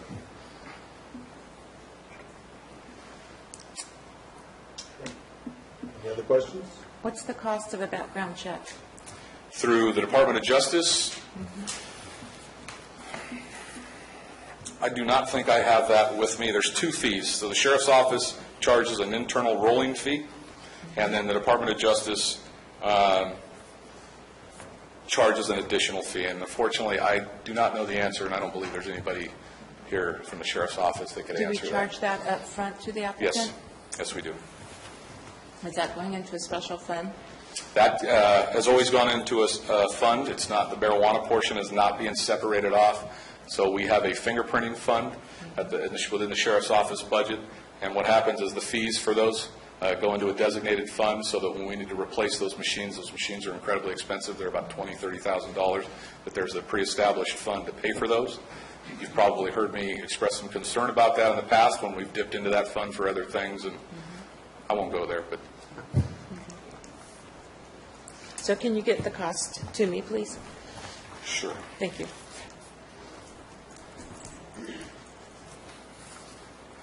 Nothing further? Thank you. Thank you, Captain. Thank you.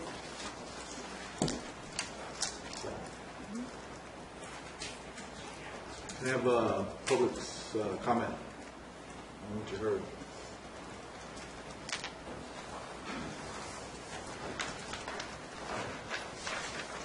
Bill Wilson, Circle 20. I think Mr. Maurer, I think the Sheriff's Department, I think everybody is trying to do everything they can to sort through the just overwhelming amount of stuff that's going on here. And after 80 years of prohibition, we've had approximately 4 months of regulation. I think, even though there's only 2 people that have made it through the process so far, they are making it through the process. The process is working. There are bad apples. There are still moonshiners out there that make illegal alcohol 80 years after prohibition was repealed. There's never going to be a clean slate where every illegal marijuana grower is out of the picture. That's never going to happen, unfortunately. But I think under regulation, we at least have those people that want to do it and do it right, have that opportunity to come in here, present their package, pay their fees, start their farm, start a business in this community, and pay taxes. None of that 66,000 plants that the sheriff's office was able to eradicate, not 1 penny was ever collected from those plants. All of it was a cost. Thank you.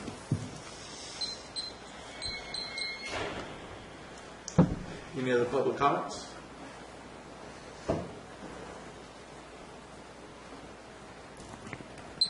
Vicki Reinke, Angels Camp. Thank you for this report, because I know we've all been wondering how is it going.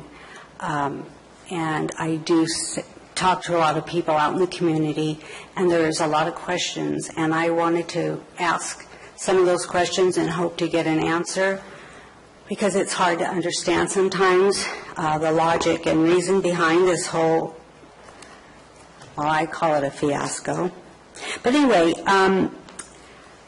couple of things. One is, I've never heard an answer to how many grows were actually legal grows prior to the January 2016 new law that came into play. I know there were a lot of grows here in Calaveras County, but I've never seen a number that were truly legal under Prop 215. I've read the laws. I know what they were allowed to do, so I'm curious if there were actually who was legal at the time. The other is, I know Peter Maurer said that if an applicant is denied, the grower is considered an illegal grow. So my question is, why aren't all these grows right now illegal with only 2 registrations approved? That means all the rest of them are growing here illegally. And that is a huge question that I know not just myself, but a lot of people are asking. So you need to answer that, please. The other is, why is our county hiring all this personnel just to regulate marijuana growing in our county? Again, I believe the majority of people here do not agree with this industry that you call it. But anyway, that's 18 positions in this one list that was given that are not law enforcement. So, you know, we're spending a lot of money in all of our departments just to put together this program to allow people to cultivate marijuana in our county. We need an answer to that. And also, another question that keeps coming up and we've never heard an answer to, and that is, how can the county take cash from a drug business and put it into a bank? 30 seconds. To me and to others, that's laundering drug money. So you need to answer that as well. Thank you.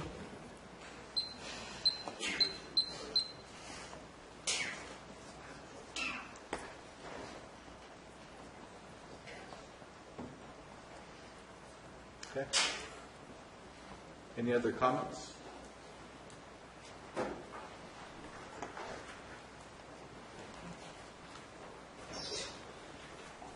Kaz Tomaszewski, Calaveras Cannabis Alliance. First off, I had a couple of questions.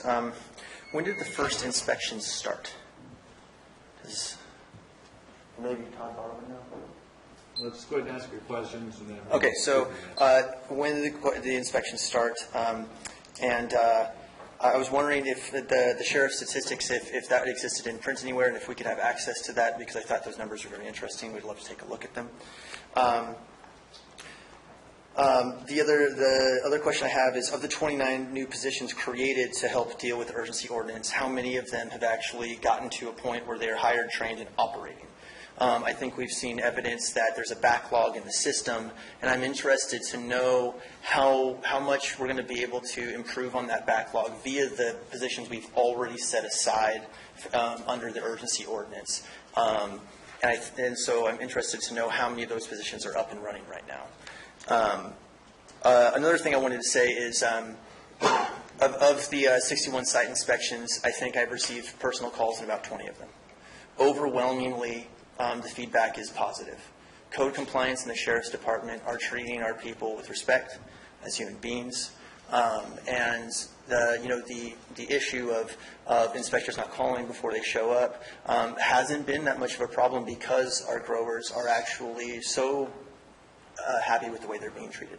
And I wanted to say thank you for the county departments for doing that. It sounds like the inspections are thorough and they're treating people with respect, and that means the world to us. I think that there's a lot of evidence that is coming up through this program of the things that we've been saying for a long time, this division amongst growers. You have evidence of the people starting to kind of separate the wheat from the chaff. You're seeing the people trying to game the system, but you're also seeing a lot of evidence, and I know I've talked to some inspectors of those of us that are good folks that have been kind of like hiding in the wings a lot of times, been a little bit under the radar, and been good neighbors. On CCA's side, what this has done is some pretty amazing things. The Sheriff Department, for the first time in our memory, recently tracked down and arrested some people that were coming up here to rip off grows. 30 seconds. the apprehension of this suspect, we had told our growers, instead of resorting to violence or threatening, stand back, be calm, call the sheriff. They did. The sheriff department investigated. They caught the criminal. And the response from our community has been massive.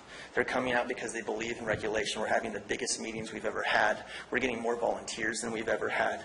And we're starting to see the benefit of this as people are starting to get faith in it and believe in it and feel a way about the county code compliance and sheriff's department they never have before. So, yeah, my question's, how many of the positions do we have up and running? How much this backlog is going to improve with things that have already been planned for? When inspections start, and if we could get sheriff statistics. Thank you.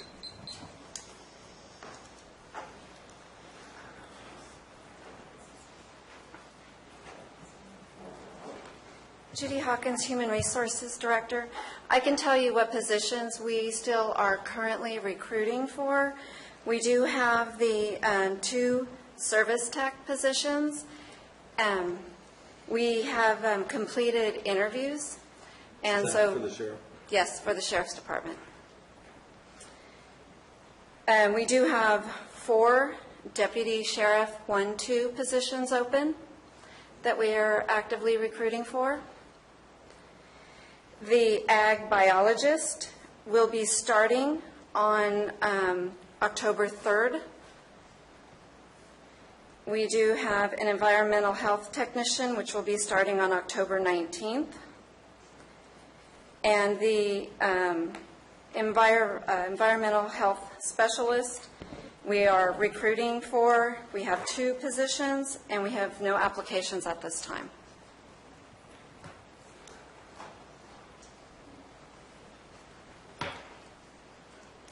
So all the extra hires have been hired and are working on this list?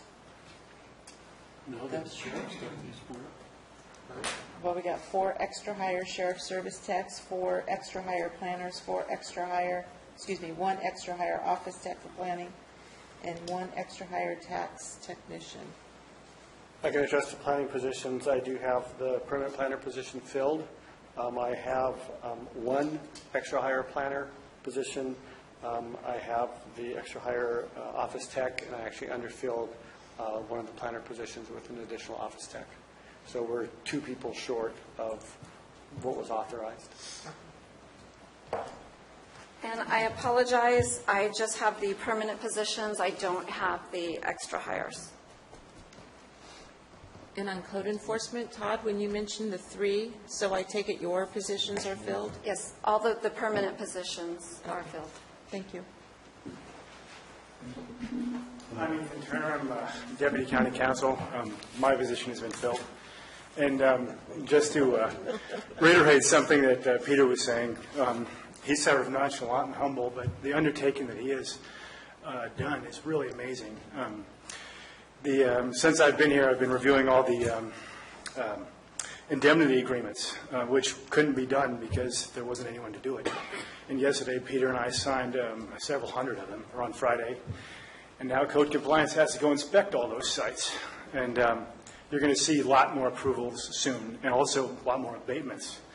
The lady asked how all these registrations could be occurring and why they aren't illegal. They've all been issued pending applications. And so these are all people who are currently complying and who will be found to either comply or not comply with the law. And overall, I mean, code compliance, the sheriff and Peter, it's just amazing. And Megan's job, too, has really been an amazing undertaking. I mean, just staggering the amount of work they've done and then the challenges they face. Thank you. Excuse me. Did you introduce your name? Oh, yes. I'm Ethan Turner. Okay, Ethan. Yeah. All right. So Ethan was...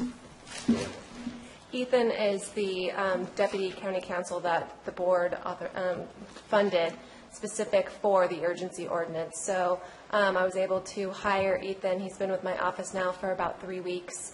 It's been a huge benefit to my office having Ethan and having that additional resource specific to the urgency ordinance. So there can be that dedicated review, and then also allowing the other attorneys in my office to assist him where necessary, but also get onto other issues within the county that are not related to the urgency ordinance? Yeah, prior to my arrival, Sarah was helping code compliance with related to marijuana issues.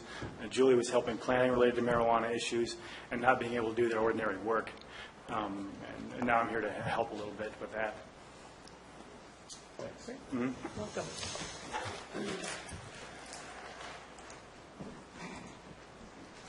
Good. Anybody want to take a crack at answering these questions? Oh, sorry, Mike, go ahead. Mike Falvey, Mountain Ranch. I live within 1 mile of the geographical center of the Butte Fire, and I feel I live in the epicenter of the land rush that followed the Butte Fire and subsequent proliferation of commercial grows in my area.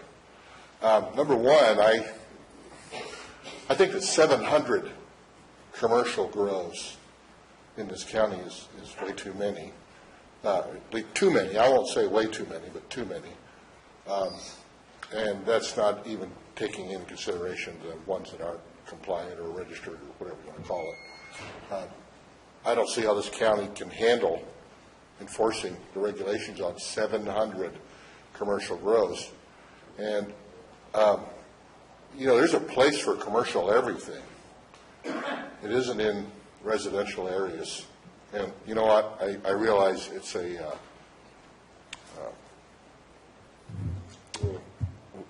how the land is, what's the word I'm trying to say, what is zoned, excuse me, been here a long day. The zoning, I realize, they're probably, most of them are legal. That doesn't make them right.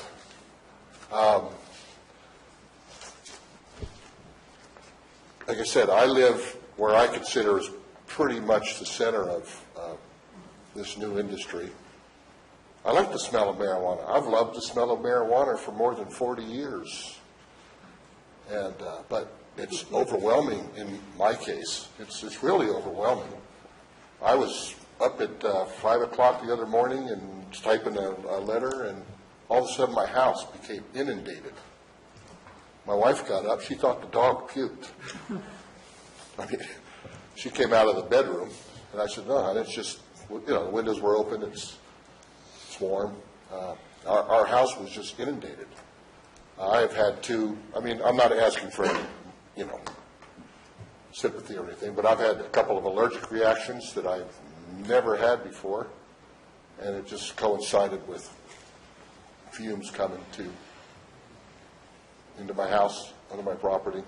30 seconds. I'm all for the legalization of marijuana for personal use and medical use. What I'm not in favor of is the rampant, uncontrolled commercial uses in our residential areas. I think that needs to be addressed a little more than it has been. And I'll take any questions. And I'm representing, I think, quite a few people in the county, and I'll take any questions. I got to tell you that I don't think that a lot of people around you are legal. Aren't? I don't think they're legal. Oh, I don't have numbers, but you're right. So, when the process starts working, they'll whittle it out. The legal ones will stay, and the illegal ones will go. Okay, so what does an average person do about the overwhelming personal effects that some of these operations have on us when we're surrounded by a commercial aspect in a residential area? What? I understand. We have to work through the system and eliminate the ones that are illegal. Okay. I see what you're saying. Thank you. My name is Larry Bridges. I'll make this short. First off, I want to thank everyone for the work and the effort that's gone into this subject, regardless of what side of the fence you're on. This is America. We have disputes. Hopefully in time we get them worked out. code enforcement has had an awesome responsibility put on them, and they've done a tremendous job. Planning the same way, Sheriff's Department the same way. I do have a question, and I apologize that we were late getting here, and maybe this can be addressed, and that is we've had reports. I understand that we have applications. We have to get through those applications. That is an important issue. But I think I'm personally, and I'll bet a lot of people in this county are even more concerned with those grows that are out there that do not have applications pending. I've had 3 people in my office in the last week and a half that own property and have renters. And they came in saying, what do? I have people growing not only on the parcel that they are renting, but my adjacent property that they have no access to. So I just want to offer that out, and maybe we can get some answers to it, and maybe work on some priorities in that direction, because I think that's where we're getting a lot of bad element around. Anyway, thank you.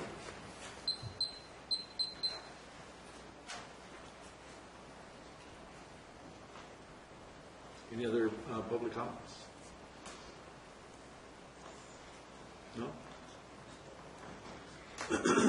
Okay. There's a couple of questions. Oh, go ahead. Dina Morris. I just want to say that since the urgency ordinance has been in place, I've had a lot of complaints into code compliance since last year, and I still don't see any results on that. So I'm sure that people who have complaints in about marijuana grows around them, whether they are legal or illegal, probably won't see any results this year, and I'm not so sure that they'll see any next year. So I just wanted to mention that for anyone out there that's thinking they can call code compliance and get results immediately. That's not how it works. There's a lot of red tape that code compliance has to go through and follow in order for anyone to see results. So you're going to have an extreme amount of patience to see results from our code compliance. And the sheriff's hands are tied. They really can't do much unless it is a severely illegal operation going on around you. And again, I don't see more law enforcement to keep the kids safe, the children that have to walk back and forth past grows, and I don't know if they're legal or illegal, but the point is, as Captain Macedo said, there's a lot of illegal grows trying to pass as legal grows, and our children have to walk past these grows twice a day to get to their bus because their parents aren't able to take them because the parents work. And again, I don't see more law enforcement. These kids are not in a gated community. There are no security guards. It's a rural area, and they're at great risk. And I think that's something that really needs to be looked at, is getting more law enforcement to protect the kids out there. Thank you.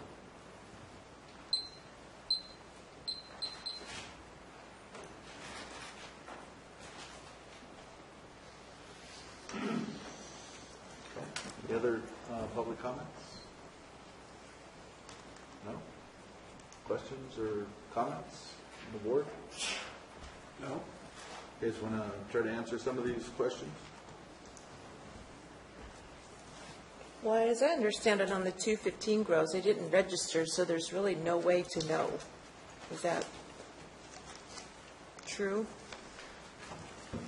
That's correct. We do not have a number of how many people were growing here. There's a number of estimates that are out there. They vary widely depending on who you talk to, but we do not have any listing or registration of former grows. So this is the first time that we have a list of... So prior to the state law, there was really nothing there for any kind of reporting at any level for any kind of jurisdiction?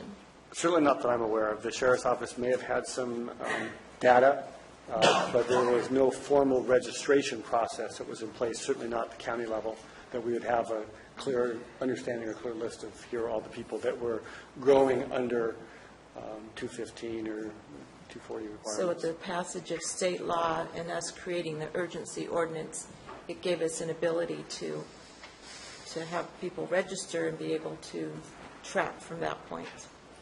Yes, we were started to track from May 10th, urgency ordinance. Thank you. I think there was another question as far as, well, Ms. Renke brought up the issue of whether or not someone who is, has applied for registration but hasn't been issued is considered illegal. Mr. Turner, Ethan Turner, clearly responded, but just wanted to reiterate that, they're in process right now. And they wouldn't be considered illegal until such time as they were denied and they've exhausted their appeal process. How about the cash issue? I can address that. The law is very clear that jurisdictions, so the county can impose fees for the reasonable regulatory costs for issuing licenses, permits, registrations, performing inspections, investigations, administrative enforcement, and so on. The law is very clear that jurisdictions can recoup those costs when there is a regulatory program that the county or the jurisdiction is implementing. So the fee is for the costs that the county is incurring with staffing and for actually providing those services. And so the law is very clear that when we are recouping the cost of implementing a regulatory program, that is what the fee is, and that is what it is to do, is to recover the cost incurred for those services rendered. I think she's referring to the fact that it's cash.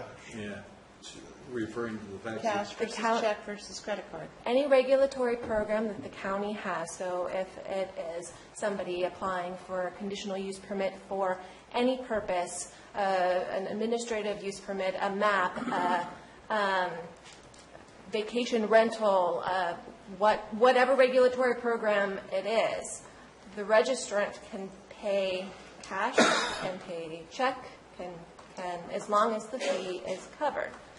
At this point, I don't know if the county, I don't think that the county even accepts credit card. I don't think that we have the resources to do that. So I think any fee that the county collects is either cash or check for any fee or any regulatory program. There are some credit card opportunities. It's starting to be implemented. It's good to hear. Well, there are some now and more to follow. There are also some questions about the personnel and how they're being paid for. They're being paid for by the registration.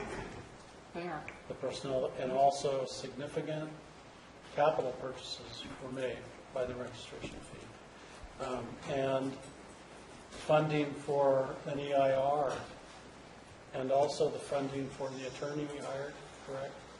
That was included in the registration fee.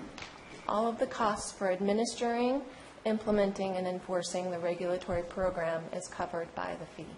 I haven't seen a charge for gasoline or anything of that nature. Is that going to be assessed? There is. When we did the final budget, we included in that final budget is a little over $2.8 million. That's personnel costs, that's capital equipment costs, that is other equipment costs, that is overtime costs, that is gas and oil costs. It's a variety of things. And that's just based on what we think we're going to need. As we move forward through this, we may be making mid-year adjustments and adding to those as we determine our additional needs. Thank you. Somebody asked, Captain, if you would be willing to share the stats you were reading off in a memo or something, of a posting. Or, I won't even say I was listening to you, but I had to go, what did you just say? And go back. If somebody wants the stats, they can come by the office and do a Public Records Act request. If a member of the public is asking for those stats, and it'll be processed through records.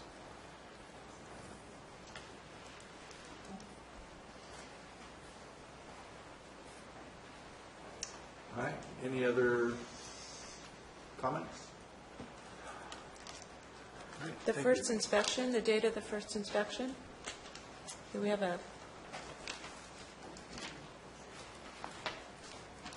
I don't remember. I'd have to look it up, quite honestly. It's been a while. It was within a couple of weeks after the final date in planning. I believe we started at that point addressing complaints. So like mid-July? Yes, possibly mid-July. Okay. Thank you.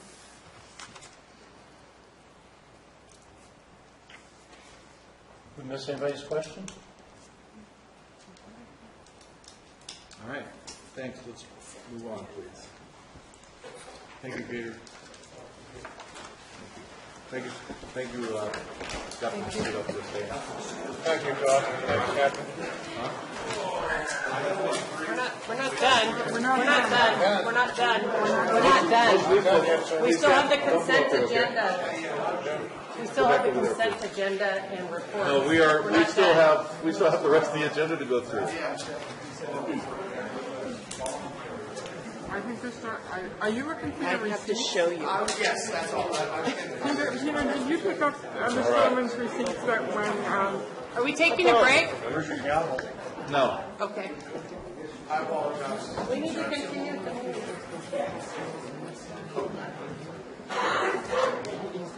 So this is a consent agenda item. We'll just run through it.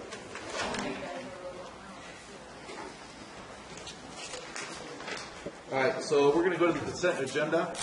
Consent agenda items are expected to be routine, non-controversial. They will be acted upon by the board at one time without discussion. Any board member, staff member, or interested party may request removal of an item from the consent agenda for later discussion. Does anybody wish to remove an item from the consent agenda? Any member of the public?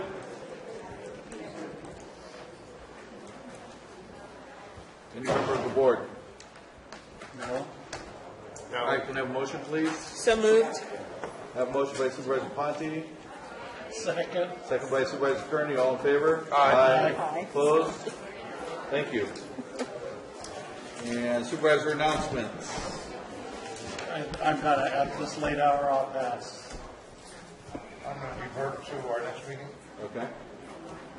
I guess I will too. Me too. can I make an announcement? After nearly 27 years with the county, I want to know. Hang on. Can you close the door, please?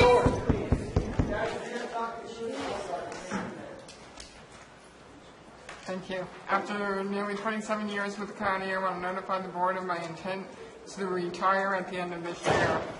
When I accepted the position of CAO, I told the board then that I would delay my retirement at least until the end of 2016. And at that time, I would consider the possibility of working an additional year. However, I've decided to move forward with my retirement plans. My last day in office will be December 28th.